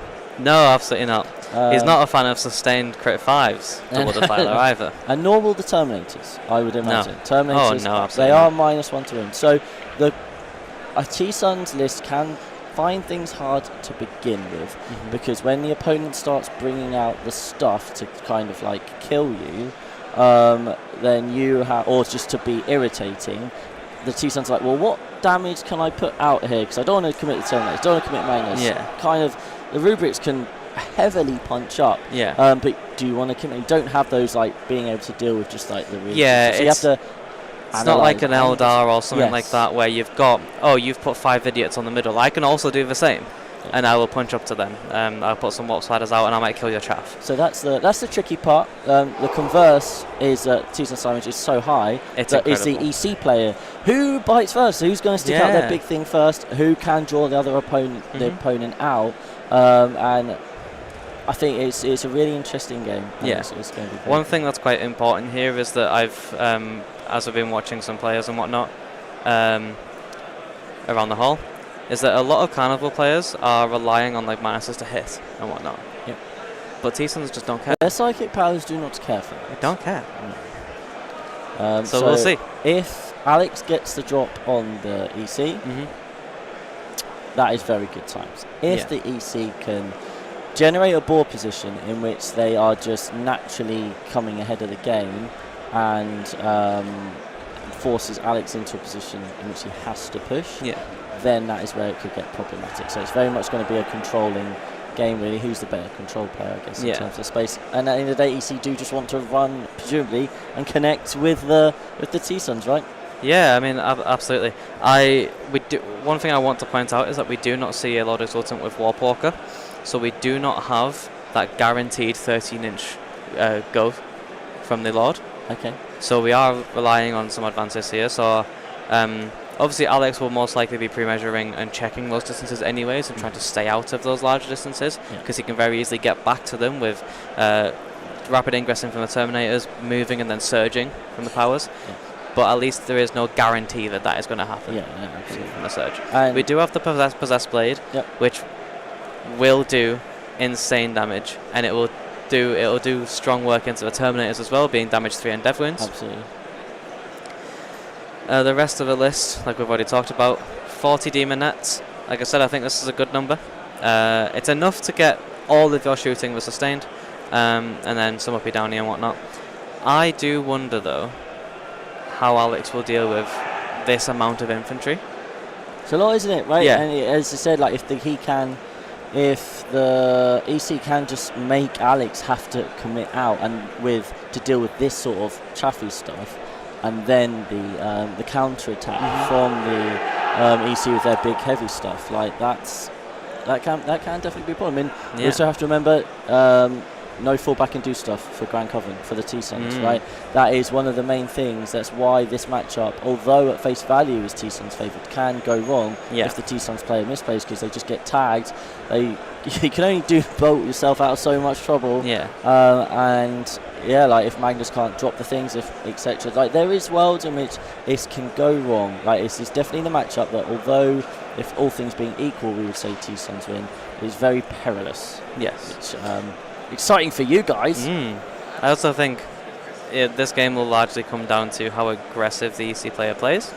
If he holds off for a couple turns and allows the Terminators to get a good rapid, they could very easily point at a Defiler and pick it up. Conversely, if the Defilers are playing quite aggressively and they're able to get some big advances and get angles onto, say, the Rhino and pop it and pick up a unit inside, maybe get an angle onto Magnus even, because he is hard to hide with his gigantic wingspan. He is quite hard to hide, especially against things that are running at him. Yeah. So we'll have to see how this goes. we'll be very shortly going over to the player mics. They are just setting up the table. We've had our own Rob has been helping them out, actually. The coaches have all been busy helping over tables. Rob has been helping set up the stream. We love Rob. Shout out We to do Rob's love him. missus, who managed to break her ankle.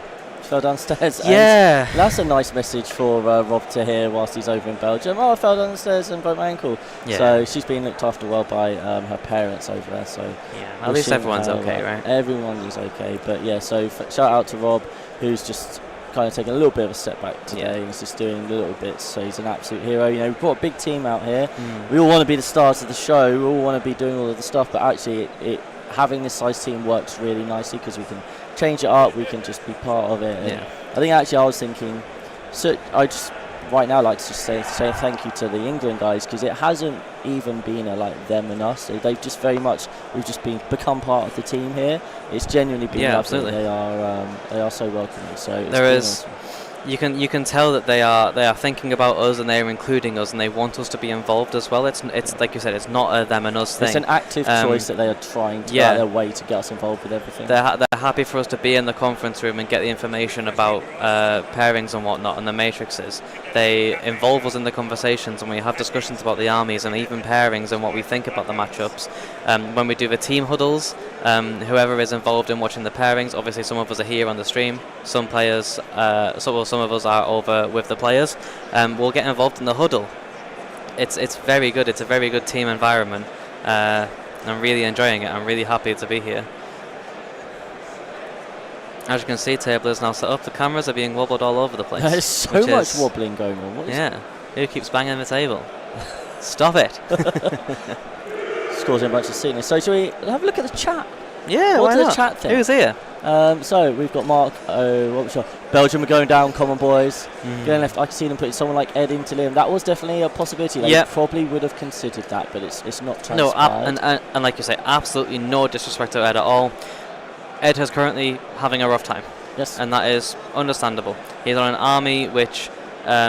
I would say he is not actually not used to playing. Yes, we all know Ed at playing this the more level. He hasn't got enough reps because he's been onto it. Even that, the style of list is very different. He is very used to playing the sort of. We see him playing a lot of horde styles with a lot of. Please use stream dice.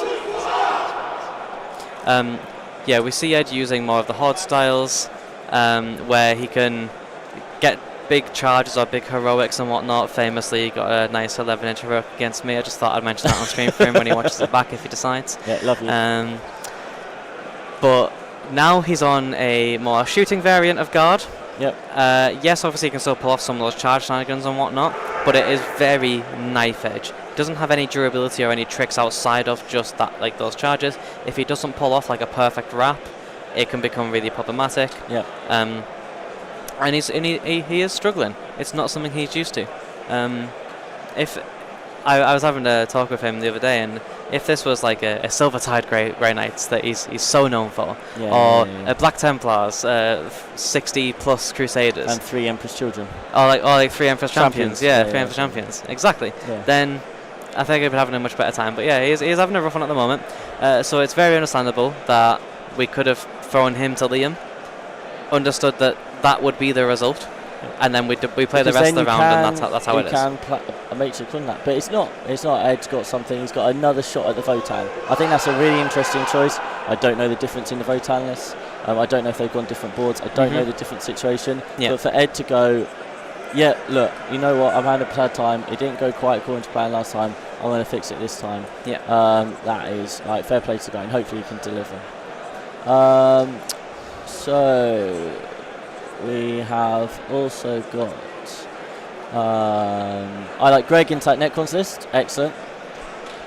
Good news. Greg is on an absolute tear at the moment, so that's fantastic. They are the Ballistic Dreadnought of this edition. Not huge damage, but do enough that they can't be left behind. I don't know what they is, but probably was referencing it time. Alex Fowler in a winning matchup on stream. We love to see it. We sure do. Wish Matt Bowluck versus Liam. We should probably shout out. He is playing on Comp Play. So if you are wanting to watch Liam versus Matt Bell, have both streams up, guys. Just put both streams on. He's on the Comp Play stream. They're doing an awesome job here. Incoming 10-0 from Alex. Alex is going to win 10-0. There we are. Not 20-0. No, 10-0, just a like 10-0. that. Magnus loves killing Defilers, as do the Terminators. They Where both are do. my Belgians? Yes, if you are Belgium and you are watching, make sure you pop up right now. Let us know you are rooting for the mighty Belgium. What are they showing us? Well, hopefully you can see by now. We've got Thousand Sons versus Emperor's Children. Bit of a chaos off going on. It is absolutely coming home. Let's go, Alex. Let's go, Red Devils. Come on, lads. We love Ed. We believe in him. Here We do love come Ed. the Belgians. The mics are so loud in my ear. They are. Jack, these player mics are killing our ears. Is there any way of turning it down? Okay. Thank you. Yeah. So when we're talking, we can also hear the players at the same time. So I can hear Adam, I can hear the people talking at the same time. Let us know how it is for volume. But yeah, I was trying to talk and I literally couldn't hear my own voice whilst they were shouting into my thing. So Yeah. let us know how volume is and that sort of thing. So because we've just twiddled some dice, some knobs. Adam has done some knob twiddling. So there's a potential that when we come to No, we have to save that for when I'm drunk on Sunday night. Save that for Sunday night when we're celebrating bringing it home. There is no routine, just a quiet acceptance of our Belgian domination. Looking across, everyone looks in very good spirits, which is awesome. So Alex sounds like he's deploying first. I've just realised. Oh, it's completely random. Okay. The Votan player that Ed is playing against, I have played against him on TTS. You played against him on TTS? Yes, in a England vs Belgium scrim. Okay, and how did that go for you? I did lose. Okay. It was a very fun game. Excellent. I do remember it being very fun. Having a lot of fun, despite maybe feeling a bit rough. He's having a lot of fun. He's still putting a really positive spin on things, which he is doing fantastic. He's doing silly things with silly little men. Yeah. He is having a good time, despite the results. Yes. Shall we move over to the player mics just so we can hear their early game chat and make sure their mic volumes are okay and everything for the chat? So we'll Let's just do it. go over to them. Uppy downy 6 inch if you're wholly within 9. Wholly within 8, they change.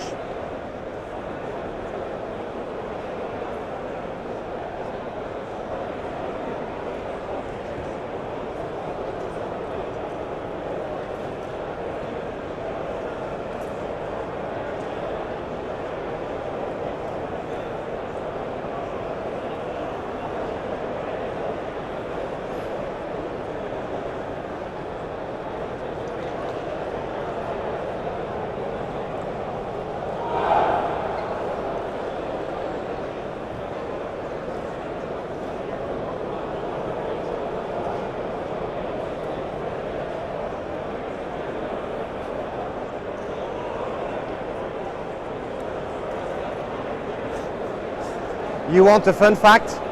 I played against 30 T-Suns Terminators 2 days ago. I made 16, I didn't kill a single Terminators. It never moved them. That's insane. I know, and he asked me what can I do better. I think moving a bit can be a plan.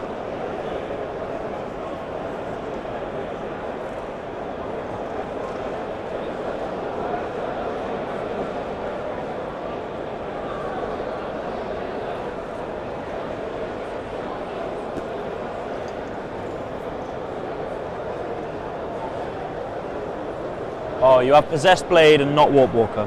Yeah.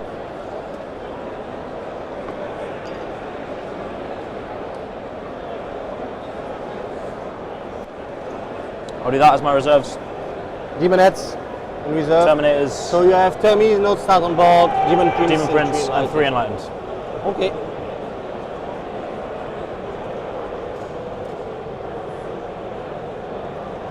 I think you have pretty the same list that I'm playing in T-Suns. I think I have 2 Spawn Squad, and all the rest is the same. 2 Spawn instead of 3 Enlightened. I think I have the chaff change a bit, but all the rest is exactly the same. I'm deploying first, right? Yeah. We have... I have like 3 or 4 minutes. Yep. So if you are ready, we start?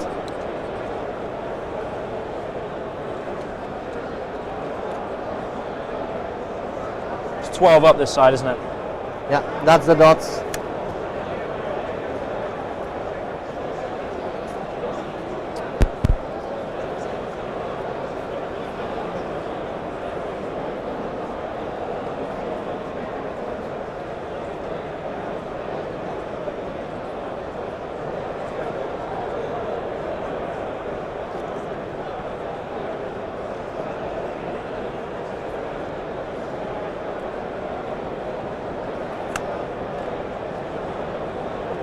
To spawn.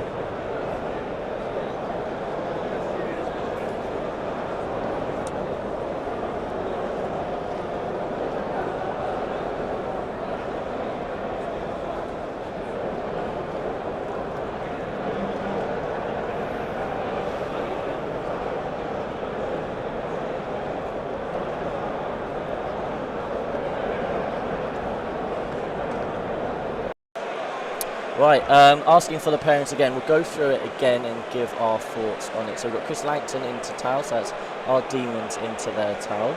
So very interesting thing. We've got our very own Nassim into their AdMech, which we feel should be let's see now. Our Jack Tight into their CSM. Our Chris Radford into their Orcs. Apparently, who's already finished their first turn? Which Who do you think? Nassim. Yes. Nassim has already finished his first turn. And we haven't even started deploying him. We're just about started deploying him. Matt Bell into Liam Versal. That's a very exciting one that we are going to catch. Greg, who is having an incredible time into their Necrons. Our own Ed into their Votan. And then, as we see on stream here, our Thousand Sons and Alex into their Emperor's Children. So pairings are feeling pretty good.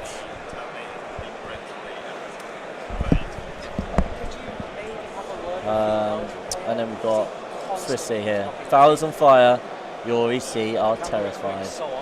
Fun for story, I was out in Cambridge one time and my mate was singing at like 2 a.m. Will Griggs on fire, your defence is nullified. And someone went, he's terrified, you posh twat. So, yeah. But of course, the EC are going to be terrified because Fowler is going to be on fire. He's hopefully going to deliver one of his specialities of, oh, it's a 10, oh, it's an 8, oh, I won with 14 guys. Oh.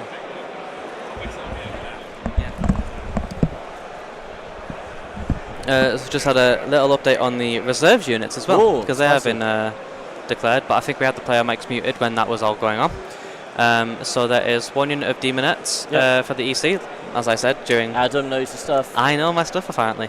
And then we also have on the Thiessen side, could you guess, actually, what do you think would be in the reserves from Fowler?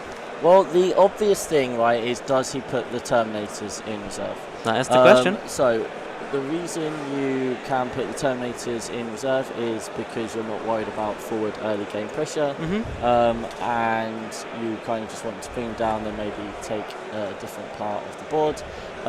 If you're worried about them running it, you start them on the board, because it also gives you that first turn kind of push there.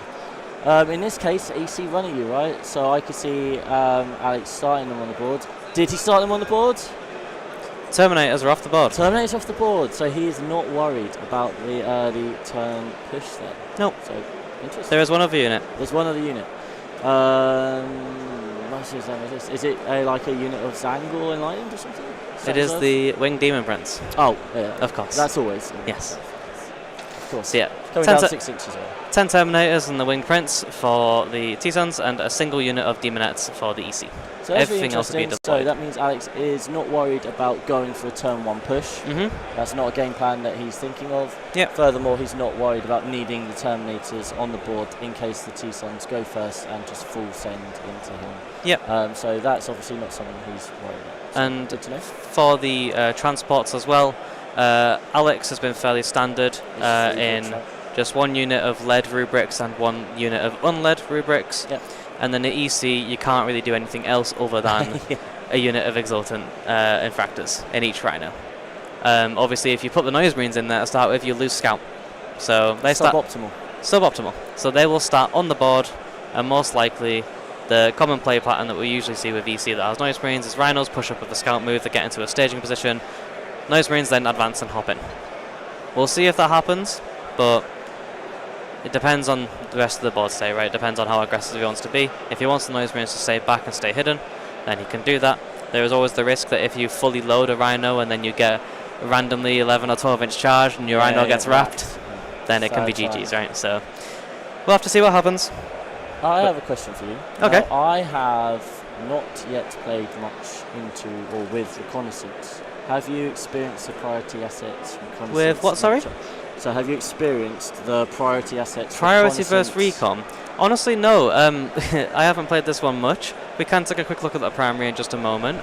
No, a lot of my local club players are annoying purge players. Oh, gross. So I've had to do a whole lot of recon versus purge, which is a stressful matchup. It's so annoying. But let's have a quick look at the primary mission for this game.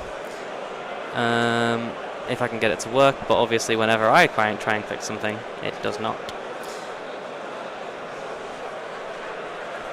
Well, get the scoreboard It's up. 0-0 at the moment, guys. Well, actually, it's 10-0. We've got the 10-10. 10-10 sorted, call the game, done. Yeah, just got it there. No, the primary for some reason is not loading.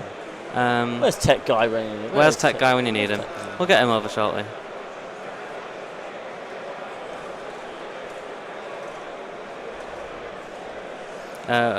While we're waiting though, we can pass it back to the players as they're looking for deployment. I don't expect anything too aggressive from Alex at all in deployment here. But yeah, we'll hand it back over to them, see what they have to say.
Well, I hope you enjoyed that scintillating chat from the players there. So yeah, obviously just deploying at the moment, locking in. Don't need to talk to your opponent when you're locking in. We know what Fowler's like though. We know he's quiet like this, right? He can have a good chat before or after the game. Yeah. But when he's in the zone, he is in the zone. We should probably warn everyone, if you don't know Alex Fowler, he isn't the fastest player. Now obviously here we do have long rounds. There probably will be turns where he does spend 5-10 minutes in the think tank. Whoa. 5 or 10? Sorry, 20-30. There we go. Think tank. So we'll obviously do our best to talk through the possible plays and all that sort of thing. But yeah, just so you know. So does Fowler have his backup Magnus from measuring now? He has Magnus. Chris's Magnus has made it to WTC. Just about. There is a story though. There is a story. Do you want to tell it? Oh, well, we've got some time. Yeah, we do. So I heard that Alex didn't have an extra Magnus for War Masters, so I thought, well, you know what? I have a Magnus, beautifully painted. I'll bring him along. I'll pop him in this box, in my beautiful butterfly stationery box. I'll pop it in my JD rucksack bag. Just carry it along with me. What's the worst that could happen? Anyway, I was on the train, the Eurostar here. And I kind of just on my phone, headphones in, and I kind of look up to my side, and I just see a guy standing there, and there's a gun on his waist, and I'm like, oh, that's a bit weird. And my brain just didn't really register, and I looked away, and then I looked back, I was like, there's a gun. Why would a guy have a toy gun on it? That's a weird thing to do. And then I was like, no, a guy wouldn't just have a toy No. gun. That must be a real guy. And then I looked up, and there's this like beefcake of a man and another guy next to him, both just armed. And there was just this half a second where I was just like, oh my word, the train has been hijacked. Like, what on earth? And they're both looking at me, oh my word. He was like, excuse me, sir, do you speak English or French? English. Is that your bag? He points to the JD bag above. I'm like, yes. So, what is in it? So I then had to do the really embarrassing thing of an outside. So it was like Warhammer 40k model.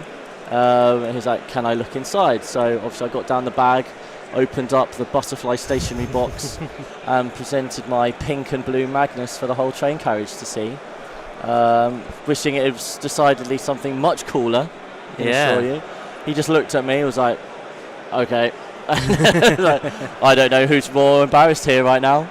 And just went away. And then you just look around, you just see the carriage all looking at you, looking at each other, muttering away. So, yeah, that's how Magnus came to WTC. Oh, just before we do, the coaches have just come over and they've grabbed Nassim's inhaler. Oh! Is he under the pressure? Oh, he had his first turn so quick, he's went so fast that he's given himself a bit of an asthma attack. We should mention it is still boiling hot here. Yeah, it is. We it were is hoping toasty. so. Last 2 days have been like high 30s, like 37, 38. And we were hoping today's like high 20s. It was supposed to be, I haven't checked since, but we were like, it should be fine. We walked into the hangar this morning and just immediately started sweating again. It's just as hot as yesterday in here. The hangar has retained all of the heat from the last couple of days. Absolutely. It is a bit cooler outside. The sun is still shining. It is the issue that we've had though is that apparently it's rained a little bit. I don't know if it has or not. I haven't seen it rain. I haven't seen any water on the ground. Bold lie. However, it is incredibly humid. Yes. It is so stuffy. I'd take my arm off the desk here. It's just a sweat. Yeah. Oh god, it's awful. But what you can do to help us in this horrible heat and conditions is you can donate to the beer fund. Yes. Yes. You absolutely have. If you're interested in just dropping a cheeky little super chat. Some of you have been incredibly generous. You have indeed. So thank you so much for those of you who have all donated. But yeah, obviously we are here completely unfunded. Right? We have essentially just come over here, bought all the equipment through the wonderful donations on the GoFundMe. And yeah, we're just here. And it's not gonna lie, it's quite hard work. Yeah. Our days are, up at 7, bed at 12, 1, that sort of thing. Not this morning, right? For me and Rob. Some people had a little bit of a lay-in today. My alarm was set for 7. I woke up and I was like, right, it's time to get up. But then I was feeling quite tired, We had didn't really have a late one last night, but it was just I was already feeling tired. Yes, it's draining, right? Yeah, just being on your feet all day. Yeah, and then I still stayed up for an extra couple hours because I wanted to be involved in the England conference room and get all the ins. So I went to bed, and I was like, you know what? My alarm's set for 7. Rob's been setting his for 7:30. I can put my head back down for a little bit, right? So I did. And then Rob slept through his alarm, and I didn't hear his alarm. So we both got up at 8, and when we checked our phones, obviously yourself, Tom, and Jack already left. So me and Rob had to rush. Lazy buggers. Yeah. Tonight will probably be late as they prepare for all eventualities of trying to win WTC. The 2 most important games of the event tomorrow. Absolutely, for the final placing. And then we also start really early, don't we? Yes, we do. We are in a bit of a nightmare situation with WTC this year. Sunday starts at 7:30 a.m.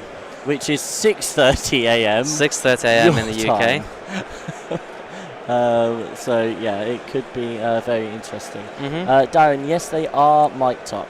However, I can tell you, because we can also hear them in our headsets. You can't hear them.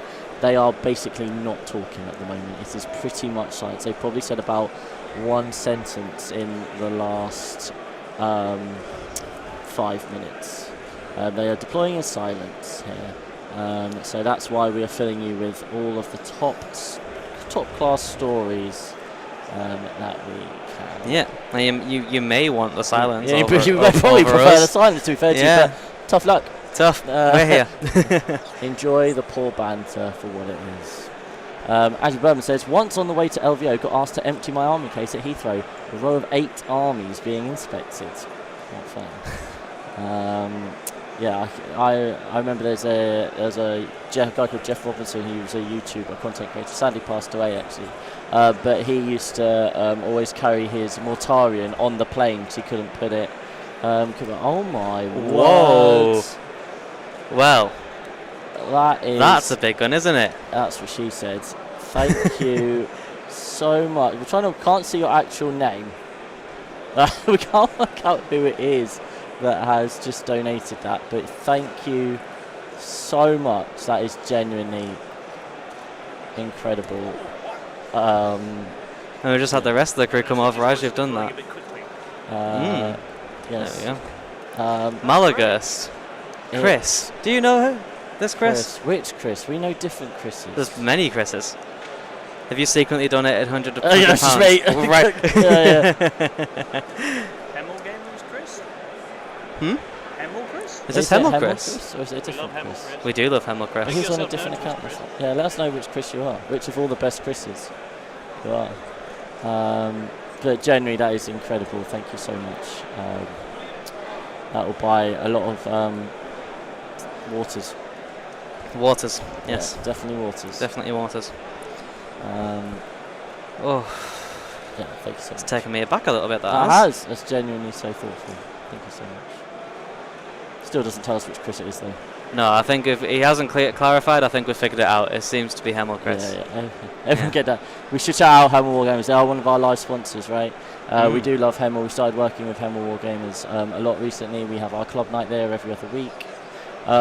They do. They've got an online store. This is going to be one of the main wargaming venues in the whole country. Very, very soon. So.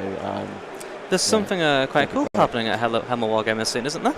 You know what? In mid-October, there's a tournament, and it's not just any tournament. It's our GT South. There's still about 10 tickets left. It's going to be an 80-player event. Anyone who's ever been to our events knows that. Not gonna lie, we do a pretty good event. We do. I'm very proud of the events we put on. It's genuine, like a whole weekend away and an incredible time.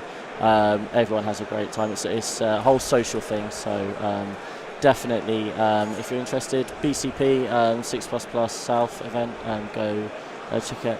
Out of the round 5 games, what games do you think could have the biggest impact on standings / highest stakes, and do you predict any upsets? So I assume this is for the round as 5. A whole? Yeah, so I think it means the countries. Yes. So we can see France versus Spain. Now Spain are a tier 2 team. And but they're not because last year they didn't take their full strength team. They got the full strength team here. They are performing incredibly well at the moment. I think that could actually be a really close game over there. And then America have tossed aside Germany, haven't they? And I think they're now playing Australia. That would make sense to me. And that is the battle of USA have taken the best armies and what they think is the best list of those armies. If you were to say what are the best 8 lists kind of thing in the game right now, that's kind of the direction the Americans have gone. If you look at Australia, they've gone completely mental with their list. They have indeed. So because of that, that's going to be a really interesting test of net listing or doing the standard stuff, or do the Aussies with their own meta have their kind of own thing. So yeah, they are playing. They haven't put in their parents yet, so no one there. Malaga says, nah, Ed knows me. Played against him a few times, got smashed each time. Okay, well we'll let Ed know. Thank you so much again. Thank you much. Ed does do that to people. I do recognise the name. I just don't know who. Yeah. The club night. Can anyone go? What's the info? I'm pretty local. Right, well, head over to our Discord, link in the description, and you'll see there's a section for the Hemel Combat. And we just say, who's coming on Monday? And then people say they're coming, and then we just pay you up accordingly. It's £5 if you're new, I think, for your first time. And yeah, Really high quality venue. I believe there is some sort of discount if you bring a friend along as well. Yeah. So, and that's gradually building into a nice little group. So yeah, if you want to check it out, and go. Spain won over Poland, right? That is indeed correct. Spain won 99-61. So it wasn't even that close. No. So yeah, Spain looking incredibly strong. How did the Spanish Grey Knights this? Spanish Grey Knights, 14-6 over Necrons. That is absolutely mental. That is a wizard of a man. Hopefully we play Spain and we put that on stream. That is quite incredible. It was actually quite a destruction of a round. Poland only had 2 wins in that. That was Tau over T-Suns and EC over Orcs. So yeah, Poland in a bit of a transition, I think, at the moment. Obviously won it a few years ago. Yeah. Not quite delivering at the moment. Some of their stronger players are not around anymore. Yes. Or not playing. Maybe they've just left the system. Every team tends to go through a phase every few years where they have a bit of a rebuild. England went through that. USA as well. We're seeing a few of the tier 1s have. Obviously, Spain last year didn't bring their roster, and now they've got a stronger roster now, and now it shows where they actually should be. Yeah. England have had a rebuild for a year or 2, and now this roster is very young, very hungry. We have just had the first turn roll for this game on stream. Alex is going first, so EC will have bottom of turn. Bottom of game scoring. So I guess we now head over to the mics and hear what cards they're drawing and that sort of thing.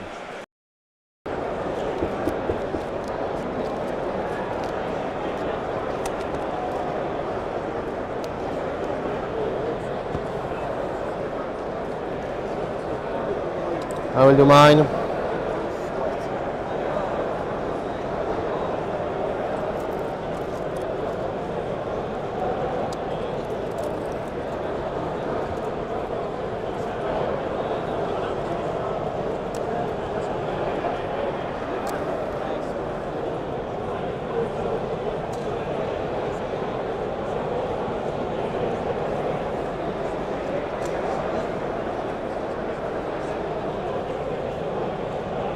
Make sure I can is on back without touching the marker. Touching that. Yeah, looks good.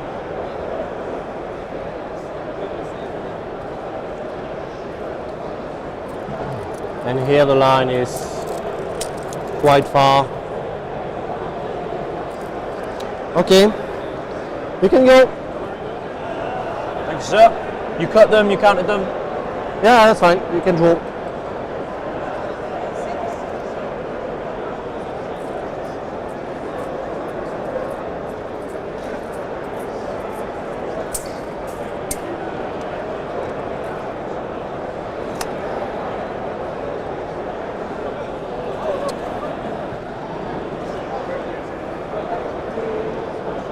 -1 damage.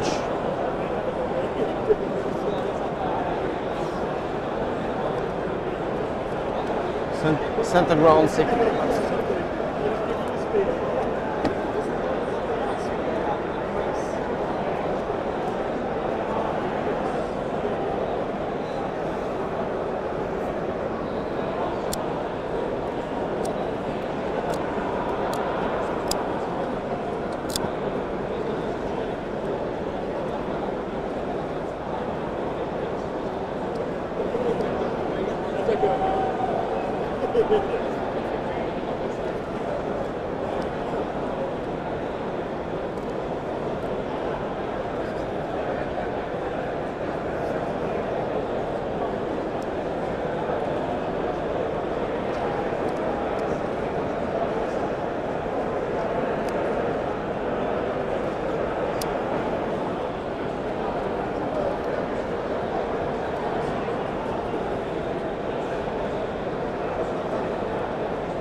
Okay, everything's set up. Both have 1 CP. I drew secure and center. Cool.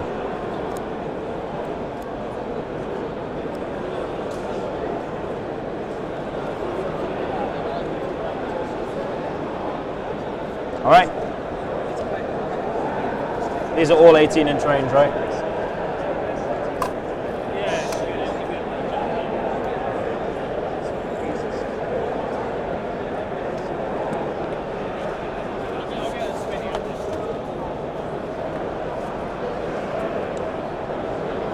So you just get one infractor there. 16.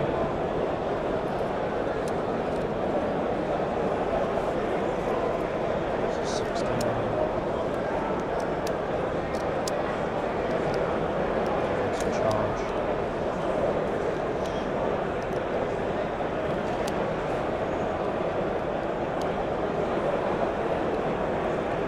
12-inch hidden here. You have to thrill seek as the Rhino to put it here with noise marines inside. I'm happy with that.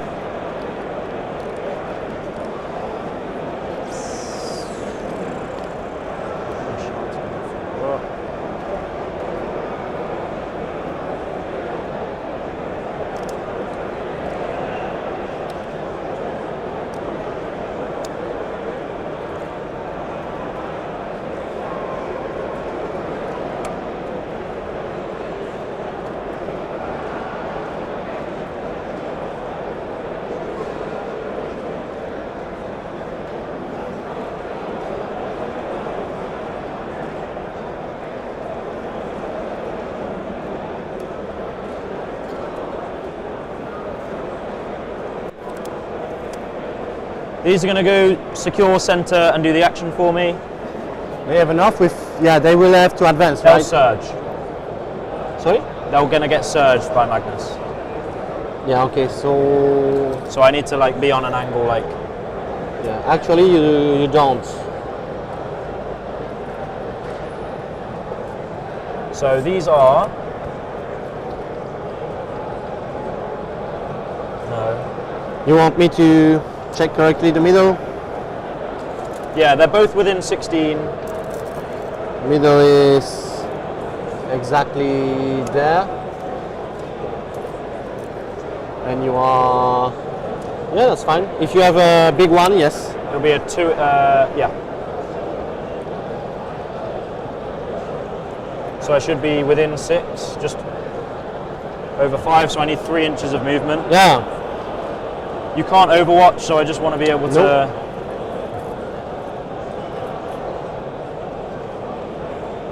So I think Magnus wants to sit just there. Unless Magnus just moves to here. Just do this.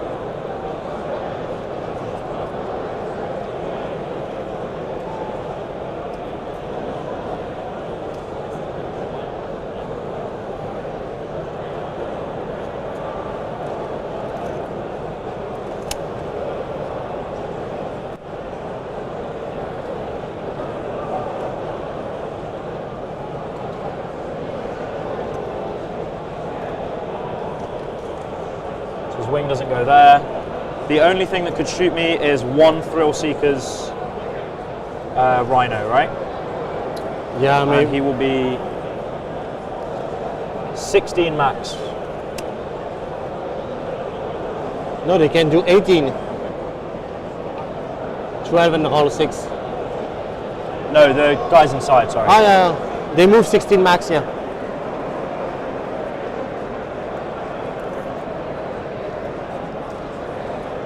Yeah, 18 gets the Defiler here Yeah, and stuck here. there. So The that's pilots will okay. not shoot. This one can't even touch the middle, right? So I'm actually safe as long as I'm off of this line. It would then just be 30 from this Rhino, because I just want to be able to move 14 next turn.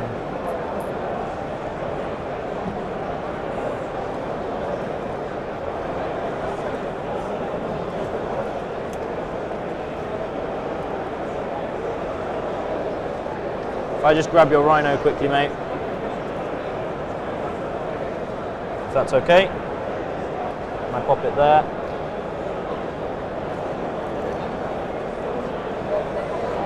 Okay, I want him to be able to move 14 and take that line next turn.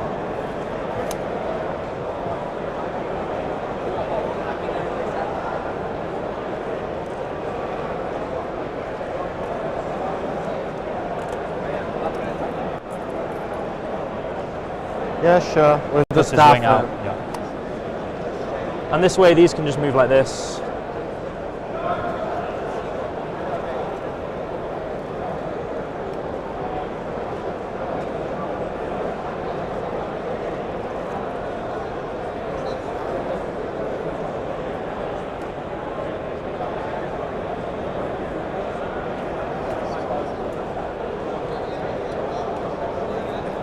I'll just put him so he can touch the middle with 14.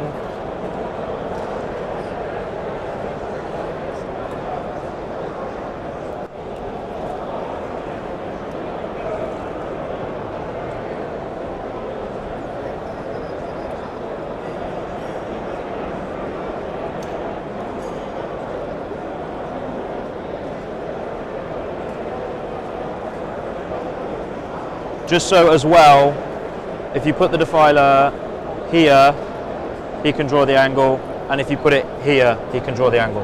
Okay. Okay? And then as far away from the rhino as possible. So that's okay.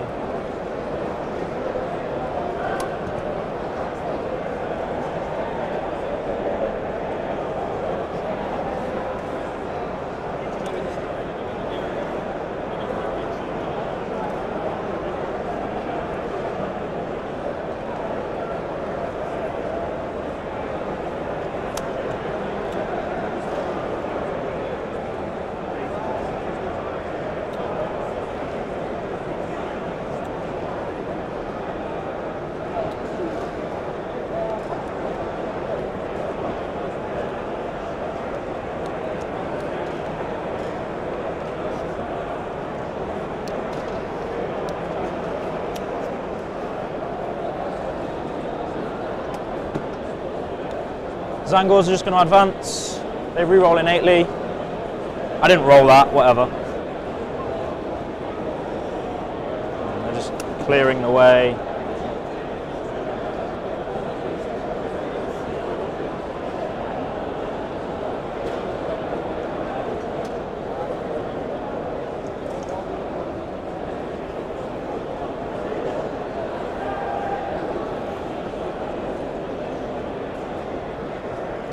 And I just want it so if this moves, oh no, it's not going to be able to go there. So you're going to have to.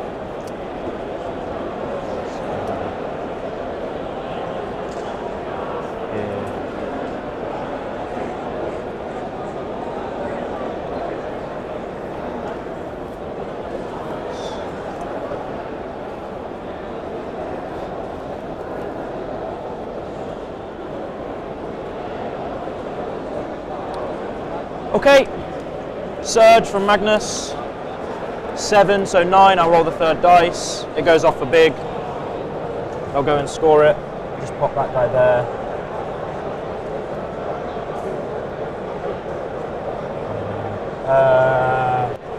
No, this side.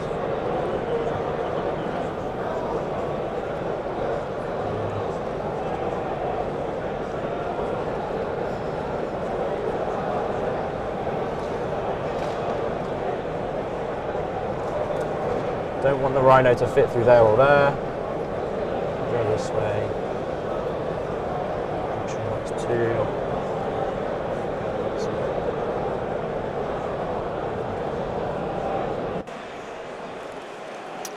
Right, okay, so Alex obviously going first here.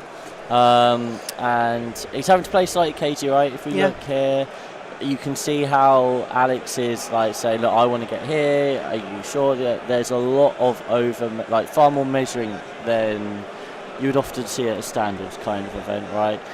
Like, this is my plan, I need to make sure you can't ruin that plan through whatever reason. But yeah, very meticulous, but still not much out there. But he's got points, right? He's got his spawn top left, he's got his angle with the double move on disc in the middle, so he's got his secure, he's got his area denial, he's staged up quite nicely.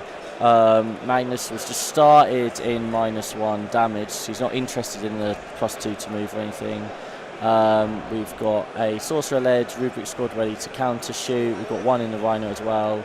He kind of feels like he knows where the the threats are going to come from. The EC are going to take a little while to get into the staged areas, I think. Yeah. And the T-Suns are in a spot to then, as soon as they are staged, counter-attack. Like, you look at those top and bottom spots where the staging is going to happen. Magnus has been measured. He could shoot from his staff down that line into that Rhino if he wants. We've got the Terminators who can obviously come down as well. So from your view, when you were looking at the EC deployment, what were you thinking? So the Defilers are in basically the two spots they can go without getting nuked across board. I don't expect them to push out too much. Obviously, there is a bit of a bait onto, I guess, maybe on Magnus. I'm not sure if a Defiler could reach, but if it rolled a 6 on the advance, it could maybe get the line to see Magnus, but I doubt it would be taken, even if it was possible. But what we see is it's just a Defiler and that was the Belgian player. That was the Belgian player knocking the camera. Everything over. All the camera shakes have been by the Belgian player. We have a chair there as well, blocking the stand that was just knocked. But we'll get the camera angle sorted shortly. So yeah, there's a Defiler on the bottom right here with a unit of Demonettes, and they'll be looking to go on to the expansion. There is no Tormentors over here. In the upper right hand side there is the rest of the EC army basically. So another Defiler, Demonettes just in front of that, and another unit of Demonettes that are tucked underneath the wall. In front of those Demonettes we have both units of Noise Marines that are kind of splayed out. The one Rhino up there has one unit of Infractors with Lord Exultant. I do not know which unit has the enhancement for Possessed Blade. I'm going to assume it's the one that's more safe, and then the first one out there is in the Rhino in the middle. He's going to want that one to commit to the Terminators, right? Exactly, yeah. That one wants to be the safe one that you can commit later to kill a high priority target. The one in the middle I'm going to assume is the standard Infractor with no enhancement. And that'll be there just to kill the unit off the middle most likely, or to bully another scoring piece. I have now remembered actually what the mission is for this one. So priority assets have to do an action on a terrain piece that is within the enemy territory, and I believe that gets them 4 points on primary. The recon have to kill a unit that is on terrain anywhere. So like those Sangor those enlightened in the middle, indeed. And we did see some pretty good cards from Alex there, getting secure no man's land and center ground, and we saw that he did have to use the because he wanted to do the action on the terrain piece with the goats. He had to use the surge move. Yeah, it's center ground, right? To get there, just had to get them moving through. Alex is firing off. Alex is telling his opponent he loves to one-shot Defilers. If it was a model and not a paint, you know what I reckon would one-shot Defilers? Army painter paints. Oh, really? Yeah, I reckon they would do that. I reckon they've got the capability of annihilating all things. Shout out to Army Painter who is sponsoring this event and our stream. They've provided a load of, there's a whole repair station over by the side of the wall, who are actually there for all the players to fix breakages and all that sort of thing. So it's pretty awesome. So yeah, shout out to Army Painter as always. Josh Cowler, do we know which Rhino has damage 3 Mad Lad in? Yep, I believe it's the one at the top. Just judging from sort of positioning, I don't know 100%. I haven't asked the players. I don't really want to interfere with the players, but I can only assume it's the one at the top. As we say, it wants to be saved until later on, where I can hit the Terminators ideally. We have Charlotte in chat. Good old Charlotte. Charlotte Kong. Good old a 6++ mentee. Nice to see you. We have T-Sons action for you, Charlotte. We do. Now, Alex was starting to get a little bit more vocal, so should we hand it back? I know he's quiet now, but he's literally immediately gone quiet. Yeah, but he does have a bit of confidence building in him, I think. Yeah, you know what I will say? When he was playing the Night Guy yesterday, he looked really miserable the whole time and a bit stressed. Yes. Body language, very important, right? Here, he's got quiet confidence about him. Yeah. He seems a lot more like he's in control of this game. Yeah.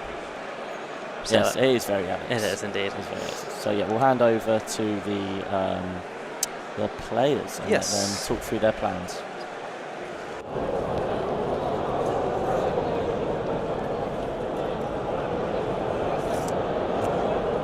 Thank you. Yeah, I just couldn't afford. I wanted 3 chaff units and 1 for reserves. I couldn't afford a second. Oh, you have 4 with the spawn. Well, 5 with them, but I don't want to go down to 4.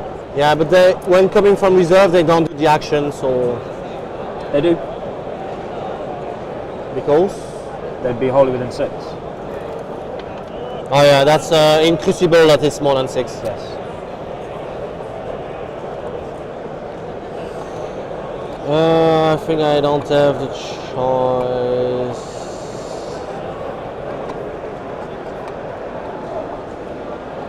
I can make it in a way that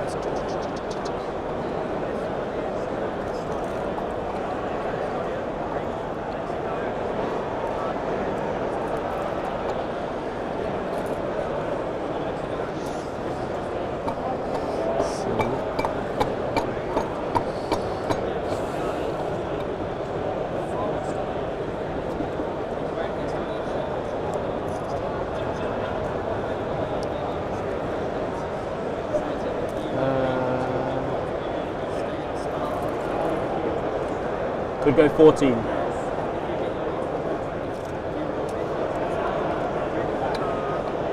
If he goes just out to the edge, the angle is probably a bit better. and you have yeah, you don't have the staff on the point in the sky, so you gain some.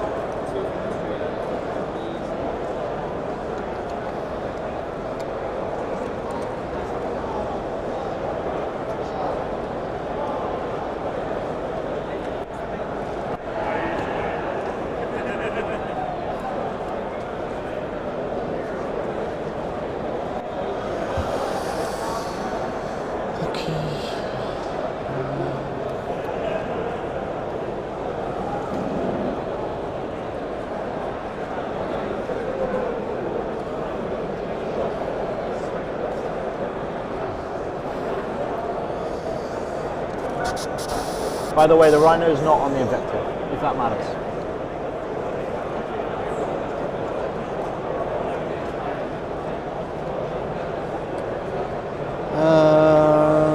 Yeah.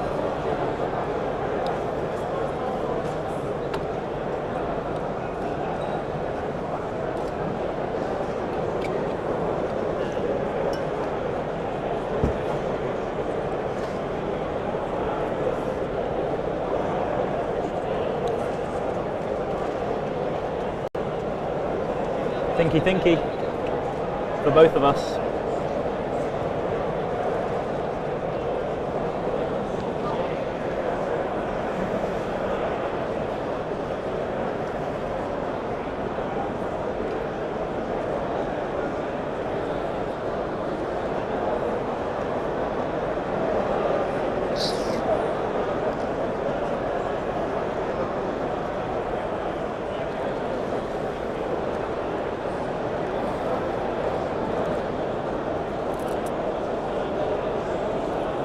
Soul Reaper is that guy. Yeah. So he can.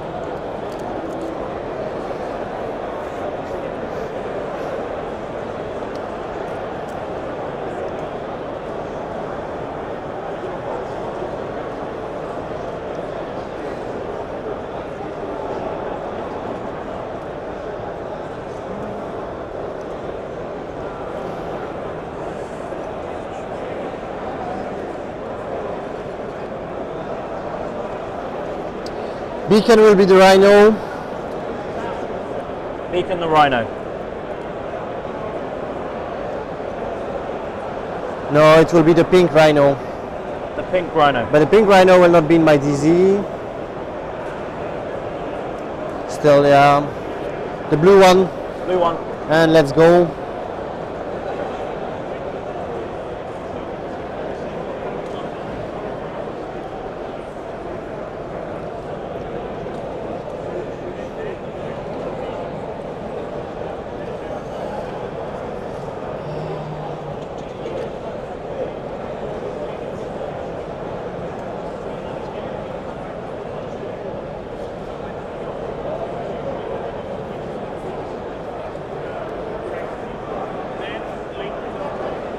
Two Zealous Marines advance. One. Normally, I'm less than 10 with all of them, so even with 7 I can embark.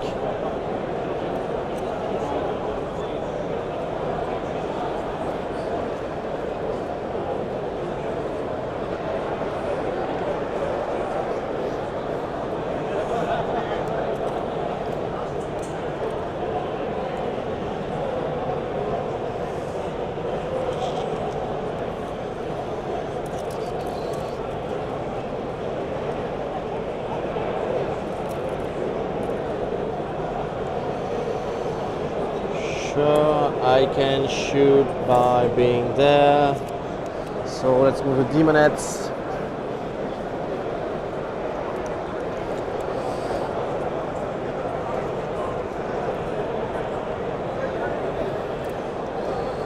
They will advance. Yep.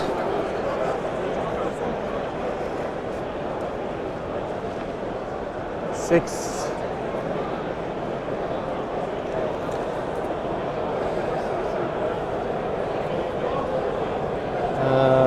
But you can be there, so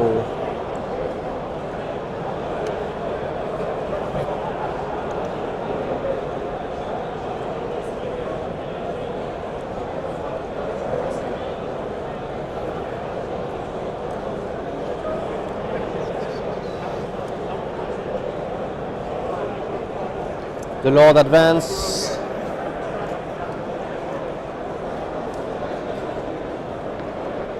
One.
Hello, Tom.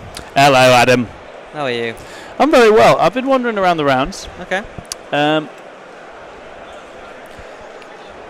This round is cagey. All of the deployment's pretty cagey, except Nas. Nas has gone very aggressive. Yeah. And then I think Bradford is winding up for a potential push against the Orcs. Jack Type playing patiently. Greg and the Volts. Volts are shoving, Norns are shoving. Yeah. Impossible to tell where that's landing just yet. Liam and Matt are having a very cagey game over on the other stream. Yeah. So all in all, I think we're going to have a really explosive couple of rounds, but we've not got there yet. It's the deep breath before the plunge. Slow and steady. How's this one been? It's an Alex Fowler game, so it's obviously going to be a slow start. But granted to him, his first turn didn't take half an hour. Okay. It was a fairly quick. He had a very good secondary draw, right? He drew secure and centre ground. So nice and simple, put a unit on the middle with your magic spells, and then just position everything where you're not going to get shot by the filers. Beautiful. Or get easily charged.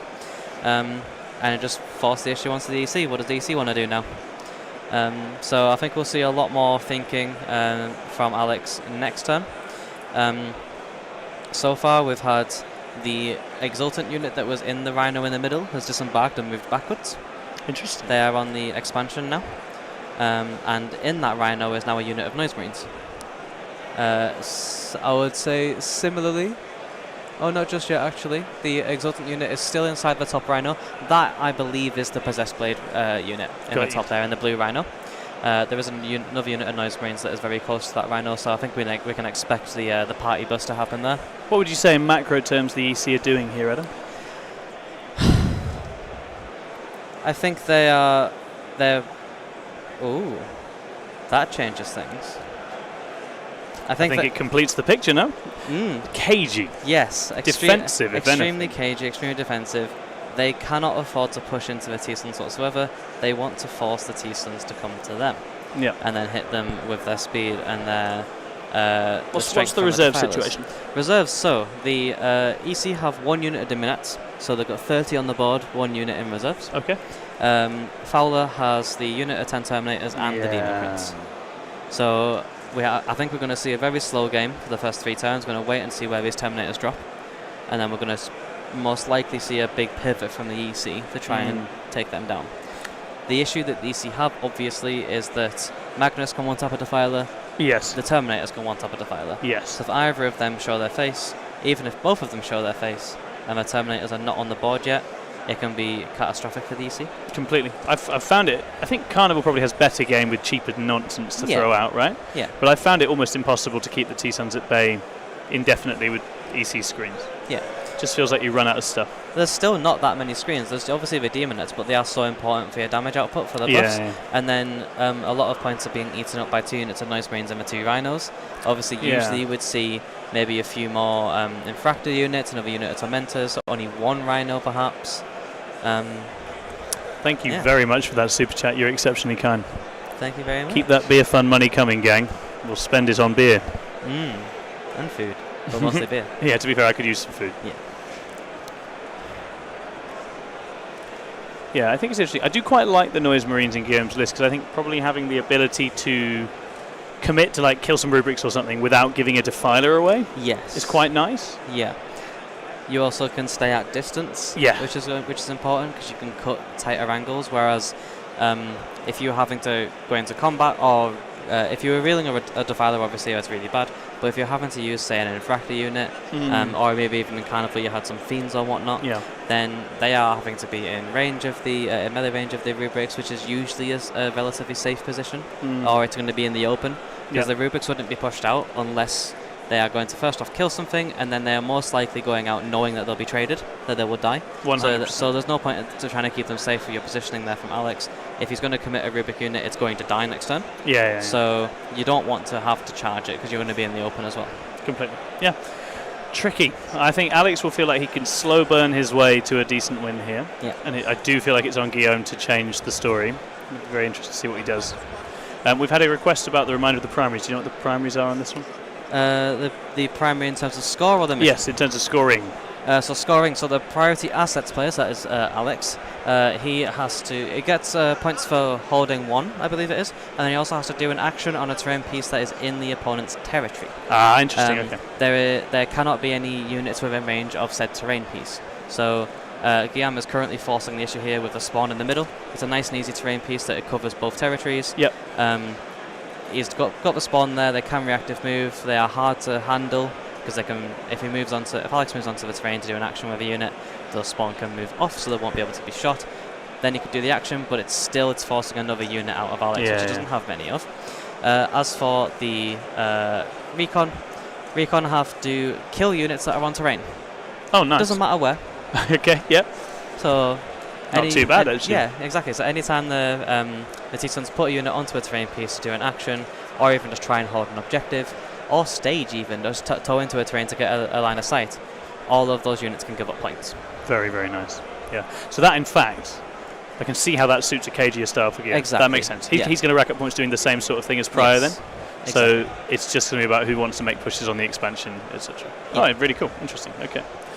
So, hi, ask Michael in the chat. Before I bugger off and leave Adam to get on with his commentating, we are second to last day here, and 2 more games tomorrow after this.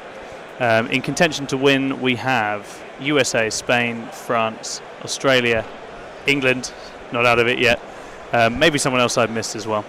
Belgium, who are playing literally right now. There we go. Those guys are all very much still in the mix, and bunch of exciting games going on. The one we're covering is Belgium versus England. Yeah. Right, that's me done. I'll get out your hair, Adam.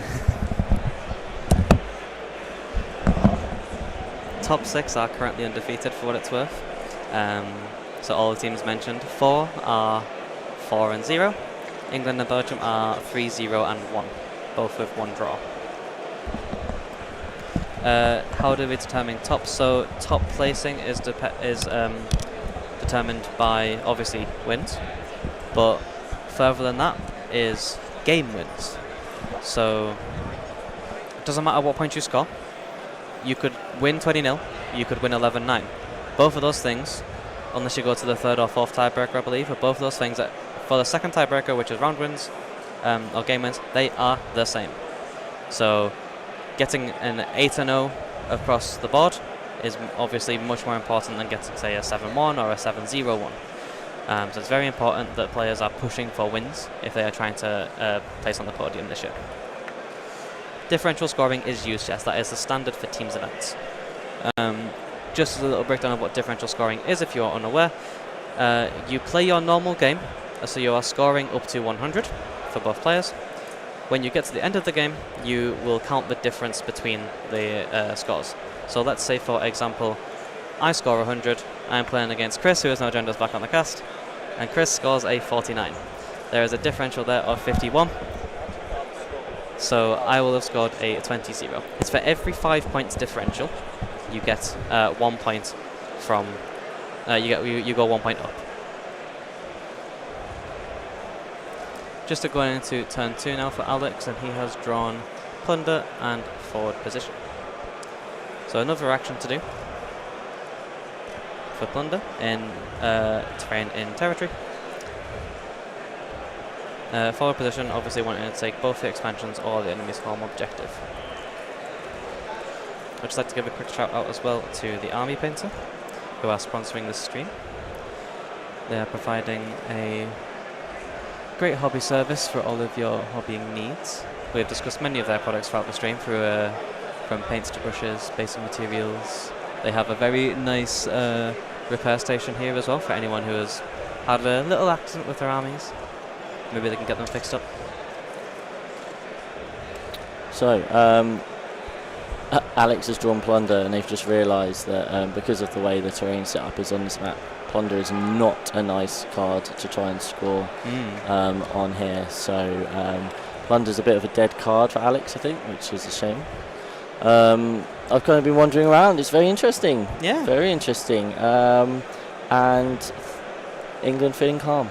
That's England good. feeling very calm, very positive at the moment. Slow start to the round, Tom was saying. It's a slow start, but the general vibe is that they have paired to a small win. Okay. And that's if things go slightly wrong. And things are currently going better than slightly wrong.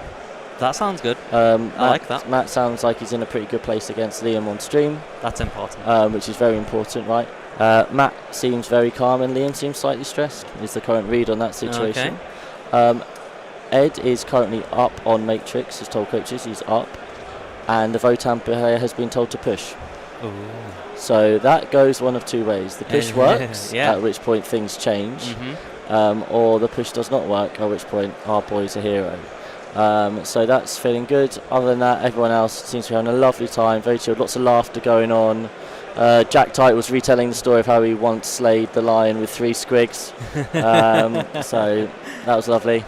But yeah, it's a really, really nice vibe in England. Phil in control at the moment. Nice. Let's just hope they've got the right number of cards in their decks. And they can count their scores up properly. Every player has now counted their deck. And They've all, written their they have names all on wrote their their name cards. on every single one of their cards.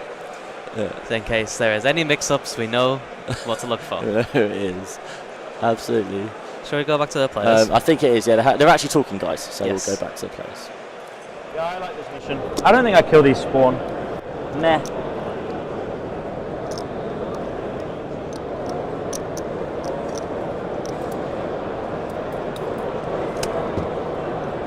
Keep in mind the reactives. Yes.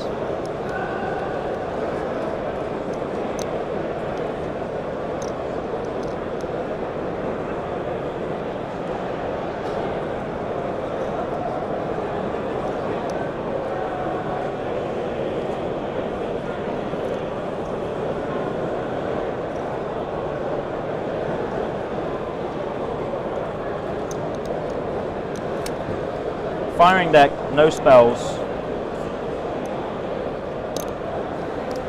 Can be short. Outside of 20, could be 21. Could I have the base?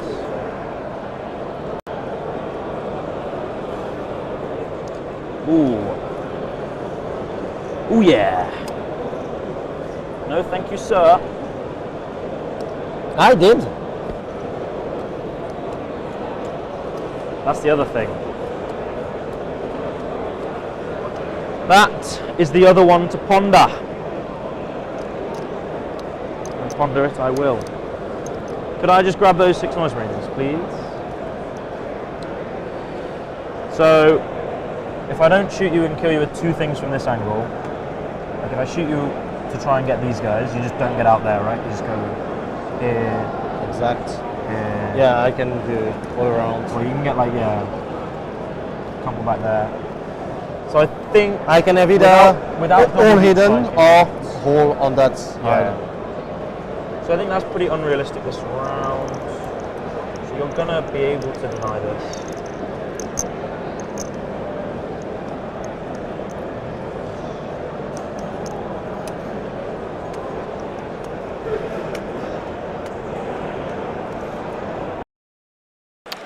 Welcome, Andy. It was a win for England against Austria. A narrow win.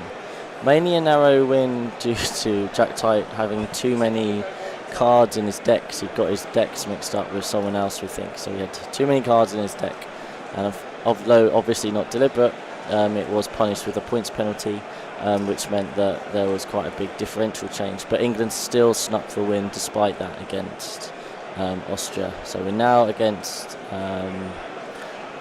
Belgium in a very interesting game. Very interesting game.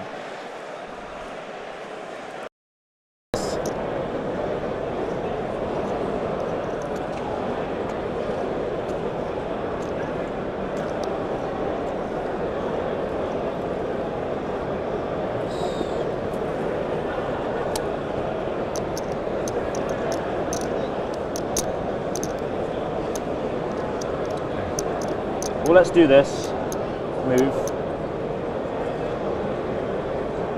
that we just know is happening. Just be sure you are. Yes! Outside 8, yep. He doesn't want to get overwatched, but... So Josh, I think it was turn 2. It's Dawn of War deployment. The EC player had most of his army in one long, thin line across the middle of the board.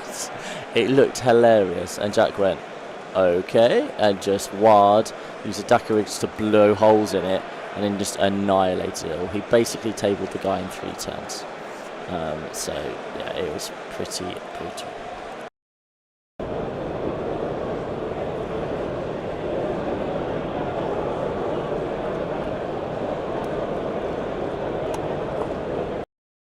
Yeah, we've been giving Jack lots of love. He was more like just annoyed with himself, and obviously he was praying that it wouldn't cost England a round, right? Like that was a big thought for him. But yeah, Did you?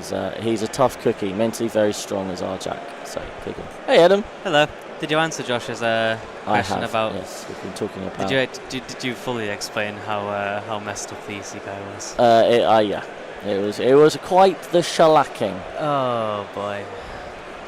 Fun game. I don't think I've ever seen a large amount of an army singly strung across the middle of the board before. No. I'm not quite sure what he was hoping to achieve with that. I don't think I've ever so quickly came over and said, I think a game's being 20'd. Yeah, let's put it in another way. It's a bold strategy, Carlin. So yeah, there we go. And yes, we do love Jack. He's an absolute hero, and he's had a couple of results which have been losses which shouldn't have been losses. Just needs to learn to count, that boy.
I think if I want to be off that line, but I can see the spawn, it would just be these 3.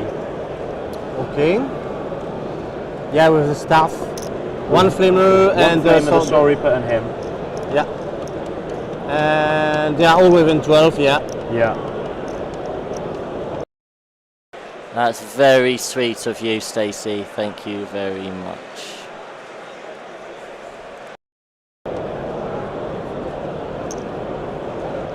Without rerolls, unless I only put 1 on the point. I'm on the points, but if you want it, yeah.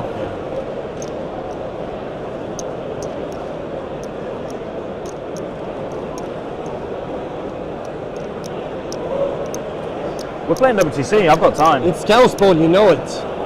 It's not dying. It's not dying.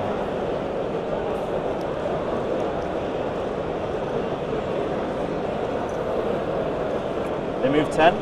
They move 10, can advance and charge.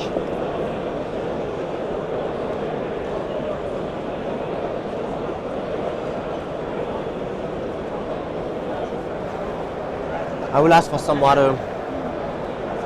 Yeah, could I? We have no coach. With a yellow tablet. What do you need? Some water. I'll get some. No, he get the info.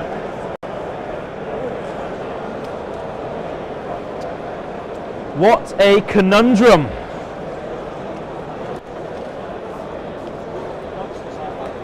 How do I efficiently trade, screen, and score?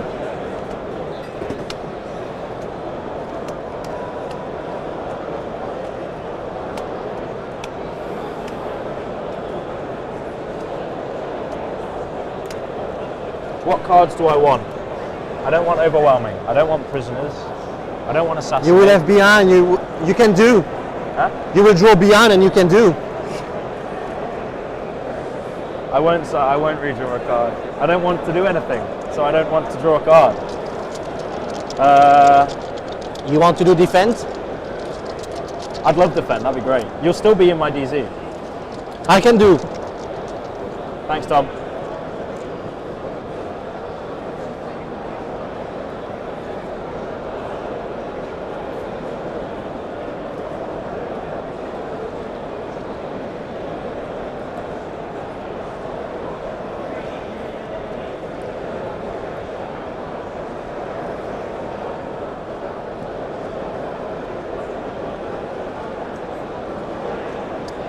I score how many points for killing them? 2. Yeah, you score 2 points for killing a unit.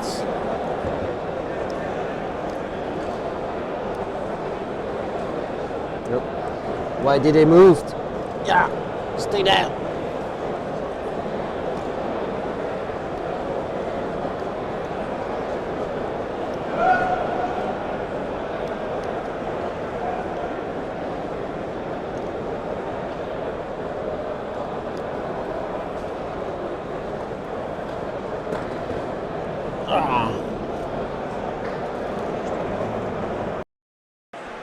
Thank you, you are a hero. We love you very much, Stacey. Just 1 for 10. Oh, sure we could probably finagle that into something a bit more than 1. As always, we would like to, of course, shout out sponsors for the whole event and the stream. The Army Painter. You may have heard us mention them once or twice. But yeah, we do love the Army Painter. And they make some great products. Many of you watching and listening will have used Army Painter stuff before. You'll know it's good stuff. So yeah, if you're thinking about going out there, new army, why not try Army Painter paints this time? Have you missed the "the" from Alex's name? Have I missed the? From yes. Alex's name? The Alex Fowler. This is the Alex Fowler. Yes. Has Matt tabled Liam yet? No. They are still playing, regrettably. Yes, there is still a lot of models on the board. A lot of models on the board. For both armies. So, very nice times. There is a nice positioning here from Alex on the rubrics on the bottom. He's got 3 of them lined up on an extremely tight angle to see the spawn that are touching the terrain, but they are not opened up to the long angle that goes all the way down into the EC deployment zone. So they will not be getting shot back by a defiler most likely. What will most likely happen or what I think may happen, is because of the mission, something will have to touch the middle. We have to, or EC will have to be denying primary, right? So they want to put something on the middle to deny the hold. They also need to stop then easy action happening. The issue that we're going to run into, though, on the EC side, is that you keep doing this and you keep feeding units in, and they'll keep dying to these 3-3 bricks, because they do a lot of damage. They might not, which might be annoying, but there's always a chance that they do. And then we'll see basically an attrition war, and despite the fact that the EC have more units, the T-Suns might end up winning that. Alex has very methodically thought this through. He's very good at line of sight. When I started learning T-Suns and we were chatting about them, he was like, you just have to get value about the Rubik's by just cutting the angles. Yeah, and you're exactly seeing done, a perfect example of this, where he's positioned himself to kill something, but then actually managed to have someone else come and deal with him in a very awkward way, right? Yeah. And that's how you get value out of more elite armies, right? Charlotte says, ask them for competition prizes. You need some pens. Let's head down to Argos. They have loads of pens normally, don't they?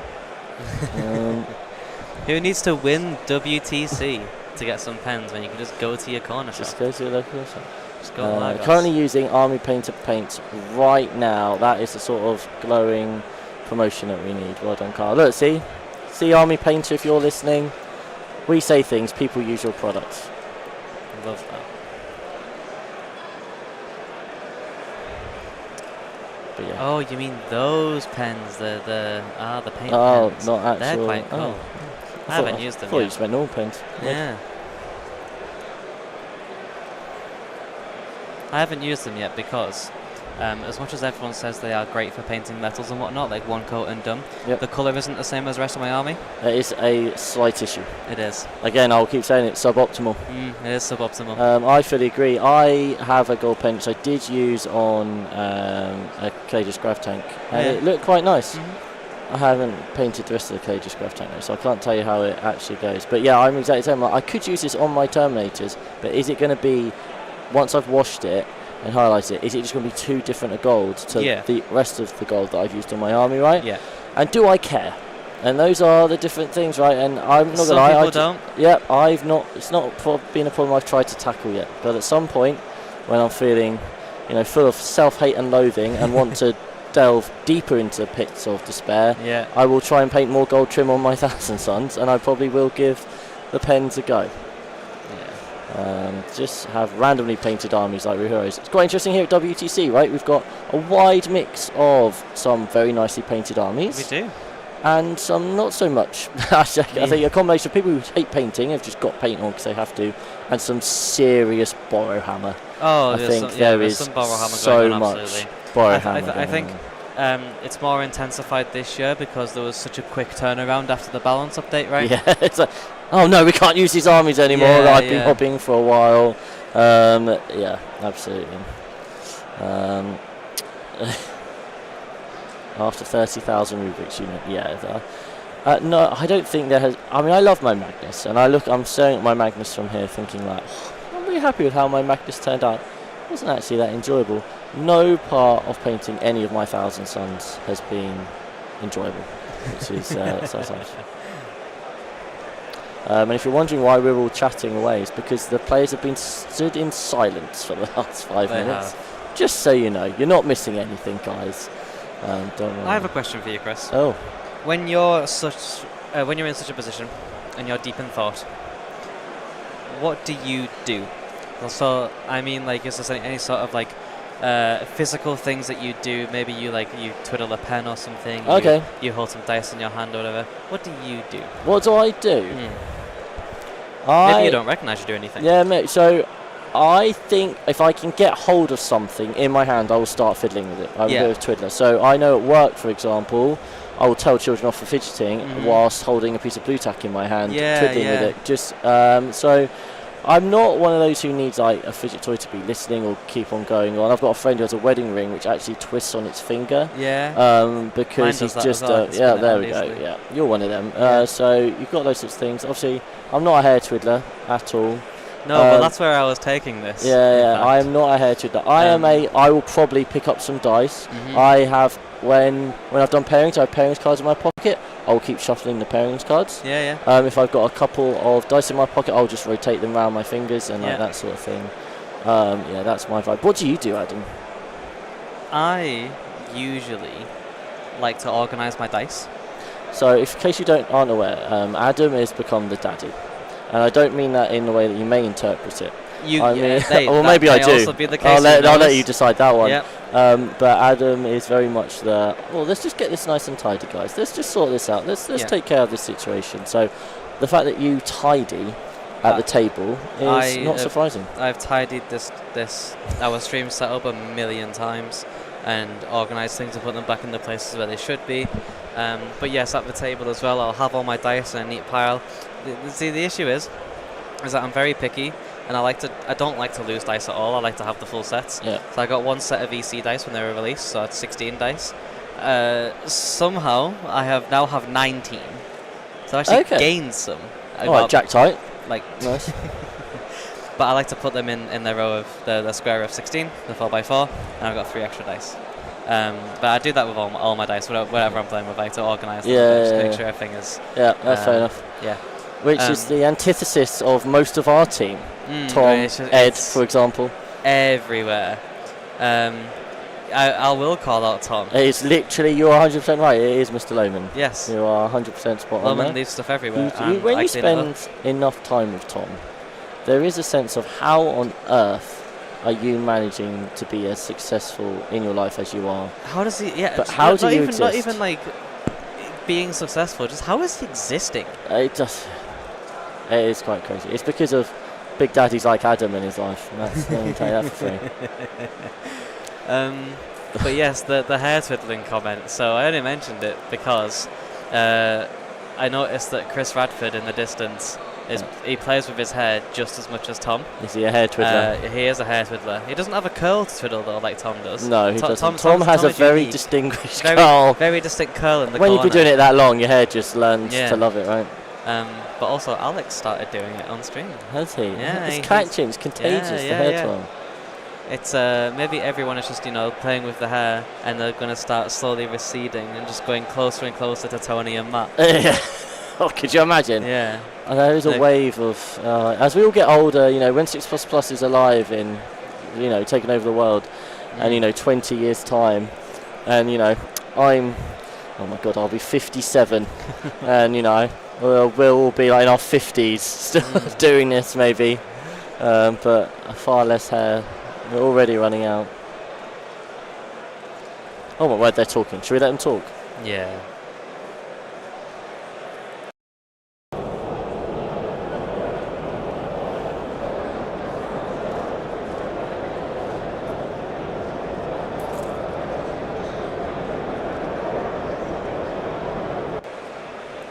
Well, they stopped, so we're going to be some dice rolling soon, guys, I promise. But we did warn you this might happen. But hey, there's no price for perfection. We got 4 hours, make the most of it. But yeah, Adam's walked away and left me to my rambling, so that's nice. You're right, Tom does very much have Lego Man hair. He's 100% right. He's approaching now, the man, the myth, the legend. Hey, Tom Lohman. Oh, he's getting a headset on. He's here. Hello. How are you doing, Governor? I'm good. We're talking about hair twiddling, mate. Mate, me and Radford together. Yeah, we were Radford's just got a bit of a hair twiddle going on as well. Fowler's just started doing it. Yeah. Well, it's a sign of great power. That's one way of putting it. And not a series of disorders. Ticks, yeah, exactly. No, it's fine. This round's going off now, so we've got Liam BSL's army is on Matt Bell's army. Yep. On the line. Nice. It's just going to be about whether the yellow metal line can push back the pink nipply one. And then we've got 2 vaults, both at opposite ends of the board, covered in bugs. Okay, yeah, of course. Honestly, I don't know with that one. I feel like he can't kill Greg, right? I don't think he can kill Greg. And wait to see if Greg can kill him. Yeah, I think hopefully the primary goes Greg's yeah, way, I was going to say, yeah, he just has more OC, right? So it's fine. I would hope so, yeah. Absolutely. Raven Guard pushing, Nas right up the board. We anticipate that might be a completed game before too much longer. Amazing. Langton stays to go and push hard now. Ed Watts was pushing from turn 1. He was. He did go first Votan. turn, He went straight into the Votan. He's now created space for his Scions to drop in, so we're going to wait and see what kind of a damage the Scions Yeah, because last I heard that Ed's opponent had been told to push. Yes. So interesting to see how that goes. I mean, pushing there would have been getting out of his own deployment, to be honest. So, like, yeah, fair play. I suppose you do have to push to do that in your own way. Yeah. So it's good. It's an interesting round. Who is Razorix against? I don't know who Razorix is. I don't know who Razorix is, Charlotte. You will have to let me know. But yeah, so it's a good round. Leadership confident. Tony feels confident. He feels like the gods told him in a dream that he'd beat Austria and Belgium today. You know. And he genuinely has been. He's had that kind of a manner about him. He's had that calm certainty that you look for in a leader, right? It's not even exaggerating to say that that's exactly what he's got. It's very. He comes into his own at WTC, and I think actually just being able to free float has been very good. Yes. And very positive. He can focus on managing the guys, keeping people happy, bringing anyone up needs bringing up, and the way he anticipated the event playing out has been spot on. And I think again that settles people down when things are going the way they expect them to go. Yeah. And we've the captain knows what he's talking about. Yeah, exactly. And if we can get through this round, then tomorrow is super exciting. It's very exciting. Razorix is the Belgian Orc player. So Razorix is playing against Chris Radford. On EC. On EC. And it's hard to know exactly how that's going at the moment, but I think Radford is quietly confident. Quietly confident, that's what I like. He's always quietly confident. We'll Charlotte, you need to take me next year. I know everyone. Yes, you do have that about you, Charlotte. You absolutely you do have come that across about you, as you do know everything. You should come and play War Masters, Charlotte. Take some names. Absolutely. I would highly recommend this. Like, first year Maybe here. we'll get a Charlotte England application if we're lucky. Oh, that'd be exciting. That would be exciting. Yeah, I mean, like Adam was saying, like having just been here, like how much you learn just from like watching the guys absorbing it all, processes and that. So yeah, it's very cool. As a general rule of thumb, England always try to bring a couple of people out that they want to get the bug, you know, and bring them on to the next level. If you think Matt Bell this time last year was coaching. Year before that I was coaching. It's quite good for getting you a bit inspired. And then what you just need to is then watch the guys on a live stream and get the bug too. And it just so happens we've got it here. Exactly a live stream for everyone. It's perfect. So yeah, very awesome to get to be here. I say it's well worth getting involved. It's a very cool world. Is Magnus the auto take unit in T-Suns now? Absolutely not. Yesterday Sam Nash played into Ed and he was playing double Mutalith, 10 Terminators, no Magnus, and he does not like Magnus, I can tell you that for free. He thinks Magnus just doesn't quite do the role that he needs him to, whereas the Mutalists do, so you do not need Magnus. I would love to have come to more Masters, but baby steps. Yeah, man, it's just cool. It's just a really great environment. Steve Parrott asked, who are the England coaches this year? I've been the primary coaching team, John Clark, John Talbot, Sam Dickinson, and then technical staff, you've got Dave McLeod as well. So yeah, good little bunch. Michael Glassick as well. They've been great. They've been really well drilled. Very well organised little squad. I'm going to give Adam his chair back. Yes, but it's been good chatting to you. I'll just feedback that he's decided not to ingress. So he said, I think that you're going to start to run out of screen soon. I'm going to get a better ingress next. Exactly how this game goes. So he's just playing it nice and patient. He's got second turn as well.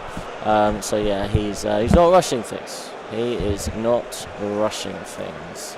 So yeah. Very, very interesting. So we're into the spell phase now, so we'll head over to the players.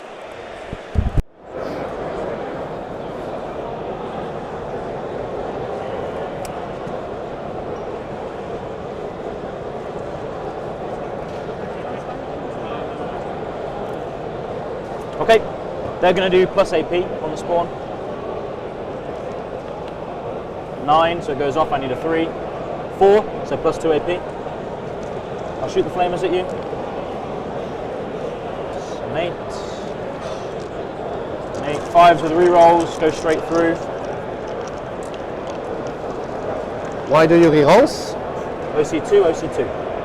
He's not on the point. Ah, he's not on the point, that's why. Okay. So 4 5-ups. Damage 1. Damage 1. 3 no pain. No, no, no. It's straight AP 3. Ah, yeah, that's why you said 5-ups. So take 2 damage.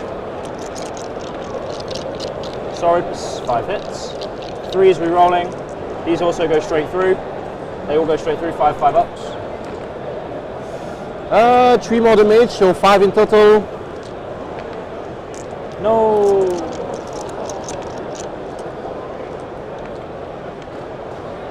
Okay, 2 dev wounds, 2 5-ups. 7 damage, 1 wound left. Ah, you.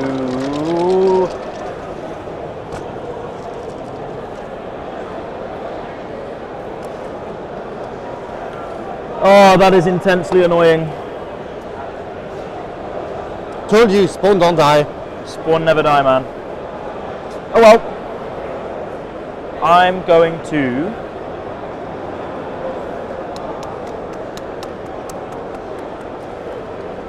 So that's just 8 on primary, 0 on cards.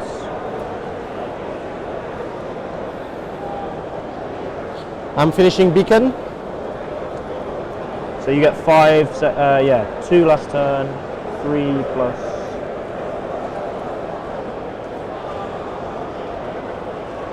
Do I keep forward or plunder? Yeah, 3 points beacon, the small one. I didn't survive in his side. I didn't try to.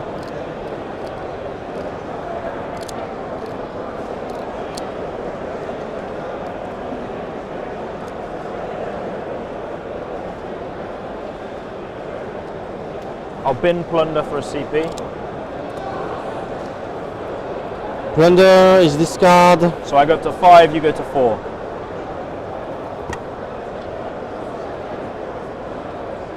My turn? Yep.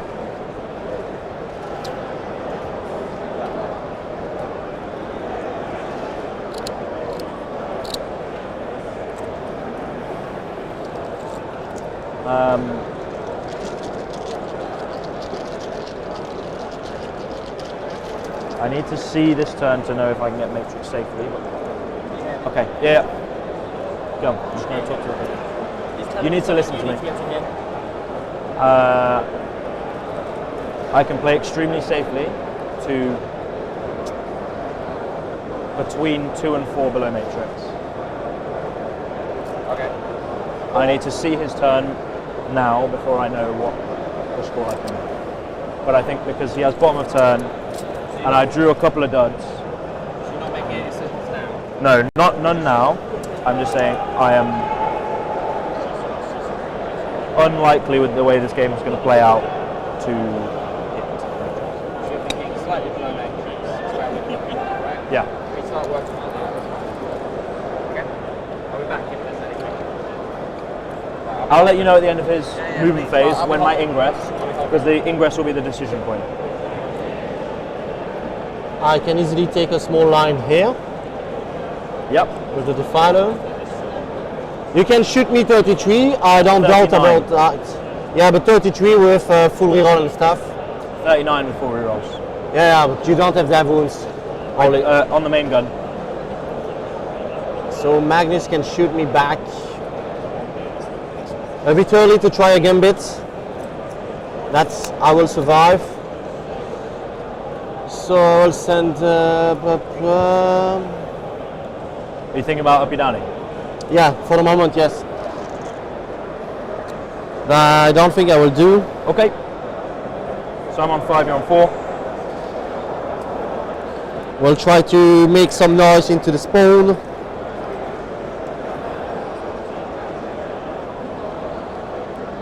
I need to kill this. Push.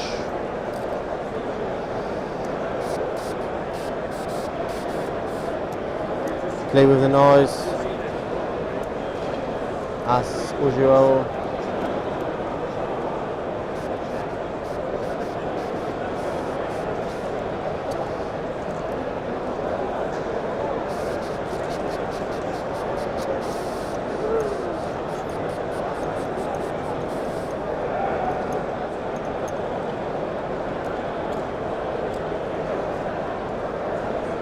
I can contest and shoot this. If it's okay. Not quite. 12-inch hidden. Yeah, but this one is here. Oh, suppose so. Yep. You want to go back? Do you mind? That's fine. I just need to pull them around like that. Thank you.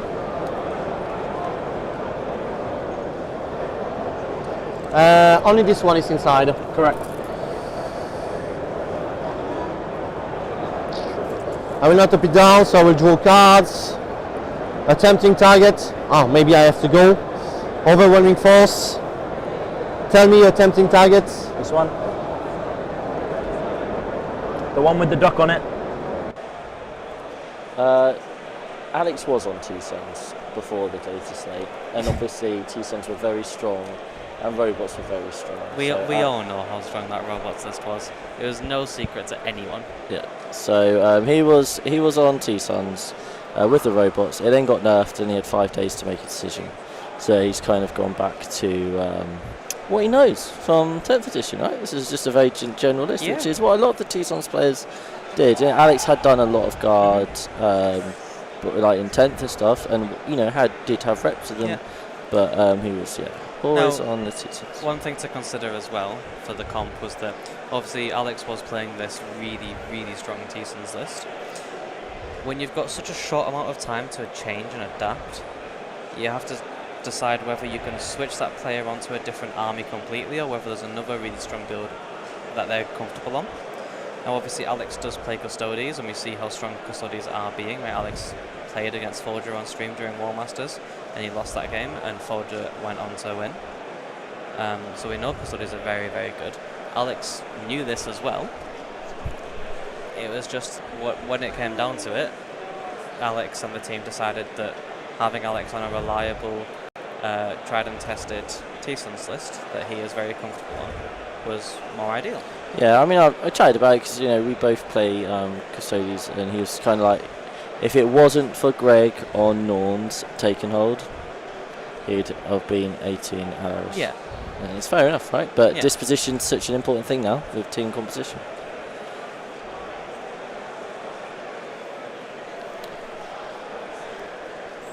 Anyway, let's go back to these lovely players, because they are very occasionally conversing about things that they are doing.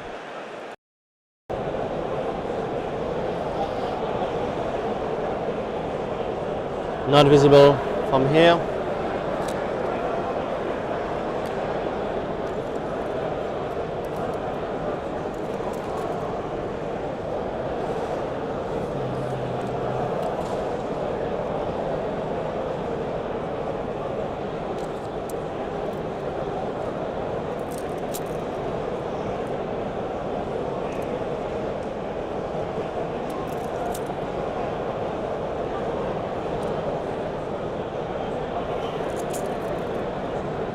Sorry.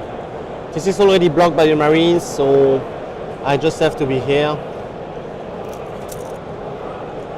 15 from the Soul Reaper.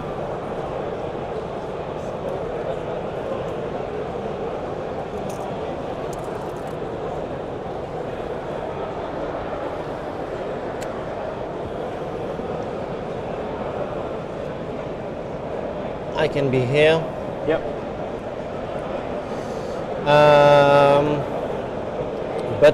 But I need to block this.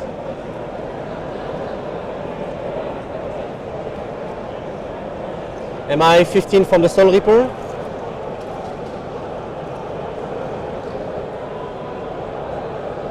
Remove this model.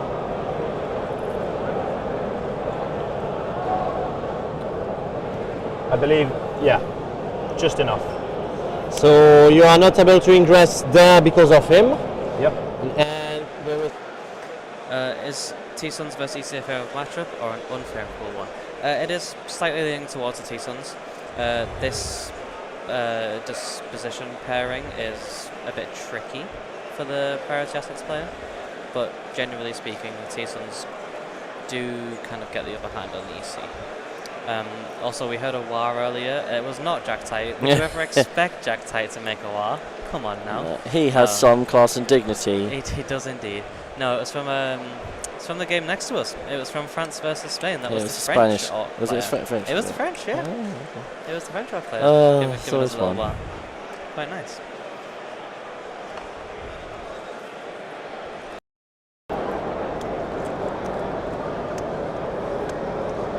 Maybe I just send the noise.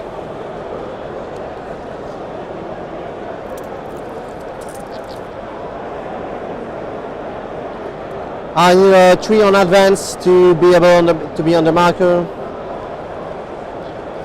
Can you disembark? Yeah. How far forward can you disembark? Easily. Yeah, cool. Yeah. And then moving 9. Yep. Just because you can't be fully in. Yeah. All good. I can even disembark like here. Yeah, that's what I mean. Yeah. With a 3 I can have the full noise, nothing will overwatch. I'm keeping the Rhino, I will embark something. Screening very well. That's something I will try to. If I don't hold the 3 I will just be there, shoot this and the Rhino.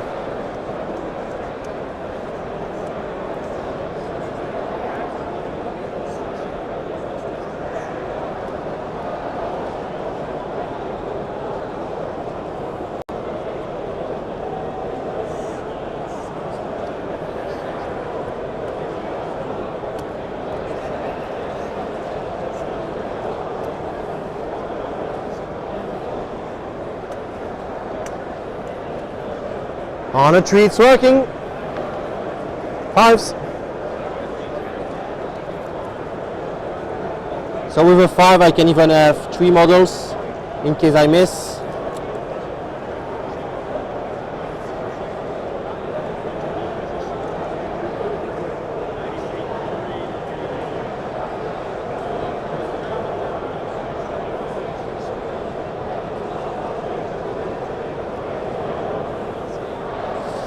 Nothing will overwatch because you want it to be more than 12, so... Correct, yeah.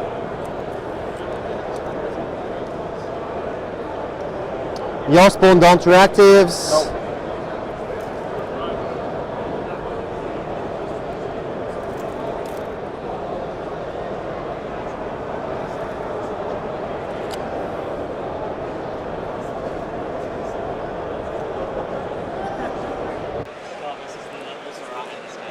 Carl with the real questions here.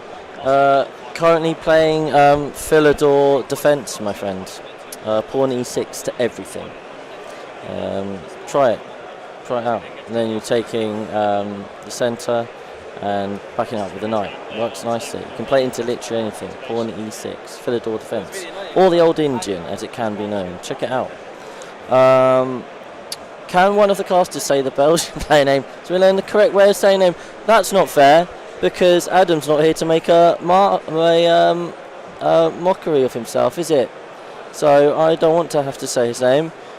Guillaume de Soissio. There we are.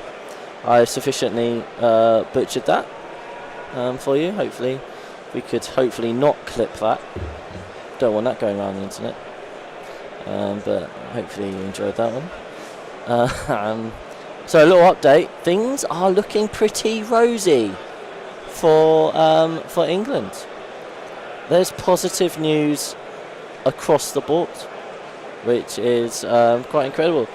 Liam VSL is back against the wall. Matt has pulled off a move, apparently. This is from the 6++ chat. It's quite incredible. So Liam charged, declared the gambit, so he gets for full rerolls to hit and wound. And so therefore Matt heroic'd, because then he gets to hit first. And then promptly rolled 15 dev wounds with his Scorpec Lord and just killed a keeper. Amazing. So yeah, Liam lost 4 fiends, a keeper, and 8 minutes on Matt's turn. And the other keeper basically killed anything. It genuinely sounds like if Matt stays in control of that game, and I'm not watching it, and I know it is on another stream, it's on the Comp Play stream. Yeah, it sounds like that game could be one, because Liam knows he had to push, right? And if it goes wrong, fair enough. Ed's got the Votan camped in their little corner, so he's just done Ed Watts things, which is awesome if that comes off. Things, apparently, the last I heard, Nassim's game was moving very quickly. So yeah, basically every game is just everyone smashing into each other, apart from one game. You lot are very welcome to be watching that one game. Thank us later. Yes, we'll go over to the players. Yes, you can clock to me. You're done.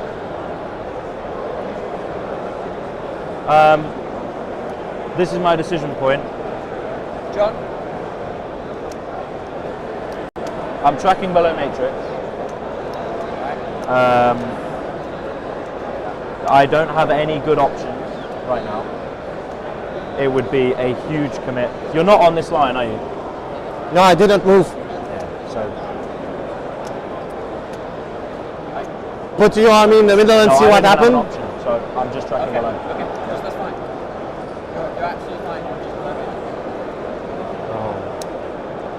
It's not funny.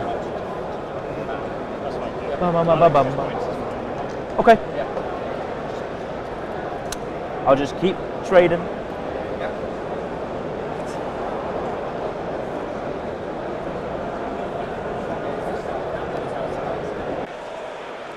So a couple of reasons why we've not had Ed. Number one, the main one, his army is one that is quite an unexpected army. You don't want, especially in this kind of like situation where we're getting to the crunch time, and if a team had an evening to go and prepare, maybe watch this stream, they could learn how to play his army against his army, or what he's trying to do, right? So if we don't want to put that on stream, especially when it comes to the crunch.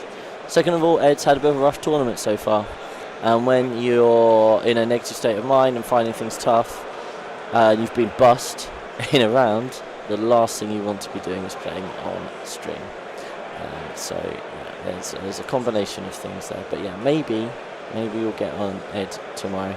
That would be awesome.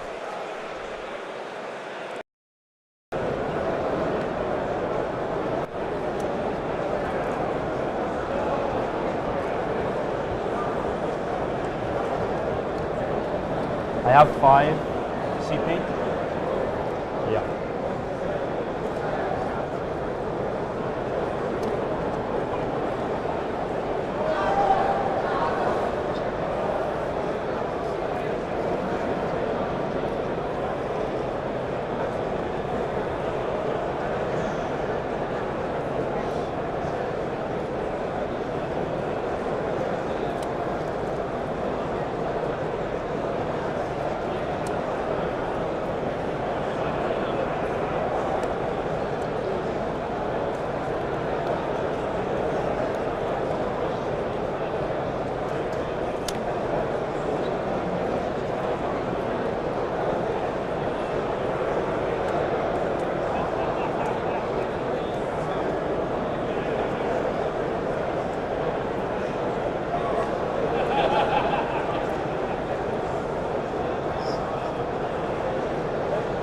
Ah, bastards. Nice try. So they don't have sustained, they're just hitting on threes. No, they don't have sustain. Oh, he's so killable here. 9 with the Blastmaster, then a small wound somewhere. The spawn charging, killing you. You know that will happen.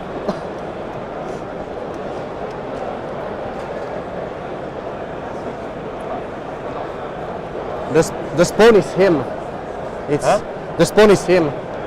If you check my list, this is Fanui and Absu, we both are coach. See how strong he is.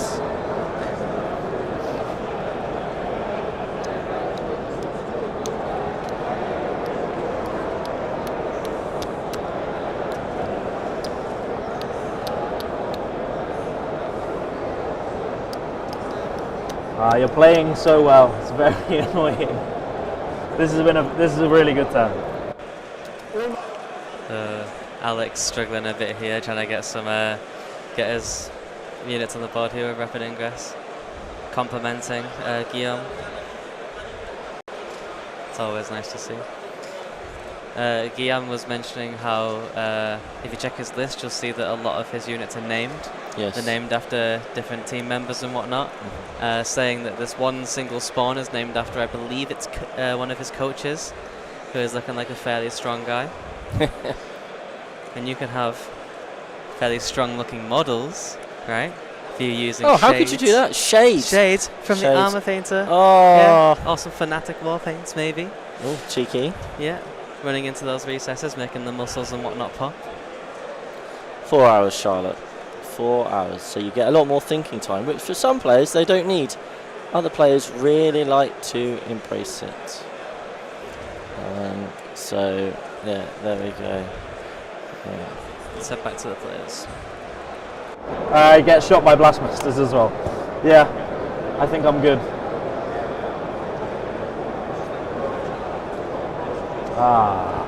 Yuck.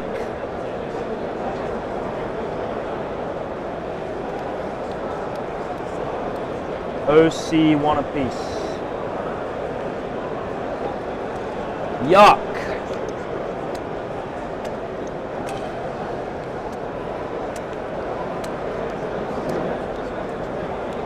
If I lose him for nothing, it's... You know I will try. Very good. You have no buffs you can give it? No. Pure 3s, 3s, 4s, I have a blank. That actually shoots. And then these are 18. Yes. Easily, so all the squad.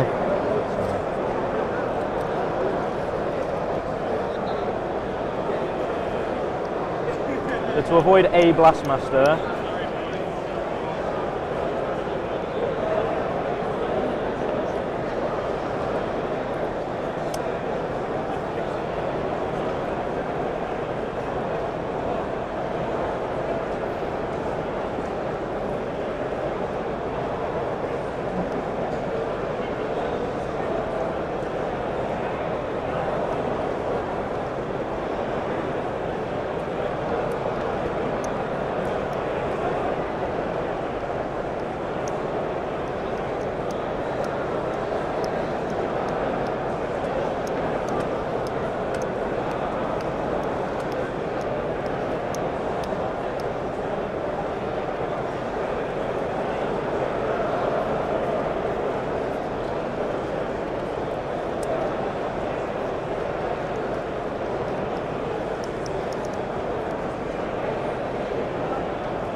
Terminators is also 3s and 3s.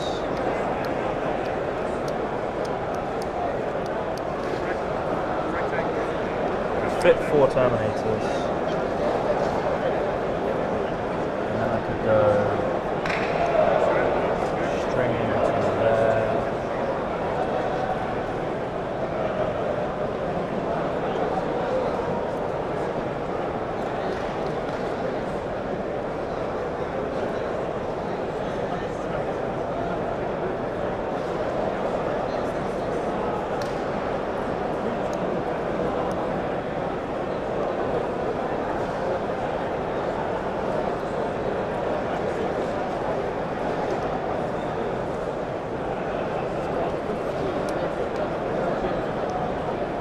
They would just move 5.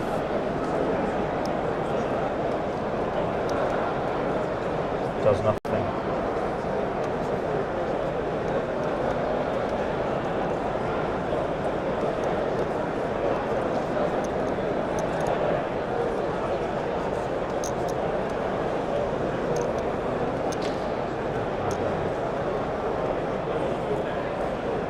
Lose 3 to 4, 2 to 3 maybe.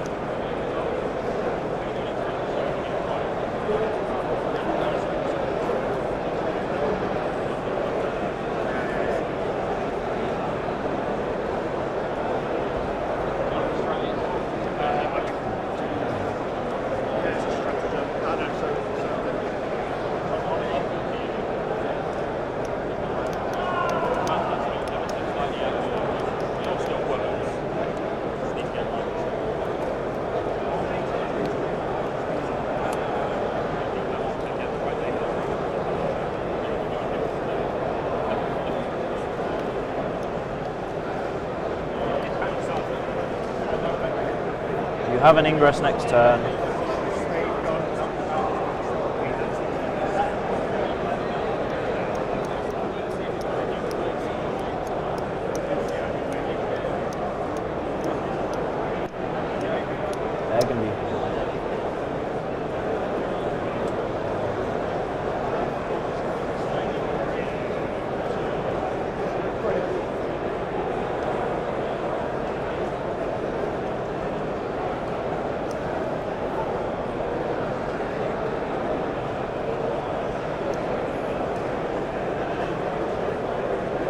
Else next turn I have to bring on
screen back the Terminators.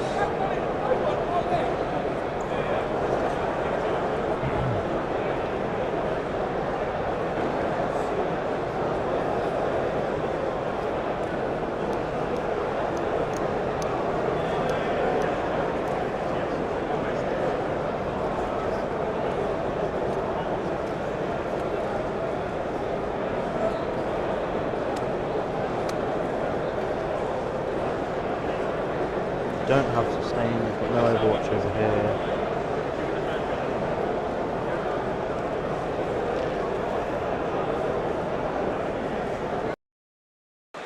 The clock is still on Alex's time, which means it is not it's not ingressed yet. Should be possible. Okay. If you want an opportunity to push, call us. We need it. Depending on his next turn. Yeah. If he also want to try to push or not. If he try to push, I will answer hard. Okay. If he stay in castle, maybe I can do like the 13 Termies. They don't kill anything and score a lot. I don't think it's going to happen. So out of range of them, in range of these, you can just touch this next turn. With what? Ah, the prince can touch this, yeah. Okay, and you avoid, what are you avoiding? These two, so I still have the Blastmasters. That's my 1 CP. Plus the Overwatch after that. Not sustained. No. I have blanks. But if I'm good at the game, I'm just rolling 6s. Yep. I have blanks in both phases. Yeah. Okay. Let's start shooting. This Rhino is shooting the golds. 6 shots on 3 sustain, all hits on 2s. Yeah. Wait, do I want to CP1? Because here if you do 2, looks like a bit stupid. I don't need CP a lot, so I will CP1. 5 wounds. 5. On the goats. 5 ups. They're dead. They die. Here I will do some music to the spawn. Nothing on the prince. Blastmaster first or Sonic Blasters? Blastmaster first. first, yeah. Fail 2. You want me to roll? I'll come round. Or like you want. Strength 10, so winning on 2s. Yes. That's 4 wounds. 4, 5 ups. Gonna pass 3. Pass 1. 3 times 3. So 6 damage. Yeah. You die. You die. Dead. Take 3. No way. Yeah. One is on sorry, 1. Yeah. 12 more shots. I mean, if you don't kill him now. Yeah, and I kill still charge. Yes.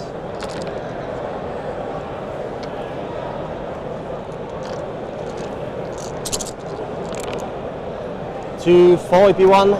5 ups. Take 6. They die.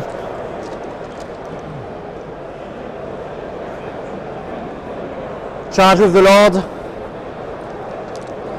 Yep. 10. Where is my measure tape? There.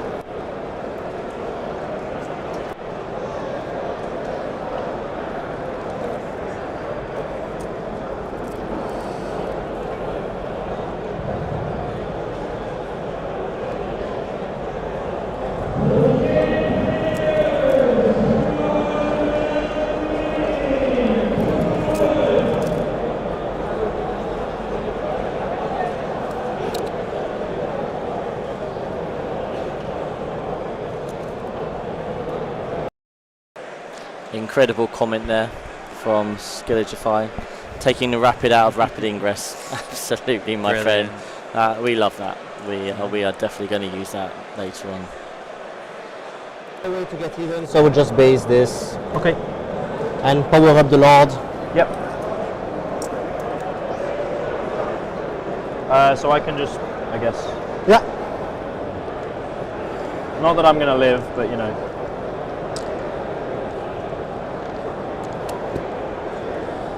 The spear. On 2s. And on 2s. Right. Rolling 1. All of this AP 3. So 7. On which one do you start? Take on the 3 wing guy first. Yeah. So, yeah. 2 die. 3. 3. Whip. Whip. Yeah. Little on 3s because I advanced. 2 AP2.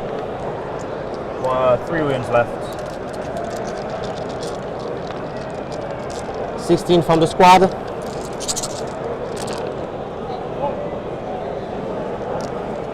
Littles, strength 5s. Okay, rolling 1. Yeah, AP1. Dead. Oh. Yeah, just dead. I still have the Obsessionist with 4 attacks AP2. I'm playing the post wall on the Obsessionist.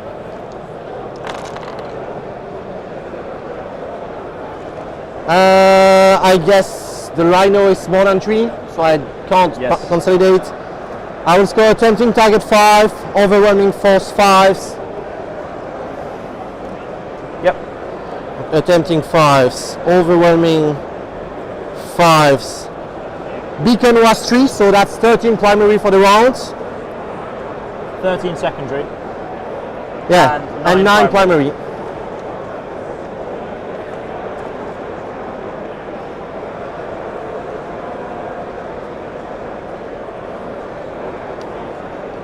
Pass to you.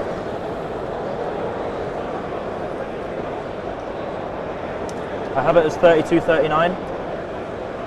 You have what? 32 to 39. No, I have 37. I have 12 primary, 5 and 7, and 15 secondaries. 15 total secondary. You're on 14 primary. Oh, 12 primary. Okay. Ah, yeah. Wait, I'm not 7. Some point it's always happening. I don't know why. I have 9. This previous turn it was 9, not 7. 9, not 7. For who? Primary, for me. I forgot this. kill something. 5. So 39, 32. 39, 32. Yeah. It's always happening. The last primary, it's not working.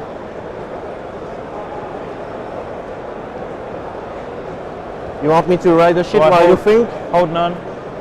Hold on. Perfect. You will get 0 at the start. He's -1 damage still. Burden of Trust. Beacon. Stay alive.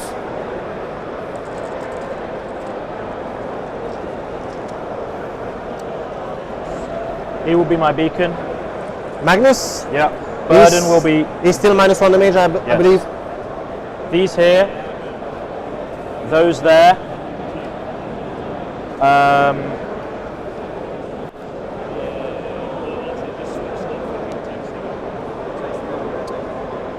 could do the action with the Rhino for some points.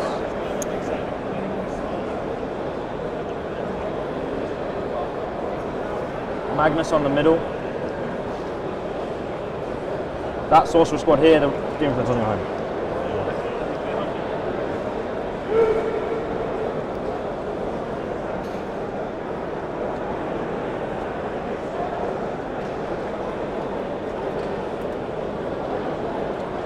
You're up to 4, I'm up to 5.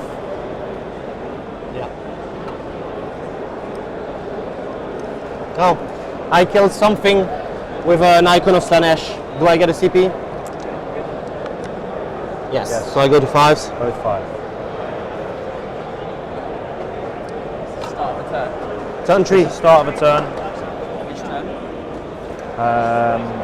turn? My turn 3.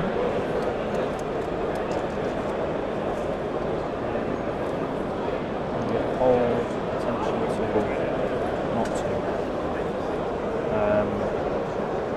1 on 6, 0 on cards. Yeah, I'm like -3 or 4 from Matrix. And we'll see where this goes. I'll come back in a bit.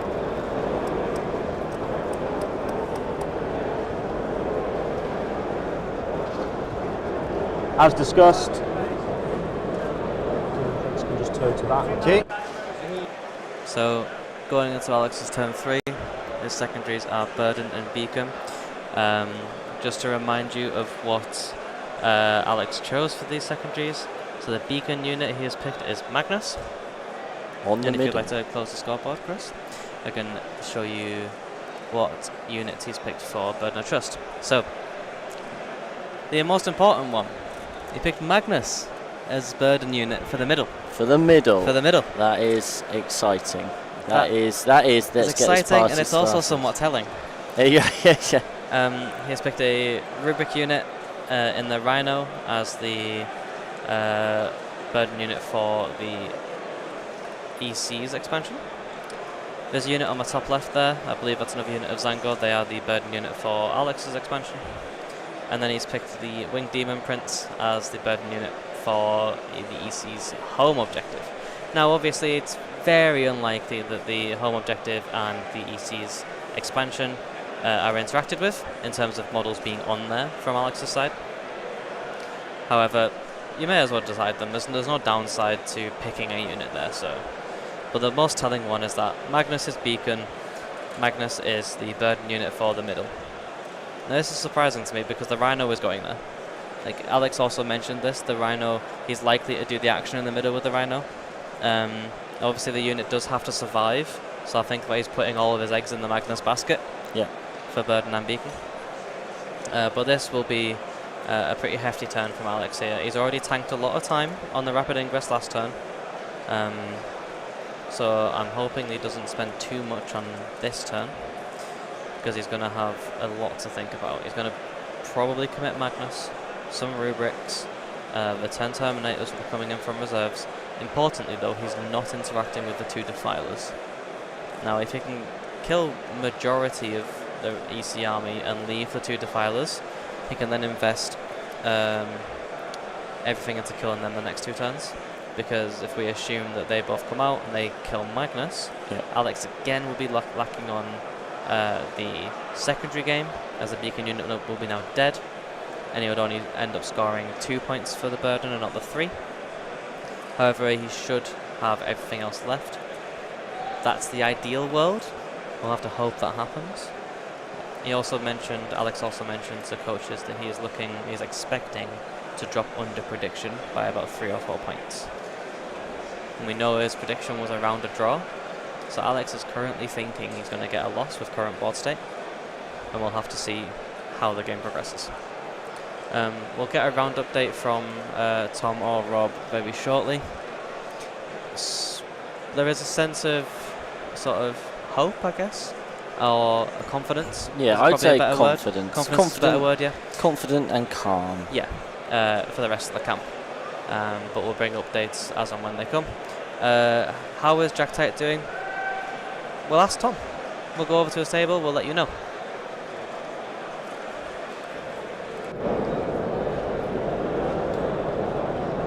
+5. Doesn't make a big difference. Doesn't make a big difference. What do you want to see? Wing tip for the Rhino.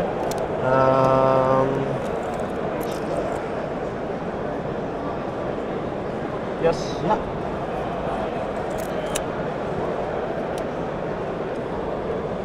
And then just staying on this terrain to see those. Yeah.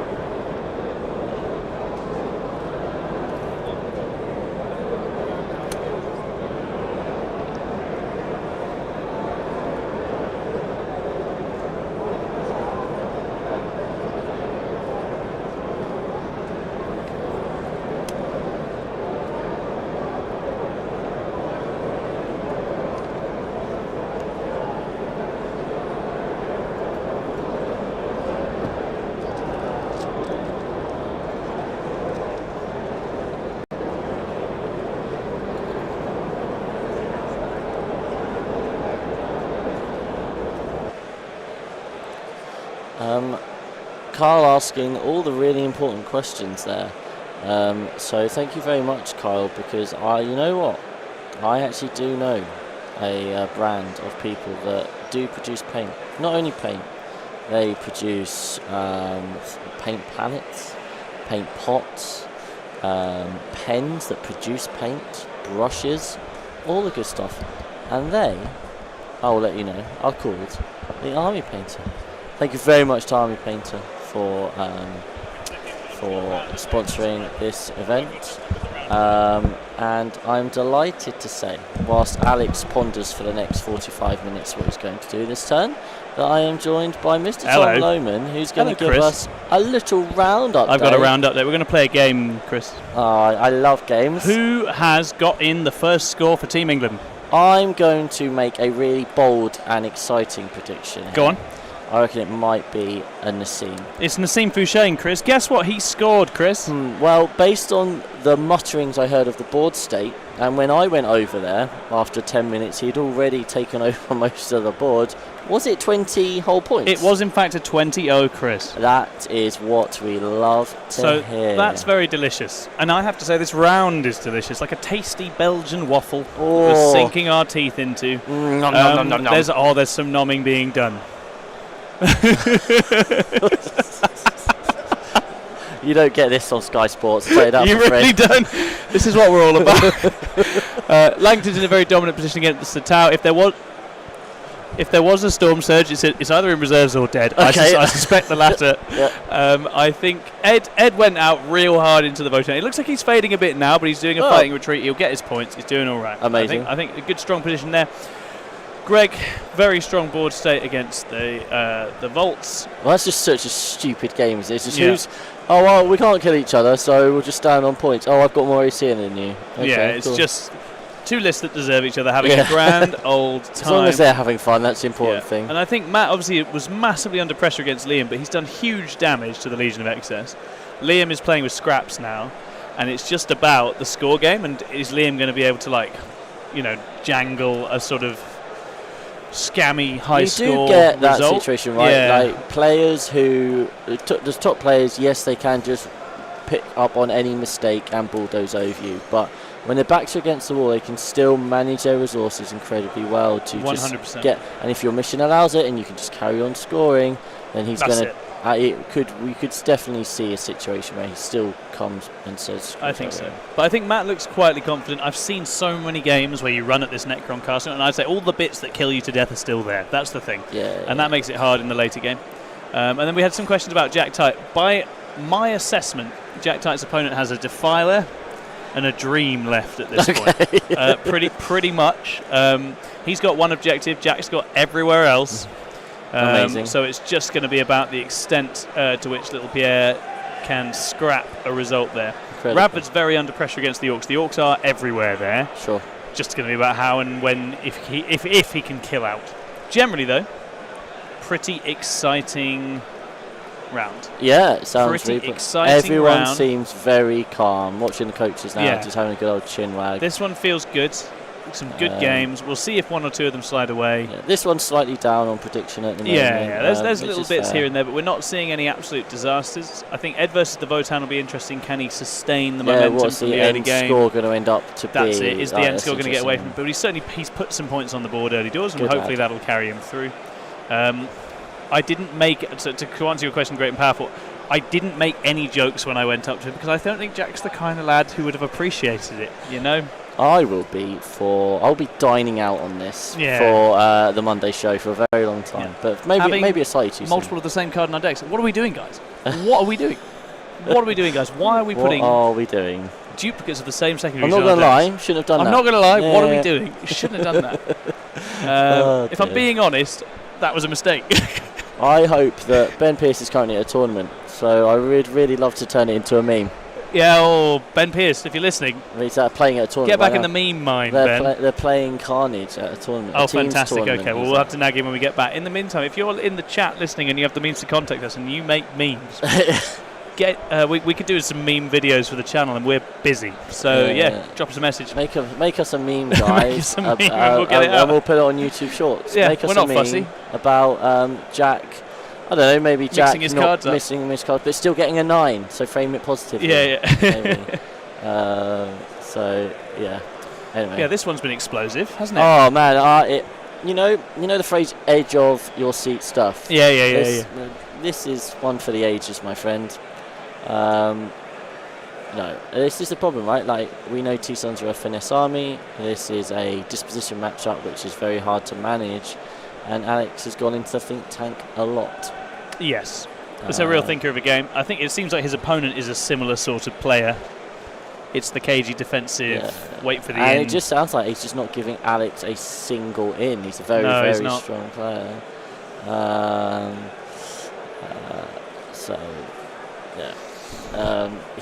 Good old Mr. Fowler here. Thanks everyone that supported the channel. Hit the old like and subscribe. Yeah, and do leave a comment. If you want to chuck us beer money, we love beer money. And obviously we've had Adam Gawley on the decks once again, so if you loved what Adam Gawley has been laying down today on the commentary, let us know, because he's new at it and he needs to love. Tonight he wants to hear he's doing well, and he's been absolutely brilliant for us so far. Don't tell us that you like us though. Only Adam. Mate, we're over it. We're fucking over it. We don't care. My ego is under strict instruction not to change anymore. Absolutely. Just got to keep that shit locked down. We'll pass over to the players. Go up to the corner. You can go up to the corner, yes. But 2 inches away will be within Yeah, fire, sure. probably. There. And the prince can just see you as well. Yeah, but if you shoot there, you don't shoot the marines or whatever. Okay. I will accept that the demon prince shoot the spawn. Too far for the rubrics, I guess, at least for now. 15 from the Soul Reaper. Okay, but you have all the targets to deal with. If I don't do that, I can hide him. The prince is obviously on this line. Yeah.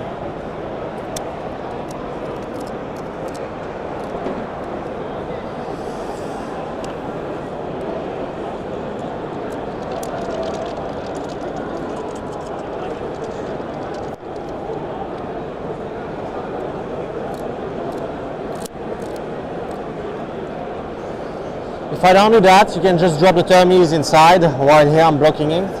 So you don't have a way to catch the Rhino. Yep. So I will do like this. Just like that. Okay. Just going to make sure I'm screening as well, but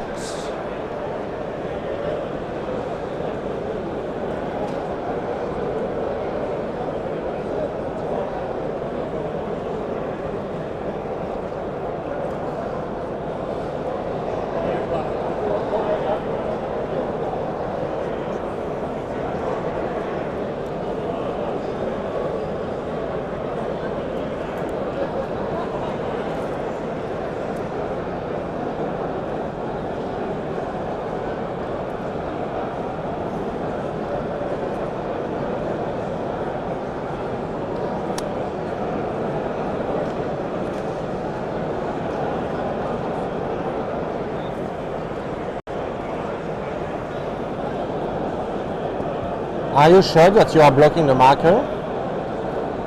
Because... not the whole way then. Yeah.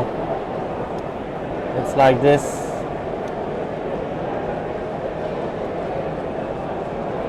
But just telling you, I can probably still do. How many? A lot. With the corner as well. I need 3.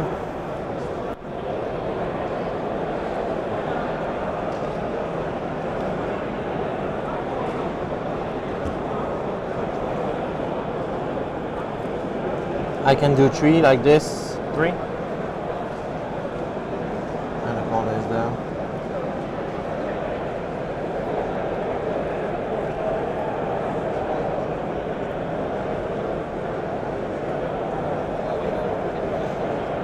I'm going to do full time for this. That's okay. Yeah, just I can do with 3 models. You can do with 3 models, okay.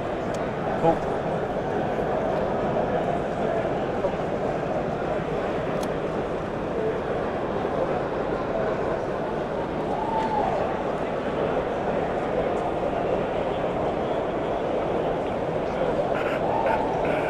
Would you like to do it?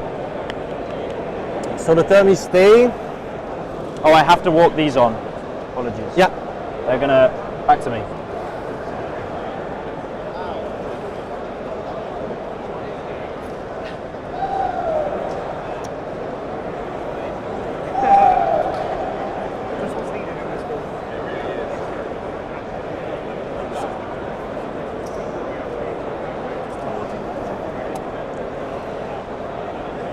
Just throw an advance. How many swipe attacks is the print? So I can 12. And how many shots? 10. 9 plus 3. Plus 3, 12.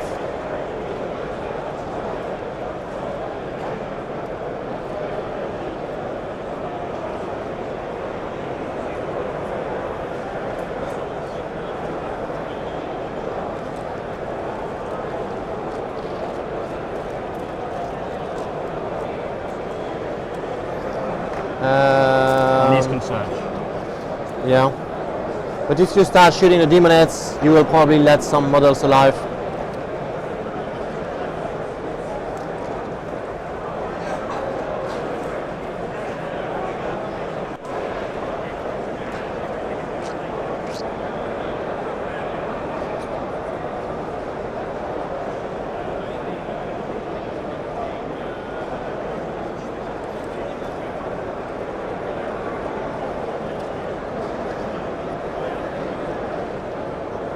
How many melee attacks you said?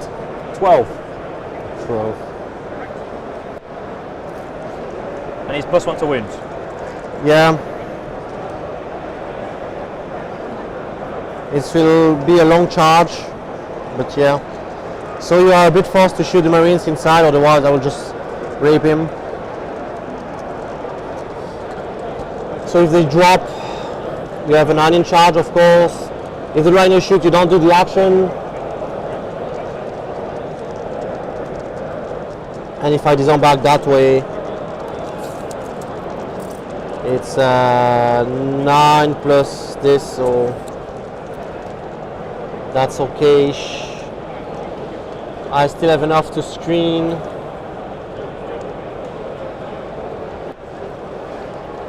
Yes.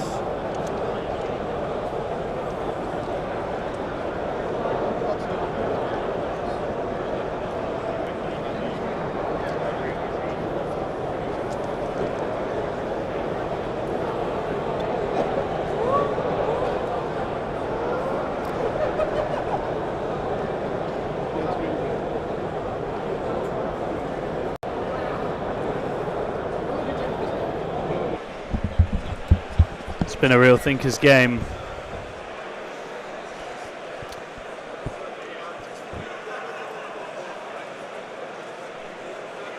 Kyle DLH in the chat says, I've been feeling like playing some Warhammer. Does anyone know of a good local club to go to in the Hertfordshire area? We sure do, Kyle DLH. We run one at Hemel Wargamers on Monday nights, 6 till 10. So if you want to play with all the nerds, come along. We have an organising thread in there in our Discord, links in all the description and everything else. It's not. I don't think we probably won't run it this week because WTC, but we will be doing it in the future.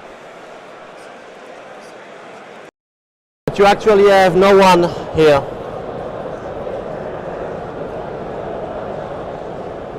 So you are a bit forced. It's either you search there, you stop my primary, or you search there, you stop your primary, but you can always ingress on it. And I will not have a lot to block you the ingress over there.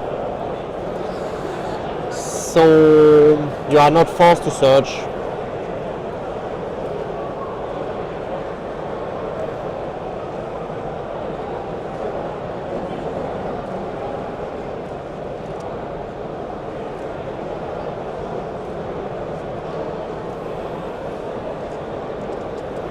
And you probably write some demonettes for free.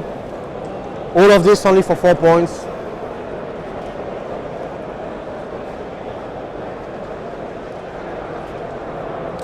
While if I just do this, I can try to kill as much as I can, or at least tag and still screen.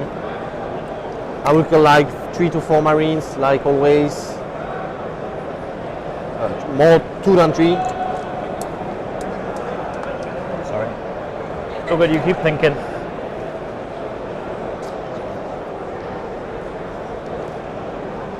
Ah.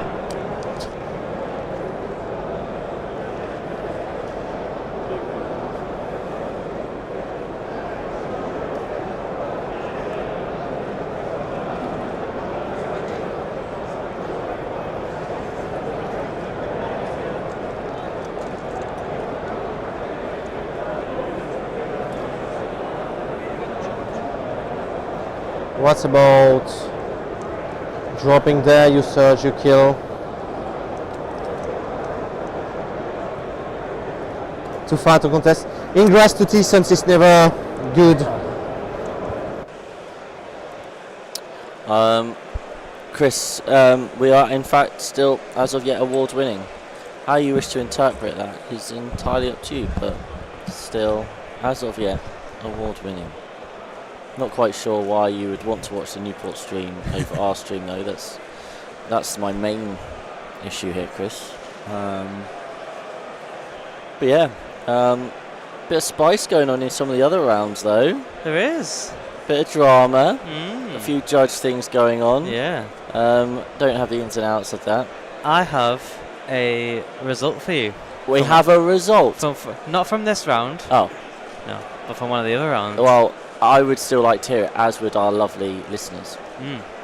First result in for the USA-Australia game. USA-Australia, 2 of the teams going to win the event. Okay, is it a big one? It is a big one. It's not a 20-0, is it? It's close. It's close to a 20-0. It's a 19-1. Between which 2 players? Anthony Vanella, and I believe it's Jacob Warren. Okay. What army is Orcs. Orcs. So Orcs versus EC. EC. 19-1 to one of those. Oh dear. Could you guess who? Well, 18 Deathcopters or 3 Defilers, what wins? 18 Deathcopters or 3 Defilers, who wins? Well, common knowledge would surely be, Adam, that the 3 Defilers, best unit in the game, would walk that. You would like to think, wouldn't you? You would like to think. But that is not the case. 18 Deathcopters, 19-1. 19-1 EC 3 Defilers. Yeah. Oh, that is tragic. That is a result. That is tragic. Wow. There we are. Vanilla got 20-0'd yesterday, final round of the day. Now 19-1. It is not going well for Anthony Vanilla of Art of War. Well, it's not Art of War anymore, it's Stat Check apparently. Yes. Okay, well, it's not a good start for the Americans. Very, very interesting. So we've got that. We've got Spain and France kicking off over something. We don't know what. All right, so all actions go. Yeah. You know what's not all actions go? This game. Oh yeah. Yes, no, they're rolling dice, so we'll go back to the players. Alex is casting spells. We're casting spells, so we'll go back to the players. Yeah, you reroll. Goes off. Big one. One.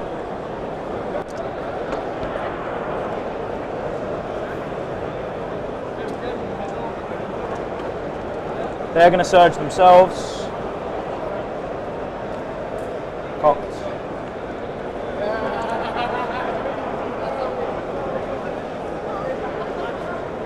I'm hurrying a little bit now. I apologise.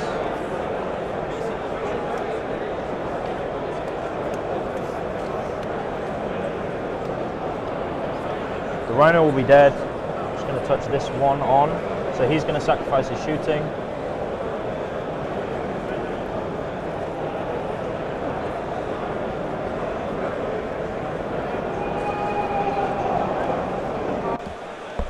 I'm really glad you asked that question, Carl, because I just so happens I do know of a service out there. Well, there are many services out there that do some form of coaching for the dear game that we hold close to our hearts, Warhammer 40,000. And it just so happens that at 6++, we also provide that service. So I'm really glad you mentioned that just off the cuff there. Yeah, if you are interested in coaching, you're interested in hearing from our very many coaches, some of whom are actually either playing in this event or commentating at this event, then get in contact with us through Discord, through Facebook, through Instagram. Email address is 6+40k@gmail.com. Our website, 6++.com, has all that information in the coaching tab. And hey, we have some awesome coaches there. One of our coaches, his dad, is piping up right there. Yeah, Jack Tight's a fantastic coach. So yeah, very cool. And once you've been coached and you're like, you know what, it's time for a new army. So just like we have here in the chat, you want to paint a new Thousands army. What paint could you use? Well, I'm fairly sure that the army painter has every single paint you could possibly want. You know, there's all the options. Do you want to do speed painting? Yes. Do you want to do washing, highlighting? Yes. Do you want to dip your army in just a vat of something, pull it out, and it suddenly looks like a proper model? They have that too. They even have the brushes. They have everything. So shout out to them. Jack owes you rent. Wow, oh, that's incredible. That is. I can't say I'm surprised. He needs to sell more models on eBay, doesn't he, Stacey? Marco says, yeah, my game's so much better because of 6++ coaching. Yeah. Yes, Carl, we should definitely have a catch-up soon, buddy. I think there's lots of thoughts on various armies after this. This has been great for me to have a real handle on all the top armies at the moment. Anyway, they're talking. Let's listen to them.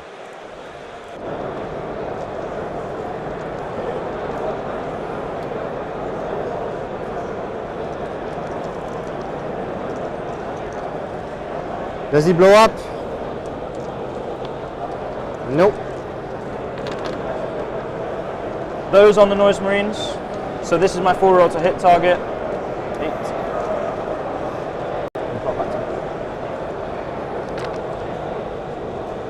Fishing. This is you power up the sorcerer? Yes. Okay.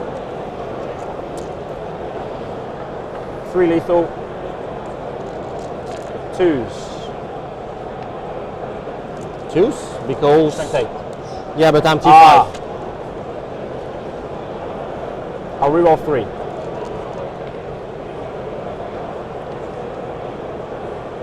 I'll take another one out. Okay. I don't know the roll, so... I'll take one more. Should be enough. Yeah, thank you. AP1? AP1. Plenty enough. Head. Okay.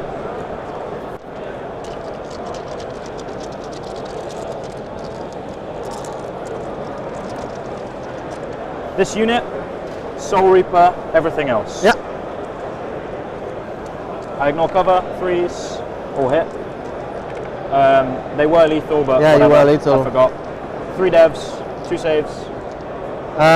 2 saves. Nope. No. 3 3 devs anyway. Oh, I saved. And the 2 saves. You reroll wounds because you. I don't reroll wounds. I need yeah, to. that's I need why. To, I'm gonna reroll. I was like, you are yeah. so fast, and I didn't saw it was 1 or. Roll 4 saves. I'll just take one out. AP1. AP2. AP2. All failed. 9. But yeah. Sorry about just that. To avoid you this, didn't surge on. Yeah. just declare the roll you need, and I will say if it's not correct. Or if you say full reroll, I will have say no, and we avoid a mistake. And this guy not powering up. 6. No rerolls. Double 6. So add 4. Those are lethal. 6, no. It's Add, just in 3. I missed 2. Add 4, taking the 2 fill dice. 2, 3, 6, 8. AP1. AP2. Yeah, you increase. On 5s for the Marines. How many Marines? 2. So 2. kill. This 4 kill the Marines, and then it's all forward. So 10. 4, 5, 6, 7, 8, 9, 10. That was cocked. Real 1s. 7 saves. And then the anti-infantry, 1 hit. No. Nothing. Take 3, 4. 1 more left.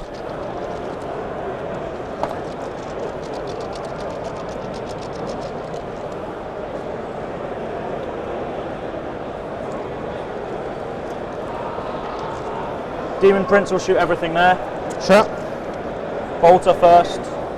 2s. Reroll 1s.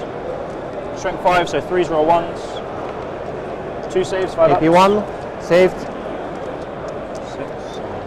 9.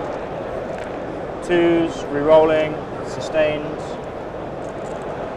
Strength 5, plus 1 to wound. Yeah, on 2s. CP, so 2s, reroll 1s. 10 saves. AP1, right? Yep. On 4s. Kill 2, 4. Kill the Marines, and that's all. Yep.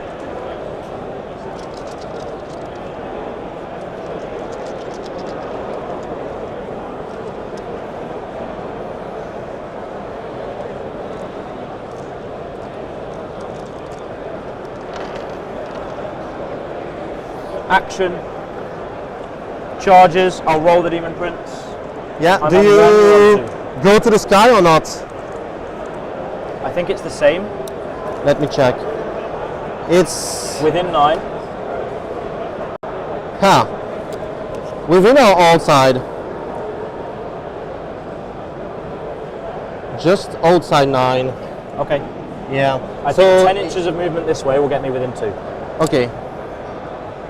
And what am I to the other things? Here you need 3 to pass, and then 10. So you don't have to go up to the sky. It's an 11 there. Okay. Yeah. I'll just roll the 10. I'll hit Yeah, it don't anyway. go to the sky. Ooh. It's definitely outside 9, isn't it? Yeah, you can check if you want. This is 9. Here is 9 if you want. 9 here. Yeah, it's very close. Like a millimeter. See? Okay. These will charge 6. So, give me 5 plate.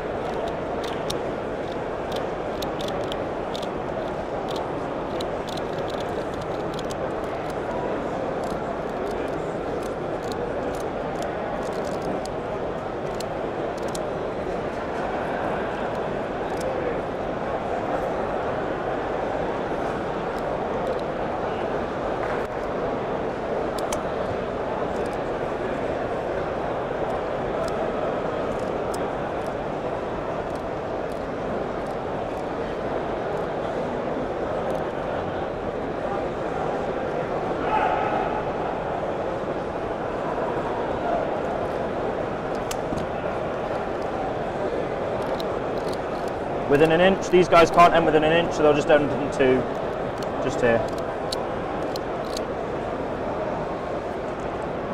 Punch. I forgot to roll my lethals. 1 save. Dead.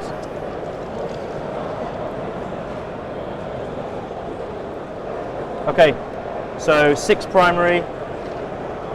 I don't do either of my cards yet. Over to you.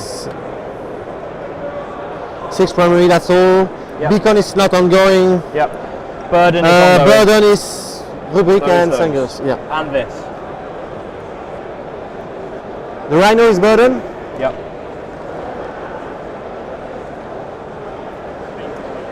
Hmm? 6.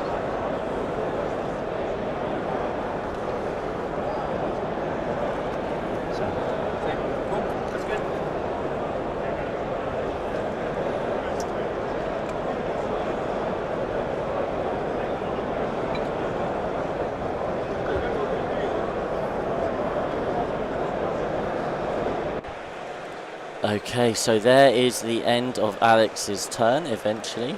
And have a quick look at the scoreboard there at the moment. Okay. They've not put in any scores yet, so we'll move swiftly on from that. But we are in a situation now where we have got an updated score. Adam, Yes, we do. what is the updated score, sir? The first game in for England, we have our own Jack Tight. Well, so it's not the first game, because we know the team got 20. Oh, of course. Yeah, but he doesn't count. Whatever, Yeah. whatever. We've got Jack Tight. The first other game. The one that we care about. Yeah. Jack Tight, getting a nice big win over the CSM. A lad. Getting a 16-4. 16-4 from the Tight Master. Hopefully he's added up that score correctly and that he is actually a 16-4. But yeah, when I went over there, the board was looking incredibly tasty. So, yeah, awesome effort from Jack. So that puts us, as England, on 36 points at the moment out of a possible 40. Does indeed. We would call that it's not quite optimal, but it's pretty optimal. People asking about the Liam Matt Bell game. Matt is saying it's a 5. Liam has pulled off some stuff, but it's 5 with potential upside. Okay, 5 with potential upside. It depends whether he can break out. Basically, they played Dawn of War deployment, and Matt's army is still in its deployment zone in the middle, surrounded by the demons, and scoring points. So he has to try and break out of that to try and stop the score, right? Yeah. It's whether he can do that quickly enough. It's like an armoured spearhead. It's like a triangle formation of Necrons in the very centre of the board. It's just surrounded by demonettes and a Torment Bringer. Yep. So, yeah, it turns out Liam can try and play his way out of an issue. But we're still waiting to hear from that. But hey, at the end of the day, he's on 4 points at the moment, so any points Matt takes off him is excellent. Yep. Obviously, it sounded like at one point he was on a really positive area, so position, so Liam's managed to turn that around. This one still seems to be trending as expected as well. But yeah, it's a positive round so far. There's no one stressed. Everyone's looking very calm in the camp. We can read a lot of body language. Can you read a lot from the body language, can't you, Adam? You can, you really can. So we will go from there. So we'll go back to the players as they talk through the Belgian turn. No, I still the end of the turn, so I'm thinking about Epidowny. I didn't draw anything yet. Ah, okay. Sorry. I see. I need to check every option before declaring. No, understood. But if I want to avoid the turn, is there. I need to be there. This means the Demonette die or to overwatch. Or need the Demonette here. And to be wally within 8, I have to be, the Lord has to reach there, which is 5 in advance. I can always roll. Yeah, it will cost me 2 CP if I do. That's why when I calculate for the ingress, I was saying I will start the turn with 2.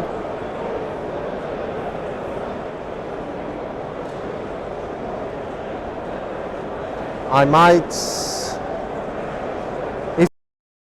So just a quick shout out there, John. We don't need 40 points for 4 games. It'd be a touch more. And there is obviously 6 games ongoing, still only 2 are finished. So I think it's 42 points will get us to the 80th. Oh no, yeah, because we're Jack getting a 16. We're currently on 36. We need 86, We would right? need 86 total, so 50 points to get the win from 6 games. And yes, last 120. I mean, it was over extremely quickly. He was cheering for his opponent making charges, and as soon as that happened, I knew that the game was going to be a 20. Yeah. But yeah, pass it back to the players. Here, I don't see from here, right? Correct. So when I charged, I stayed off Yeah. this line, even if you claw it a bit. Or I just go tag. Yep. And drop the other demonite squad. Play one more turn passive. Wait for the termies. Forced to use the crystal. Or not. But I have to spend my CP for ingress. So I'm on 1.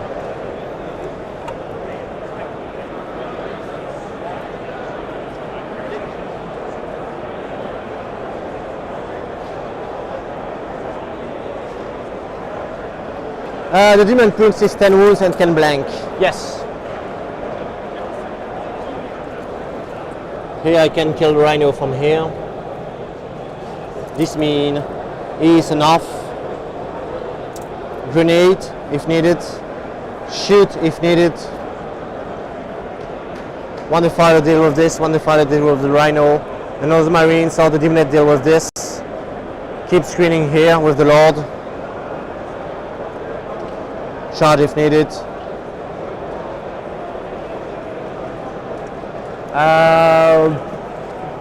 What's the best option?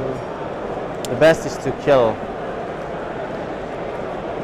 And North Marines deal with them because you don't overwatch me very well. You will wound on 5s.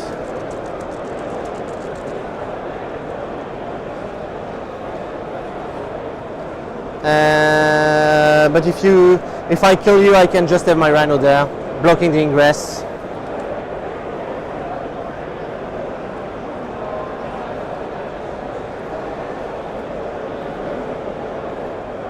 I can even embark to have my rhino right in the middle and disembark on the marker. If you kill, it forced to deal with him, which I can accept. No happy down, it's not needed. Let's draw. Cleanse. No prisoners. You score 4? Have a CP, I will score 4 only. I mean, you're going to score 9 again. Probably, yeah. Battle shock to Lord. 6, it's enough. Disembark this. Cleanse and no prisoners.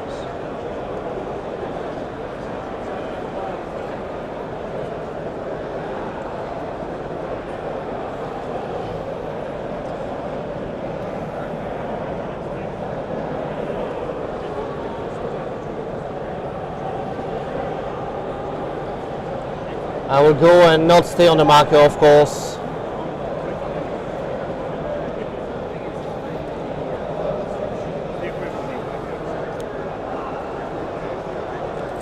Do I embark? Let's start with what I know. This means this, touching. But if I'm touching, it doesn't matter. I can have some extra movement. I need to screen there. He will take a line here.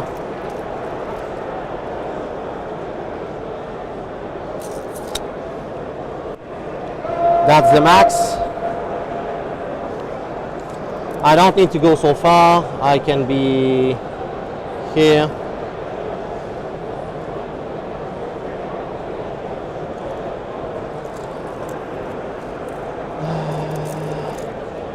This can be from here, so I can be here. Yep.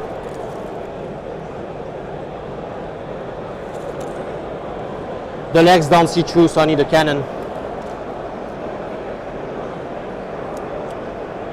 I will make sure they have sustain.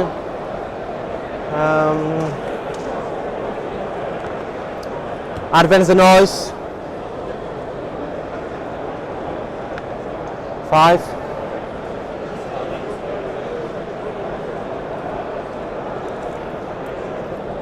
They will go 10.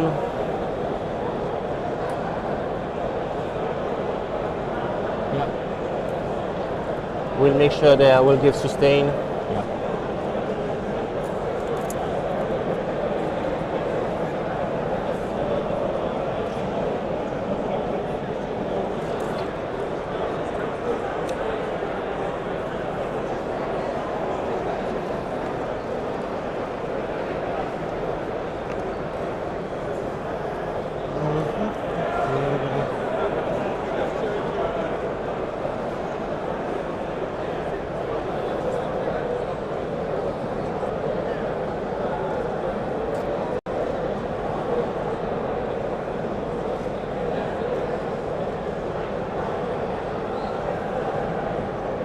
No, because here I can have the hidden 12 like this.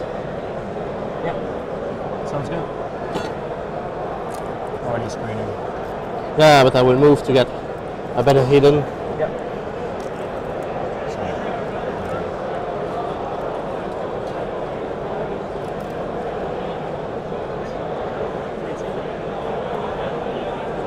No, I'm on 1.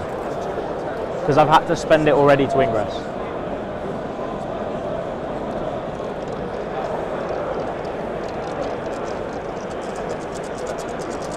I can also keep the rhino alive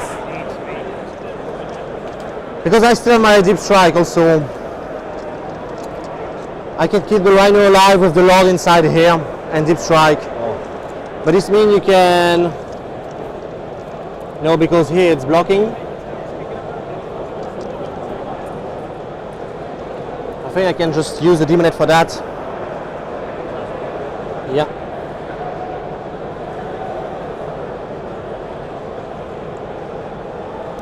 With the wall I will have to be like here. But also this doesn't matter if you're not taking my expansion. It matters for me. It's 3 points and cleanse. Yes, okay. So you can have plenty. Yep. Except if, yeah, you can have plenty. It's not the plan working. Yep. So what to do with this deep strike is, okay, so I just had a wander around, and obviously we've got 2 games in the bank already. Nassim with a 20, Jack with a 16. Langton, I don't know the scores, but Langton seemed to be in a reasonably healthy board position. Chris Radford is, there are a lot of orcs still on that table and not many EC. Again, still don't know points. Ed is basically tabled, but we know he fully shoved, tried to get points early on. Last I heard, Ed had at least 60 points, so really pretty good. So he's going to bring back something. Greg and his opponent, I think, I know one Norn's dead, but other than that, it looks like every single thing that started on that board is still alive. So that's that was fun. I did hear him complaining a few times about how annoying the slow is from the obelisks. Yeah. Because one of his Tyrant Guard units was just very, very slowly trudging up the board. Forward, and then over in the VSL game, Matt has started to break through that block.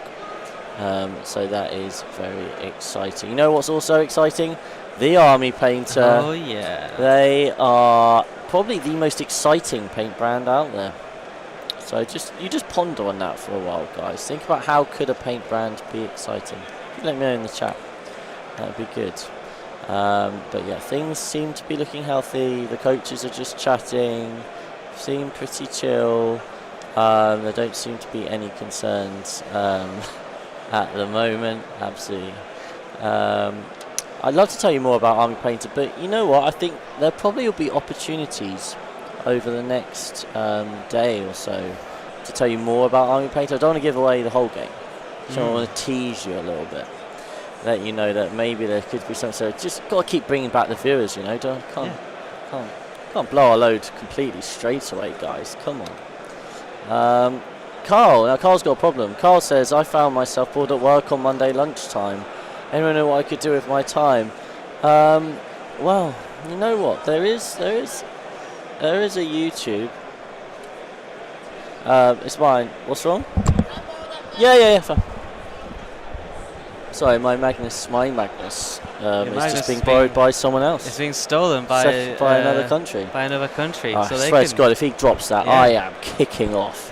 Anyway. It's being stolen by the French. Classic. Oui, oui. Le Magnus. Le Magnus. Anyway, if you are bored on a Monday lunchtime, Jack Tite of Team England, who's currently just won 16-4, but struggling to count this weekend, is it works with me on Monday lunchtimes, 12 till. I say 12 till 1. It's not till 1. It's gone 1. And we dissect the meta, analyse this, and provide more grade A banter than you can shake a stick at. Yeah, it's great fun. It won't be on this Monday, guys. I'm going to tell you that right now for free because we're both travelling back. We're going to try and do it on like Tuesday or Wednesday or something, where Jack will talk through his games. I'm filming a vlog. I'm having a lot of fun filming a lot of B-roll and just updates and stuff. Obviously, I'm filming it, not knowing what's going to happen next, but it's been good fun to film just my thoughts on various things. Might get a bit more behind the scenes on some of the drama as well, and that'll be out in the next week or two. And then obviously we'll do like podcast shows about it, what we've learned, all that sort of thing. So yeah, all very exciting. Yeah, there's going to be a lot of learning. What did we learn from WTC? Learn how to count, guys. But yeah, there's lots of high. Also, I just wanted to point out, Chazza in chat mentioned that he's getting a bit excited about this team. Well, do you know why? It's because it's coming home, Adam. It is. Like, It just is. If predictions stay as they are, we win this.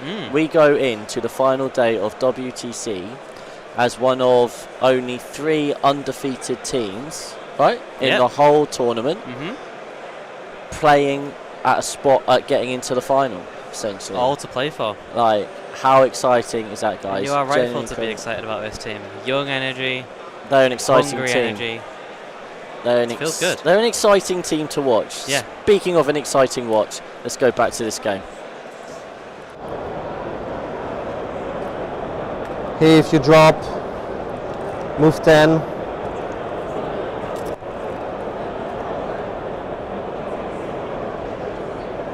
I need to be there. More like this.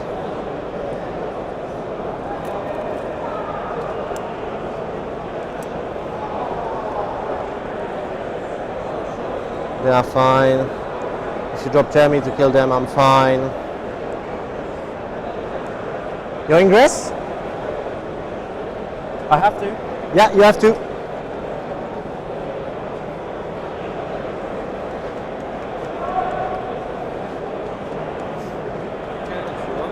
Yeah. Yeah, she's not good.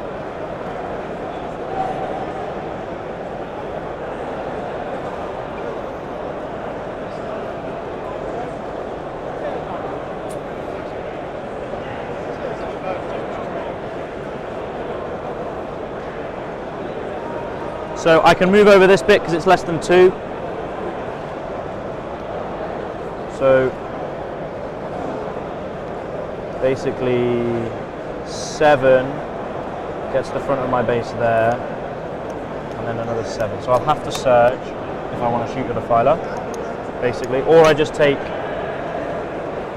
No, so you're just on this line, aren't you? So Magnus could see your defiler from where? Oh, like. Basically anywhere on the middle. Yeah, take care that this point is behind this terrain. You have to see the weapon. Magnus is very tall, so I imagine he'll be able to see this. Oh yeah, maybe, yeah. You're right. It's just what my Terminators will be able to see as well. So they have to go like this. I have to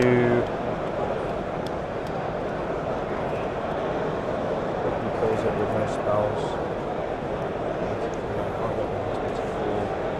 So I need to shoot with a 2 missile axe and that. I just come and walk here. This line is similar. It'll just be 2 missile racks. So it's which side I charge, basically. Which side I shoot and charge.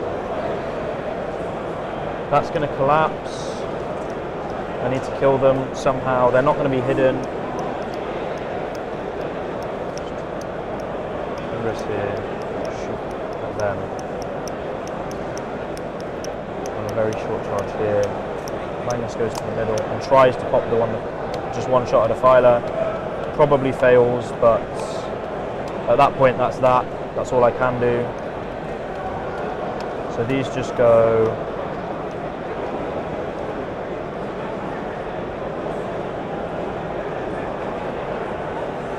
Can I fight him through here? I don't think I can if I get a 40 mil.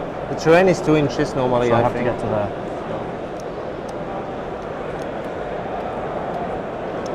So as soon as I go them down, I get to shoot once. I will be tagged. So I'm just going to shoot the line here. What's this line? It's this. Okay, buddy.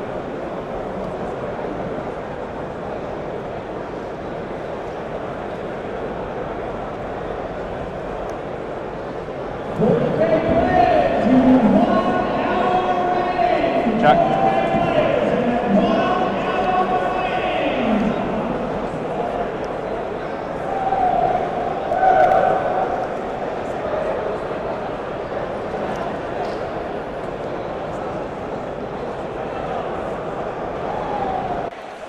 So, not sure if you caught that there, but we have 1 hour remaining on the round. Currently, Alex is looking to drop in his Terminators. I believe this is Guillaume's turn, so this would be the Rapid Ingress. Hello, Rob. Hello. We just had another result in as well. We're just finalising the score, putting it all on the paper, making sure everything is tallied up. But it sounds like Ed has come back with 3 points. That's a win, right? That is a win. That is a win. Considering that last round, Ed played against Photon and got a 0. Some would say 300% better. Some would say. But, is it really? Because you can't really time 0 by anything, can you? Well, I mean, you can. It's just 0, though.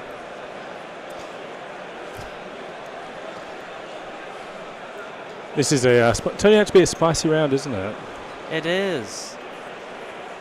We get the vibe, like, the entirety of the round, that it's comfortable, England are happy, all the players seem good, we get a few good results in. But I don't know what's happened, because all of a sudden, there's a couple of people who are, like, a little bit on edge. Couple little swing downs. Maybe. I think there's a big concern about this game on stream, right? Alex has predicted a couple times, like, he's dropping a bit below Matrix, and that might be a bit of a concern. Other games, like I say, the results are coming in. Ed getting a 3 is very good. The team is happy with that. So we'll have to see how the rest of the round goes, and we'll let you know about any updates as they come. Yes. I've got a question for you though, Rob. Oh, what's that? Well, the question comes from Kyle in chat. What are your top 3 British chocolate bars? Top 3 British chocolate bars. You know what? I saw an ad for a Lion. Was it Lion bars? Lion there bars. was some interesting choices in that. So it's going to be up there for one of them. Okay. Some interesting undertones. You know what? You know what's better in the UK compared to Australia? What's that? Cadbury's. Of course, it comes from here. Yeah. No. Do you know why? A little bit of trivia for you. Go on. They put a whole heap of stuff in Australian Cadbury's so it doesn't melt. Ah. Yeah, so so if you are an Aussie expat, an English expat in Australia, you will know that it is like a golden commodity to find a place that sells English Cadbury's. Number 3. Oh, what would be number 3?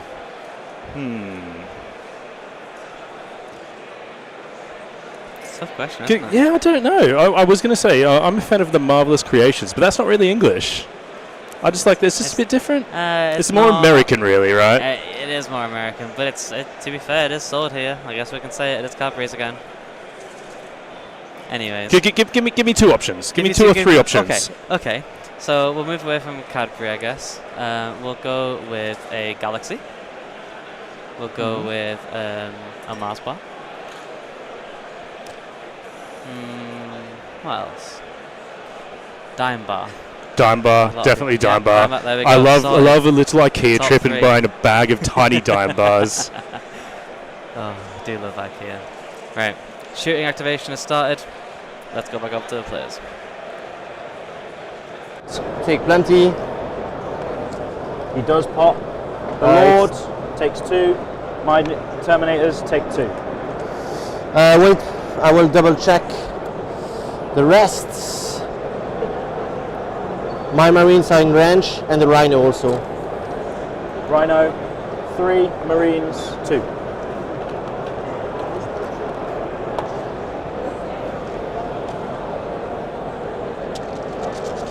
I don't need this guy because I already have the Rhino. But if I stay on the marker, I can AOC, which is cool. I will just remove that one.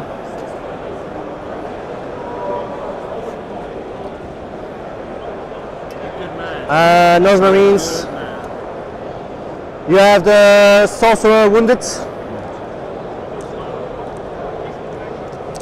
12 small shots hitting on trees, sustain. Fill. 1 sustain over there. Strength 5, so winning on trees. That will be 2, 4, 6 AP1. Take 2. Kill 2.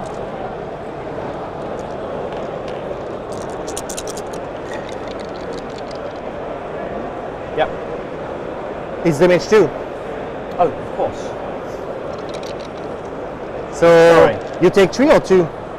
You fail 3? Fail 2. Okay. Blastmasters. Aha. 5 CP. I could reroll 1. 5 CP? Yeah, I'm not doing any strat. I was at 4 because I didn't help you down. Yeah, sure. Yeah. Winning on 2s. 3 wounds, AP2. 2 more Kill 2. Cleanse. Maybe they can shoot. Yeah, it's useless to lose Eden for that. Nose Marine will charge. 5.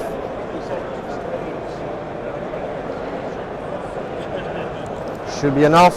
Should be enough. Yeah.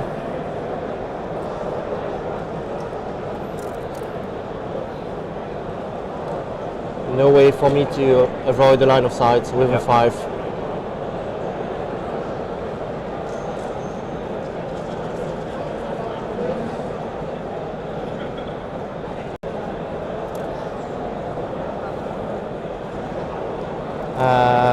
Piling. Circling the sorcerer. Basing them. Cool. Hit me. Both of them run so they're the same. It's all 1 damage. 18 attacks. Hello, ladies and gentlemen. Just checking in with the score update. Ed Watts defeated by the Votan.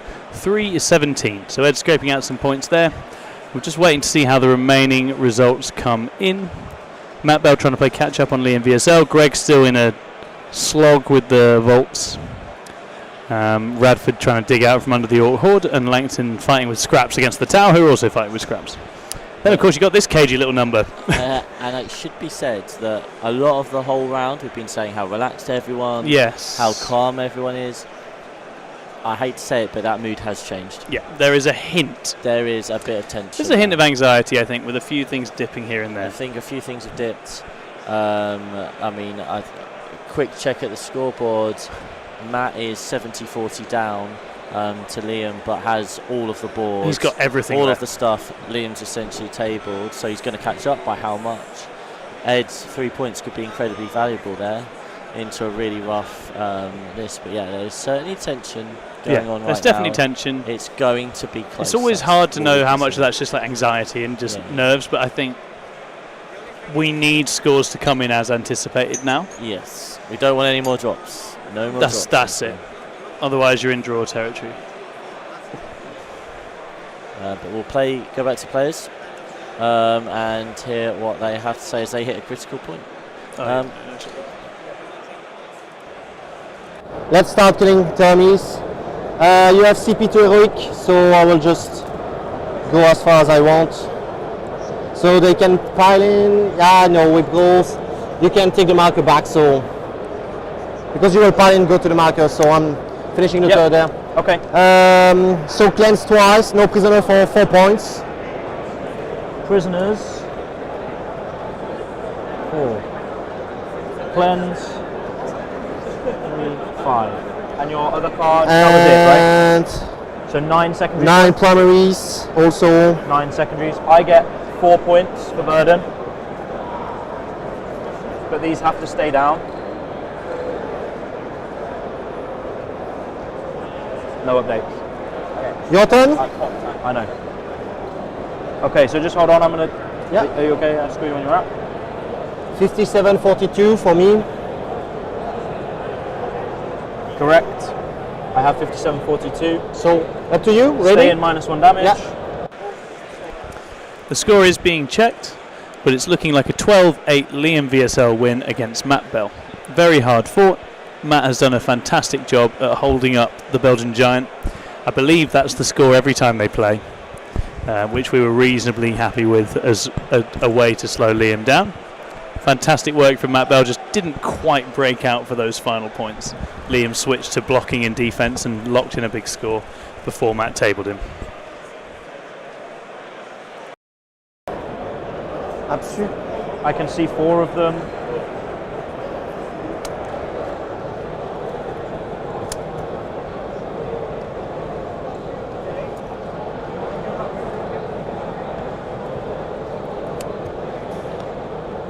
Sorry, I need to leave a gap for Magnus. Yeah, and you have a battle shock -1 to the sorcerer. He's failed.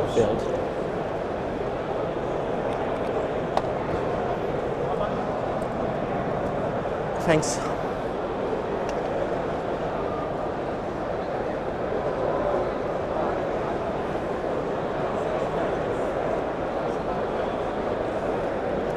I'm going +1 to wound. Yeah.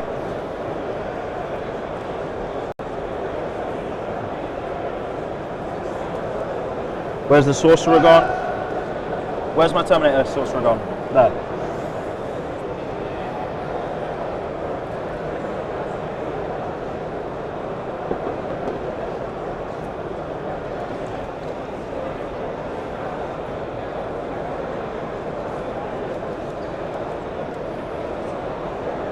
Are they incoherency? If not, he just needs to move here. No, but you can you can fix it.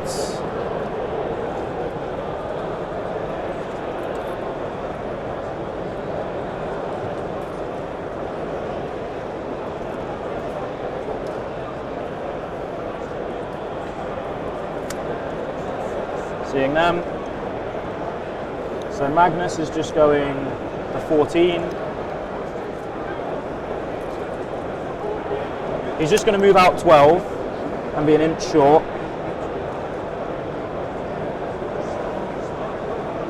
Not on a marker. You want to see the defiler? You need to be here to see. I guess I can just go, yeah, within 33. But do I have to touch this terrain? Ha. Is that what we said?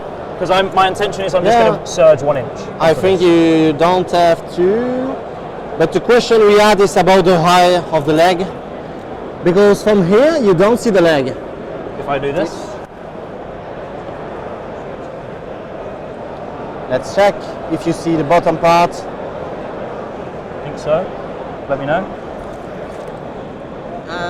You see that part, which is, this is really hard. The line it looks So like you to could be- see me with the gun, right? So yeah, but this is like here. if I have to touch the middle, I'll just touch the middle. I don't want to waste this time. Looks like- So I'm just going to go an inch away. Looks from the like you have to, because I'm hidden by the terrain. There. He can shoot first with him.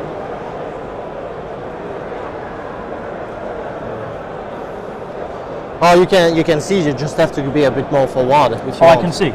Yeah, but you have to be more forward and not here. That's all. So I can't touch the terrain with movement. Do I have to touch the terrain or not? If you. Because I'm just moving 12. Only 12. Yeah. So you are stuck here. Yeah, it's not. I Moving think you have to 12. touch the middle terrain. Yeah, fine. That's my intention. He's going in Because you are not high enough to see that part. Yes, sure. So the line is here. So if you touch the terrain, you are here.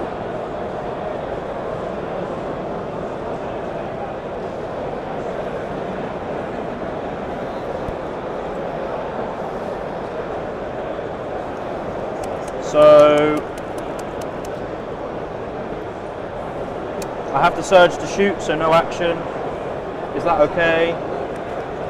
If Magnus just waits here, I don't kill any defilers, and kill some tormentors. So, just a very quick update on some of the games. Obviously, we've had a few results in now. There's a small sense of anxiety building in the hall, specifically around, well, personally, I think around Greg's game. So, Greg is paired into the Necrons of Belgium, and this is the double obelisk list with the Silent King. This is in a base in Phalanx, so they'll have access to -1 damage on the obelisks. Now, you would think that this is a game of just who has more OC on the points, who is more durable. Obviously, Greg can heal a lot of his units. But going over the board just now, the objectives are kind of clear of Tyranid units. All 3 Norns are dead. So we're not 100% certain on how that game is going. Greg is currently in the... Greg went first. Greg is currently in the top of his round 4. And the score is looking relatively close. So, from my estimation, that game may be dropping. I'm not sure how the rest of the England camp feels about it. But we'll have to keep you guys updated. Just fix your currency. Thank you. 7-inch surge, I go 6, whatever. He's touching. He's going to Doombolt the Lord. 1, double 1. The Lord? How Goes do you... off for him. Yeah. I take 2. So this one dies, he's down to 2. And you take 3, he's dead. Magnus, 4 rolls to hit here. To reroll where? 6, 7, 8. I take 2 mortal wounds. I'm taking 3. This is on these. Okay. Extra AP. Osh. I have extra AP. I just need to fall back this guy. Okay. 2. He's fine.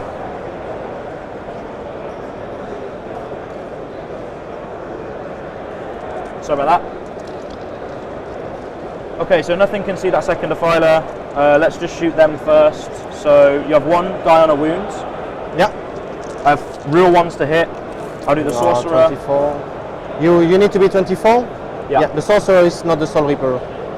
So just put the Soul Reaper in and I'll sacrifice that back guy. Yeah. I will help you to fix because it's not. Yeah. 2 AP 4. So 2 wounds go through. The sorcerer. Real 1s to hit. You have 1s left. Toughness 5, so win me on force. This is the sorcerer. I'll reroll both. 2 hits. Wounds on 4s. Real 1s. 1 wound AP 3. That takes it. That's the +1 to hit target, obviously. Magnus on the Defiler for my last 2 CP. 3d3 shots is 5.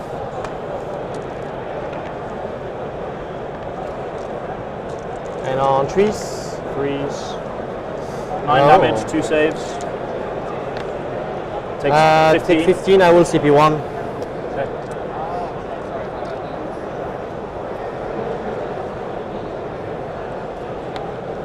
Take 15. D6 plus 3. Ah. 4. No. 4s.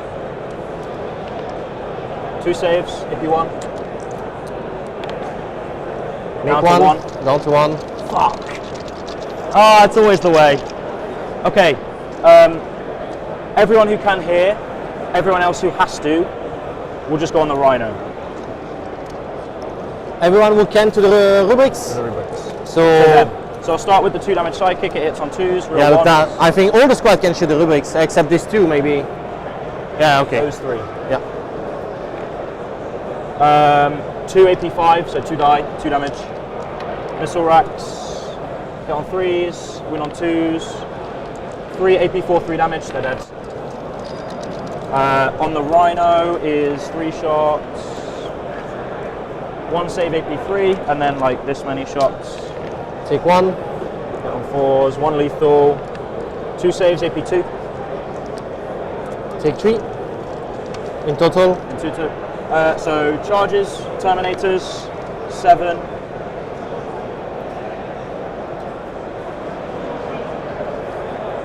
Demonettes come out to play, I don't care.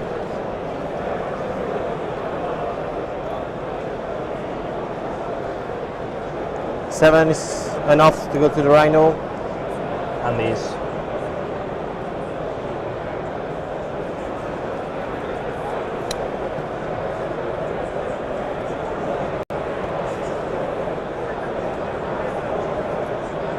He's going to go to there.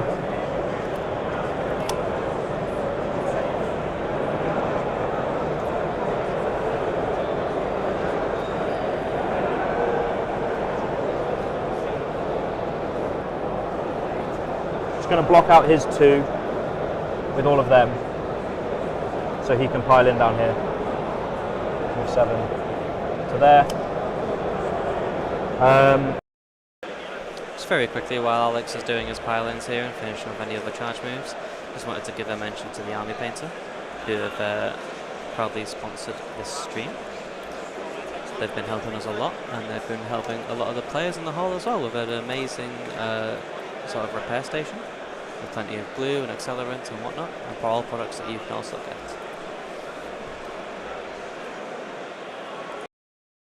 Two. Kill 1. Kills 1. 6. 79 attacks. 3s were lethals. 2 lethals, AP1. 2 to wound, 5 more. Failed 3. Dead. So 2 dead. 3 dead in total. Yep. Why do I only have 4? Yeah. On the Rhino is everyone else. Why do I only have 4? Because 1 died.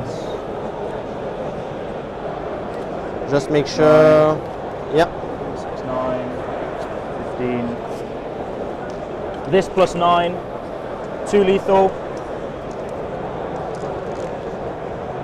3 saves. Take 3 out. 3 more lethal.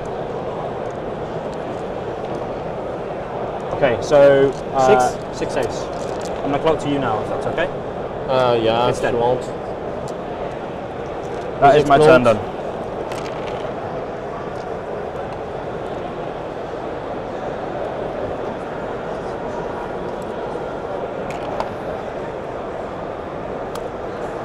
So you start beacon, bring it down 5s.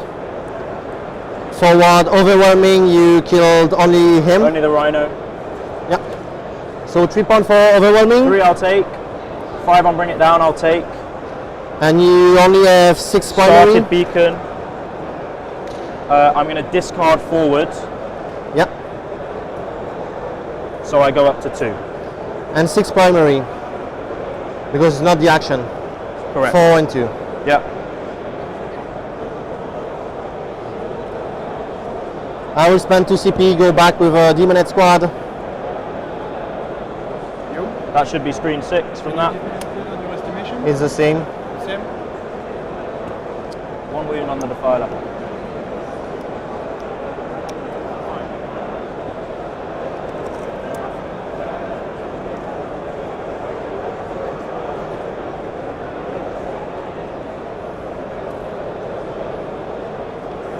Depending on the advance, I could catch this.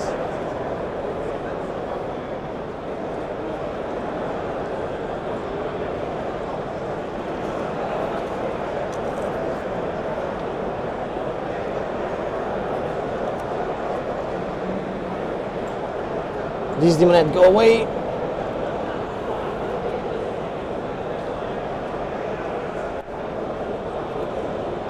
I will draw plunder forward.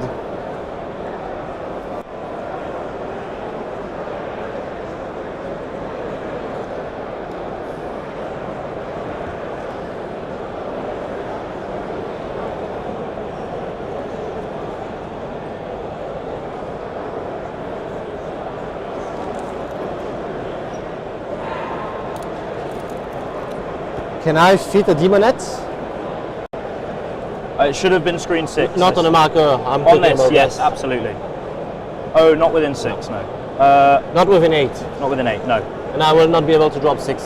What I'm thinking is advancing the him and dropping 6 as close as, depending of the roll, is possible. I can just roll the dice and see. But plunder looks very difficult, and I have a bunch of CP. Assassination is okay. Behind I can do, bring it down is hard. Burden, center ground, defense, engage, outflank, signal man's land.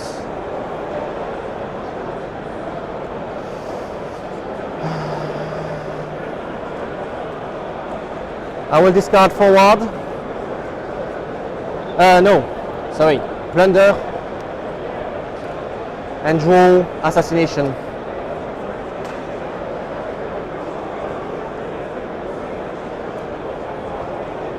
Do I try to catch Magnus or the Termies? Magnus is 15 wound left. 15 left. Can do. Need to be lucky. But can do. While catching Termies is easier. Battle shock to the Marines alone. Fine. He will advance. The Tormentor. 3.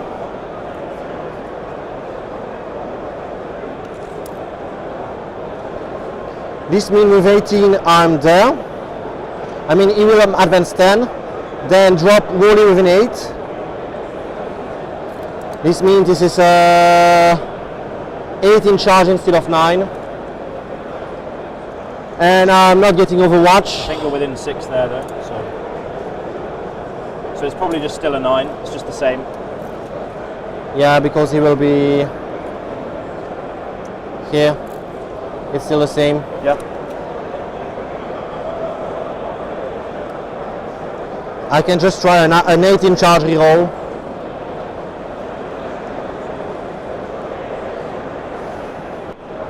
I have a way to do assassination with precision. Yes. The Defiler has precision. And him with the Melta. Ah, fuck. Aha! I have a blank. Yeah. But you only have 1 CP. 2, I discarded forward. 2. So I have no cards in my hand. If it passes and you blank, this means you will not blank the Magnus or whatever. You still have the crystal. Yes. But if I'm not going to be doing the crystal, surely. I mean, maybe. Depends.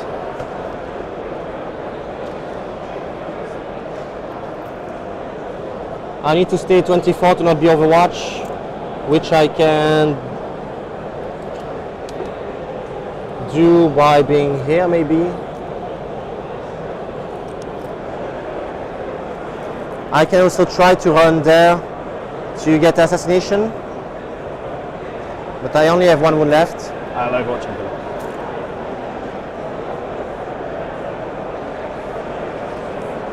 Both cards are difficult, and primary will be difficult also. Well, you do hold for 4. Yeah, but I will not score a lot more. I have bad secondaries now. I mean, all cards are difficult for now.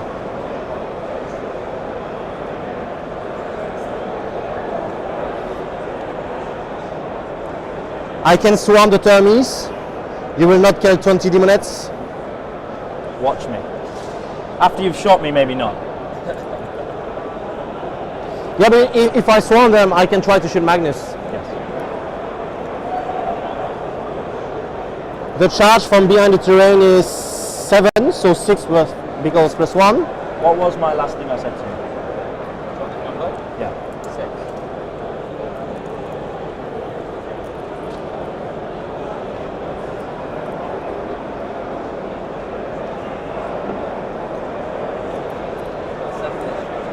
I know. Yeah. It's very reliant on what cards I draw now. I think it's... You drew Assassinate forwards. He's going to get them turn 5.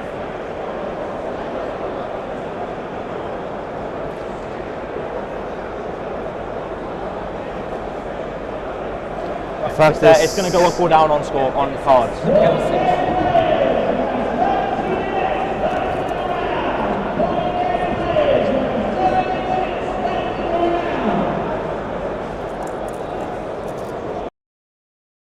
So, just had the announcement for 30 minutes left in the round. There are currently 4 games still ongoing for England. That is obviously the stream game we have here. That is Chris Langton against the Tau. Chris Radford against Ox. And Greg against the Necrons. All still not to report a score yet.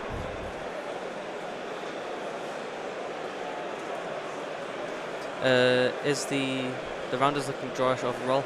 It is very close. It is very close. I believe that England have the win if all games go to prediction.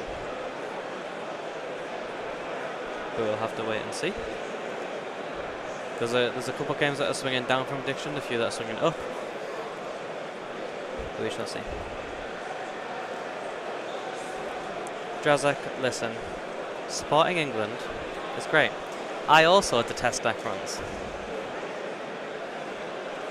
However, I'm happy when Matt Bell wins. That does give me joy, regardless of what army he's playing. That does give me joy.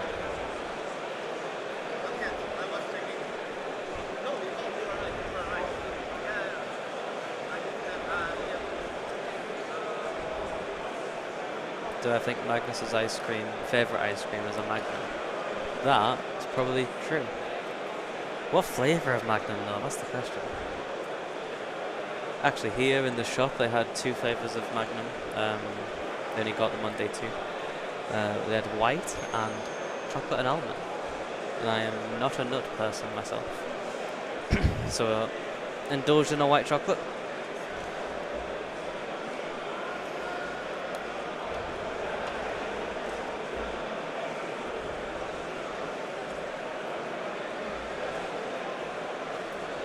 Drazek, we're also all cooked here. It's been close to 40 degrees for the past 2 days and the heat has been retained in this gigantic hall that we're in, despite it being about 10 degrees cooler today. It is toasty. It's also extremely humid. But we're pushing through, making it work.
Because if I charge on that side, Magnus can heroic. So I need to charge that side.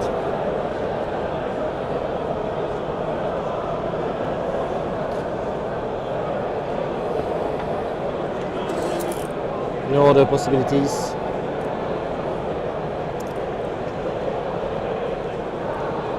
Fuck it, we ball. I have no other plan. Yeah.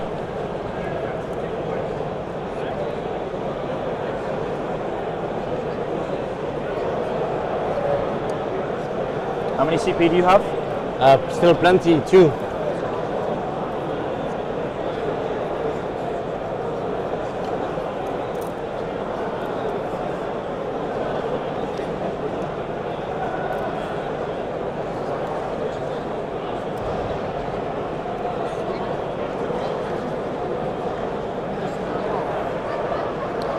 Shooting the Tommy, shooting Magnus.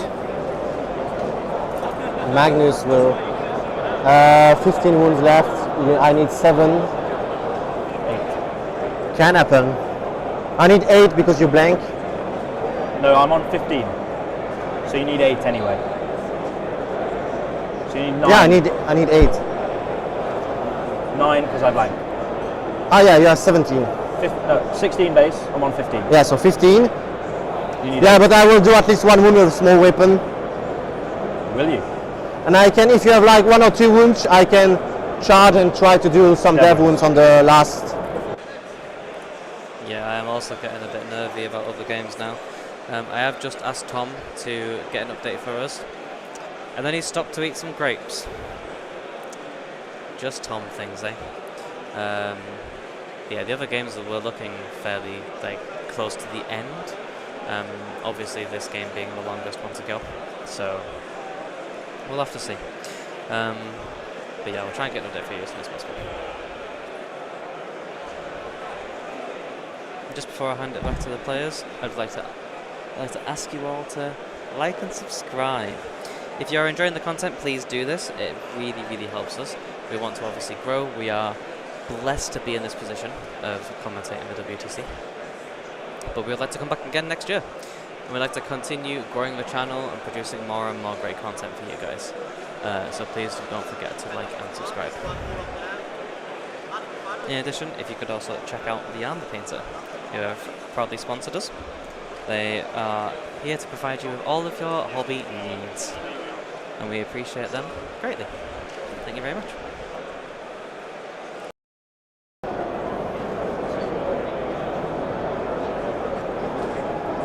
You still have 2 Demonette packs to...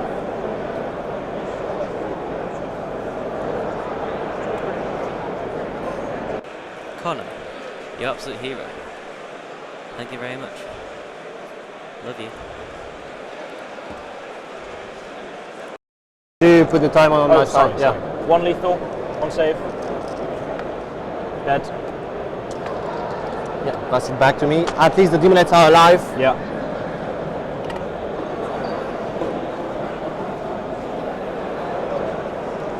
My defiler shoot the Termis. No, he advanced, so you have to start. Okay. Melta. Precision. I will say if I won't, but yeah, I will try to. Pause. Misses. Yeah, you are fully in cover. Defiler shoot the Termis. You have a guy wounded, so let's start with small weapons. On trees. Sustain. I'm not at starting strength, so pause. It's not below half. Sustain. Strength 6, so on force. Only 4. Kills 2. Perfect. Yeah. Autocannons. Fail this, sustain this one. Running on trees. Dev wounds. Strength 9. Yeah, on force. 1 die and 2 AP1. 3 ups. Kill 2. Hectoplasm. 4, so plus I lost 6. 1, so it's 6. On trees. Sustain. And on trees. 3. Kill 3. Do you mind if I started rolling on this guy first? No, because you are, you don't, because you are the wounded guy. It's just for this. Ah, for this, yeah, so I kill 2 instead of 3. Yeah, okay. Charge. How many left? Only 3. They charge. Yep. 7. Fail. 4, so that's the CP. Okay.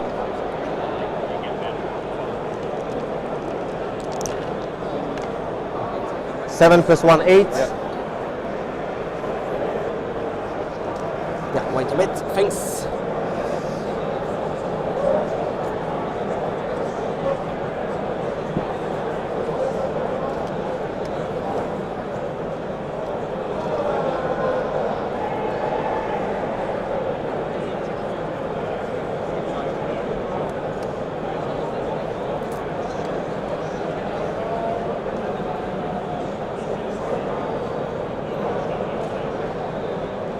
This demonet.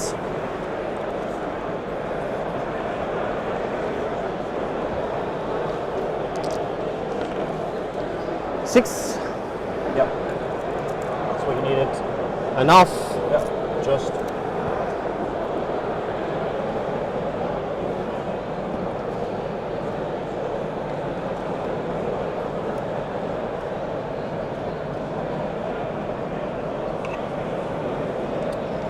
Score well this turn.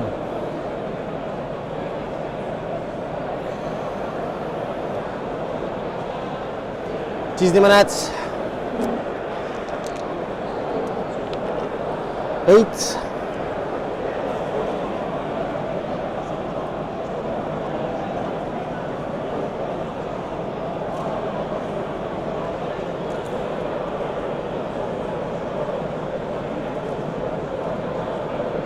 Not able to go anymore because the back is blocked. Yep.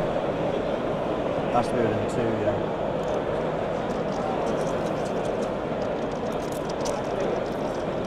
And you still have 10 in reserves? I still have 10 in ingress, yes. Okay. Piling? Yeah, I know heroic. At start of the phase, I will ask you a battle shock because demonets. They love it. You're fine.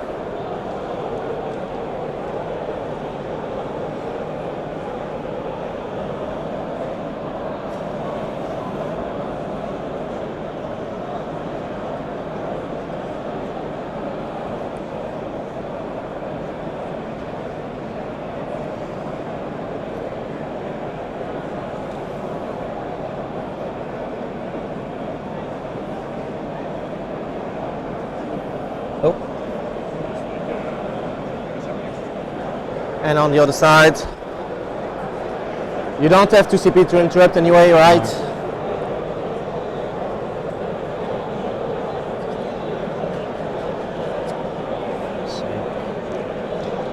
So here, there are 10, so 30 attacks.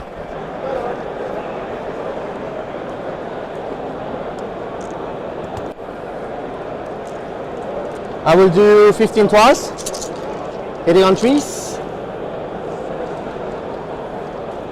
wounding on 4 death wounds, because strength 4.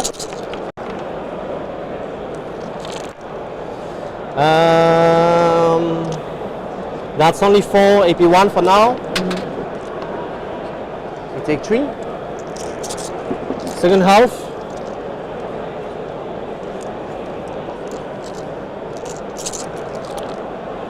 Two devs, yeah. That's my assassination. Then into the termies. All this squad except one, so 27.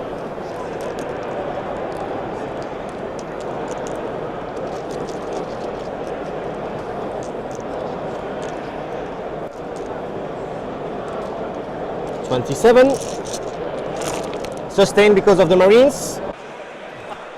Heading towards the end game now. Not very long on the round to go. France confirmed beating Spain pretty heavily. News from the front lines that Chris Langton is on for a win. Chris Radford is on for a win. Greg Chamberlain's dipped. The Norns all fell down. That list not famous for its plan B if the Norns fall down. But we're just waiting to see what score he comes in with. And obviously Alex here scrapping with Guillaume in what's been a very chessy, like Mines kind of game, you know? Most of Alex's games are chess. Yeah. So the hope here will be that England get over the line, which would make this a tremendous day, winning over Austria, winning over Belgium, putting themselves into the top 4 with 1 day and 2 games to go, Adam. But let's wait for confirmation. A 4-0-1 record. I believe in Chris Left and Chris Right to bring in the points. It's never easy in teams. No. Got to go through the anxiety to get to the reward. But I think if you can hold Liam VSL up and then get your teeth into the rest, Belgian are very beatable. Yeah. Let's see what happens in these final stages. He's on 3 wounds. 4 wounds. He took 2. Was the sorcerer on the terrain? No. No. So I didn't get a kill on the terrain. So you get 7 primary. Yeah, You get and 5 on assassination. assassinate. 7, 5. I want to make sure we both finish this game. Yeah, it should be okay. I think we'll be okay. Pass to I you? will stay in -1 damage, yeah. These can't uppy downy because they're within 6 of you. That's my discard pile. Display of might and defend stronghold. God damn it, man. Did I tactical redraw yet? I'm on 2 CP. Did I do a tactical redraw yet? I don't think I did. I don't think so, no. Defend, I need to hold my home. You can ingress anywhere and just charge and take it. I'm going to redraw defend. For behind. That's you maybe doing, maybe. Battle shock to the Termi alone. Battle shock on the lone Terminator. He failed, so he's shocked. So I can't score behind anyway. So it hardly matters. All I do this turn is I need to points, get my action. I think you're going to get a 15 on primary, whatever I do. I can tag these. Just go. Yeah, Alex had incredibly bad luck on the cards throughout this entire game. Hopefully he's able to pull some score back. Josh, what are we at overall at the moment? Well, we have a 20 from Nas, a 16 from Jack, a 3 from Ed, and an 8 from Matt. Leaving us at 47 currently. So needing 39.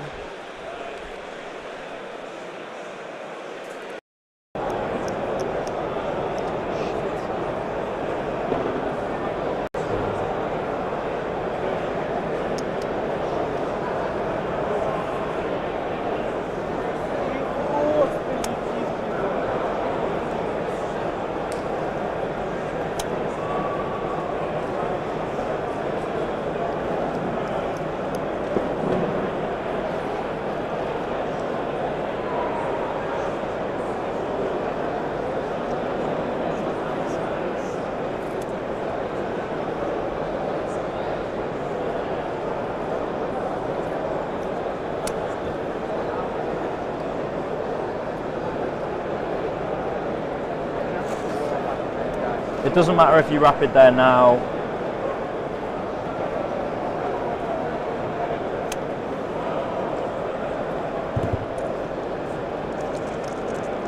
Spell phase, big I will ingress. Yeah, I will ingress. Does he take a wound?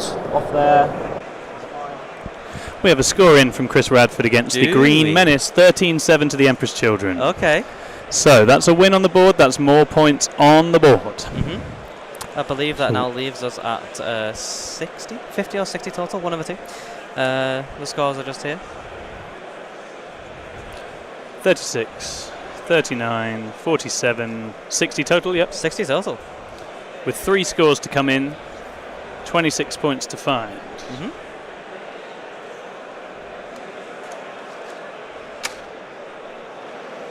From Fowler, Greg Chamberlain, and Chris Langton. 26 points from 3 games. Alex has drawn a bit of a dud secondary turn for 5. He drew Behind Enemy Lines, Display of Might, and that was with a redraw. Okay.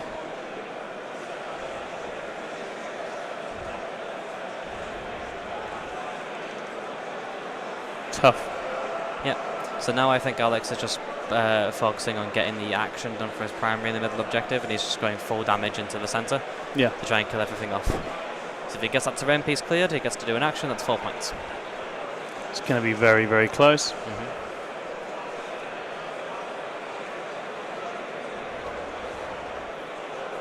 Dud card's not good here. 13 to Radford. Yeah. Confirm. Rob's come over with Radford's score, which we already have. What we haven't got is enough appreciation for the Army Painter and their fantastic range very true. of hobby supplies. I fully intend to paint an army using the Army Painter when I get home, because I think I sort of have to now. Yeah. But they are fantastic. Indeed, bro did flick that Marine right on the cast. Straight off the table. No, yeah, it did stay on the table, luckily. 2d6 flamers. I'll do 3d6 flamers, because why not? That one's wounding on 4s. This is 7. Is it the strength 3? Is it in range? 12? No. Fuck, just ignore me. He was, before I removed the models. He was, okay. Yeah, cool. he was in So I'll do range. the 5 in a second. Those saves, and then 5 saves. 4 die. 5 more. Squad. I just have one. Just that one. One lost demonite on the middle. 3d3. No, he can just charge. Magnus will just full shoot this unit. These should all be, yes. No rerolls, no nothing. D6 plus 3 is 11.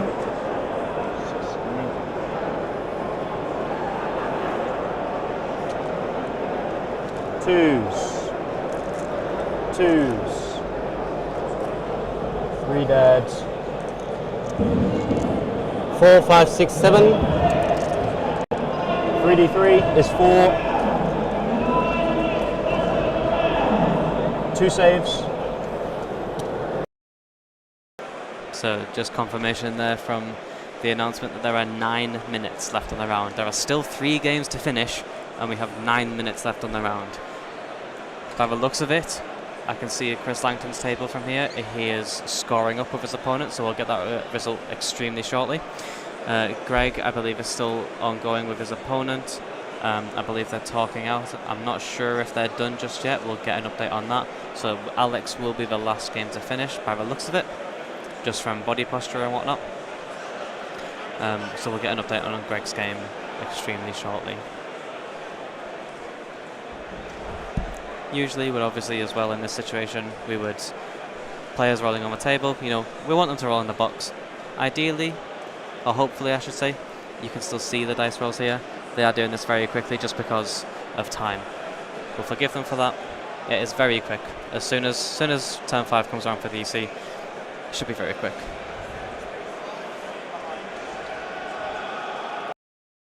And I'll get 5 on display.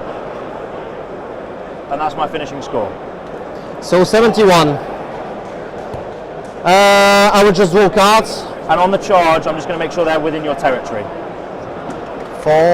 You have to be wholly within. Wholly within. There is no enemy in it wholly within. Cool. He's going to just go there. I forgot about it. Do you mind if he just falls back to here? Engage and defend. Hello, Adam. Hello. Big score I've just heard. Chris Langton, 18-2. Very, very Greg nice. Chamberlain loses 8-12. Okay. But I believe an 18 that is and an 8. 18 and 8. Well, let's do some quick maths, Adam. Quick maths, mate. What happens when you add an 18 with an 8? You get 26. You get 26, Adam. 26. Good grief. That Whoa. sounds like... Goodness, the game we've covered has been something of a non-event. Yeah. And now we 26 have sounds like the number we needed to confirmation get the round. that we have won against Belgium, irrespective of Alex Fowler's result here. And you can see that he's well over the line for getting differential points regardless. Yes. We will let this play out. We shall. And we'll have Tony on for interview once the round is concluded. But Chris Langton with a big win against the Tau. Radford coming up big against the Orcs to ultimately smooth out some existence failure problems for the Norns, which gets us through. So Yes. England would beat Austria, beat Belgium today. sit in the top 4. 4-0-1 and tomorrow they get to play the absolute best teams in the world for the top placings at WTC. Come on, England. And this is an exceptional run from the team. An exceptional run from a team that, to remind you, have less caps in total than Tony Chu himself. Yes. That's not bad. That is not bad at all, is it? Anyway, we'll let this wrap up.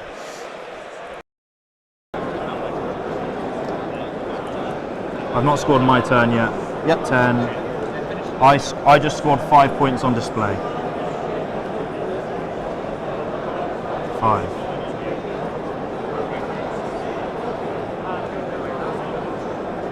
No, I'm not controlling. Yeah.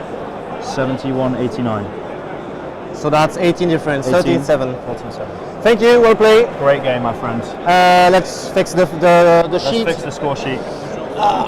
89-71. 13 for me. So it looks like the game here is confirmed. Guillaume winning. Oh no. Hold on.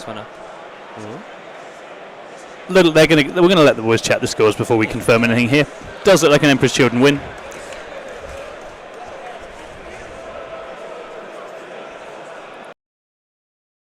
Sorry, 3 plus 5 plus 10. Yes, so 13. 13. 9. So that's 15. That's 24. 9, 5, 4. Yeah. 5, 4. So that's 10. 39. 39. Did you did everything here?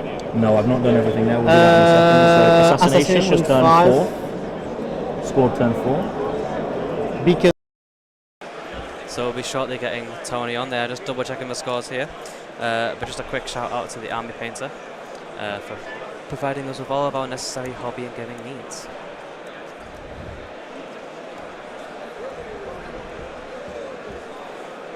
So we'll get Tony over shortly, get a nice quick debrief, and it'll be back to the conference room with England to discuss tomorrow. As we said, England undefeated will be top 3, I believe, if not top 4. Absolutely amazing day today.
There's more to gaming than miniatures and paints. It's the friendships that emerge, the kinship that is created, and the community that brings us together at the table. That's why for 17 years, the Army Painter has donated millions of dollars in prize support to conventions, wargaming tournaments, paint and takes, and hobby events of all kinds. During the pandemic, we provided game stores and events with millions of bottles of hand sanitizer free to help get gamers and painters back to the table safely. That's because we're passionate gamers and hobbyists too. All Army Painter products are designed by gamers for gamers. Products that are high quality and affordable, user-friendly and accessible. Products that make painting more enjoyable, simpler, and help you to get more time for gaming. From the original Quick Shade Dip to our color primer sprays, war paints, airbrush range, industry-leading speed paint, and so much more. We design products that we want to use because we're playing and painting at the same tables you are. Whether we're chasing trophies, teaching seminars, or just letting our nerd flags fly, we love being a part of this community. We innovate and celebrate in equal measure because this community is better when we do it together.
Please on this. There we are. Hello. Well, switch over. Go on. Oh. And there we have it. And there we have it. I mean, there's a young Nassim Shane lying flat out on the floor over there. So I mean, that signifies the round. I mean, that was the classic. We tracked a small win into Belgium, and then it was looking at an 85, and there was nowhere to get any points because we were asking people with losses to get points, and then suddenly those players. I mean, the players who had wins where we needed capitalise, and a couple of people on losses or draws just did the teamwork and went, yeah, you know what, I'm playing better than this guy. He's made a mistake and capitalised it. So we made pushes in the right place. It was really good. Yeah, that was. You know what? Right, that was one of our toughest rounds. That or Norway, I think, were the two. And the Norway round, that was two massive swing downs. Yeah. That messed it up. This was like loads of little things where 3 wins went down and 3 things went up. Yeah. And the went up was just a bit more. Yeah. Which is good. Matt Bell going in bluntingly in VSL. I mean, at 12-8. 12-8 is good. 12-8 out of Liam, who everybody would consider to be one of, if not the best player in singles 40k. He was the only person to still be on all 20s as well. There you go. So we stopped that. You're welcome, world. No, it was a really good round. And do you know what? A really nice round. The Belgians are lovely. It was a really nice round to play. They were a great round. We had no issues. Coaches were really down to earth. Like, you just want that. We just want a good, friendly round. Yeah, because there is a danger that when intentions are high and there's a podium place or a top 5 place or a top 10 place on the line, like, people lose sight of why we come here, which is to play a game of toy soldiers and have fun. But it was, well, what a relief. We need that one because now we're playing 2 seed ones. Yes. I'm not quite sure which. There might be a seed 1 with a draw, might be a seed 1 undefeated, but if we win both of those games, we're at the top of the leaderboard or near it. Yeah, absolutely. That's all. I would bite your hand off for this chance at the start of the week. So yeah, we look forward to it tomorrow. Yeah, and now we're on to another evening with plenty of planning. Yeah, we're back to the accommodation. We've got the conference room booked to do that. We're going through, we're planning. We get to see last night's pairings are slowed a bit, just to some late games that happened in the last round. So we should get that earlier. Everybody should feel a bit more rested. I think it'll be the adrenaline hype of tomorrow. It'll be a bit of nerves, and that there is the early start tomorrow, so I count. Yeah, early start as well. So I don't really want people up at 1 in the morning pairing like we had last night, but that was probably just me. On us. World, I got to go, but thank you so much for supporting our young battler Alex Fowler, because that 7 looked like it was getting us an 86 at one point. 93 in the end means we got there without him, but close. It was Thanks, very close. Right, cheers, see you later. It'll also be bye from us very shortly as we'll be wrapping up this stream. Thank you very much again for watching. Bear in mind that tomorrow we're back very early, 2 hours earlier in fact. The round starts at 7:30. 1 second, mate. Just a swap offer there. So we'll be back tomorrow morning, 7:30 or 6:30 for the UK. We don't know who we're paired into yet. We'll get that information in the next half an hour or so. But yeah, exciting times. Get in, Alex, come on!